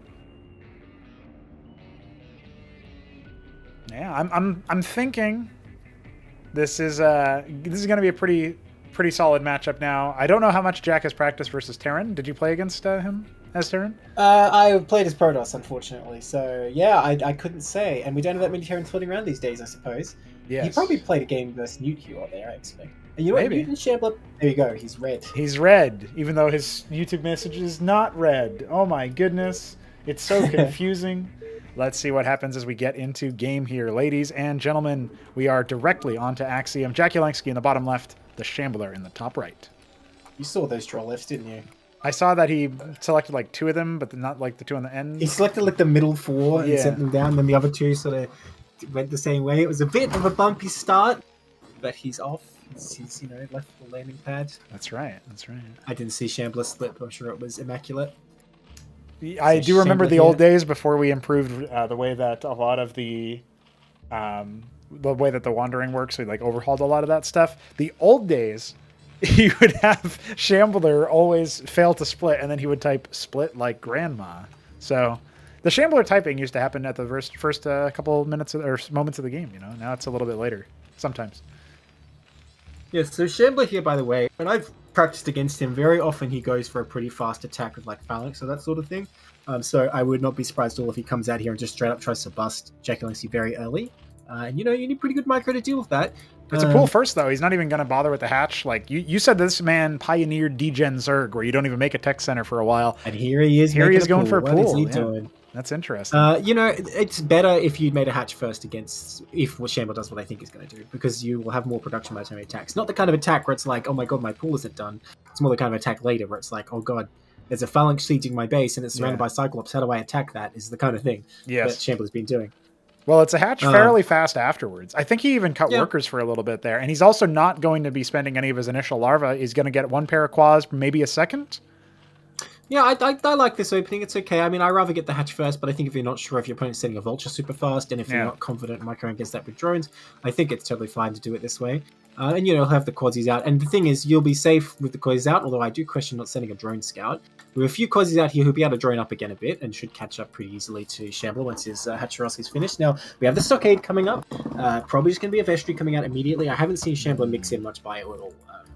He really just likes making the fog units and backing them up with the healing. And This doesn't, Neblime, this doesn't look like much, but I do think that if you stagger your quasis forward in between their shots and dodge the Cyclops AoE, you can kill 2 Cyclops with 4 quasis, 2 Zeths. Like, it is possible. You can kill 2 Cyclops with 3 quasis. You don't need 4. Well, They're bad if you say units, so. man. If you say so. Believe it. Look, the ramp may be a factor, and if Shambler micro as well, of course, you can kite. But they are not very strong. He's gone straight for the Vestry. He's not getting any reinforcements out of that stockade. So it will be a third Cyclops, but this is a little bit less deadly as a result. But it's enough to hold the ramp for now. But we need to be careful. He does not want to go down here. He's going to lose one if he's not careful. He thinks he wants to, and it looks like it's going to be enough to kill one of the quasis. But the other one was on a bad rally. That's going to be half HP on 2 of his Cyclops. But walking through the shells there is not going to do it for Jack. Still going to get one. Oh, one more. Oh, 1 HP. 1 HP. Cyclops best unit, obviously. Squishy as hell. I would say Jakulangski did not do very well there, just like following the Cyclops where Shambler wanted him to go, but he's still almost got 2. They're just way too squishy at this point in the game until you have a whole bunch of them, and even then you put them like healing or like something to tank like Goliaths. He's gonna get the second Fulcrum up, and now the Cleric, of course, to give him a bit more longevity. But I am worried that Jakulangski is not drawing up enough. He's gotten a whole bunch of quasis again, and he's going to get a Circuit, which is a bit much. 1 Circuit will be enough to hold off Cyclops for now. You really want to get the draw less first and the army later at the last possible second, because then you get extra income. Well, he's starting his gas mining as well, so it will stretch his mineral income a little bit much as the Zerg, because whenever you start to harvest some Vespene, those are 2 workers that could have been on minerals instead. So just another thing that's going to delay his next hatch. It means that his worker count's going to get slowed. But there's a move out over here. It is true what you say, but I like having the gas on hand in case you're like, oh shit, I need a Hydra right now. Yeah, sure. Sometimes it's weird. Now, these 2 armies, I would say Jakulangski's army is way superior, but the problem is it's kind of spread out. Depends on the engagement. Nice micro so far for Shambler. Borrowing is not the move, though. That is still going to die. It's not. Oh, man. Okay. Jakulangski coming in piecemeal here, getting absolutely roasted by these Cyclops. I like that little. I do like the stagger there because he kind of he made the clerics heal the one on the right and then picked off or tried to focus down the one on the left. It's still looking a little rough, but the Circuits is over here. I don't really think the Cyclops can do much versus that. You are going to need some heavy hitters. Yeah. Yeah, well, if you have a lot of them, they're all right. But Yeah. yeah, you need a high number. Echo's saying that, there's no micro, it's all macro. I don't know, man. That engagement could have easily gone the exact opposite, where jakulangski killed everything and lost like 2 quasis, but it shows you how much difference micro makes. And, when you're asking about the plays, maybe this is something I should have said, is that jakulangski, I feel like he often doesn't understand the optimal way that he needs to be microing his units in engagements. So often his opponents can get the better of him in a situation where maybe he shouldn't have lost, I guess. And that's one of them, right? Where if he pulled back, he got an arc. I mean, maybe it ends up in a stalemate because if Shambler doesn't want to come into you, you don't want to come into him. At least you don't lose everything. Yeah. Yeah, keep the quasis, keep your worker count higher than it currently is with Shambler stretching out ahead. He doesn't even have his quarry yet. He's only now adding it to the treasury and the natural. So he's been on one worker queue, uncharacteristic of Terran thus far in the game, but also at the same time still has more workers than his Zerg opponent. That kind of shows you how the early game has gone in favor of the Terran player so far. We've got a star pad being added. All of those Cyclops shells are going to rip apart some of these quasis. Only one of them going down so far. I would probably think about burrowing behind the circuit or something like that. Maybe. I think in front of it's okay, because then if the Cyclops commit, then you can unburrow. But the Hydra's coming up, and really what he wants to do is just get into Hydra or Izzy here, which is much better against the Cyclops. You're going to load up. I like this move. Yeah, and, if the Cyclops do try and bust, dropping amidst them is actually quite effective. But I think he's actually just going for the counterattack, and I think that's a good choice. I don't really see the Cyclops busting this. Oh, careful there. What are you doing? Oh, he's actually pulled down the Vulture. Yeah. The reaction time there, not there for Shambler as he was busy wrangling. He's going to do another one? Oh, no, he's making another. Man, that thing's on its own, though. Like, he could just kill that. I think it might be a bait. I'm not really sure what he's going to counterattack with, but surely it's too far out to do anything. Well, he's got this drop coming. Yeah. I don't know if Shambler deliberately left this Goliath behind to defend drops, but it's in the perfect position now. Oh my God, well, there's a Cyclops off to the side as well. I don't know if he caught... I don't think he caught the Ovaleth. It might have been on his minimap, but he didn't pan his camera down, so I don't think he saw it. Still, going for the natural here wouldn't be too bad, adding another treasury. The Goliath is like impenetrable for the quasis. I feel like 6 quasis can actually do it, or maybe with 2 clerics. Maybe. No, I don't think Cyclops, so. Yeah. No, he's ready for this. I kind of prepared him for this, honestly, because I do this a lot too, so I'm not surprised that he's completely prepared. Yeah, that Goliath will be a beast, will not be able to be stopped. Yeah, well, the 3, he's kind of doing a good job distracting right now, right? Because he's going to go into the back line and stop some mining time. It's not going to get too many casualties out, especially with an Anseal over here. He actually picks off one, surprisingly. Nice. Yeah, nice move with the Anseal, though, and oh my God, that's a brutal drill. It's the blood explosion. Yeah. But yeah, not bad. I would say it's not too bad since you kept the Overleft alive, but definitely probably not worth your 6 quasis there. But looks like jakulangski is going to come out now with this little bit of an attrition, finishing. Ooh, but look at all the Cyclops shots, so there's so many of them. Yeah, you really got to get the right engage here. Hydra's on the high ground, though. They're going to help a lot. Yeah, they are, and they're split too far for the damage to do any AoE. However, the Hydras and Quasis in the low ground are still getting a lot of hits off. Not working out too well for Jack here. The Quasis, they don't matter as much, although in this stage of the game you still want to keep them alive, but those Hydras dying, this is a gas expenditure, man. That's a lot. Definitely. And he just needs to deal with this army, right? It's a lot of clerics. That's like more than 1 cleric per Cyclops. Yeah. It's going to be quite hard to kill. It is just a matter of number of Hydras, because they're your best DPS, really, except maybe Lakizalisks with a lot of splash. And I feel like if he just spreads out a nice arc, the army he has now is enough. You spread and focus fire, but like I say, I feel like jakulangski is not on the ball about that kind of thing very often. And we saw it here, where he just came in all on the left side, and the splash did huge damage. Yeah. Yeah, he's still contained. Yeah. If you think back to the group that we casted together, where this same matchup was played, oh man, an Atlas so fast here from Shambler. That's a completely different. The mind drag though, this Cyclops army's getting taken out. Yeah. That's actually a really big timing for this. Look at the military count. It's basically next to nothing right now for Shambler. Yeah. No anchor around. He hasn't been producing very much from these Fulcrums, I have to say. He saved up for that Atlas, like you said. And I think it's a good move. I think rushing tech versus Zerg is actually pretty good these days. But yeah, can he survive the counterattack? I think at least he has to bring that treasury in. Although leaving it there as sort of a bait might be worth it. It's only 200 minerals after all. Not able to set up a third base here using the Droleth. Maybe he can use the Azira core to start clearing house there. Oh man. I mean, it's good that he saved it with the burrow. Does the Izzy win this fight? It doesn't look like it. Well, meanwhile, the much more dramatic fight. Wow, it actually loses. The much more dramatic fight happening at Shambler's Natural. What is He's lost all of his units. He's only got 1.5 HP Goliath and 2 Cyclops. That anchor's going down. The Atlas will undoubtedly get interrupted. Yeah. It's over, man. I think Jack's got him with the counterattack. Holy crap. Who'd have thought? Well, beautiful production of the Hydras. He really focused in on that. I think he's seen it. I can't believe he's going to have to cancel the Atlas, dude. There's no hope. There's no way. This is what happens when you make Cyclops, Benno. You just die. No, this is what happens when you make Cyclops and you decide to hang around after not producing any other Cyclops to back them up. Just needed more Or any Cyclops. other unit that's better than Cyclops. Yeah, I don't know if there's any unit like that exists. Maybe the Mater left, but that's about it. Yeah, Mater's pretty good. Yeah. Well, he's gonna probably hold. It looks like, but how many workers? Are you sure he's gonna hold? I don't think so.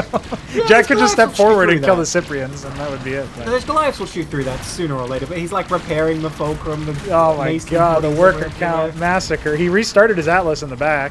Wants to hold on Okay, 2 good for bases. him. Lifting the Sure. treasury in the 3rd. What do you mean 2 bases? He only has Yeah, treasury of nothing. there you go. See, as I was saying, he does clean that up, but Jack Lancey's probably feeling pretty confident now. He could probably just come in for another round and finish him off and made Hydras, but it is scary with those Goliaths on the high ground. In the Yeah, meantime, if Jack wants to MT2 try to take a longer game, right? That's an option for him. Doing good adding the number of Hatcherosks, though. Looking good. He's going up to 6, which is a good number, I think, before you hit tier 2. Beautiful. You can spam out a lot of stuff. And, the drone count is a little low, but the 3rd is not finished yet, but I still would like to see him make more. Is that what he made? Yes, it is.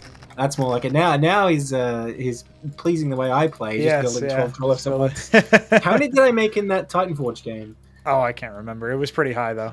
Was it over 200? Not sure. Because you took off, like, the whole middle of the map as well as the top, so... Yes. Yeah. There's a lot of gas on that map. Don't blame me. Blame Shambler for everything that happened in that game. Yes, right? I can agree with that. He's getting his just desserts. I mean, he's going to go up to tier 2. But on 1 base eco, what can you even do with that? I wonder if you get a Seraph and just run around, like, blow up a lot of draw lefts. Is that a way to come back? I mean, what is the most desperate thing you do with tier 2? Like, what's the best Hail Mary option? I don't think you can go Starport on 1 base eco, though.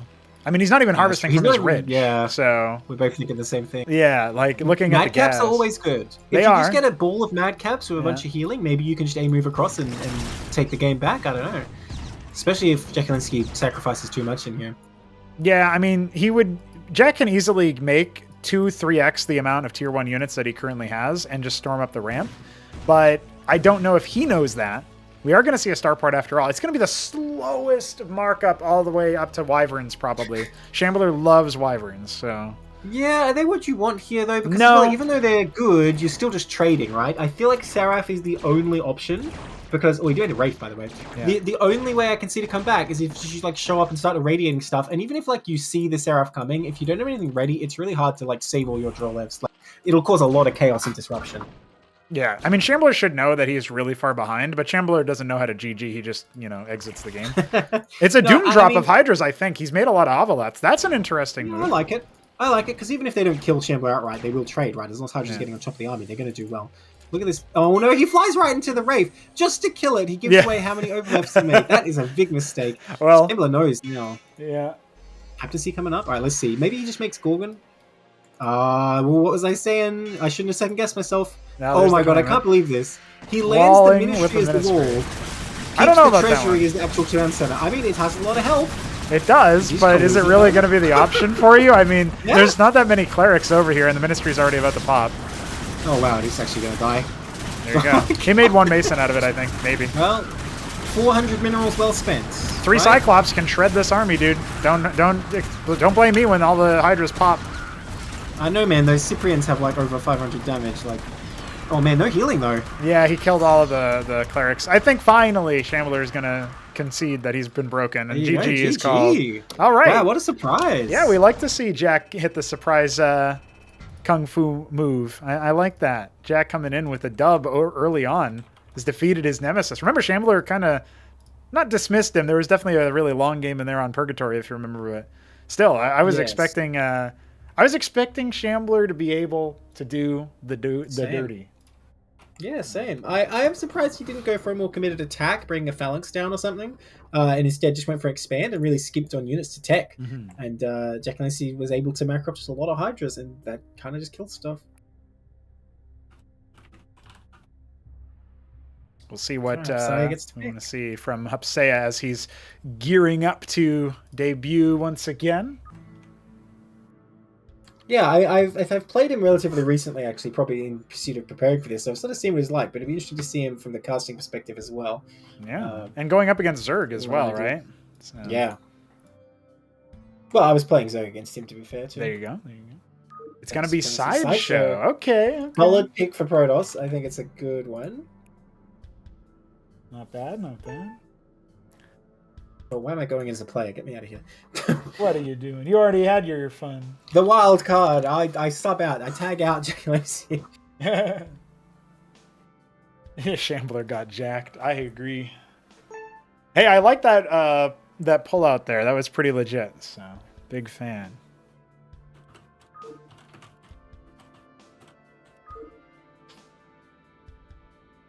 Yellow. Instead of hello. Oh.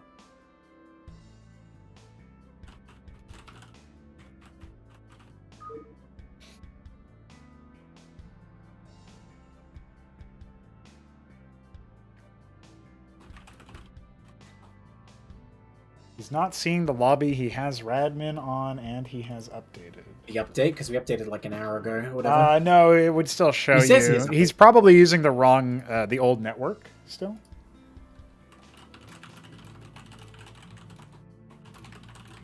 Oh, also possible. No, Yeah. I played him like 2 days ago, so I don't know. Although I'm in both, I suppose.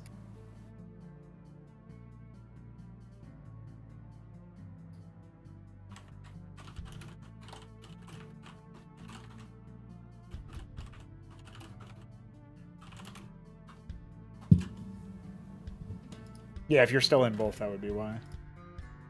Yeah.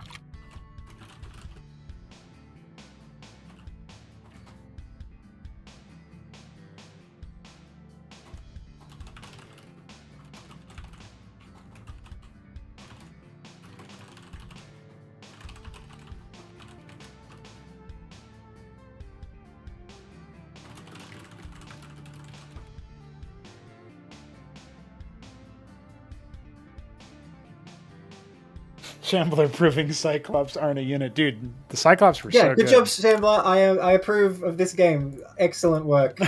Proving me right. Honestly, I should just cut out what I just said, which is, of course, reading a Newt chat message, and instead just say, I'm just gonna edit that and have like, here's a recording of Pronergo saying saying Cyclops are bad. Shambler is bad. No, no, I wanted to just say. Too. Yeah, I just wanted to say, Shambler lost to jakulangski. He's Shambler right now. Here's Shambler, and as soon as you say that, you just say, "Thanks, Shambler. Thanks for losing to jakulangski." Rip his throat out. Oh, right. Aggression. He wants revenge, even if it's by proxy. All right. Newt, be careful out there, man. Cyclops are a hell of a drug. Rafe's the hard stuff. You gotta be careful when you hit that. I can't believe Jack reacted milk.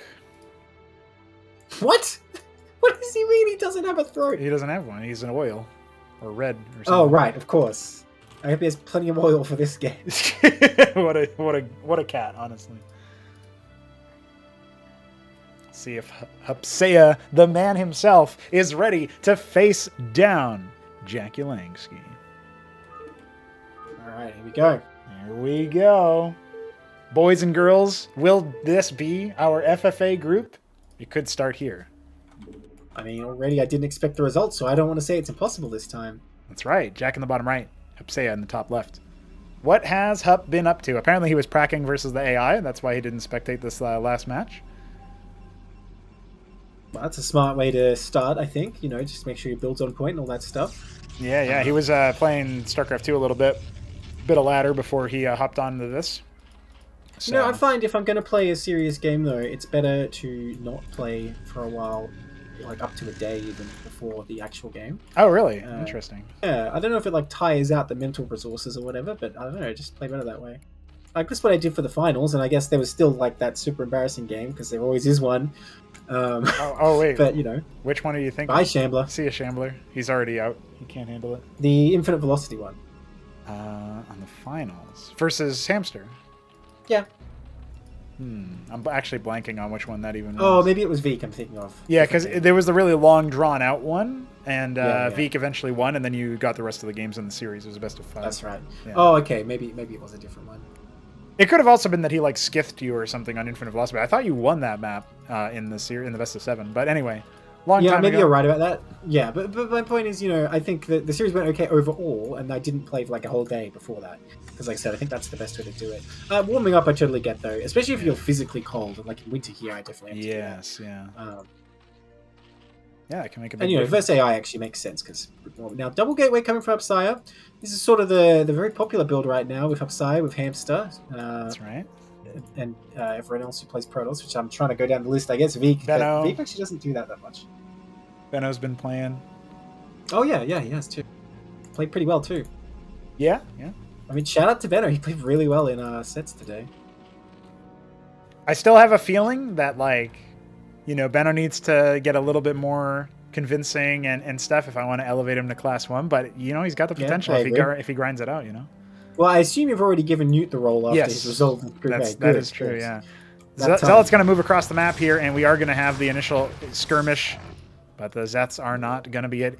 Little interesting tidbit for you. If you're finishing an attack and you kill the victim, the second hit will also hit the next target if it's within range. Oh, that's cool. Well, it actually, if in base Brood War, it will hit the next target even if it's out of range. Oh, okay. I think I fixed that in this because it happened. Yeah. It's the same bug with Sunkens and stuff, right? Right. I have at a time a Marine of mine died like across my base. I'm like, what the fuck? And the Zealot killed one. Like they died simultaneously. It was highly annoying and mysterious. But yeah, if you fix that, that sounds good. Now, interesting here, Hupsaiya going for triple gateway makes sense with no gas. He wants to spam the Purifiers and Zealots. And I think it's pretty scary, and I don't know if jakulangski is respecting the threat. I don't know if he even scouted it. That Bird Def is not going to see it. No, what he did was he sent one Zeth up the ramp and saw, I don't think he saw the extra gates, but he saw a lot of units. And that kind of should make the alarm bells go off, especially since Jack has played a little bit of the other races, so he kind of knows some details. Surcouf here is okay, but why in the base? The Surcouf in the base, to be honest, is a bit of a waste of minerals. It'll be good against a run-by, I suppose, but that doesn't He's putting help one you. more If you down lose on the your natural, and a third will come up after that. He's got quasis for the Legionnaires. The question is whether or not the Zealots are going to be too much for it. Yeah, just poking in, sees the circuits on the way. I really like the Legionnaires versus the circuits, actually, because they almost immediately get onto it. Yeah, and honestly, the quads is slightly out of position. They need to be like right next to it, basically. The defender, he needs to restart that as well. Right, I wouldn't go after the hatch in this situation. He has forced a burrow. Definitely not. Well, okay, maybe jakulangski can hold. Oh, he's got more Legionnaires coming on in here, completely surrounding the quasis there. And that's what you want to go after as opposed to the circuits if you can. But a Zealot coming on in is going to help out a lot, too. Yeah, I feel like a drone pool would have been good here, actually. Yeah. Just bring like 8 or 10 of them down once you realize you've screwed up and you have drone too much. You're going to have to trade some off to survive, but now I think it's over. Yeah, I think it's a critical mass here. I mean, there's technically the circuit in the main, but I don't know if he's going to have enough. His eggs are getting camped, and that is like no I was going to bueno. say, the circuit in the main won't help you because if you lose your nat, you lose the game anyway. Like, there's no real way you're going to win from there. And he might run up here and, well, maybe even kill it. Let's see. A drone drill would actually be pretty good in the position that's put, but he's not going to do it. Yeah, it doesn't look like he's realized the potential for that. Another Zealot streaming on in. We have 5 more units going across the map, all Legionnaires, all the time. No more defensive options here for Jack, and he will have to GG. Hup making it happen. When they say they're Legion, they mean it. There's a lot of them. Oh, yeah. Yeah, 2 quasis not going to be enough. They're not the heroic units we need. GG. GG There's indeed. 2 quasis dreaming that they're lyralists, but they are not. Wishing they were. Well, that's a result. That's a nice and quick rush. I did mention that Hup was. I think he had something like that up his sleeve. Yeah, it was just solidly executed. I mean, I feel like once he realizes the attack is going well, I think you just set the rallies of the gateway. Yeah. Interestingly, I think it's a very StarCraft 2 thing to not rally across the map because it is important not to do that in a lot of situations in StarCraft 2. But yeah, just a solid attack, and honestly, jakulangski not scouting / reacting enough. Yeah, he kind of saw the units, but you got to have those alarm bells ringing, and you got to react fast enough to know that your unit is under attack. So we'll have to see if that's something that Jack was thinking about. And you've got to have the instinct to if you need pull to lefts or not, right? And you've got to be quick on the trigger with that.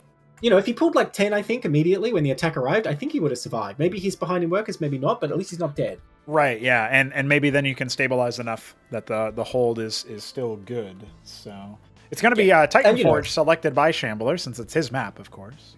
Zerg can always catch up in workers, it's just a matter of if you can defend yourself. Yes.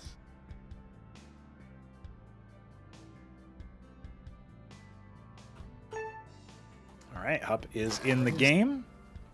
We will ask them to say when ready.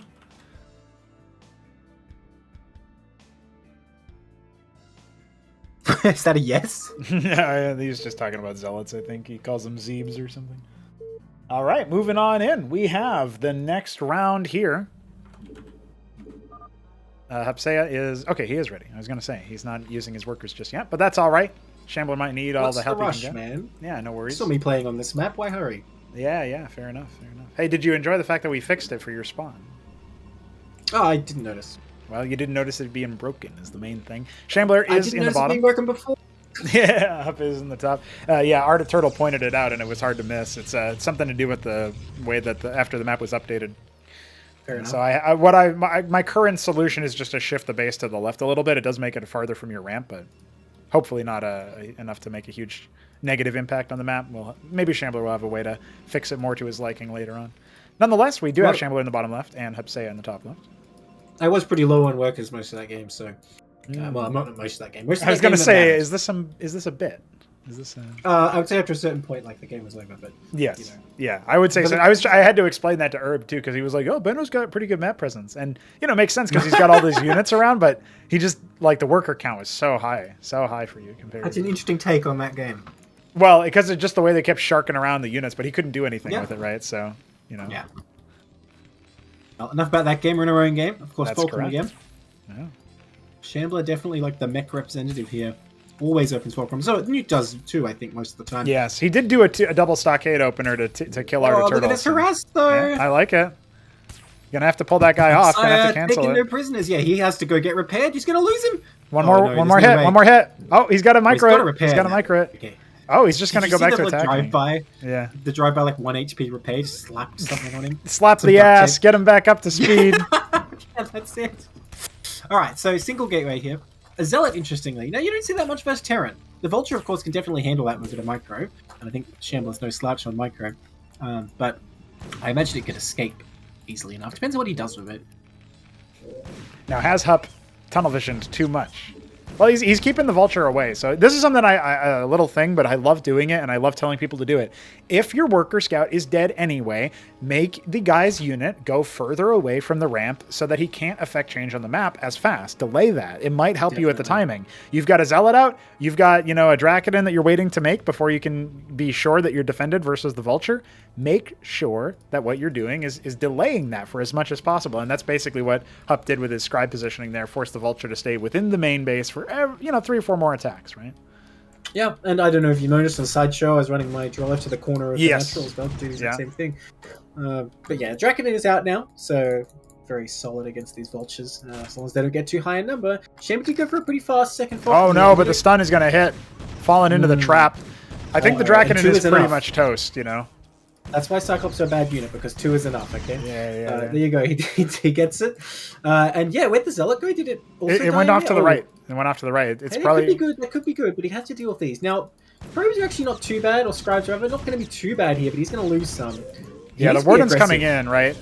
And the Draconin finishing is going to zone this out. I think, he's done pretty well with this. He hasn't actually lost anything. He didn't lose a single one. That's crazy. Yeah. His Zealot stunned by the first mine there. He's going to have to be retasked over. Ooh, the fadeaway! That was excellent there. Yeah. And now the Zealot is going to frustrate Vultures on their way out, although it's on an attack. It's just going to die, right? Yeah, there's no way, especially if it runs into that mine. I mean, it was a nice idea. If Shambler had been caught without any units, he could run in and get some SCV kills, Mason kills, it would be pretty good. But yeah, now it's just a dead loss, unfortunately. Takes up some of Shambler's APM, I suppose. Maybe this is Hupsaiya realizing, like, oh, you know what? The Zealot is not going to be that useful right now. Might as well send it. And he's still running around getting his scouting info. Yeah, and pulling this unit away, just like we talked about in the main, right? So. Yeah, true. Shambler going to go ahead and leave a mine there. Hey, you know what? If I'm Hupsaiya, I'll just stun the Vulture and my Zealot with that mine. Yeah, right? And then you can just get a hit off, maybe? Yeah. Oh, is he going to make it out? No, he goes up the ramp. Then again, he can defend himself. I like this. Yeah, I like the ramp. Just stand and fight, dude. Oh, you won't win that fight, Shambler. You will not win that fight. Okay. Oh! Ooh, using the vision. Get his shields back. Now, 2 Goliaths are coming on out. This is actually really good intel, though, right? Because he's scouting. He knows that there's no base on location. He knows that there's at least one Goliath. Yeah. So, take a couple of hits onto it, get some damage. Yeah, that's very good. Now, Double Gates coming up for Hupsaiya. Man, he is mad queuing right now when he doesn't even have a second Nexus. The macro honestly falling apart a bit there. Oh, he's getting it now. He's getting it now. Yeah, okay, but like queuing 3 Drakidens not a good look. It's down a bit now. Ministry already finished for Shambler, so honestly, Shambler's looking pretty good here. Slightly ahead in workers. He's got enough production, I think, but he needs to keep using it. I don't know if Hupsaiya can hear me because now he's down on 1 on Q. It's a lot better. Just a momentary lapse. You caught him in the right moment where he had an extra one. That's all. Well, this is like you watch ASL and they're always like, you know, highlighting like, oh, they've got 2 on gas or whatever. It's like really picky. Yes, yeah. Well, I do like the Shambler having the Shambler spot over here, right in the top right. He's taking command. You know, if I was Shambler, though, I wouldn't put anything there. I would wait until he puts a base there, because I don't know how familiar Hupsaiya even is with this map. You always want to hope your opponent just, like, doesn't think about that, then you show up with, like, 5 balances or something. Well, what really gets me is I know Hupsaiya, and I know he'll, like, build the Nexus here, and then he'll see it get attacked by the Vulture, and he'll be like, this is bullshit, dude. Yeah, exactly. You've got to harness that. Yes, You've got to harness the weaknesses of your opponent, right? Yes. So I think that'd definitely be the way to do it. Okay, we have only 1 Corey coming up. Can a Corey fit in Shambler's main in there? No, he's got to lift the Fulcrum if he wants to put it down. So he can do that. I think he's preparing for a Cantor drop here, by the way. All those mines going down. But it is going to be a Stargate. Yeah, there you go. Do you get Gladius here, I wonder? I feel like versus Goliath, it's uniquely poor as an option because you need a critical mass of them to deal anything to the high HP pool of the Goliath. Templar, then? Yeah, they can work. I mean, he's got a lot of Striders is the thing, so he can focus down the Goliaths. You can get Gladius if you're worried about clearing out, like, you know, bio or anything like that for sure. Shambler is not the tier 1 bio man. I say that, but he's getting seconds to okay, but I'm pretty sure he's just going to keep pumping the clerics, to be honest. Yeah, he's lost all of his pressure here. The mines are going to pop, and he's not going to really accomplish too much. But, you know, because, you know, it's just a quick stun. Nothing really too crazy there. And now it's entered into that territory where Hupsaiya has the tempo advantage of the map. There are 2 vultures scattered around the map on Hupsaiya's side to look out for any 4th base or 3rd base coming online. And there is actually a scribe heading out. Oh, no, never mind. It's just going to saturate the natural. I thought maybe we were going to see him go for a fast 3 base.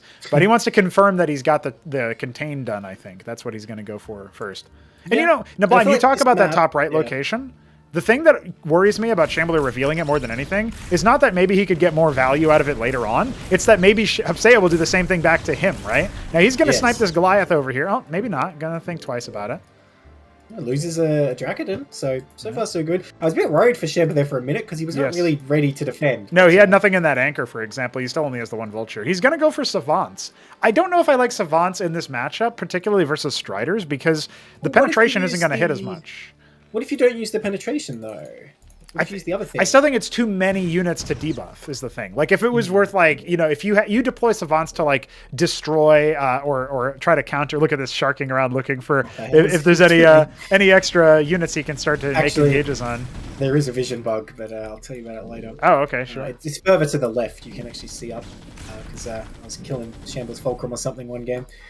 Oh, interesting. Yeah, this might be a map tile issue that needs to... I'm surprised he wouldn't have fixed that or reported that or something. I don't even remember if it was Shambler, to be honest. It was a pretty minor thing. The game was almost already over, as you can imagine, if I was in that spot of the map. Sure. About the Savants, though, like, I feel like half your army is Savants. I feel like you've got hits on every enemy, maybe. I don't know. It could be. Like, let's just put it a different way. Like, if you get a lot of them, it can be anything, but they are... I don't know if they're super cost-efficient versus Striders, is my thinking. 75 gas or 50? I think it's 75. Or no, maybe not. Maybe it is only 50. Anyway, we do have this engagement on the Goliaths. This isn't great for Hup. He is out macroing right now. Like, he's back home doing other things, and half of his army is getting slapped. So only now is he going to look back there and realize, oh shit, I didn't kill a single unit. Well, maybe he won't even realize that. Drakidens than the Hierophants, because Hierophants cost a lot more gas. That's true, yeah. That's true. Yeah, the Goliath's proving their value here. Now the treasury's floating across. The Vulture for Shambler reveals itself perhaps at the most inopportune moment, because this is the exact moment that Shambler's taking that 3rd. So if Hupsaiya realizes he can do the same, it could be very annoying for Shambler. Now the Exemplar is out. I didn't see where it went, though. It went to clear the Vulture in the 4th base location. He's trying to hold the ramp over here, and the Savant is on the power siphon mode. So you were right about that. I kind of agree with you now that it's like 1 Savant versus a bunch of like Zealots. Yes, yeah. I mean, the penetration isn't even that good without Hurricanes to reduce the armor. We do have an Atlas, about 25% complete. Shambler looking for tier 2 here. Shambler in decisive advantage here now. Without the Drakidens, he does not have the DPS to deal with that healing. And he's trying to build an engram here. I don't know if Shambler's going to try it, but he could probably actually kill him. Well, it's I not think a zealot, if the multiple exemplar come out, then that's a pretty big hit. But also, it looks like they're going to be used as a counter attack. And the only concern I have with that is obviously okay. The zealots have cleared out that vulture in the top right. That looks like that may be where Shambler wants to move his army. Over though, only just beginning. Now it's Goliath's even worse, much more range. That's right. Yeah. Get debuffed. Well, yeah, this Nexus is going to die. I don't really see how he can clear out this Goliaths up here. Because all she has to do is just hold... I think he wants to wait for them to come on down and then try to sync up on them. He's even going to go ahead and try to take the high ground here, I think. And the Exemplars are on their way. It's fairly likely that Shambler will just leave those there the entire game. I don't know. That's a non-trivial amount of his army. If that happens, you can just kind of leave with your ground army and attack in. I mean, if you're back in your 3 bases and all you're doing is turtling, you know he's only on 2 bases, why not? Okay, he's going to come out, but I think it might be a bit of a mistake. Yeah, here's the collapse onto him. Hupsaiya's led the trap. Oh, but at the same time, the Aurora and Exemplar are running into turrets, although Exemplar's have a lot of range, so they're not really... yeah, one of those watchdogs is going to die. The third Exemplar can join in with this army and do a big number on it. Not focusing down the clerics here, but the zealots are sort of starting to slice in. At the same time, one Exemplar is not fighting with the other one right now, and one of them has already fallen. Did you see how fast they were firing? Yeah, if you switch them back out of their into their penetration mode, while they still maintain that buff. So. Oh, I didn't know that. Yeah, that's pretty good. But just the DPS from single target from having like the max siphons. Is it scales up. It's sort of like a madcap. It relies on your enemy. Oh, we need to get out of there. Yeah, these Goliaths are actually going to get bopped here. I'm not sure about the Exemplar. It looks like 2 of them did end up dying. Third base on the way for Hupsaiya in a different location now. But yeah, Shambler has the tech advantage. I think it was 1 Aurora, 1 Exemplar. I think he... No, it was 3 Exemplars in total, and 2 of them did die in the same spot over north of the Atlas there. That's what the rubble is. It's very unfortunate that happened during this fight, because those Exemplars are really important. Imagine if you had the Exemplars with him during the fight. Oh, he would have just done... Yeah, he would have just cleared that easy. Yeah. And Shambler's so well prepared for that, right? I don't know how he knew, because I didn't see him scout. The Vulture got attacked by 1 Exemplar, then he had another Cyclops over there getting killed by the 2 Exemplar, and then by the time the 3rd one was arrived, the 3rd one wasn't even part of the fight. So it's definitely a bit on the rough side. Now, where's this Atlas? It's finished, but what's he going to do with Tier 2? He hasn't got anything yet. No, Starport coming now. Are we going to see the mass Gorgons? Shambler does seem very fond of that. He's about to deplete minerals in his main. He's maybe got like 2-3 more minutes of mining in there. So he's going to have to think about another base. It's not a crazy amount of depletion. It just goes down to 3 instead of 4. But still, it does cut into your mineral economy. And I mean, Shambler has a lot of mineral float right now, but still. Ardent Authority now coming on the horizon. Not a bad shout. I mean, you obviously want it for the siege, but you can also go for positrons to deal with things like mass air if that's going to be the option. But it's only 1 starport. Oh, no, a second one has started, so. Yeah, I'm just wondering what would be most effective here. Obviously, the Exemplars are going to be helpless versus air units, but I think against all these Dracodons and stuff, Gorgon's not really going to do that well. There's so many Goliaths here mixed in with the Savants. There's even a Cyprian for whatever reason. That must have been a misbuy, I feel like. But you know what? Maybe it happens. Yeah, the Exemplar's going to do work here, though. I think holding the ramp is pretty strong. Gives you pretty good map presence here. If he wants to come in, if he can, but it's a bit dangerous. Yeah, he does deploy a Shaman. Ardent Authority and most of the way done. Gladius being made. We've got going up to 5 bases here for Shambler. He's just trying to keep his options opening, expecting maybe one of those to end up getting killed by a backstab or counterattack. He's just left 1 cleric up here to keep spying on that top right, but it's not being retaken. I cannot imagine the situation, but if you could get the Gladius on top of the stack of Goliaths without them dying, they would do a lot to deal with those clerics, but how is that going to happen? Right, yeah. And that's where I think it's better to have Architects or Optectons or something like that. He is going to go for that Mass Gladius you mentioned, and maybe he has an idea. Maybe he just wants to support these little small pockets of resistance using the Gladius Exemplar combo. That could be an option. Gladius versus Gorgon, who wins?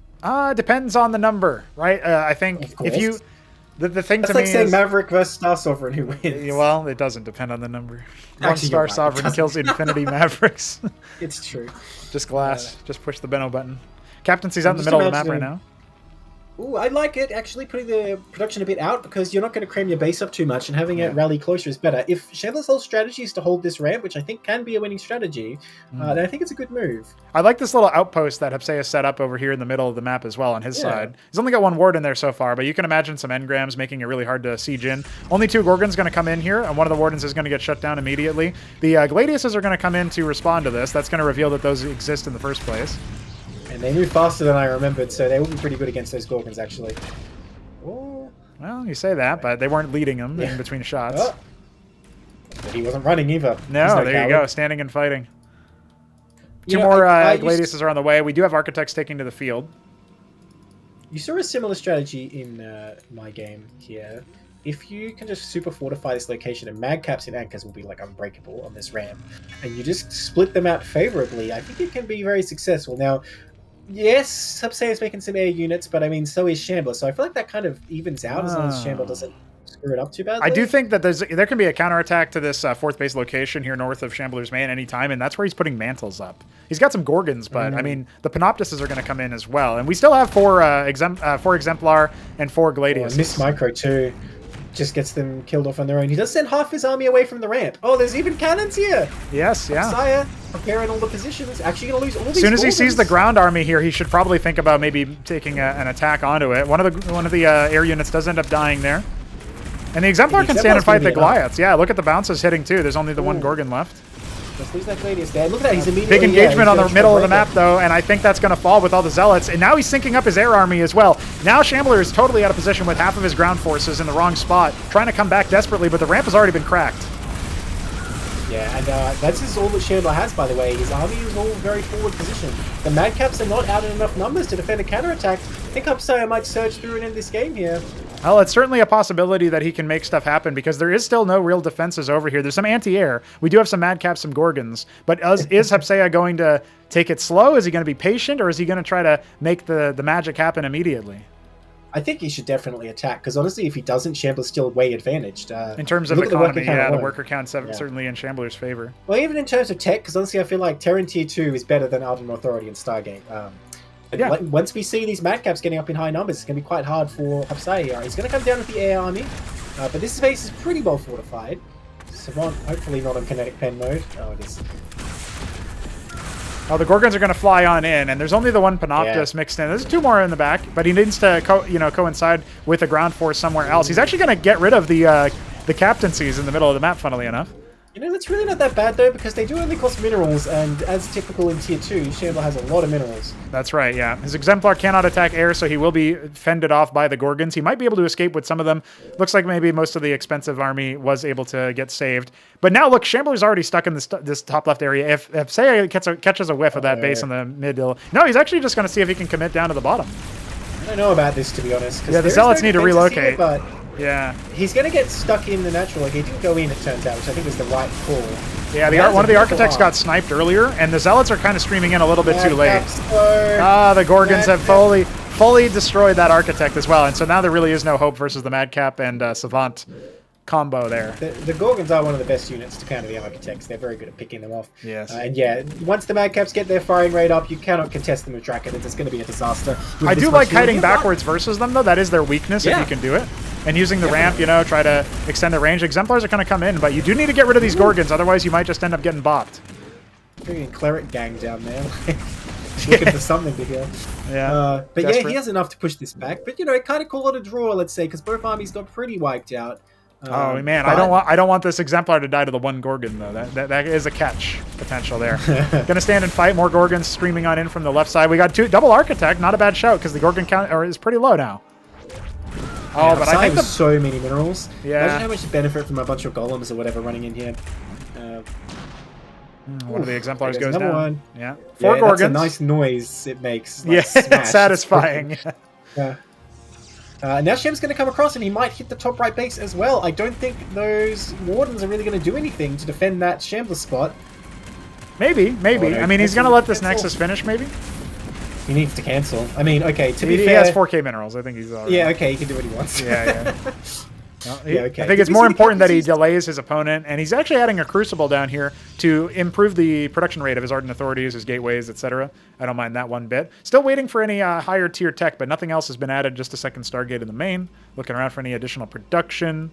Nothing in the middle of the map yet. Did we see Captaincy get rebuilt for Shambler? I don't think we did. I don't see it anywhere on the map right now. Oh, because these Madcaps are critical. If they all get cleared, Shambler's not going to be able to remake them then. Yeah. Now, the Panoptises are a little bit forward. Here's the other thing, is that the air army is going to be super important, but the Architects are crazy big count. The Wyverns are dying. Yeah, they're getting absolutely slaughtered. The Infantry's doing a good job, though. Hupsaiya maybe even could have just committed. I think he could have just attack moved and won, but he's maybe a little bit too cautious about that. Almost kills them, One more volley, and I don't know why Shambler's so committed to coming in here. He really needs some shamans out here. Another Nexus got not canceled, but again, we're climbing up to 5k, so I think we're all set. Cleric's actually going to get stopped up over here. Nexuses as tanks at this point. Yes, yeah. It's like what Shambler did with the Ministry land in the Axiom match, right? So. Honestly, even though he did lose, the Ministry was probably worth it there. Big forces stuck in the middle, but there's a smaller amount of units that are just going to come down. Goliath's trying to White Knight as best they can. Zealots being used as sacrifices. Spreading the army. I like this from Hupsaiya, keeping himself a little bit harder to approach. And the Architects can also just get so much value, damaging units as they keep coming in and out. We need a little bit more on the front line here from Hupsaiya. He's going to lose an Architect after all. The Gorgon count is still kind of respectable, but he also, I think Hupsaiya's losing a lot of DPS by moving backwards so much. But still, this is a big mistake, I think. Yeah, Shambler's overextending in this situation. The Architects are getting so much value. Well, he's still pushing forward, though. The Cataphracts are going to be hard to deal with. The Air Army's kind of just constantly trading, but the Cataphract count is rising. He does need to get a bit more healing in here. I mean, it's a decent number of Clerics, but you really want heaps for those Cataphracts. And they are getting kind of slaughtered by Architects repeatedly. Oh, the Engram's going to dismantle this stack is the problem. Ooh, so man, the fadeaway shots. Love it, love it. Yeah, and it's working, but Hupsaiya is probably aware at this point that he needs a way to spend his 7k bank, needs to find a way to add more, I want to say fiber to the army, if you know what I mean. He needs something. He needs some meat, something that's going to... would be great here. Yeah, absolutely. 350. Even though Amaranths, at tier 2, they're kind of squishy, but they're kind of fast, and they can get in at least either distract or do a little bit of damage, right? And you've got so many minerals. It'd be well worth it. Now, we do have the Daedalus. I was wondering if it had already been made a while ago. No, yeah. We saw multiple times Shambler going up to a bunch of gases. There's so many bases. Adding more captaincies again in the middle of the map to replenish his Madcap count. The Wyverns have all basically fallen, so the Air Army is no more. It's Hurakan, Cataphract, Cleric, with a couple of Vultures. I don't know about this. If it has Hurakans in it, I approve, alright? There we go. That's a good choice. I think Gladiuses are uniquely equipped to deal with this, though, and plus the Architects doing plenty of splash damage. Pulling back the high-value units. Actually, yeah, that was extremely anti-synergistic because the Clerics got baited forwards. Now they can't help the Cataphracts. That said, though, the Cataphracts themselves are pretty good here. Well, they are. There's a lot of them, right? There's 9 of them. Yeah. And it comes hard to even approach the army because they do so much damage. Well, let's see, because you kill one, you kill a lot of them is usually how it goes with this kind of army that Hupsaiya's got. The Hurakans are actually taking a lot of the Architect shots and reducing the DPS versus this army. What I tell you, they're always good. Yeah, not a bad shout. Not a bad shout at all. We do need more Zealots. 6 gate production now added. Architects, though, they're doing so much work. Oh, yeah. 20 kills on one of them. 3k damage. Oh, my God. Oh, my God. Love that. 21 kills. Well, the Gladius has got a lot of value as well, but unfortunately they will finally be felled by the reinforcements. The Architect count is too high for Shambler to do too much about this situation, I think, though. Oof! Thing is, the Gorgons are relatively cheap for Shambler to just spam in here and like trade like 7 of them for an Architect. Actually still works pretty well for him, You know, maybe he just needs to get a third Ardent, Hupsaiya does, and just go like pure Zealot Architect. I don't know. Yeah, there's a bunch of Vultures rallying up over here. I'm not sure they're a good option here, but maybe they can dive onto the Architects. Trying to establish... I like this idea from Hupsaiya to try to establish some sort of foothold over here, but he's going to withdraw since the reinforcements are in. There's still a lot of Gorgons. They haven't been able to affect change anywhere else on the map, and if they're not with the ground force is as good as dead. So it's kind of a catch-22 for Shambler. As he dives on over here, the Wardens are going to be under attack. That base will eventually end up getting attacked. Maybe there can be a reaction from Hupsaiya, but this is what you need to do if you're in Shambler's shoes. Yeah, I think he's correctly recognized that all he has to do here is hold this position, and he will win. So he's just constantly trading, just to hold this spot. And the Nanite Assemblies are on the way. I wonder what he'll get here. I think Hippogriff would just end the game, probably, but any option from the Nanite Assembly probably wins, to be honest. No, very, very sluggish reaction to defend that top right location. He's got some analogs out.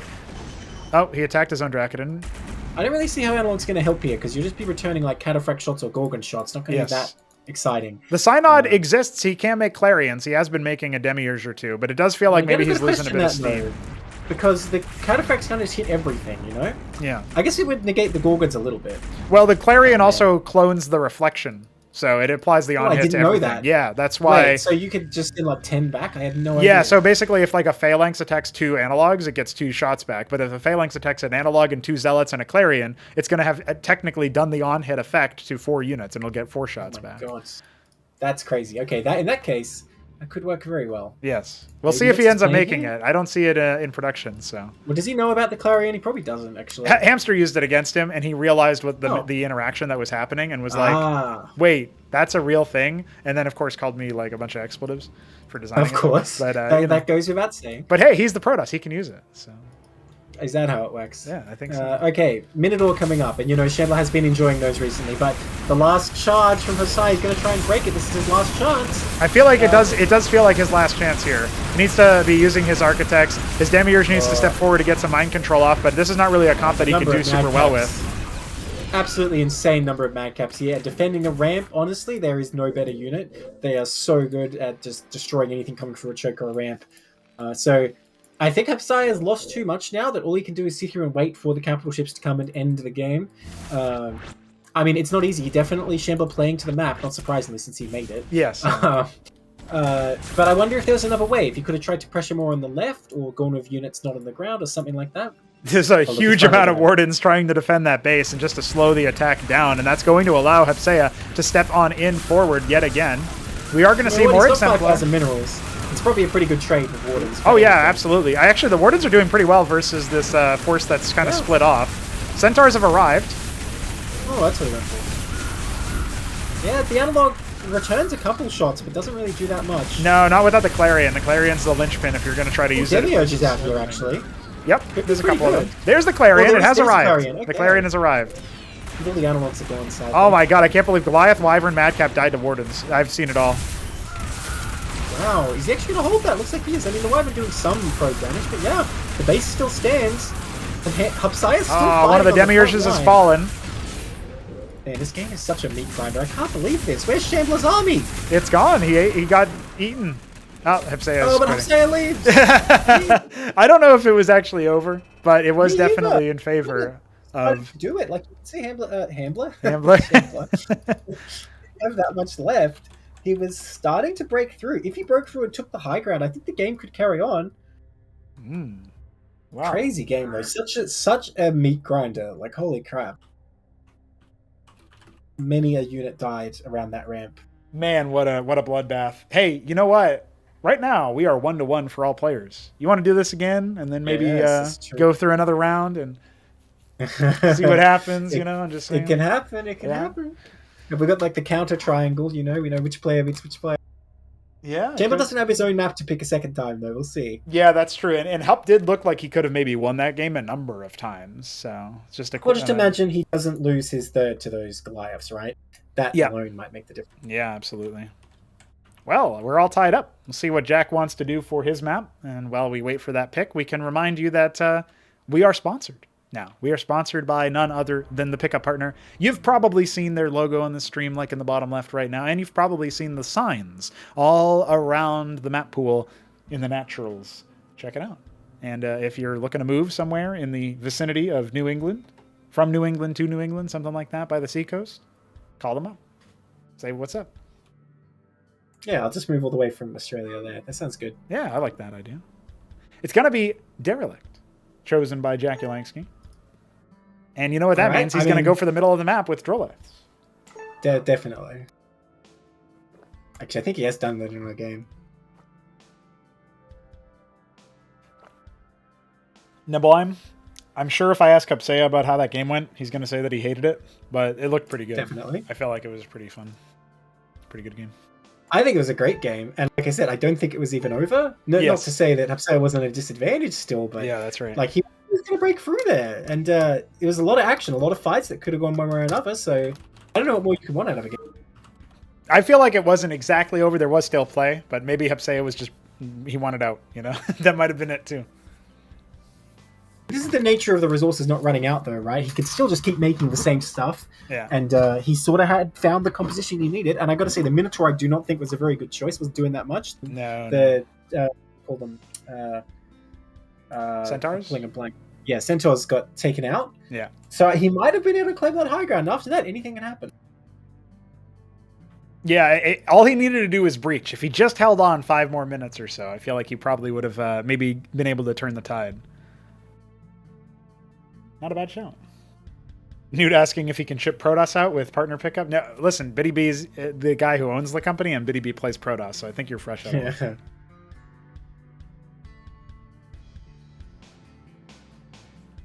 So we will await Shambler's ready, and then jakulangski's red. Kian's really hoping for the FFA. I'm excited to imagine the FFA. I don't even know if Hup's aware of that rule. I probably told it. I know I told it to him, but I don't know if he remembers or not. So. Oh, Hupsaiya joined and left. I guess he doesn't want to. He might be going back to prac or taking a break or whatever. Oh, Shambler was saying sometimes they lag, so. Yeah, it could have been that too. Well, I mean, they didn't lag in their game, so should have been fine. Yeah, it's true. Well, funnily enough, it does seem to cause different amounts of lag whether you're in game or in witness, which is very strange. All right, we'll see how this one works out. And yeah, who knows, man? It's probably also down to like internet quality connection at the time. So moving on, Shambler in the bottom left of Derelict, jakulangski in the top right. All right, who are you taking for this one, though, for real? Do you think Shambler's got the adaptation necessary? All right, look. The first game, obviously I was very wrong. jakulangski took it, and it throws everything into doubt. But I mean, okay, I can't... You should have, blocked out the screen so I could make the guess in isolation, because now he's coming across. Yes, he's coming across with the Mason. And honestly, I feel like jakulangski's pretty vulnerable to cheese. Just vulnerable to any sort of tactics. Well, I feel okay, like that's his weakness. Counterpoint, he went pool first. Yeah, that is... Well, last time, yes. Yes, yeah. So if he goes it again, he'll be fine. That doesn't necessarily help, actually. If Shambler's going to put multiple stockade, which is what he did when he was practicing versus me, it's actually better to have a Hatchros because you have the production, as long as you don't lose it, of course. So yeah, if the hatch is in the low ground for the natural, it's going to be a lot harder to defend. And it also kind of proves this weird issue where you have like this pincer where you can be attacked in multiple locations. So yes. Yeah, the pressure from the early bio can definitely happen. When you're dealing with multiple proxy stockade as Zerg, the best play is you send like 3 or 4 units to the Terran base and keep the rest to defend. It's pretty hard for Terran to do anything about it. Now, let's see. Is he going to make another one? He sent another one, but that's probably just a scout. So what's he going to do here? Just send a Huracan in? He could get the anchor, of course, but, well, looks like jakulangski is going to get the low ground hatchery. So you land the anchor, even if a couple of cores are out. If the anchor lands while they're even there, they can still do a lot. Well, there it is. We do have the hatch coming. It's actually, yeah, it's a second stockade with the same Mason. This is a very committed push, and Jack just didn't scout at all, so he has no idea. He'll probably scout with his attack force, I don't know how I feel about the second stockade there. Wouldn't it have been better to send another Mason or just make the anchor right away? Because it's going to be a bit delayed. That said, I guess you still just have the advantage of rally distance. jakulangski not scouting, which at this point has become a bit of a pattern, and it's probably going to punish him here. Now, I don't know about how I feel about going into this. I feel like you had to just make the first Huracan and send it, or just wait till you have a lot, because now it's kind of a bit too late. Well, there's only 2 Quasis, so... Yeah. If he doesn't focus down the Maverick here, he's going to be in a little bit of trouble. Got to deal with that Huracan too, though. That's the problem. Yeah. Although, nice micro. Oh, no! He went right back into the Huracan. That's unfortunate. If you micro well, Drolevs can actually fight that pretty easily. Yes. And I think Shambler knows that. He's kind of quite scared to go and attack them. Or if he gets the eggs, that is a huge deal. But it's the Huracan is definitely in a vulnerable spot here, so that's a little bit awkward. He got those Quasilists as they hatch, though. They got absolutely murdered. He's still targeting the egg, though. Wait, is he going to get it? Yes. Oh my god. That's a huge deal, because you're killing more and more Quasilists as you're producing more military units. I don't think Jack even noticed. He could have just killed the Maverick. So... Here comes the restim. One of those Mavericks is like 2 hits away from death. He's going to try to focus down the circuit. Oh, it's going to die. No? Okay, it finishes barely in time. But yeah, it's still a tough fight here. Quasi's getting taken out. Oh, no, yeah. Not using the second Hatcheros production here, but the problem is if you do use that, the units get isolated and picked off, and now Shambler coming around the back. He's going to start taking out Drolevs here. I don't know if there's much jakulangski he can do at this point. A few more Quasilists going to hatch, but what's he going to do with them? Oh, rip that Maverick. These are all 1 HP, except for one that's at 45. So Jack doesn't know that, but he can beat this with just the 2 Oh, he put that one in front. Oh, Very smart. And so many Drolevs have died. Honestly, I think it's already over. The unit's hitting the natural. I don't think jakulangski can survive here. It's just a matter of building enough Huracans to bust that circuit, which may already be the case. Oh my god, that Quasi is a killer. Yep, murderous rampage. But I think he is. Well, honestly, this is way too many Huracans for like what he needs right now. I mean, they do pretty well versus the Huracan. I mean, the Quasis, but it's just like They do pretty good versus anything, man. They're good units. I like how the Huracan is your Cyclops. Nah, man, it's good. I swear. It's triple stockade proxy. Yeah, and even now, jakulangski's still making draw left, which probably Oh no, not on the ball. It needs to respond to that immediately. Oh, and that Surcouf is not long for this world. No. Nice micro there by Shambler coming in to get the splash. Gonna take that out pretty quickly. Focusing down the Kagrant. That'll do it. That'll do it. Oh my god, BM. Wow. Shambler with no mercy in chat, but of course he has to type, and if he's not losing, what's he going to type about? GG. That was a rough one. He chose violence. Shambler decided it's time to win after the last game. And now this one. Yeah. Making it happen, making it happen. Well, Hupsaiya will have to select the next map. I would have preferred him to ask worker count. That would have also been BM, though. Yeah, that's so obnoxious when he does that in a tournament game, though. Honestly, I'd rather he's, like, salty and toxic than ask that. But yes, I'm going to be right back. All right, you got it.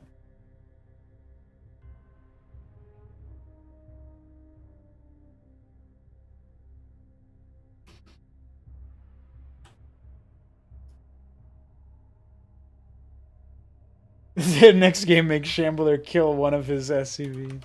I like the idea of if you BM too much, you have to go play regular Starcraft. That's my thought.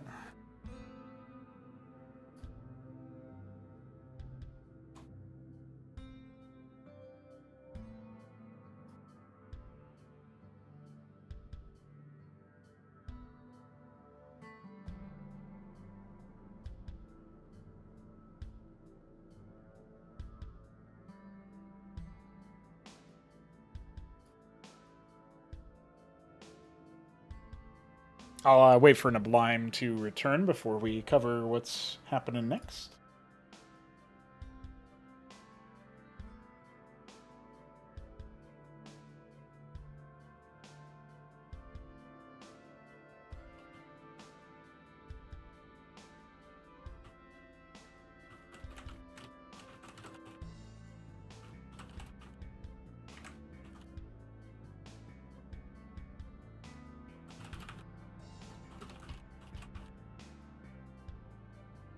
Alright, I'm back. So Hupsaiya has dropped out, forfeiting the rest of the matches. And so I see. It's going to be, we'll do first to 4 between Shambler and Jack, which means Shambler needs to win 2 or Jack needs to win 3. So we'll have roughly the same number of matches. Shambler has the edge. That's right. So Jack will select the next map. Yeah. Let me just read out the maps here. We have Impetus, IV2, Highwater, and I know we have one more. Shambler wants the free point? Come on, Shambler. What's he doing? Well, listen, dude, after what he typed, I don't think he has any idea of what chill is or what manners are or etc. Yeah, well, you know.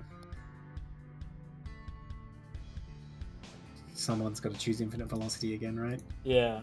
It's too bad. Yeah, I was talking with Hup on his stream. He wasn't feeling very good about the idea of playing competitive matches or tournament matches or whatever. He had a lot of words to say, which I kind of look past and just to say, you know, clearly he's not feeling very well. So if you guys find it within your hearts to head on over to his stream and say thanks for playing and hope he feels better soon, maybe that'll give him a little bit of a boost. Maybe not. Maybe he'll think of it as an insult or something. I don't know what goes on in his head, but I hope he does better soon. Say, if I said that, he probably wouldn't like it. No, yeah, because decent showing though, 1-1. Listen, I think that even that match against Shambler, if he had the that kind of says it all, right? Because we were both thinking, oh, you can still play this, and then he leaves, and it's like, oh, okay, he's out, you know. So now he's. To be honest, there were points before that where I thought leaving would make sense, but the moment he left, it was kind of starting to get better. Yeah, right. So that's too bad because that's a banger match. Like if you go back and look at that, that's a back and forth, long ass match, slugfest. So wait for Jack to come back. He probably went AFK thinking he didn't have to play for a little bit. So we'll give him some time here. The remaining maps are Impetus 2.0, Infinite Velocity 2, Purgatory by the Purgatory, and Highwater. Those are the 4 maps that remain. So we'll see what Jack wants to select.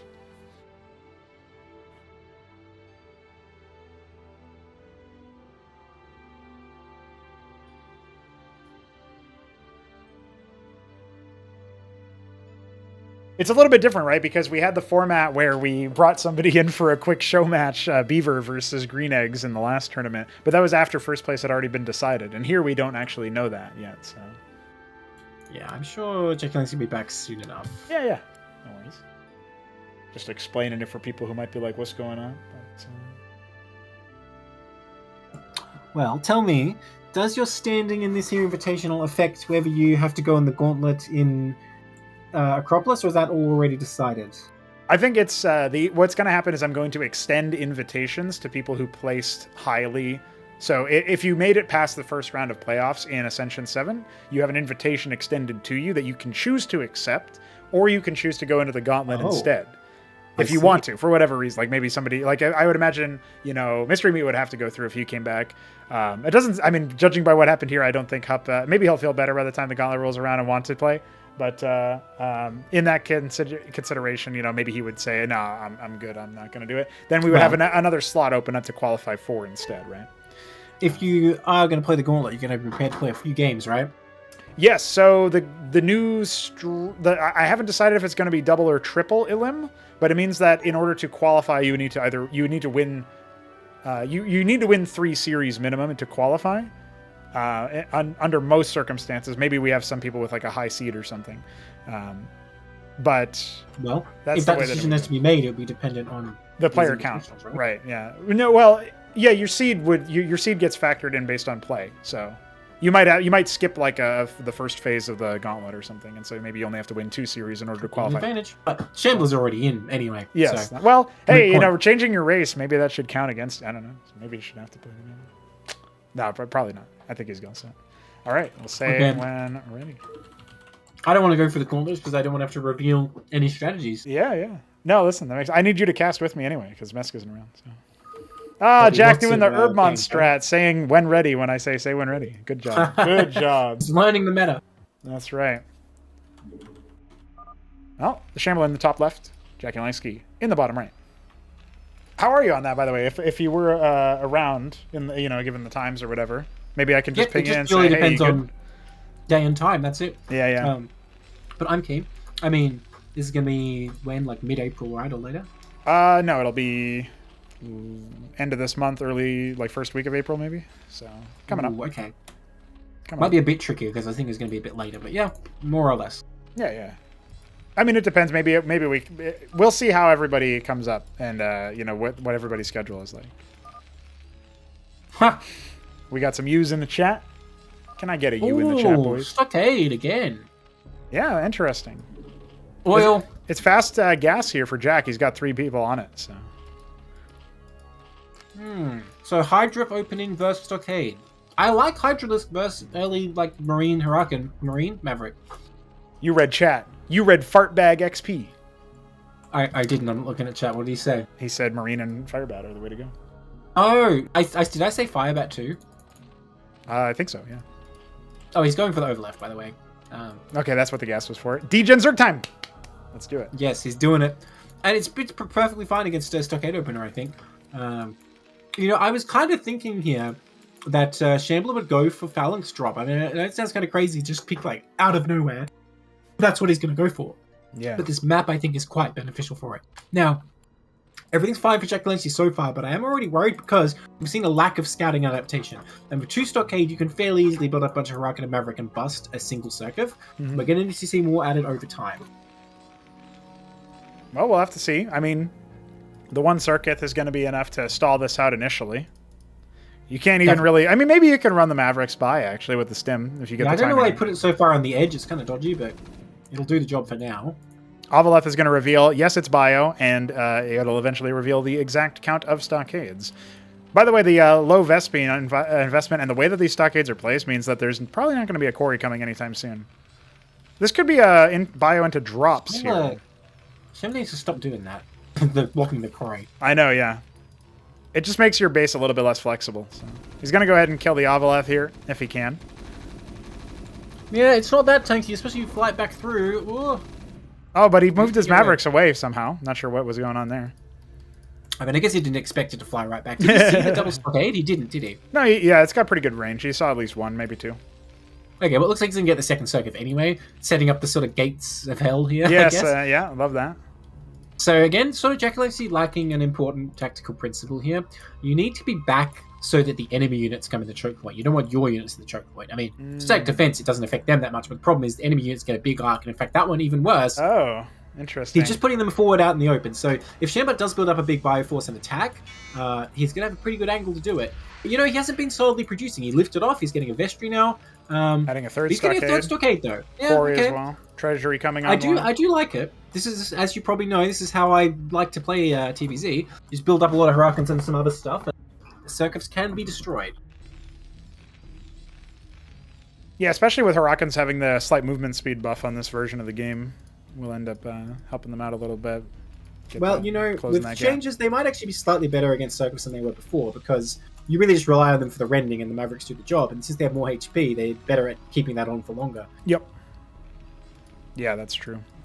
And Rend is almost Are they going to finish it off this time? Well, they stem for it. Oh, he lost vision. Get out of there. He lost vision. Oh. Dude, he could have got it if he was in that little crease, but yeah. Alas, he gets away again. Yeah. You dirty rat. Well, at least it's cleric now. Yeah. This is the cleric now to heal up at least. Finally, we're going to see some units here, and it is pool, so... Wait, did he cancel them? Yeah. He canceled them. He made them workers. I think that's the right call, to be honest. Yeah.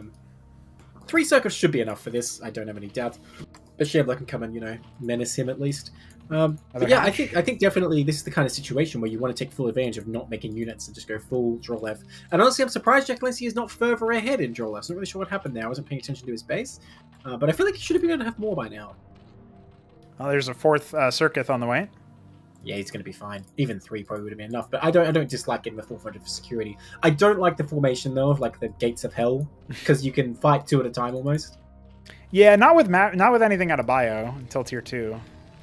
Although actually using the Eidolons in the early game will help out, and we do see 2 Covenants coming. So. Okay, that might be the play here, because if he only has circuits, the Eidolons just outrange them straight up. So. Yeah, even if you reveal them with an Avaleth or something, they still can't hit them. So. I tell you what, that was a rude surprise first time I found that out in a game. Look, he's getting the Hydrift and the Zorkis already. Now, see, I don't like getting everything. I was kind of telling Veek after those games, I feel like it's too much gas expenditure to get a bit of everything, especially since he was getting the Scorcher and Vornath. But if jakulangski stays just with the 3 base structures, maybe, and Lakislus would be perfectly fine here, but then what do you need the Hydra for, right? Well, one thing I'm not really super a fan of for Shambler is that he actually doesn't have that much at home now. Starting 2 Savants, the Zats can just run past this army in the middle of the map. And if they just go Well, there's a Cyprian and 2 Mavericks. It's about enough with those clerics, I think. Oh, the roasting, man. Well, let's see if he dives on the Cyprian, maybe. He's got a good surround, but he does, yeah, but he's gonna go after the Mavericks instead. Struggling with AoE. Dealing with any AoE. Jack is not a fan of that, so... Honestly, it's not a bad trade just for Zephs for 2 Mavericks. Oh, you get some scouting. Unfortunately, he doesn't go into the main and see the Covenants, so that's going to be a big deal. Yeah.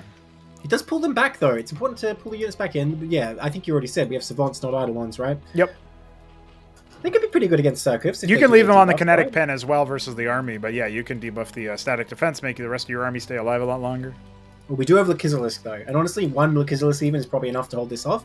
Because even if he tries to run forward on it, he'll take so much losses from the Circuits. Yeah, and all that gas expenditure went into quarries and Covenants, and you know the resultant units out of the Covenants as well. So he's actually not going to have a star pad here for the Terran player. Shambler is not going to have any detection whatsoever to deal with these Lakislus.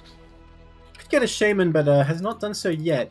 You know, I do like the Lakislus. It's always the trade-off to not get tier 2 basically, because you're spending gas on that, but I would love to see him take a 3rd base in this case, especially getting the Hydralisk as well, because you're investing in a powerful army that can deal with this bio. You need to use it to increase your economy, and unfortunately it looks like he's going for the counterattack, maybe the exact wrong moment. That said, the Circus will do handsomely here, so he doesn't actually... He scouted it at the last second there, I think, at the corner of his eye. Pulling back now.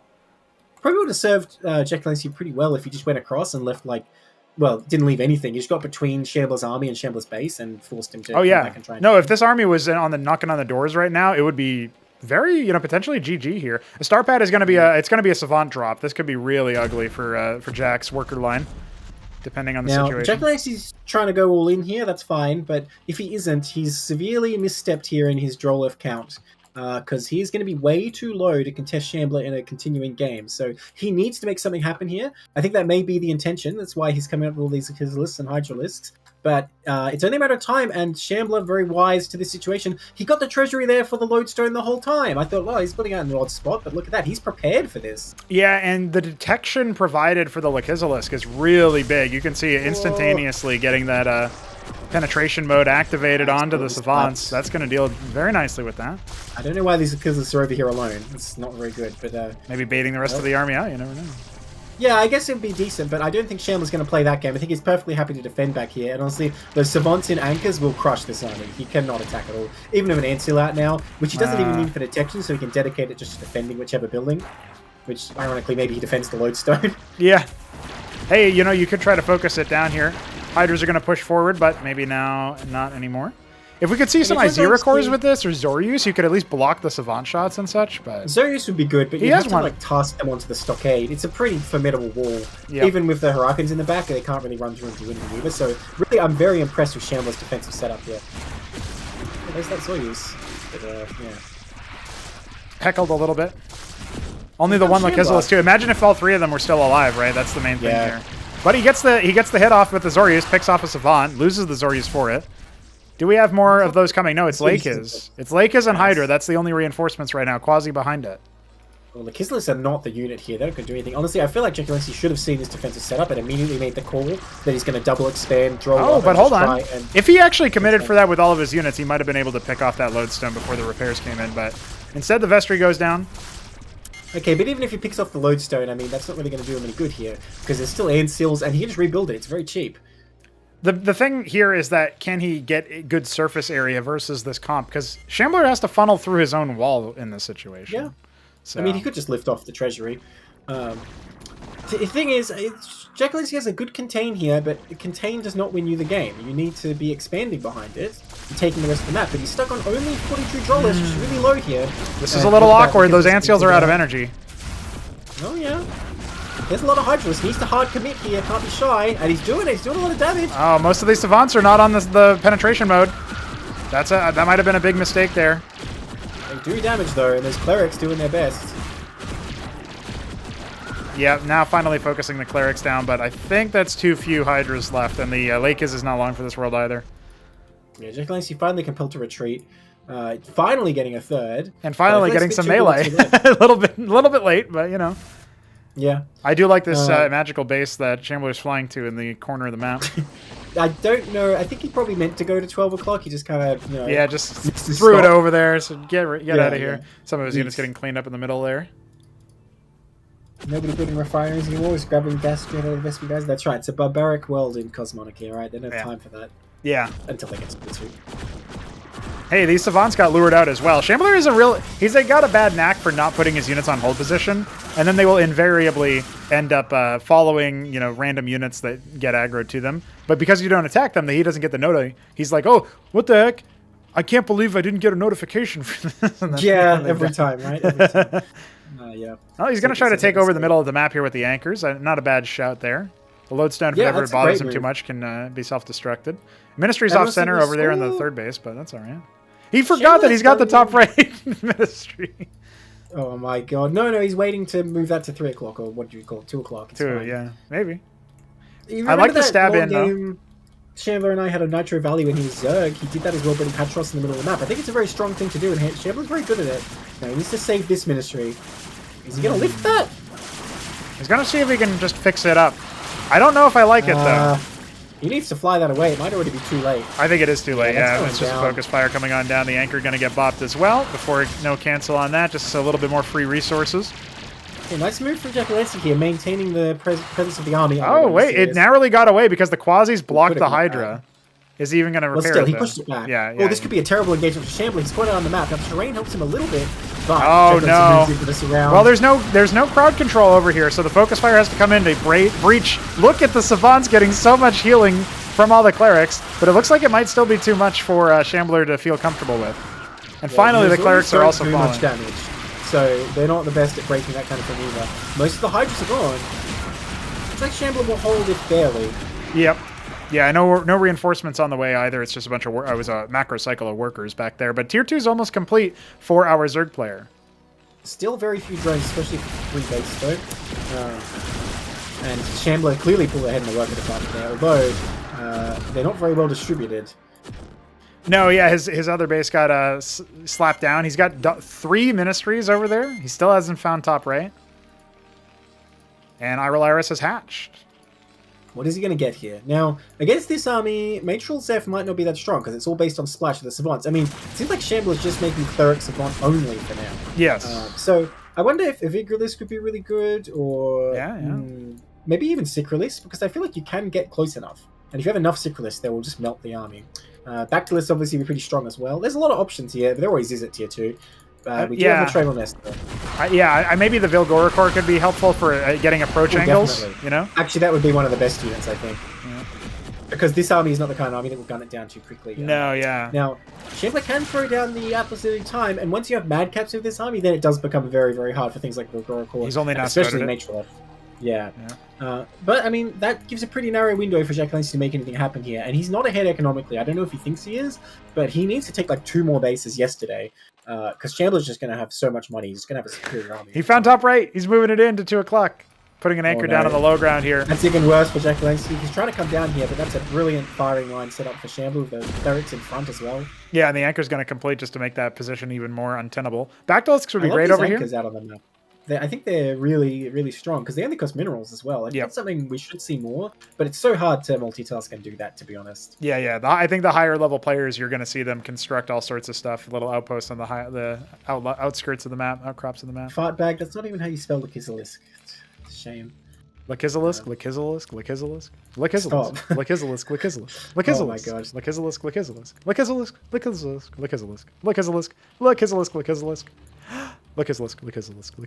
There you go. Jakulangski has the Matrolef. It looks like he might just try and go straight for the frontal attack. I don't know about this. It's a very good position, although there's nothing in the rightmost anchor there. Matrolef can work magic, but...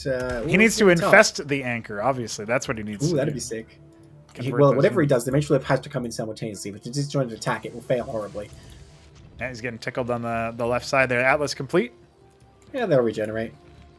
Finally looking at taking another base. Convalesce out, and Convalesce could be pretty good from the high ground here. I think they might even be able to hit that anchor. Yeah, I think they will have just enough range. Zet's screaming across the map, just looking around to see what they can find. Back. Unfortunately, that's how it's going to go. Oh, okay, he didn't do it. Oh, this is there we go. There we go. Yeah. Oh, look at these Zephs, yeah, like you said. Although Shambler does respond immediately to that. Oh, he's going to commit. No, 17 idle Masons over there. That's actually helped Shambler in a way. Reminded him that he had all those workers there. His eco's doing a lot better. This base slowly being tickled by the convies. It looks like one of them did end up dying, unfortunately for Jack, as he was busy focused on other things. That anchor has not got anything in it. Sabotaging the double gas base, not a bad call here. Captaincies are almost done. There's 3 of them in production right now. And he hasn't scouted 9 o'clock yet, so... Jakulangski adding more Hatchros, but look in his main. Do you notice anything amiss here? He has a bit of a dearth of draw lefts there. Half of the minerals not really mined at the moment. And yeah, Shambler just tenaciously taking base after base, even with these counterattacks, so I think it's a good thing to do, even though you're losing these Zephs. I mean, come on, you've got plenty of minerals. Oh, here we go. The Vilgoleths are going to go for it. Yeah, they've been laid down. I think this is going to be plenty to bust this position. If you should come and relay those Vilgoleths though, but yeah, it's going to totally crush it. Yep, it'll get done. It'll get taken care of. Oh, we can infest that. Do it. No, he's not going to do it. No, he's not going to do it. Hey, you can go after 9 o'clock and maybe infest those ministries again. We did see him do that once on Pantheon. Top right, still not mined. By the way, 2 o'clock finally got found, and Shambler hasn't found it yet. Yeah, so Shambler's actually only been on 4 bases despite all these ministries getting around. I guess he's starting to mine the 9 o'clock. But yeah, the fearsome army for Jakulangski coming up here, but there's a lot more savants back here. The clerics are streaming on in, and most of them have already died. So there's like half the clerics that you see this number of clerics, you multiply that by 2.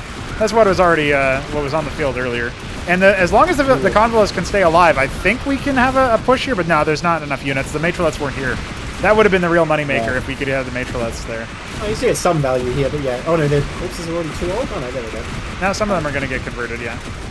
yeah, it's a big mistake not to have your army coordinated. But that said, he did get a bunch of Masons and forced to retreat from this base, so it's not a dead loss. But he mostly lost his mineral units there, right? He mostly lost a lot of Zevs, which honestly, he cared about Zevs. He kept the Matroliths alive. He did lose Vilgoricors, though. Yeah, and a Convalesque and a bunch of Hydras. But he can remax that. He's made mostly Zets and Kagralisks, actually, now that his Alcag is done. Oh my god, this is such a hard army to approach. Like I said, he needs something like a Vigralisk, I feel like. Maybe Tefzorico would be quite good, actually, too. And if you outrange it, too, with Bactyls or something, that can also force the engagement. You really want to be able to pick when the engagement happens, or just crush them and make it so that it doesn't matter. And you can see this pool of army here can absolutely isolate. But unfortunately for Jack, I think Shambler's going to collapse upon him right now. Matroleth's already starting to get sniped. This is going to be a pretty good engagement for jakulangski, honestly, considering the army he had. I think he's getting more value than otherwise would have, but Madcap's starting to add the value. Yeah, only one Matroleth left out of 4. Kagralisks are in such small quantities right now. No Bactyls, no crowd control. I think the only AoE unit he made so far was probably like the Convalesque, if you count the bounce, and the Lakizalisk, and that was it in the whole matchup. So. Oh, these are a cool count, right? Yeah, fair enough. Though they weren't really connecting as much. Oh, goodbye, Matroleth. There it is. Zef and Matroleth is a good combination, but when there's this many Madcaps and Savants, it's too hard to get close. And yeah, Kagralists are too squishy for this. They'll do good damage, but they will get taken out very quickly. Too heavy focus on single target, right? That's the main thing, is that there's not enough... I mean, that's good against the healing, right? But, yeah, you can burst. That's true. They're on the rally. Got to correct that rally. It's only Hydras in the production field right now. Oh, yeah, I mean, he's taken out quite a bit with these Kagralists, actually, but yeah, there's just so few of them.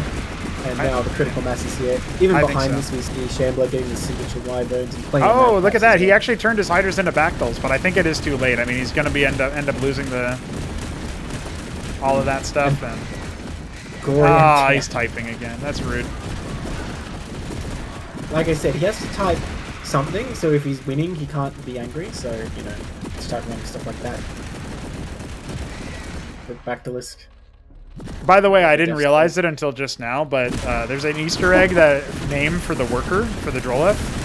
There's a 1 in 256 chance for it to be a random, like a different name. And that name also carries over to the building that the worker makes. So. Oh, what building was it? It was one of the circuits there, the one that was airlifted, actually, by the Ovileth. So that was pretty funny. All right, another game for Shambler. That's right, yeah. If he wins one more, because he's up to 3-1 now, he will be the winner of the group. And Jack will be able to defend his honor with one more match. Of course, if Jack wins, we go to a decider. Yeah. Let's see if he can do it. He can pull it off once, and that game wasn't too bad. There were definitely some key mistakes, and I have to say the Matroliths are not very coordinated. Yes. Seems like he's not very well practiced of using them. Need water? Well, maybe Jack will pick Highwater. That's it. We got to interpret that as his choice. Yeah, I don't know. That was Shambler saying that, so I thought that was funny.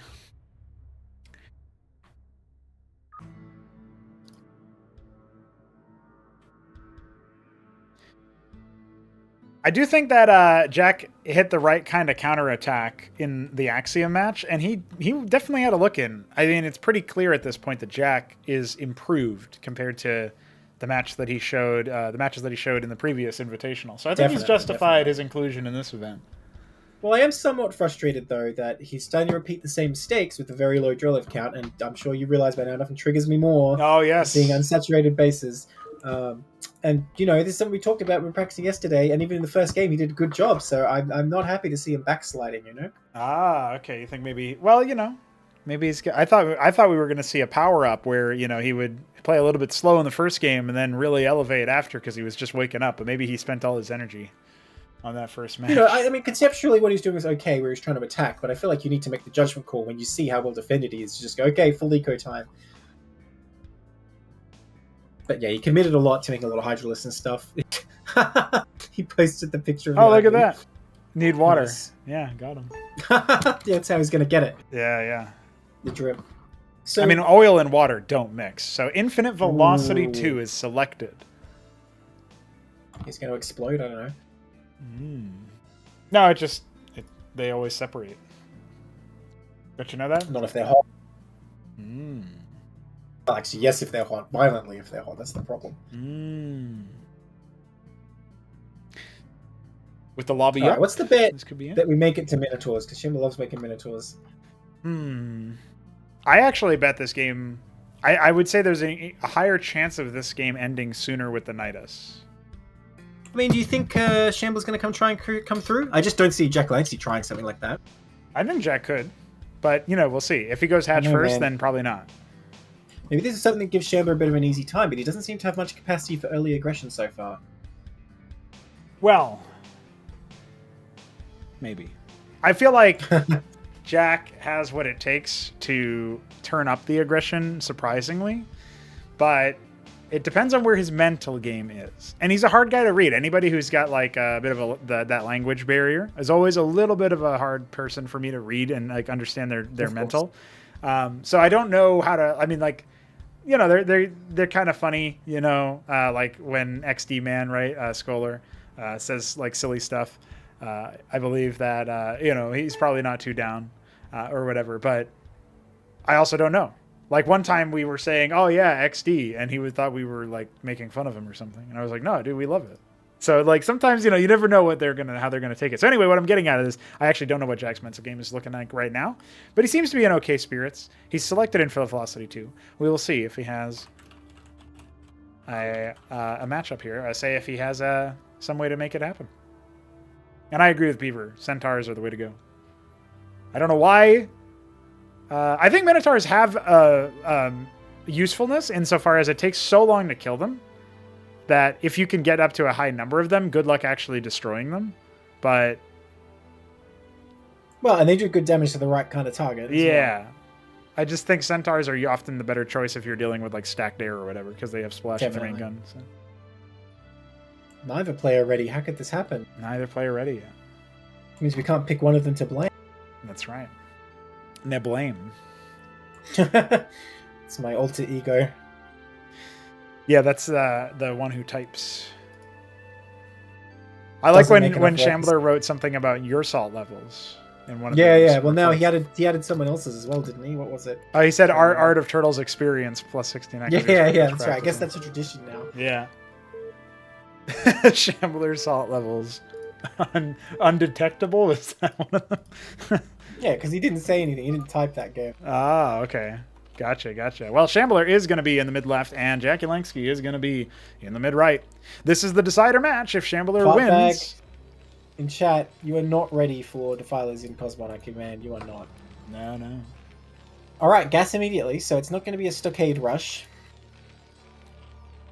I want to see Wraith spam, but Shambler's like, he just doesn't like that. So we have a fast pool here. Yeah, it could be good. Did I win when I went for that on this map? I don't think I did. I don't remember. Oh, that's a 6 pool. Yeah, so... Well, 7 pool, I guess, technically. He used one of his workers to make it. So. Is it a strategy? Can you get to the Nidus in time, run through, and then just borrow all your stuff and let your opponent come through like with a couple units? Like, oh, I'm just going to kill the Nidus, and then suddenly, boom, you unborrow everything. Yeah, you were trying to do that versus Benno, I saw. So. Well, I was doing it reverse, though. I was just staying in my own base, Yeah, right. But that was a terrible choice. Oh, no, Benno just now. Yes. Yeah. No, you're right.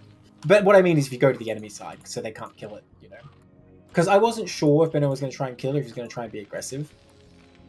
I wasn't sure either. He was posturing defensively. He didn't attack his Atlases, but he had like 5-6 gateway units. I think he thought you were going to go for it. It's going to be a Zeph I didn't want to go through there and try and fight Dracodons. I'll just get kited, so I thought it better to stay. All right, stockade first, with some gas being mined, and a Huracan out initially. Yeah, so he's got to get a Fulcrum now. Looks like he's about to start it. No? What is he doing with this gas? Is it a star pad just a bit later? The Huracan's just to destroy it so he can't get rushed himself, I think. I don't know. Maybe it's a fast Covenant? It is a heavy amount of SP. Ooh. But how would that work on this map? I don't really see what you'd be doing with that. Can't get great surface area on this Atlas here. I mean, you might be able to squeeze one of those Zeths through a little bit better. Well, they do enough damage though. He will get through first. Now he's going to try and come through. One Huracan and a Maverick, not really a match for this. He is coming through. But, well, now it's not a service for Shambler to destroy that. Okay, he does stop immediately. Good reaction time, but not going to last long. Stim timing pretty good though. Ooh. Oh, but the good surround from the Huracan, not able to get too much done there. Now he's got to fall away. Stim buff is going to fall off on that forward one. Just needs to pull a few Masons here. I think it'll be fine. Oh, going after the stockade. I don't actually hate that because the Huracan is the biggest threat at this point. Yeah. And you can't really get guaranteed damage onto the workers, right? He's going to kill the Maverick. That's not bad. Drill. I feel like Shambler could have microed the workers a lot better there, though. I think, honestly, I think Shambler's dead here. I mean, Jack is not paying attention to his Zets, so he loses a bunch of them to that Huracan, but look at what's coming through. 4 Quasis. What do you do versus this? Yeah, if you micro well, you take it that Huracan. 2 Zets are going to not... Well. Wait, there's another pair of Zets that are Quasis that could also go through. The Starpad is finished, making a Wraith off to the side there. Yeah, a couple of Wraiths can deal with Quasis. He's got 2 Huracans. I feel like 2 Huracans can fight this. jakulangski has to micro really hard to actually deal with that. And again, you can pull some Masons. Masons are decent at tanking Quasilus shots. Yeah. So he's getting good damage. Yeah, I would have loved to see better micro out of Jack, because I do feel like he would have done a lot better versus this. He will, however, reveal the Starpad. So at least he's now aware that that's a thing. You know, he sees even see the Wraith and get it. Zets are going to come back in and tickle the stockade a little bit more. But I think the rush is over. I don't think it's going to be a factor anymore.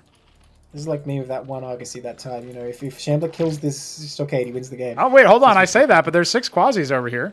No anti. There's 3 Masons. There's going to be 6 more that hatch back at home. I'm not a fan of repair at all here. Yeah, you do need to just attack like this, and he will be able to do it because the Maverick will have enough damage in the back. Honestly, if you're in this situation, Huracans are good. They're a good unit versus Quasis, but I think it's much better to just try and build up a large mass of Mavericks, and you just trade as many Masons as you Oh need no, the Wraith is going to die. Very unfortunate. Not even going to get a single kill? Oh, he does fly away, though. Well, hey, the anchor's finished. Okay, if he can cut off that entrance, which he looks like he's going to try and do. No, he's moving it up here.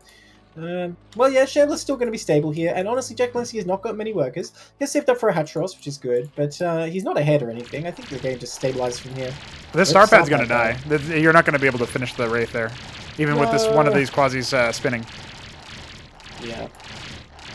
So there you go on that. A third Hatchros goes down. Yeah, that is a bit of a blow. And Shambler needs to clear this stuff out. He can't let this stay in his base. If he just garrisons, he could easily aim with this. But he's leaving 4 Mavericks behind. Severe mistake there from Shambler. Probably going to cost him that Huracan as well. Although he does clean up the rest. Yeah, I mean, there was a little bit awkwardness from our man Jack as well, but that's okay. Making more Quasis, though, adding using these hatches. Got the workers scouting the Mavericks, the 4 Mavericks in the anchor staying back, like, yeah, we're back here in case they rush through. It's like, well, what do we do? No, you got to go in there. You know, just run in and scout. What that Drolef is up to. Maybe he wanted to make the K-Grid up here, but... Wait, where'd it go? Did the Drolef die? It went through the Nidus and then got killed by the Mavericks. Hey, if these Quasis go through here, Jack is probably going to end up killing the Mavericks there. He should go through. He should go through quickly if he's going to go. There we go. Nicely done. Nice, nice. Now he attacks Shambler forced to land again. Now, not going to get that Huracan, but he can defend this Nidus. Oh, he's going to blow it up himself? I don't know what he's thinking. No, never mind. That was a mistake. Sorry. Either way. You know, I do like borrowing a unit that you can scout with it later, but yeah, this will finally go down. Unless Shambler wants to try and counterattack. No, he's not having it. That's all right. Jack will pay attention a little bit later. The pickup partner sponsored Nidus Cesian is destroyed. Sorry, I had to say that one time. It's so funny to me to think about. I was thinking about how like we'd have it, and the insert ship brand here, center of the map, is under attack. Just, fucking, I just like the idea of that. Maybe we can get a streamer to sponsor us. The Hupsaiya forward base is being destroyed. This magic will drop. What do you buy? Yes, yeah, that's right. Yeah, they do it that way. If you know Coca-Cola sponsors you for $1 billion, you restore the magical to its previous state.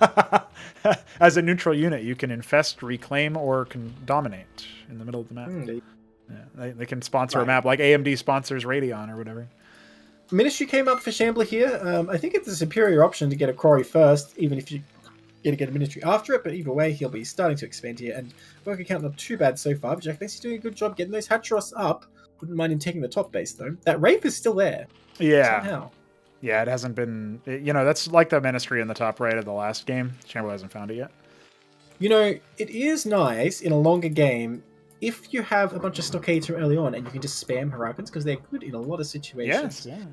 Although I don't know if this 6 Huracan hit squad's going to do anything. That said, I mean, what are the military units here for jakulangski? No, there's going to be 8 Quasis coming out pretty soon, so he won't get any damage, but still, you know. I mean, what's it going to be? 12 Quasis versus 6 Huracans? I think he's going to kill a few. Yeah. I mean, but I was thinking, like, worker damage. I don't think he's going to accomplish too much. He might make Jack think about, you know, adding more and more, not workers, right? Adding more military units, but... True. Well, it's funny, that kind of happened even though jakulangski didn't know it's coming, so... Yeah. Yeah, I just wonder if he won't do even more, depending on how this attack goes. But Shambler not actually paying attention as his units arrive. So, some workers have been rallied over, so he will get a worker kill. I can't believe that of all the reasons, he'll get a worker kill and like 6, 1, 2, 3, 4, 5 quasis. Unbelievable. I mean, I don't like throwing them away because I think they're very useful in all phases of the game, but, you know, he did get something for them at least. It wasn't a total waste. If you want another like slapdash insanity moment, the Ovaleth walked past the floating watchdog and they scouted each other. So I don't know, like something about that. Maybe it's because it's late and I'm getting loopy, but something about that was just funny to me. Like that is funny because it's like, you know, the watchdog would kill him another day. It was like, I'm busy. Yeah, salutations, fellow scout. And they're playing tennis in the middle of Boxing Day over in the trenches. But Maverick is also going to tickle him a little bit. Yeah, what's the play here? We got a Trojan coming from a star pad that has been reconstructed, and we do have a Madrigal. This is the first Madrigal of the whole event. Yeah, I mean, as we know, Madrigal drop's not really as effective at killing workers anymore. Honestly, Phalanx drop seems more menacing for pure worker harass, unless you distract your opponent, of course, and then the Madrigal will kill everything if it stays too long. I also think as it scales up, you can do a lot more damage with 2 to 3 Madrigals than 2 to 3 Phalanxes versus That's workers, true. you know. You know, it's a great defensive position where he had it, by the way. But yeah, I do wonder it would have been better if he got 2 Madrigals and then sent it. Because, I mean, without a ground army pressuring the front, I don't see how this is going to do anything. Oh, look at this. The Quasi actually even tickled it. I don't think Jack is paying attention, but the fact that Shambler He selected that Quasi. So I think... Oh, but it's the whole control group, so who knows? Maybe he did... No, I think that was Shambler selecting it, you know. But he's actually pulled his Trojan back because he's worried that, like, oh, you know... I've been attacked. I've been found. Oh, he's ducking and weaving. He's sending this Trojan around. Maybe Jack does know. You know, he's been moving around looking for stuff. Yeah, Maybe saw and something look, to on be the honest minimap. with you, it might be better if Shambler sends it back because I don't really see this ending other way than like the Madrigal dying and killing just a couple units, unless jakulangski just doesn't pull his draw lefts, which you know, as you said, he's kind of deficient in some tactical aspects sometimes. But we'll see. The other thing, too, is that with this Madrigal coming in from the side, it'll reveal that 9 o'clock is taken and the one right below it is as well. So, you know, he'll get some stuff. And the Hydras are moving across the map. Hey, Shambler's Wraith is still there. I like this minimal defense from Shambler, by the way. Just setting up a few anchors with Mavericks. It is pretty hard for Zerg to do anything about it. Well, the Quasis can just walk up this ramp, so... To their doom, maybe. Well, the Madrigal deploying is the big deal there. But the anchor will still go down. What happened to the Trojan? Oh, there it is. Yeah, it's in the bottom right. He hasn't been found yet. Oh, okay. I was going to say, if he's dropping during this, it could be devastating again. And these units in the front are just dead meat. Yeah, 3 Hydras and a Quasi. That's unfortunate. Watchdog still providing a little bit of vision here. Intel for the drop. We have 5 Zero Core is going to finish up. And we do have some Quasis for anti-drop in the main, but nothing in that 9 o'clock position. So. Okay, he's going to come and drop in the 3. Nothing there. I mean, Easy's hatching will be able to deal with this, but how quite fast is the response? Now, here's the other problem is you can just burrow. Yeah, and then, you know, awkward. Well, whatever. Oh. Yeah, turn around, buddy. Go back the other way. Now, if he comes up and tries to do something in the main, I mean, there's still Quasis over here, so that feels a little bit awkward. That rate's still, like you mentioned. Actually, like 3 kills, really, for the Magical, though. 2 is not enough to snipe it. No, there's 4 more on the left side. Oh, I see, yeah. Oh, well, he thinks he can fight him, but he's going to lose his Magical if he's not careful, like he does pick up. Yeah, he's causing some disruption anyway. I mean, if Shambler can keep up the multitasking, this is well worth it. You know, he hasn't lost it yet. All these drones are already a bit injured, but he'll just burrow and I guess they'll regenerate. Yeah. He'll get 2 kills. 2 kills. Yeah. You know, not nothing. Imagine if he had an NC with this, how deadly it would be. Yeah, I know. That's the main thing. Well, he gets out with it, so you got to hand it to Shambler. Pretty effective harassment so far. You know, this reminds me... too greedy, though. This reminds me of when Benno lost to Shambler's at Cantor in one of the casted matches, and it's like a thing that just feels really brutal if you're not able to respond to it super well. But look at that, he kicks away the Trojan with the attack, and yeah, that wasn't on hold position, so that's a rough one. Yeah, going in that last time was just a clear mistake. I like the burrow behind it too. If that ever happens again, he's well equipped. Yeah. So Atlas is done though. I do like it. 12 workers so being he's gonna made. go for those madcaps again. They do seem pretty good. I think, yeah, tier 2 bio is just really solid, man. He's adding a lot of anchors and other such defenses, even some sentinels. We do have a pretty big move out over here. Yeah, Iris just went down. The Iris. Just went down, okay. So. Yeah, I don't really see Zerg breaking in any of these spots, though. I mean, yeah, you could, like, break any of the given anchors, but then what? You'll have lost so much, you're not doing much. Yeah, with a sentinel coming on the line, up the ramp, the Madrigal is also here. Unless that gets taken away. High ground magical is going to be devastating. And yeah, what are you going to do? You're going to come down to this other one? It's even worse because it's a narrow ramp. There's 2 anchors, although they are empty at the moment. But the magical will do so much with the Sentinel help there. Yeah, the second Sentinel coming online. Ministry being deployed here for another Shambler's base. Wraith died. When did that happen? It had been there No, for it a went while. to the top right. Oh, another Trojan just died. I don't Yeah, know it was if there's empty. anything in that. That's the same one that had the scanning. madrigal, yeah. So I'll He go may there. have seen the Iris timing that. It may be important. Yeah. Could be. Oh a man, good thing. jakulangski's getting it. Yeah, he should not do this. This is just, again, a pure meat grinder in here. You cannot get in there. Well, when the Iris finishes, if Jack goes for Mass Muta, he can absolutely run roughshod over what Shambler has because he's specialized so heavily in the ground. That's what the starports are likely for, giving him a little bit of air coverage, but hasn't actually... No, he's going Wyverns.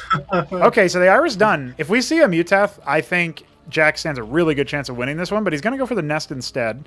Maybe tried and true. On this map, though, you can benefit from going for air presence. And he still hasn't even sniped this Watchdog, for example, that's spying on his 3rd and 4th bases down there, so that feels a little bit... I think you're right that in this situation you'd have Spy would have been really good, but I think in general, Mage Life's still very good here, because anywhere that Shambler tries to move out to take another base, he's going to be very vulnerable to big surrounding attacks. And he's got a lot of Hatcherosks, right? Decent number of draw lefts, could still do more, but he's not a terrible amount like last game. Oh my goodness. Yeah, that's unfortunate. The shellac. He's like, hey, there's 1 Sentinel up there, and then he moves forward, and there's like 5 Phalanxes, a Madrigal, 2 anchors that aren't even loaded. I was going to say, I think jakulangski can spam a lot of Zephs this game, and anywhere that Shambler goes, it's going to be hard to keep it alive if there's a well-coordinated Zeph Metro Left attack. So I'm not against Metro Left, but yeah, he's continuing to expand. It's very important here. He's actually, he might power up directly into tier 3. Look at the gas he's floating. Really good. And he's taken the bottom right gas so base. strong. Just transferred a lot of workers over there, too. 1 or 2 criminalisks, and nothing Shambler has will survive. Oh my god, yeah, will we see the tier 3? I saw you made the Chokral Chazel, but we didn't get to see the unit out I was going to use Ultra Core at that time, to be honest. But, right, yeah. I'm so sad he left the game, dude. Like, come on. Yeah, let me use my toys. I know I was going to make Cage List 2, which is pretty boring, but yeah. Hey, you know, it's only boring because, you know, you've seen it 100 times. Maybe viewers never saw it, so... Okay, I do want to point out, if you've watched through this whole VOD, I guarantee you guys, you have seen less than half of the units in the game. Like, there's so much in this game. Not even, like, 1/5 of the units. Like, no way. They've used so few, honestly. It's been pretty narrow meta-wise. Now, these Wyverns coming up here, there's not very much anti-air defenses. There's a small for the main, but not for the top base, and those Coslists are not going to be that helpful. Wait, no, the Wraith is still alive. Look, here he is. I told you that. Yeah, he went up to the top. Oh, when you said he went to the top right, I think he died there. No. He went to his grave. No, that's not where his grave is. We do have an Ovoleth coming out over here to scout. It will be revealing the presence of the map. The Wyvern in the middle of the map that get absolutely destroyed. Love that. Or are they? Well, if Jack doesn't respond... No, there we go. Okay, the Alcag is on the way. Tetvith on the way. But we don't actually have... he spent his gas somehow. I don't know what he spent it on. Dude, this Wraith is like the budget magical... not magical, Wyvern. Oh no, the Wyvern and the Hatcheros. Yeah, I love when that happens, dude. No, the Wraith! Wraith has finally died, a war hero. Yeah, this is super annoying for jakulangski to deal with. Now, the spray stop, I guess, is going to save the situation, but so far, so annoying. Oh, that's what he spent it on. He's got 11 Matroleths. Oh my god. I don't know what he's going to do with that. He's going to have to spam in a... Oh no, a spray killed a Wyvern. Does he reckon it's a misclick that like he just selected so many lava and made so many Matroleths? Mutath on the way. Okay. Dude, we could go to Sovrelets here. This is a realistic possibility. Because he has would be really 2,100 gas for that tier 3. It is approaching it. I think he's going to do it. Okay. It's 900 minerals, really, so... I don't think what he's going to do with these Matroleths, though. 24 workers in production? My There's man. 1,100 gas. Yeah, he's doing it. He's learned. There's 1,100 gas sitting up here in the form of these Matroleths, which are not joining the army once again. This is well. He can remake this army, you know, in one or two macro cycles if he gets more hatches down. He did start the Otolova form. Okay, all right. Tier 3 on the way, boys. They're like 5 minutes away from anything meaningful happening. Oh, look at this bait. This is beautiful. Look at this move. Although, well, look at him on burrow way too soon. I was looking. It doesn't look like Shambler's looking. He's going to lose some Wyverns. Yeah, unfortunate. Oh, look at this. A big catch on the bottom as well. And the Zet's actually kind of drawing the fire in the wrong direction. But I still think it's going to get cleaned up. Like, oh my goodness. What a morass of Zerg units. That's a lot of stuff. There's a Phalanx slowly shelling a Spraith on the top right. Not exactly what Shambler would want it to target. props for spending all the minerals on this stuff, because, I mean, just having a lot of crap units is still very helpful. But yeah, look at how much it's occupying Shambler, and he's got the float. He's not able to keep up the money. Look, a workers attacking the phalanx, defending themselves. See, Gosvalev's kind of perfect for this. Yeah, just pick on the Trojan there. Yeah. But I like the harassment. I do like that Shambler's trying to keep up the harassment, but he has not done enough to curtail the growth. Now, what is that producing? It is Calculus. I thought it was Sovralev, so I wasn't quite sure about the Archon. Okay, he's made a bunch of Calculus as well. We don't see any Kaphralos, which I think is a bit of an error. When you're going up to tier 3, you're going to need them, because there's so many powerful units you need to mutate. So I think he needs to get on that. Yeah, and Protathalars aren't going to really help you in this particular composition. I can't believe this Trojan's going to live. Yeah. You need, like, the Benny Hill thing or something, as it just tries to fly away. Is he going to make it? He made the Matrolets. He reminded himself that he had those because he was looking at the trajectory of the Trojans. He's coming. Is he getting closer? I can't tell. No, they moved at the same speed, I think. 5-4. Oh, no, he actually does have a little bit of a lead on him. But he keeps stalling at the end. He needs to move forward automatically. All right, big fight happening over here, though. Whole lot of the zaps coming. You can't snipe that. You put down those Vilgalefs, and there's so many of them that it doesn't matter how much he gets. He has to use them, though. What are you doing? Why are you walking? Oh, no, he put them in the... No, he's making Bactyls. That's not the right time. Okay, here come the Vilgalefs, though. Well, the Vilgalefs will be enough. They'll handle this. Here come the Wyverns, though. It's a lot. Yeah, the Wyverns saving the situation, actually. Can deny all of that. No, they are dying. The Kagralisk's doing a pretty good job at dealing with them. If the Matrolets were here to ensnare them, that would have been really nice, but unfortunately, Kagralisks, though, not the case. do a lot of damage here. They do, yeah, but I think the Wyvern stack is going to be more than enough. Here are the Bactyls. They are done. Okay, the Haunt is on the way. The Haunt is on the way. 15 Kagralisks in production. We will end up seeing those advanced units out of the Spire. He has no Kaphralos. He has no Kaphralos. He's got plenty of SP. Saved up. Look, man, if he can make like one Sovralev and turn it into like 100, maybe, but I'm worried. I think if Shambler keeps on the offensive, he's just going to come and kill the main. If jakulangski is able to put down a whole bunch of static defense and buy time, you can definitely come back, even if you only have your main. If you have Sovralevs running around, anything can happen. Daedal is done. Oh, okay, well that does change things a bit as well. And Centaurs will destroy Sovralevs. Yeah, that's if Shambler has learned. We'll see what tier 3 tech is going to games against him with Sovralevs, he knows. Oh, okay. I didn't know that was going down recently. Well, the Wyverns have not learned. They are going to die. Oh, Synchrolis. Interesting. I mean, that's good for the Wyverns if they can get close, right? Well, not only that, but there's a unit that the Sycrolisk mutates into that has never been made in a competitive game, to my knowledge. It's called the Gitoricor. Anti-surface only, but it is a flyer. It does deal a lot of damage, and you can use it to snipe tech if you want to. So... it's an option. It's an option. It has been made not in the caster game, though. Yeah, that's what I'm thinking. Wyvern's more in the middle. Killed my opponent's Atlas, and then we were immediately like, oh, this is OP. Yeah, exactly. Oh, this is a huge surround over here. Now, there are still a lot of madcaps, so it's not exactly going to be cost efficient. Yeah. But Sovralets are being mutated. Kaphralasks are in production. He's getting in there, actually. He might have enough DPS. Oh, here's the Vilgalefs. Those are the same ones, right? Please tell me he didn't spend that much gas. Yeah, those are still the same Matrolets. He's lost 2 of them so far. Okay, no, that's fine then. I mean, it's not useless having a high number of them. Oh, the Sovralevs! No, he ate all the corpses with the Sovralevs. No! But he can still get his own if the Sovralevs act fast. Here we go. Are they going to get him? No, it's all gone. It's too late. Oh, he's taking the Rilla Rokors. That's OP, man. You can take the Rilla Rokors. That counts? Yeah, they live behind a corpse. Yeah. Okay, you got to patch that why? Because that's ridiculous. That's based. Oh my god. Well, there is a Wyvern infiltration force. It has died. No space down there. And very little anti-air at all, to be honest. But, I mean... they've got Madcaps. Yeah, the Chocochazal on the way as well, so we might see that. We've got an Apothecary. We've got an Anid Assembly. We do have an Iron Foundry deployed. Koras is on the way. Tier 3 has arrived for both players. But jakulangski's trying to break down the door now. He's not going to wait.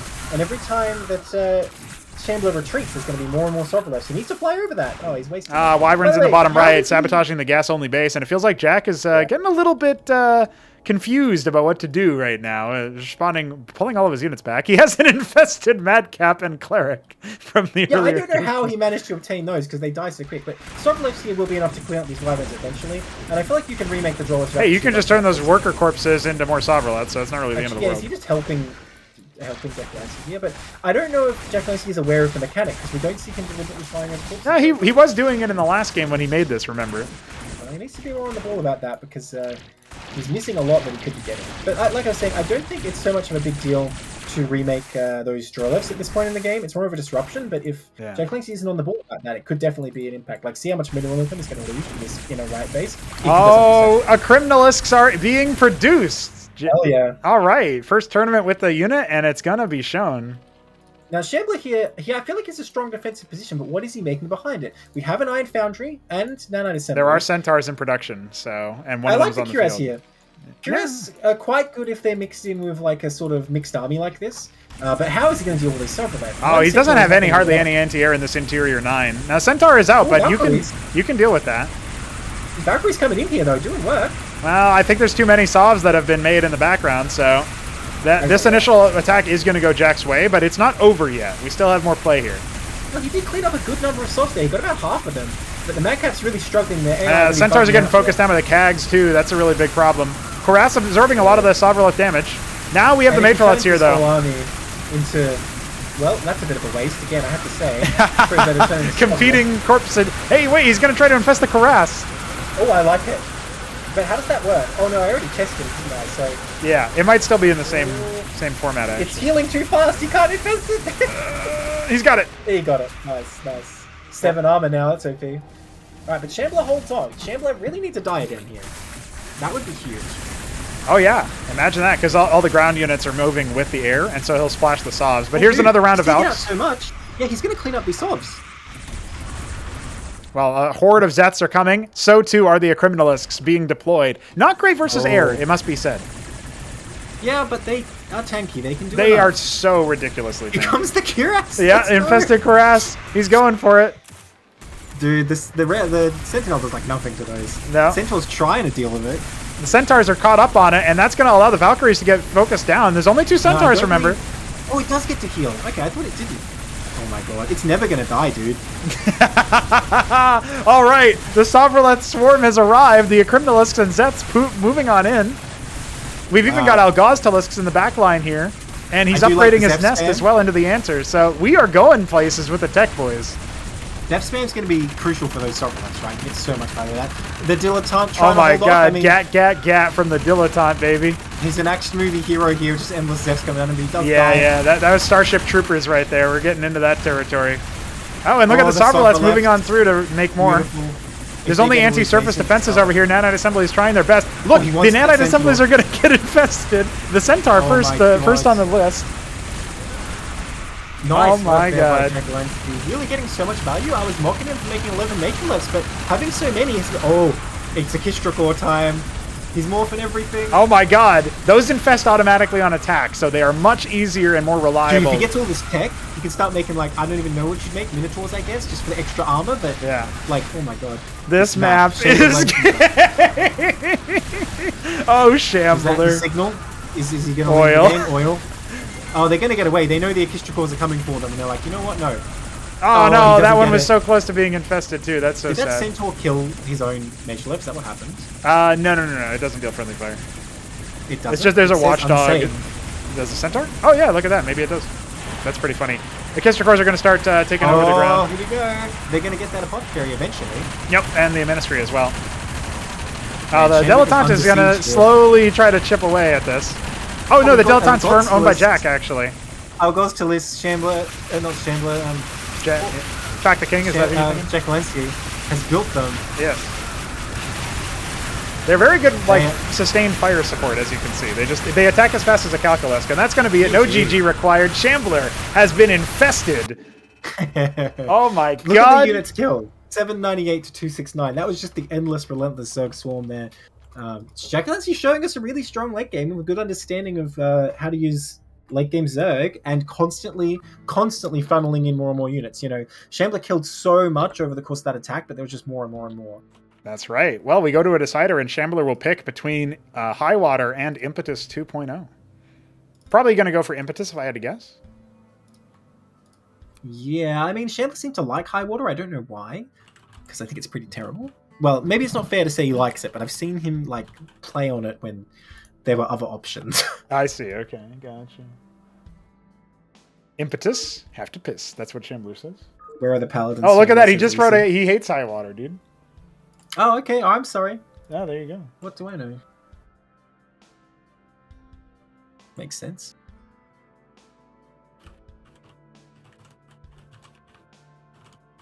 He played to learn it, he says. Yeah, okay, fair.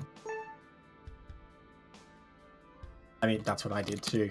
There it is. There it is. Hey, that was the finals winning game, wasn't it, on Highwater?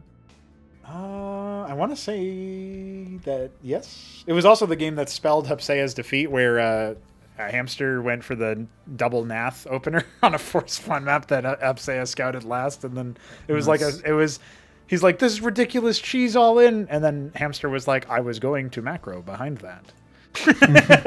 Just broke his mental completely. So. Utter destruction. Hey, that was a really good game. We got to see the Chocochazzle units. We got to see Sovrolets. We got to see Infestation through the Akistra cores.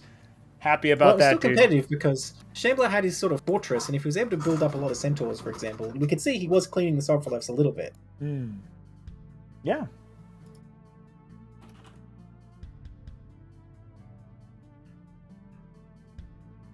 But yeah, like I said, I think jakulangski is showing a good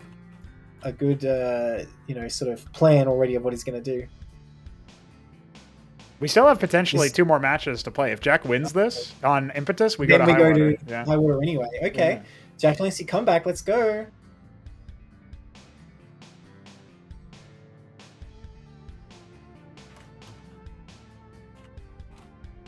It's first to 4 wins, so Jack's so far lost to Hupsaiya once, so before Hupsaiya's forfeit after the loss against Shambler.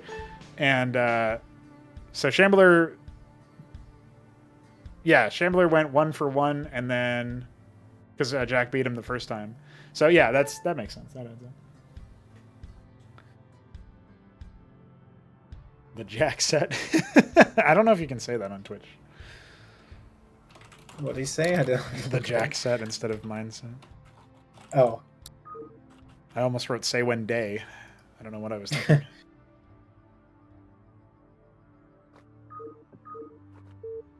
Alrighty then, ladies and gentlemen, going to Impetus. We've got jakulangski in the bottom left. We've got the Shambler in the top right. I wonder how much fatigue plays a part now, because Shambler was playing a bunch of games before, but jakulangski was not, as far as I know. Hey, you said that there was a game that obviously I'm not asking you to spoil potential cast over material, but I'm pretty sure you were keen on that one getting cast, whatever. Well, I did already put the length in the ladder thread, if you care to look. So yeah. Yeah, was it a long one? It was, I would call, an epic one. Oh, okay. We like epic ones. Yeah. So. And then Shambler blamed his net, right? So. No, I don't know what he was saying about that actually, because I'm not sure. But yeah, unfortunately, he spent a lot of time on that game with me, and I even said to him like, "Oh, this will be the last one because I'm casting before too long. I'll take a bit of a break." But then it took I don't even know, 30 minutes at least. Right. Yeah, that's right. So pretty legit. Like I said, it was a violent game. There was a lot of death and destruction. Hey, I like that. It wasn't like a sort of turtle base getting broken like that last game. It was a lot more chaotic. Watching that last game just want to play Terran again, Oh, yeah? You like the idea of holding out against the Swarm? Yeah, it seems fun, right? Yeah. And another thing we should point out is that because of the latency being on high, it does mean that it's harder to do some of those precise micro tricks, but even with that being said, there's definitely still some things that both players could have improved upon there for the precise control. It's going to be a bio opener, but right after that is a lot of Vespian. I think Shambler's going to go for the plan that he had going into Infinite Velocity 2. He's going to go for bio after drops. And meanwhile, Jack is planning on the DGen opener again. I forgot how that game started. My God, that was a pretty good game. That was a long one. Yeah, it's pretty solid. Yeah, I mean, I like it. But again, he's putting his circus over here. Why are you doing that? Someone's got to tell him how to place his circus. But anyway, he'll be fine here. And look at this. The Maverick's rallying across. But to be honest, one Maverick in your base is kind of meaningless. You can kind of fight that with a draw level. Oh, wait. I like the second. He's going to do Gates of Hell style again, I guess, which is I don't like. I agree with your critique about the style here. Let's call it Gates of jakulangski, I guess. Yeah. Gates of Oil. Gates of Oil. Well, it's not going to be Gates of Oil, actually. He's just going to put not a very recommended. Hey, this is actually totally canceled Shambler's plan. So, in fact, I think maybe he saw the Ovaleth and is now concerned about a drop. Well, he's concerned about scouting, because if his Starpad gets seen, he knows he's going to be a Trojan, or at least a Wraith, and he'll be ready for it. But if he doesn't scout the Starpad, it's actually pretty good for Shambler, isn't it? Because jakulangski will think he's safe, and then suddenly there'll be Mavericks in his base. Yeah. I think that's what he's going to go for here. No, it's a Wraith. I don't really agree with that, to be honest, because I Second star pad. It's at least 2 pad Wraith. Ooh, So okay, now maybe I you'll like start it. to agree. Maybe you'll start to agree now. Yeah. I am starting to agree, but he needs one more, and a vestry and all this other stuff. You know, there's a lot of steps before I like your gameplay. All right. There it is. Yeah, I'd like to see that. Pool coming I for like Jack. And as I've said, I feel like jakulangski's not been scouting particularly much. So if he doesn't try harder to get into this overlap and he gets blindsided, he can instantly lose to Wraiths. Yeah, I mean, as long as he gets quasis first, which he has been doing, and there is the 3rd star pad, by the way. The Ovaleth. The strongest thing, of course, is if you get the Shaman and you set up near the base and you can constantly go and snipe units and come back and heal. But it is expensive, of course, to get the Vestry and the Trojan and the Shaman itself, so it takes a while to get set up with that. I would still be... So if I'm Jack and I'm scouting using the Ovaleth, I'd be looking for the natural. I'd be maybe darting on in and see what I can do. I would be looking for some sign of what else is going on, because we don't see an expansion. We don't see any other tech. We see such a low number of bio units. There are tells here that communicate to you that Shambler is planning something. Definitely. Well, you know, I guess he doesn't have the cores until now, but he's getting a whole bunch of Zephs. I was going to say, what can be really good is if you just get a pair of Zephs just for scouting, because they're so cheap.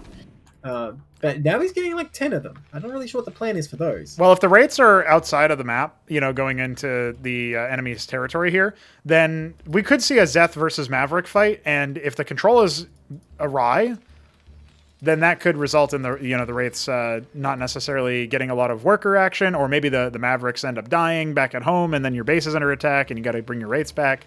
But he's got a lot of Mavericks still, so off of this 1 stockade, consistent production, I don't think he's in a rough shape per se. We still only have Zeths though. That's a problem. Maybe he can see about dropping using the Ovaleth. Yep, that's what he's going to do.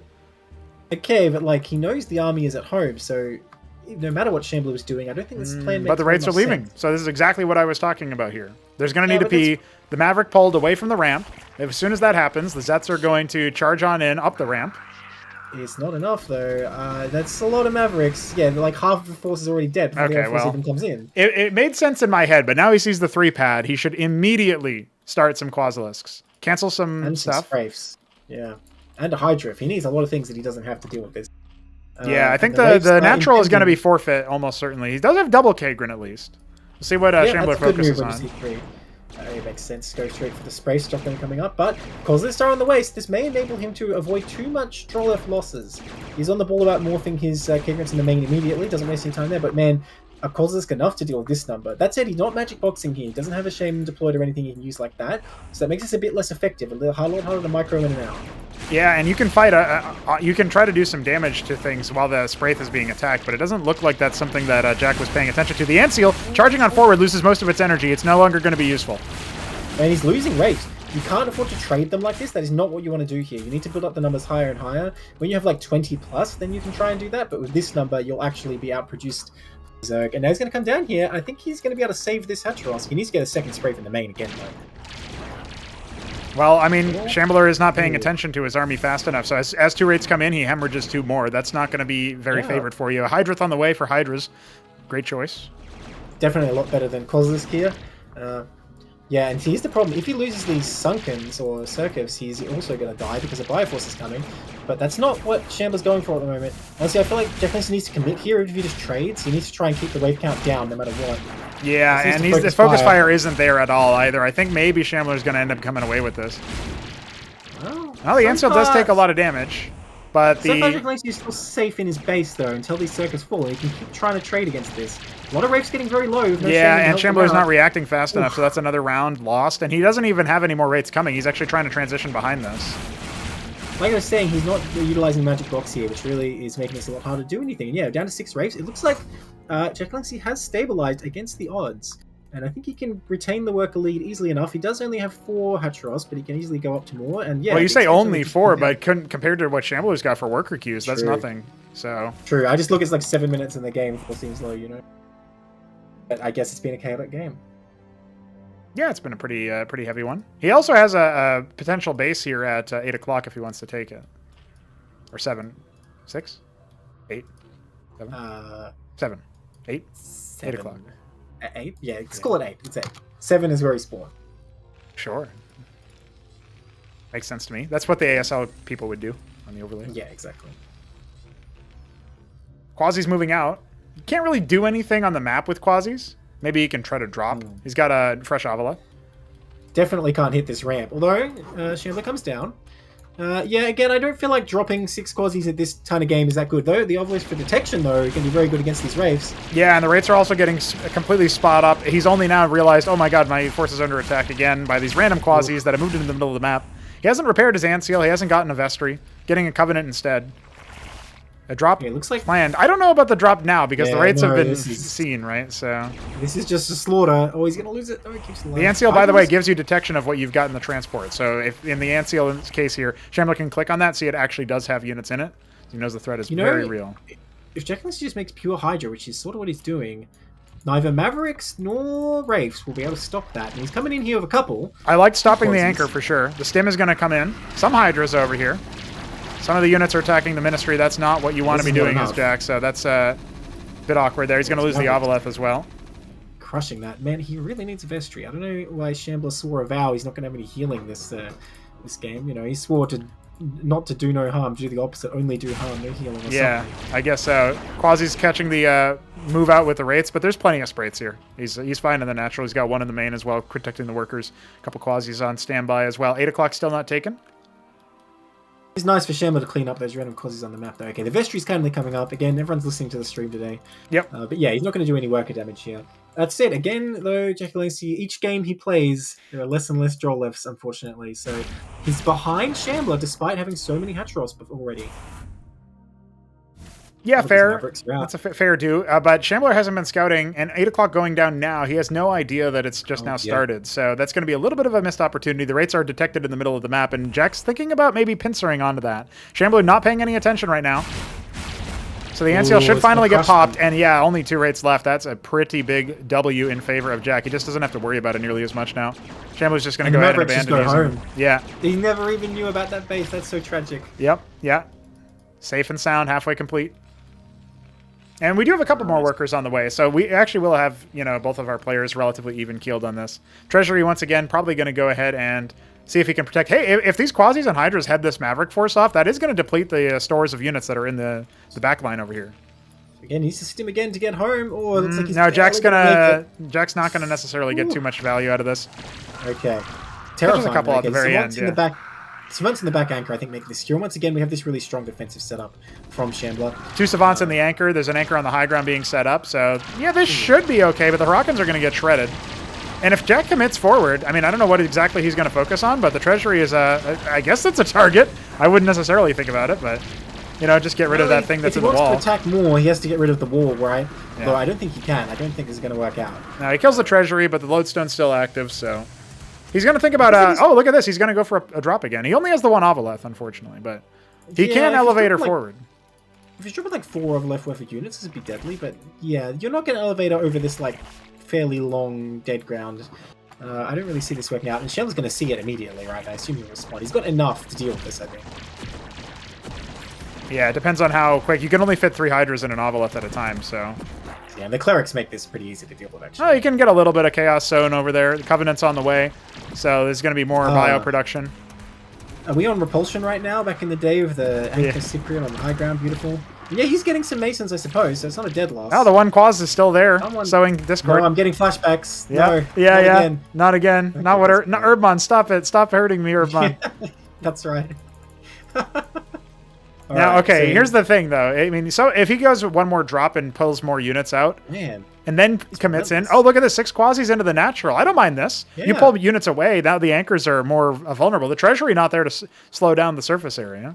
8 o'clock finally keeping the pressure on, actually, because he is drawing up behind this. So you know what? He's trading units away, but he's sort of keeping the initiative here, keeping Shambler held back. Look at that, he's going to kill a bunch of workers. Yeah, a couple. 3. That's 2 or 3 corpses, I guess. That's 2, but maybe there's a 3rd one. A 3rd one did happen, so you get to count to 3. Shambler really did not need to use the drill there. Whatever. A little bit concerned. Iris going down before Atlas. Okay. This is a very gas-intensive composition. We saw Shambler find success with it eventually on the Purgatory, but Jack is going for tools that'll give him a leg up. He's getting the tech. Yeah, I mean, I feel like Shambler's going to... Yeah, I was just about to say he's going to come out, but he preempted me. He needs to empty those anchors, though, honestly, if he's going to bring his force, because this is mostly clerics. But it is very formidable. Hydras are a good unit to deal with it, but splash damage would be even better. And of course, he doesn't want to go into Lakizelisks here. No, I mean, he's got 400 gas in the bank still. No, it's empty. Why is it empty? If that was full of Mavericks, it could have done so much. See, it's Zerg's third. Oh, it's for scouting. There you go. Why not make an Ancil? I guess he's short on gas already, but make a Wraith? I don't know. 6 o'clock is on the way, surely, at some point. Yep, there we go. And the Atlas is halfway complete for Shambler. So he's not that far behind in the tech race. But when the Zerg gets their tech up first, I do think that the advantage lies with them. Here's the thing, he has been investing like tier 1.5, right? So it's not too bad for Shambler. But yeah, this kind of force, if you get a big surround, easily will die to a lot of tier 2 options Zerg has. Again, I think there's way too many clerics with this army, really. That's like the main thing right now. Is there such a thing? I think so, because there's going to be this discordant approach where now the clerics are getting attacked on the approach in. And now here comes the push with the Hydras. Avaleth just soaking up some of the damage initially, but the Aziracor's not on the front line. This is a little bit awkward, and Jack is kind of balling up. Yeah, what's he doing? Yeah, I don't know. Dropping the ball a little bit here. There's still a bunch of Hydras, so you can't focus down the clerics, but the Aziracors are all dead right now. Yeah, Savant's forming a deadly firing line, and yeah, I'm not sure what happened to jakulangski's micro there, hesitating. Going for the Alcag real fast. 14 Hydras in production as well. Yeah, I like Almax here. I think you just keep spamming whatever you're spamming on the ground, put Almax in the back, it'll help you deal with this stuff a lot. But maybe he was satisfied with the Kagralis last game, I don't know. I mean, I feel like their Kagralis are okay, but they're just too expensive and too squishy for what they do, so I don't think they're really an option. Invicralisk, on the other hand, would be quite good, I think. Oh, yeah. We'll have to see. Nest also on the way. I've never seen jakulangski make an Invicralisk, so I'm not sure he knows it exists. He's going to make the Criminalisk, though, but not the Invicralisk. Yeah, he went straight with the Kaffirlosk straight to it. And it did help, base bust, right? Got a couple more units in here just catching the Shambler rotation. I don't think he's going to get... Yeah, he's getting a little bit of trading. It's mineral only as long as it's just Aziracors dying, so... It's not terrible, and he is taking 5 o'clock at the same time, bottom right. So captaincy's now started for the Shambler. No, you're probably getting sick of me saying it, but again, like, he's got 5 bases, but how many draw lefts? I mean, this is like draw lefts for 2 bases, 2.1 bases, not 5. So he's not making the most of it. No, yeah, and his forces are getting caught in the middle of the map now. 12 o'clock being saturated by Shambler is going to be a big deal. A couple more raids did end up getting started, and Kagralis may end up dying as a result of it. Nah, Shambler's only now realizing that his rates are under attack. Yeah, never mind. He never realized. He never realized. It's kind of almost worth it, that Kagralis, though, to be honest. Yeah. The Wraiths don't have much value at this point. Just a little bit of harassment here and there. Starport being started. We have Eidolons mixed in with the army. Yeah, they're gonna be good DPS for single target for sure. And maybe he gets an anvil, who knows? Tethvith finally on the way. I was hoping for Bactals at some point, so it looks like maybe Jack is hearing my psychic pleas. Too. Yeah, absolutely. Good front line. I feel like if you want to go that path, though, you have to get the Kaffirlost. I think that's the way to go if you're going to do that. Because Bactal's going to be too expensive, I think. But maybe he wants to hold out hope for Tier 3 as well. That's something that you got to think about. No defenses. This could be a timing on 8 o'clock. Yeah. If you want to hold out for Tier 3, then I think you have to rely a lot on, like, Zoryusulef and stuff, which he's not doing because I don't think he has the Zorkis. Now, this could be a good engagement for jakulangski if he can come in from multiple directions. Oh, no, my God. Why did he pull the workers? Oh, no. I don't know what happened there. That's a disaster. Now he's coming up the ramp. Kagralis going to do a lot of damage, but they don't want to attack up the ramp here, and yeah, they will also get... Yeah, this is a very, very catastrophic engagement for Jack. Again, imagine if there was like 12 Zoryusulefs here, that would make a big difference. Almax are out, though. If you can get enough buffer units in the fight, Almax will do great damage here. Yeah. It feels like maybe the Savants are a little bit too efficient at dealing with them from a range, but yeah, you need more than just 2. That's the biggest thing right now. Well, he needs more ground units as well. Yes, yeah. And he's sort of... well, he's getting Bactals as well on the ramp. Losing the workers is a real death knell, but I say that he's actually got higher counts than when you were calling him out earlier, so he's doing okay. Getting up to that 5-base Zerg situation. And the Savants are not very good at dealing with buildings. So that's true. There's only the Savants right now. Well, if you want to turtle for Tier 3, one of the best ways to do it is just with Circuits, right? Because, yeah, the Terran Bioforce doesn't really get through that, and you get Scorchers, you can deal with the other ones. Nukes might be dangerous, but all you got to do is snipe the other one. Now with the backlist here, it looks like you'll probably be able to clean this up. Yeah, eventually. A lot of dead Zets, though, at the very end there. But, it's Zets. Zets are free. That's what you say. Well, he is out of minerals somehow. Yeah. So 11 Kagralisks, 11 pairs of Zets. Finally, the last cleric will die. The Bactals will be able to sort of work on clearing up the Savants. Savants are really good, though. People sleep on them, and another round of Bio is coming in to try to step on 6 o'clock. We've got some units streaming in from all sides to try to respond to this. All right. Eidolon's alone, though? Yeah. I'm splash damage. There's only like 2 Madcaps here. And the Huracan does go down. 2 Madcaps can do a lot. Don't underestimate them. They are fully charged. Oh, okay, one goes down. Again, it's like the action movie hero, all the Zephyrs coming at him, trying to gun him I know, yeah. One more Madcap shot from the Kagralisk would have dealt that with that Madcap, but the focus fire is coming in. The Eidolon's doing so much damage to these Kags. Yeah, they kind of are. And now the reinforcement wave with a lot more Madcaps. His base is gone, man. And I think jakulangski's gone from this game. It doesn't look like he can stabilize from the situation. We do have Wyvern slowly making a mark as well. Well, I don't know. I mean, he still has the bottom right, but he has no workers there. That's the main problem. I know, yeah. He takes out that Eidolon. Yeah, there's still so many of them, though. And plenty of Savants. Couple Oddly enough, he Madcaps. kind of can't bust these circuits if jakulangski goes back to them. Zeph's coming in. He's trying to provoke the Savants into their anti-penetration mode so that they're a little bit less efficient at debuffing his Kagralisks. And the surround is good, but, you know, there's really not that much here. Eidolons finally die. I just realized if the Kagralisks get behind Naturos, they can, like, defend themselves from the Savants, right? Wyverns are moving in. They're going to engage the Spraith, so that's a little bit awkward. 3 is enough, I think. Yeah, that's going to be plenty. Wow. Never mind the massive ground army, like, single file walking. Yeah. HerbMon was talking about that, actually, in his interview after he spoke a little bit about the way that the game works, and he was pretty sure that, like, multi-building select and mass army select was going to make the game way too easy. But he also thought that after playing it, he realized that... He hasn't played the game to tier 3. I know, yeah. Well, after... It's so chaotic. After playing it, he was like, oh, wait, actually, the... Yeah. You know, the way that the unit movement works is that it's just kind of like a single file line. Well, then we have Echo saying, like, you spend too much APM on macro. Like, you can't win, can you? No. That's all right, though. Shambler might be able to. He's got to be able with some Bactylisks.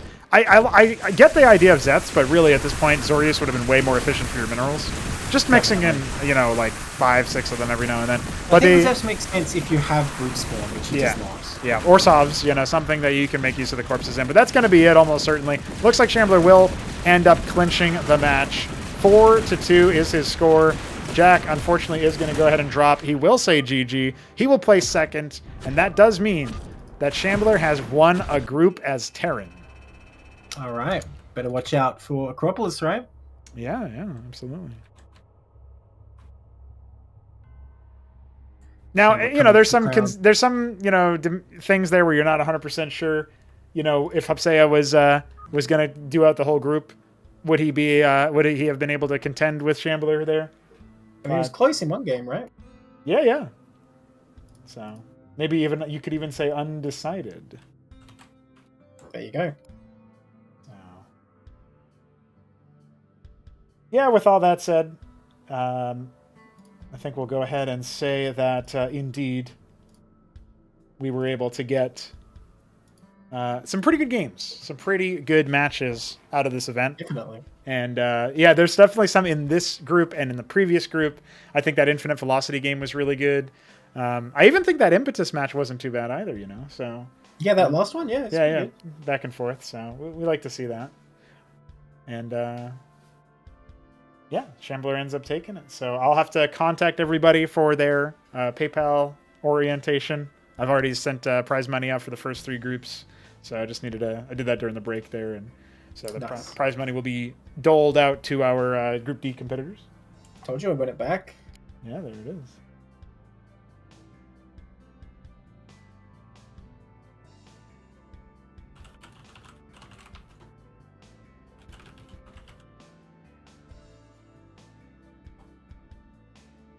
Let's have an interview with the Shambler. What's up, dude?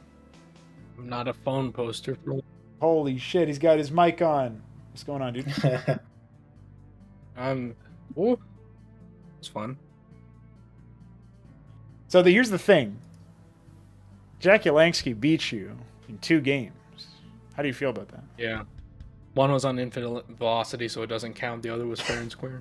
Okay, well, he admits defeat once, Neblime. That's probably the best we're going to get. That's more than we could have hoped for, to be honest. Yeah, you know, fair enough.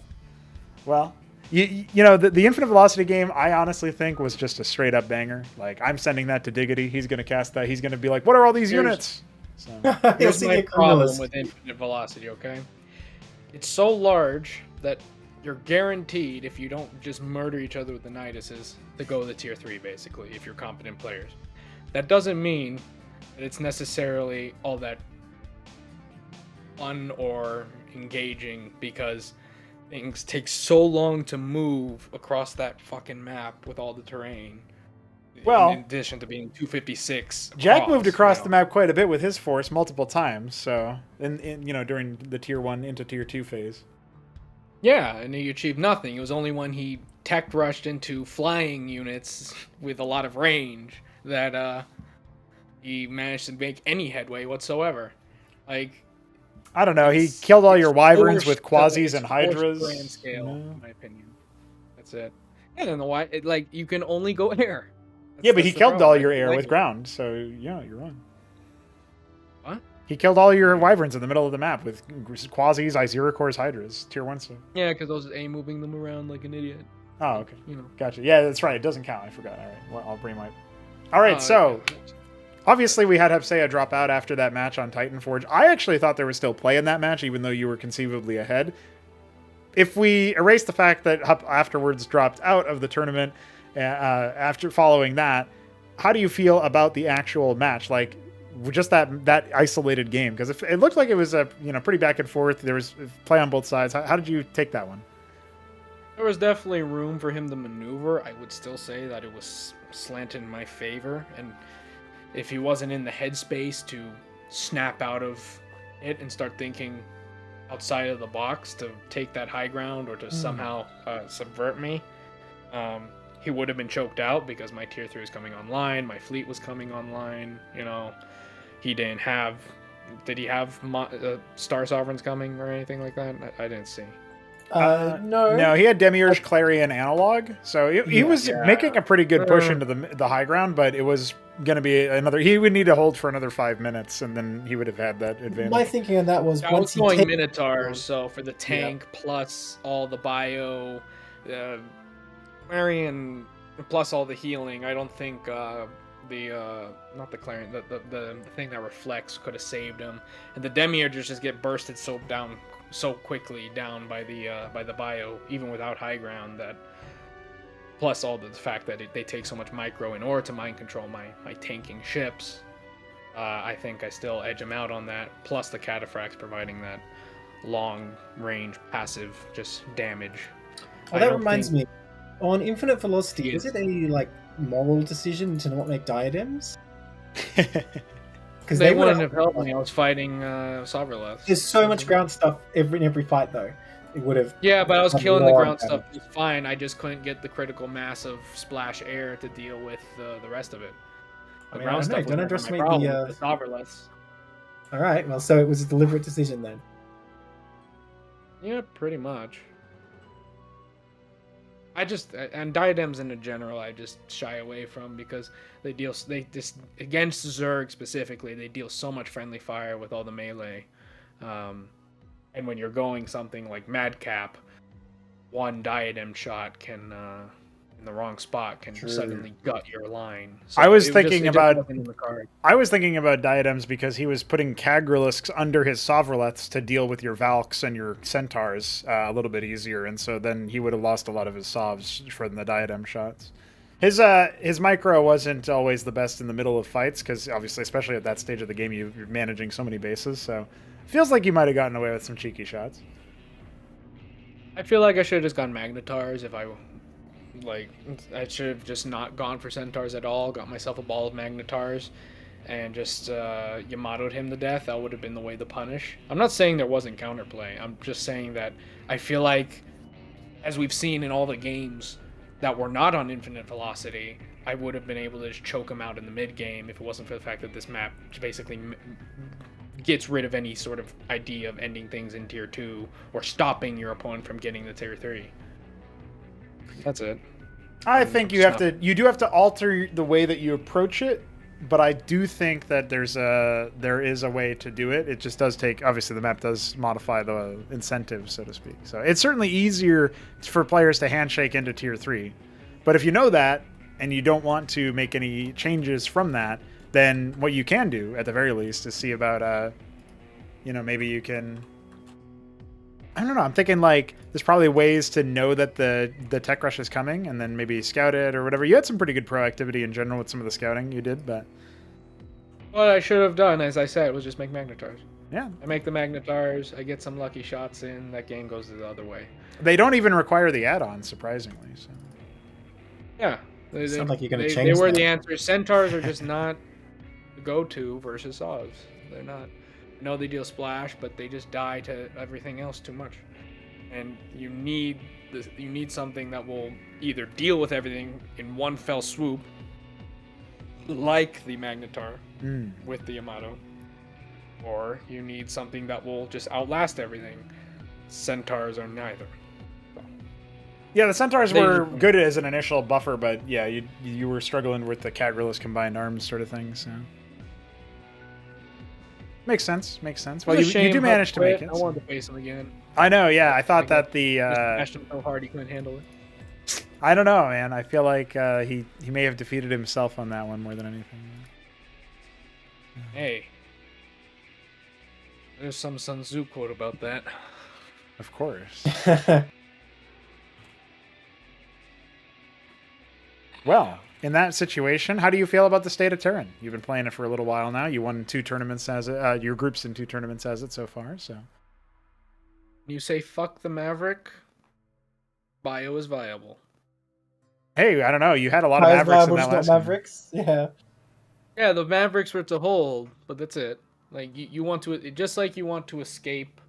It's like how I guess I haven't played Zerg in a while, so maybe my finger isn't on the meta as much as it was, but just as you in previous iterations wanted to escape tier 1 as Zerg and then you just ramp up into death, it's similar with Terran Bio, because all of Terran Bio is great actually, except for the core early game unit, which takes so much focus to get any sort of use out of that. It's so fragile even then.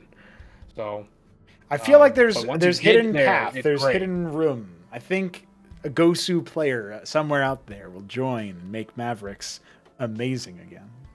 His name is Mystery Meat. Oh my god! If Mystery Meat comes back and wins with nothing but Mavericks and doesn't do what No one's I've been going to win doing, with nothing but Mavericks. But, come on. well, that's what I'm saying. The Maverick is there purely to escape. You have to use it because you have no generalist ranged. I don't know. What I mean is I think there will be players that make the Maverick look OP. That's what I'm trying to say.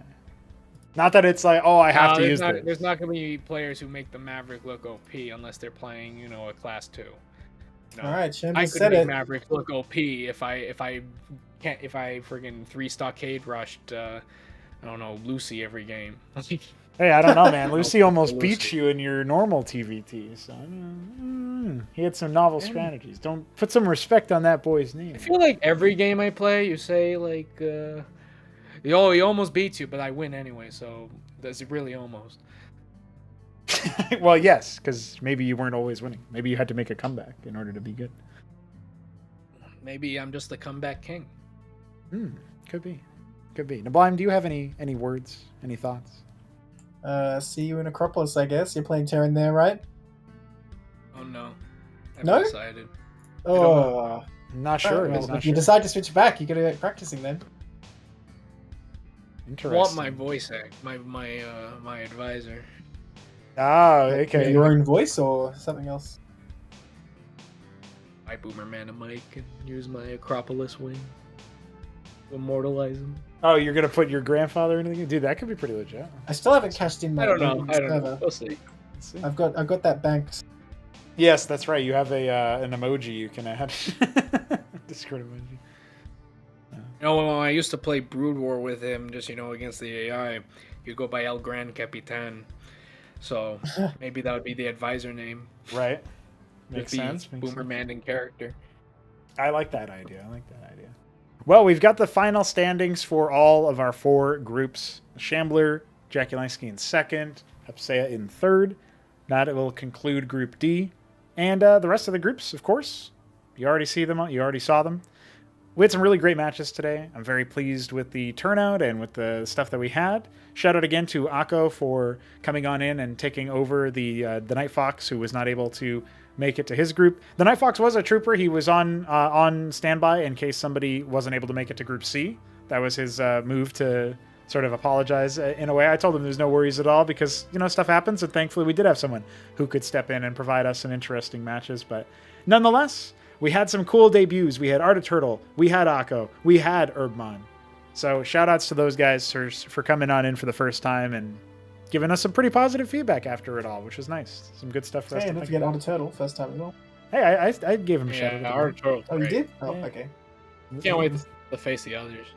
I know, yeah. You're looking forward to some matches versus you. I mean, Akko is apparently Terran. At least he was playing as Terran in the matches, so you might get more TVT practice since you're always duking it out versus Newt. And who knows what's going to happen after, when HerbMon starts to play this a bit more often, because he said that he described it as a refreshing, breath of fresh air or something like that after banging his head on Brood War. So maybe he'll start to look for some matches with us after his Brood War ladder shenanigans are over and he wants to blow off some steam. So could happen. But, I feel like that's not a good plan because there's things in CMBW that can infuriate you for sure. Like Neblime, have you ever been tilted? Come on. Maybe somebody's typing has made you tilted, but that's about it. Yeah, I mean, I'm not gonna lie, I don't like it when people type. My typing is psychological warfare. Absolutely. Not against myself, but against. I was gonna say, are you sure it's kind of against everyone? It's like a indiscriminate weapon. There's a lot of collateral damage. But yeah, I don't think anyone. I haven't told you to lay down and die yet. Yeah, that was rude. Not yet. That was rude. Well, you have to be winning first, don't you? Got him. Absolutely got him. Well, Shambler, I'm sure you're going to have plenty of things to say to this man when you guys inevitably face off in the Acropolis group stage and/or playoffs, depending on how the seeding goes. I'm very much looking forward to getting that underway as well. We'll figure out times and places and sign-ups for the open gauntlet. But I think first we'll hunker down, get some more fixes into the game. You know what? Neblime, you'll never believe this, but we don't even have a confirmed desync in this whole tournament. We had one. Holy shit! We had one issue all day. Yeah, we had one issue in Group A, and it was actually just we don't know if it was a desync or not, but it was because our logger crashed, and so we just remade the game. But other than that, smooth sailing the whole group way. And also, so far, I haven't checked some of the replays from this group. All the replays are working too. Can you believe that? Nice. Although they've already all been cast, so that's not even that important. No, yeah, but I want to send the good ones to Diggity so he can cast. So I had to make sure. Yeah, like you say, sending the infinite velocity one, he's got no clue. I know. That's one that I want to send. The card will be cool though. Are those gonna go up somewhere? Yeah, Diggity's Starcraft channel. If you search Diggity SC as one word, you'll find it. 2 G's, 1 T. Diggity. Subscribe real quick. Yeah. He's a cool guy. He streams on Twitch sometimes, same username. So shout out to him. In fact, are we? Maybe we'll. Let me see who's playing, because maybe I'll host somebody after this. Thank you guys all for chipping in and playing the game. Appreciate it. Yeah, I better go because it's still daylight in Australia. It's still burning. So. Oh yeah, you got some time. You got some time to do stuff. I do. All right. Yeah. All right. GG's in that case. And ladies and gentlemen, I'm looking through the people who are playing right now. It looks like we got G-Man playing. He's a pretty high-level Zerg player for